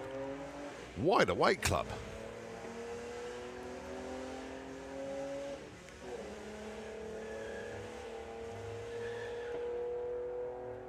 $15.05 with a 9. Phil Jones goes to number 1. Oh, well, Dan Brioche held the number 1 spot for a couple of pairs, but now it's changed again. John Crawford goes 15.4, no help for him, but the number 1 spot keeps moving around.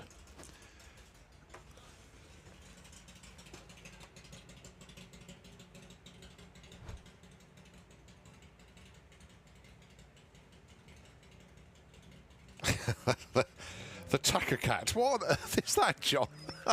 This has got a new name on the car. The Tucker Cat. Obviously means something, but goodness knows what. But thanks for the message earlier on, John. Let me know that you changed the name on the car. And he writes it on the back window. Right, his dial-in is 1780. Reese Finney's looking for a 17 flat. 1793, plays in 1847.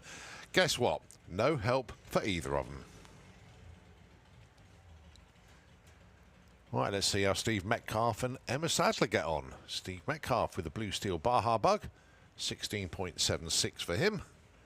And Emma Sadler with the Caddy Queen, 15.39 the darling.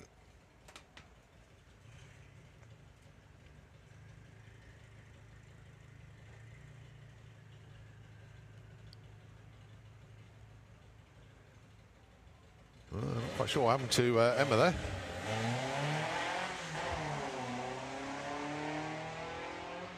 Well, the Candy Queen. It says Caddy Queen on the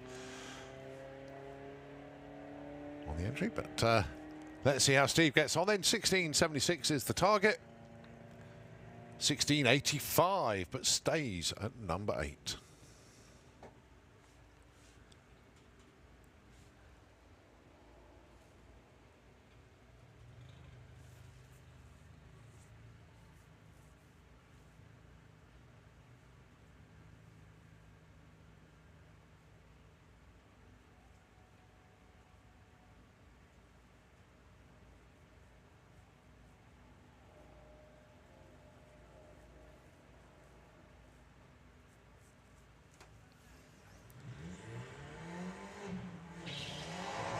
Right, Jerry Sadler and Alex Day, your next pair. Alex with the Golf looking for 13.45. Jerry looking for 15.75 with the Beetle. 13.46 for Alex Day, goes from 21 to number 3. Good run. 16.23, no help on the 15.75. So Jerry has moved, well, he actually moves up 2 spots to number 20, but good move from Alex Day there, 21 to number 3.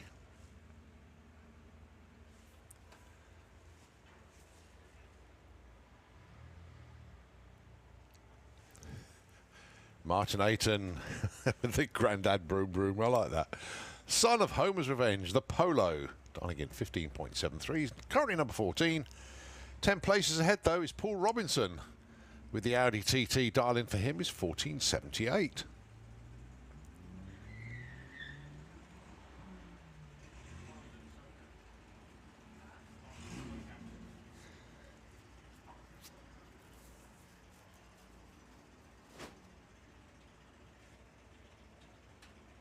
$14.82 for Paul, no help. Martin Ayton moves up 3 spots, so $15.87 on that, 73. 1400's off, but still moves up from 14 to 11.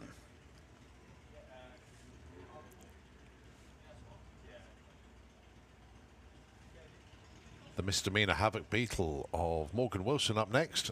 Car launching really well today. Going alongside Justin Foley with the Audi TT, dial of 15.33.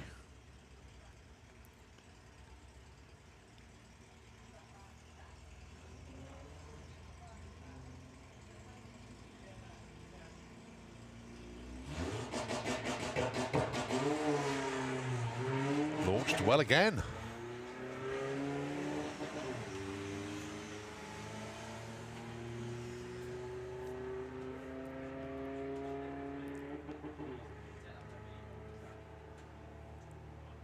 $15.77 for Justin, no help. $17.69 on a $17.60. Morgan moves up from 12 to 10. She'll take that.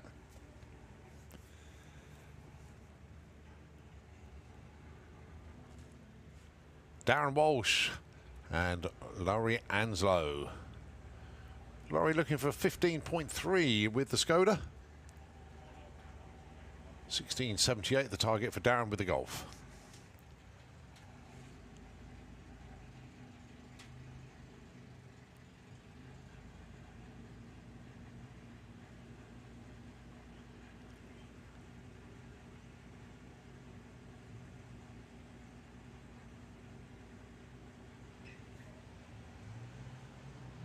You can see Larry trying to cut a light there, and it was a 0.9, a good effort. Tricky to do in a car like that. But she's looking for a 15.30. We'll get there first. Gets 15.58. Oh, breakout for Darren Walsh, only by 0.02 of a second. But it was still too quick, so no help for either. Polly Judge and Lottie Bradford then.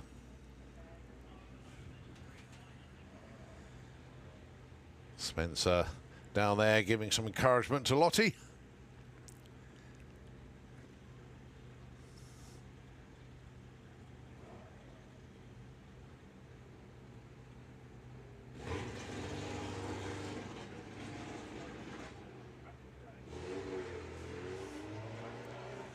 So Polly looking for 15.98 here.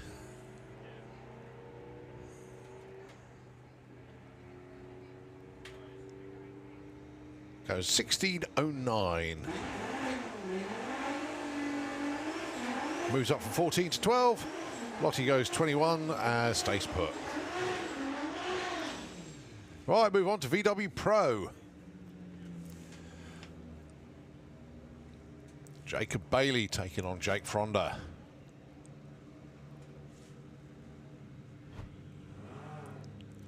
Very creative with the dial-in pens on the back window with the blue rinse Audi TTRS 11.2 the dial-in.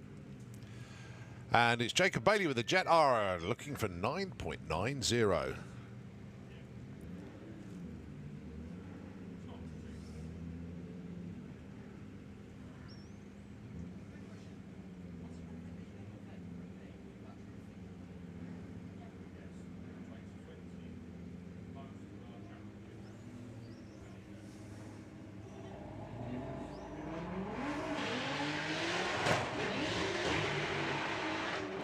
Yeah, Jacob's car scrabbling for grip there.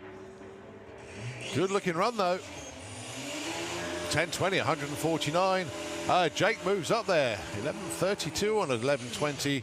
He goes from 6 to 4. Graham Fairhead with the Misfit Type 3. 11.30 his target. Ed Keach with the Tangoed Golf. 11.95.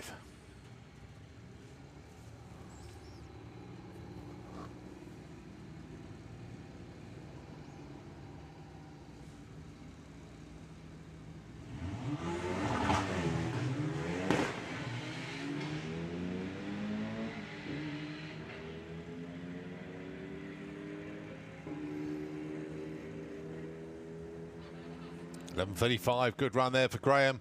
Goes up from 63, but Ed Keach even better. 11.99 on a 95, goes from 3 to number 1.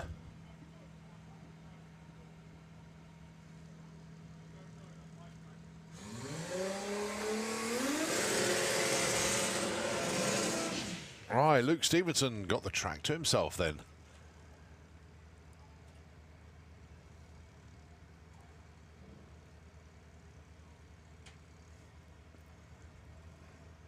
So Chris, unfortunately, not going to be able to bring the Green Goblin Beetle up to the line for this one.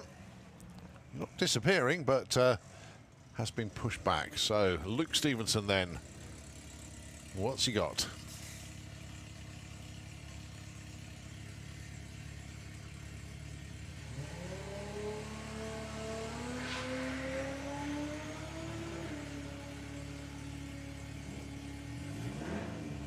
Good looking run for Luke. 10.06, 123. Just ran out of steam a little bit at the top end.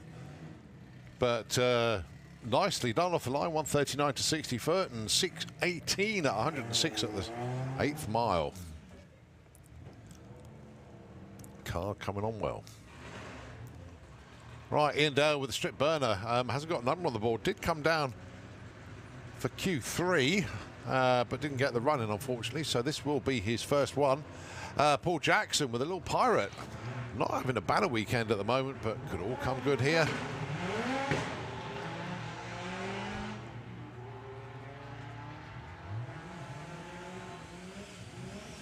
Well, it's going to be Ian Dale that's going to be a bit happier after this one. 13.69, he gets a number on the board. That's the most important thing. He gets qualified. It's in the number 13 spot. Paul Jackson still with issues there. 16.46. Not what he wanted. But got all day tomorrow to get it sorted. Next up, Phil Blogg and Jonathan Newell. The caddy dialing in 12.1. The Lagster, the Cupra, 12 flat.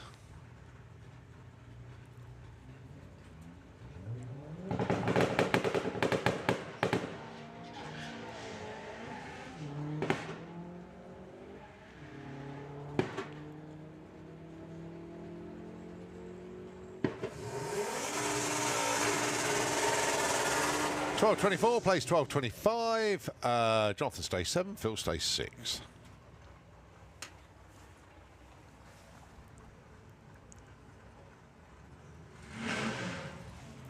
Last one in VW Pro. We got Super Comp coming up next. Charlie Roberts then with the VW up. Dial-in of 12 flat.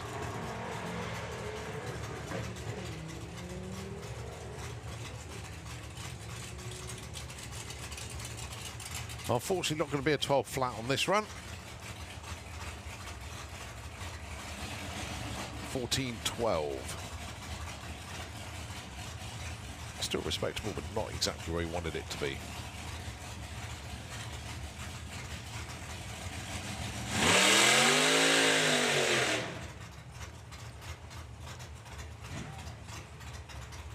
So Darryl Howells with a chemical reaction.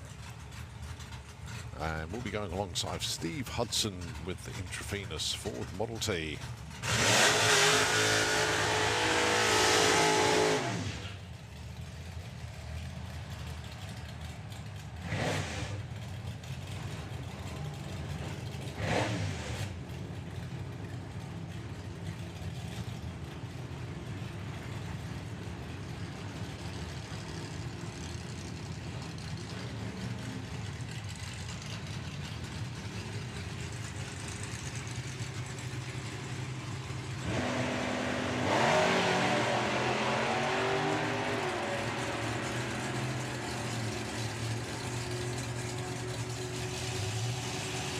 .866, way too quick for Darryl there.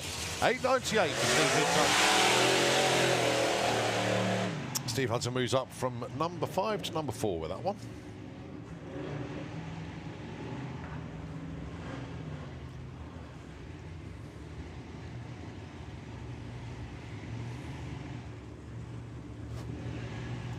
Right, Steve Field with the Black Pig 2. He's in the Kestrel beer lane. Going alongside Andy Clifford with Snake Eyes. Expect to see these two run at Draxdale, actually. That'll be part of the Wild Bunch there.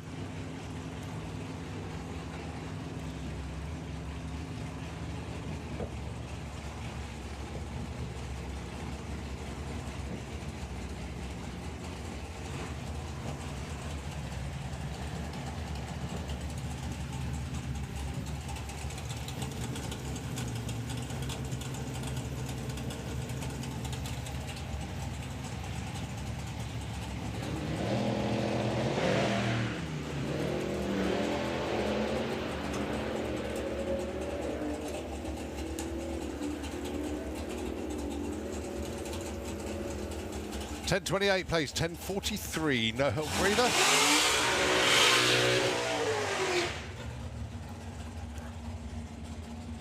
See what Paul Hudson's got for us then. Pension Pot Dragster and Alan Schofield making his first run in Super Comp.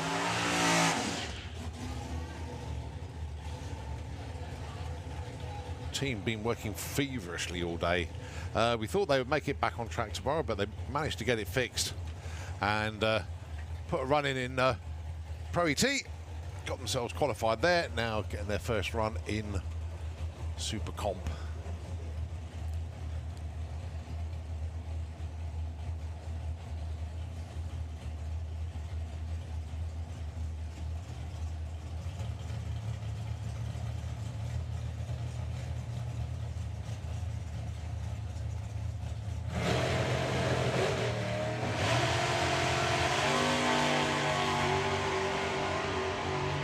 Well, unfortunately, the Scott Dragster not launching the way it should, but they do get a number on the board, and that's the important bit. 981 at 146. So the work will continue, but they qualified.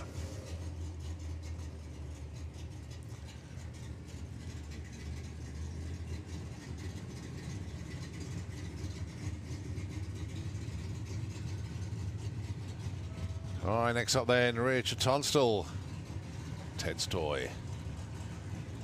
Dial-in of 8.90.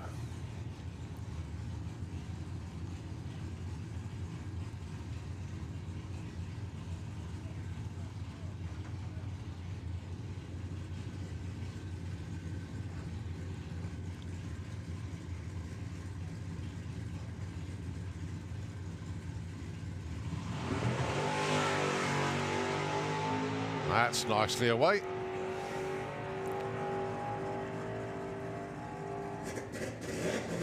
.902 and 125, clicked it early there. Well, that's Supercom done for today. So, 2 classes to go, and this is 850 bike.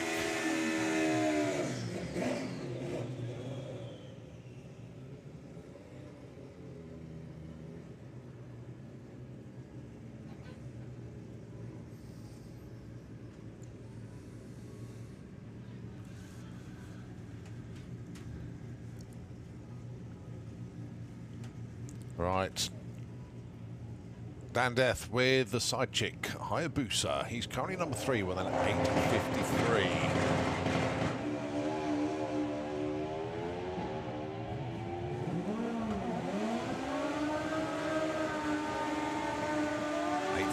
.838 breakout, way too quick. So Dan stays number 3. Next up, Andy Haley and Joe Elliott. Andy currently number 4, 854. Joe number 12, 869. All 16 bikes are in the 8-second zone.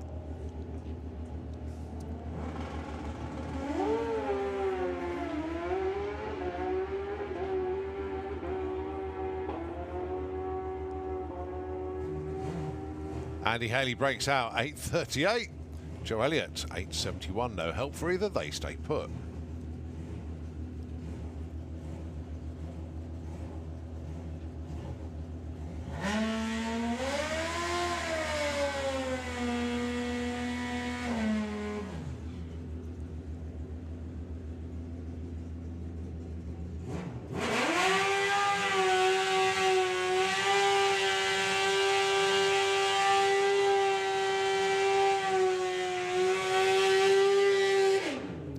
Right, Jasmine Cordell and Jay Rowe up next. Jazz currently number 9 on an 857. Jay number 7, sorry, Jazz number 9 on an 859. Jay number 7 on an 857. Now Jay will basically run off and hide. Needs to back off a bit before he gets to the stripe.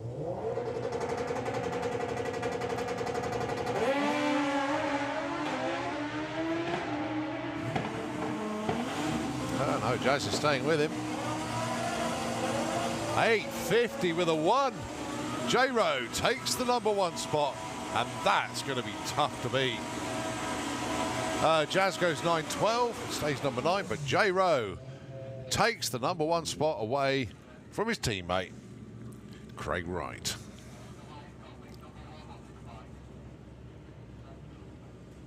Gary Malone and Alan Morrison up next.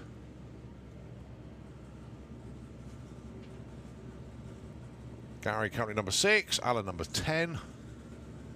Gary is in the Kestrel Beer lane, Alan Morrison is in the Autoglim lane. Sorry, other way round.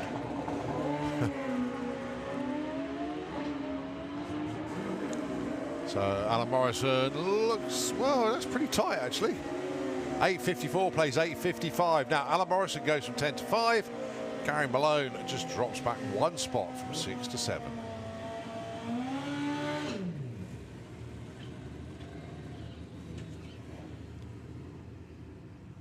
Jonathan Hines currently number 3 with that 853. Martin Hallett number 14 on an 883.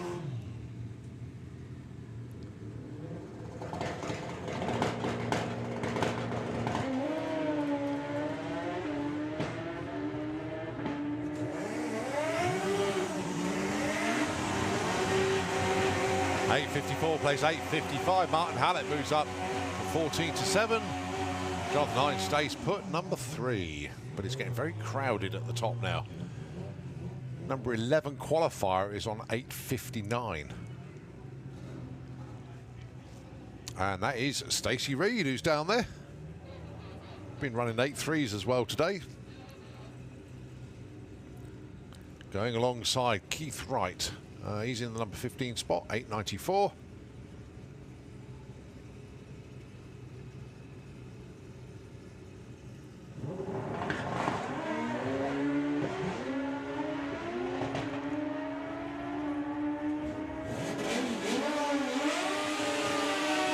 Keith goes 898, Stacey goes 907, no help for either.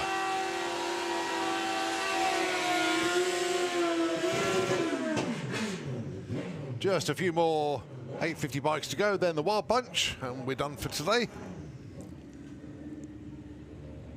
Right, Craig Wright came into this session number 1. Just been dropped back 1 spot by J. Rowe. Morris currently number 16.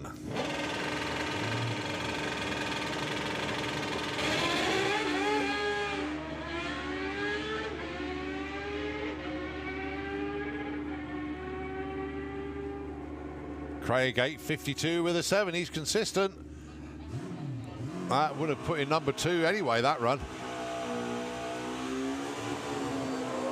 Paul Morris goes 940, no help for him, stays 16.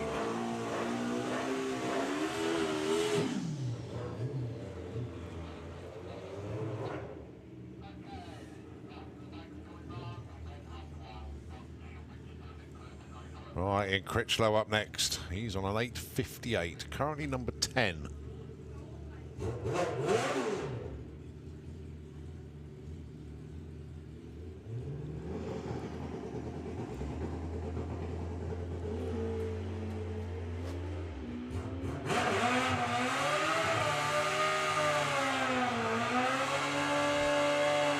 $864, no help. He stays number 10.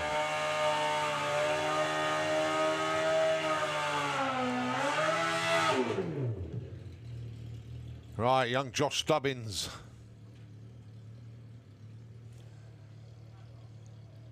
Right, he's on an 870 at the moment.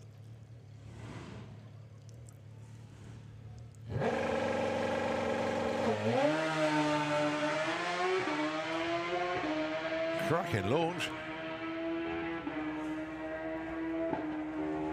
858 with a 1. It puts him number 10. Blimey, the top 12 have all run 8.5s now. I'll tell you what, whoever takes 850 bike this weekend has earned it. Outstanding class this weekend. Okay, so it is the Wild Bunch, last class of the day.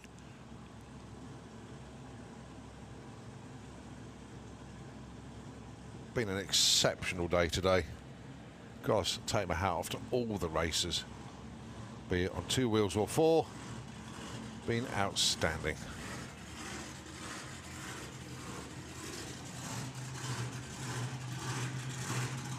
Bob Hawkins and Pete Brown.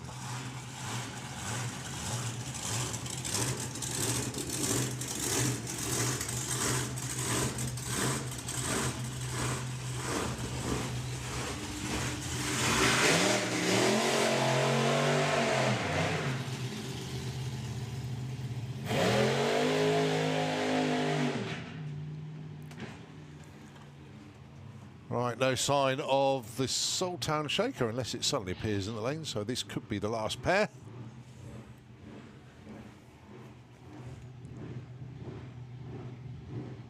But those of you who tuned in via the live stream, thank you ever so much indeed for joining us at parts or throughout the whole day.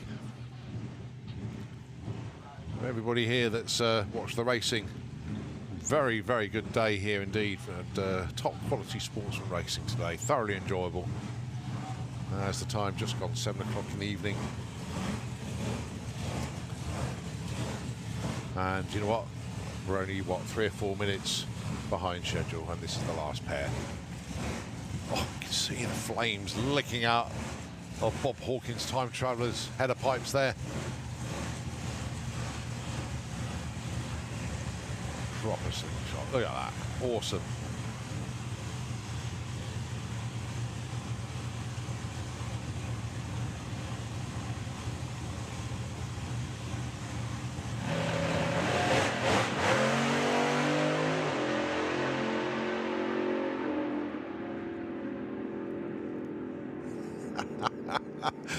Bob Hawkins uses the parachute to slow down to an 8.10. Pete Brown goes 8.85.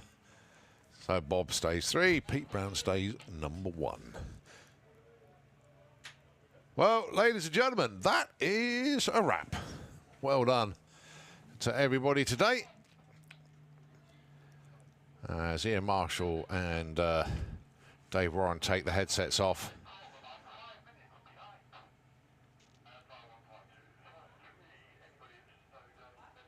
They're not moving though. We are done. I think so. But they're not moving yet, so I'm going to hang on just for a moment because I'm saying we're done, but when nobody moves, that means we're not.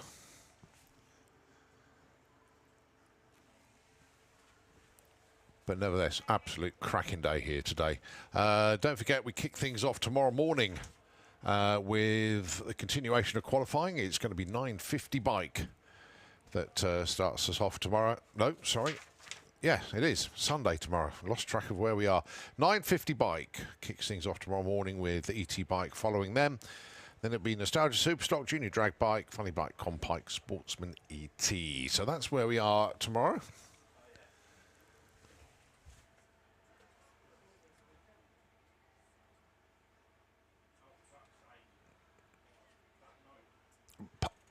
What? Holly is doing what? Can you come on the speaker? Don't have to whisper in my ear.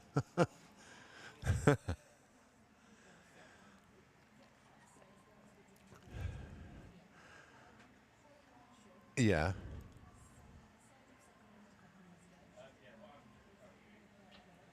Awesome.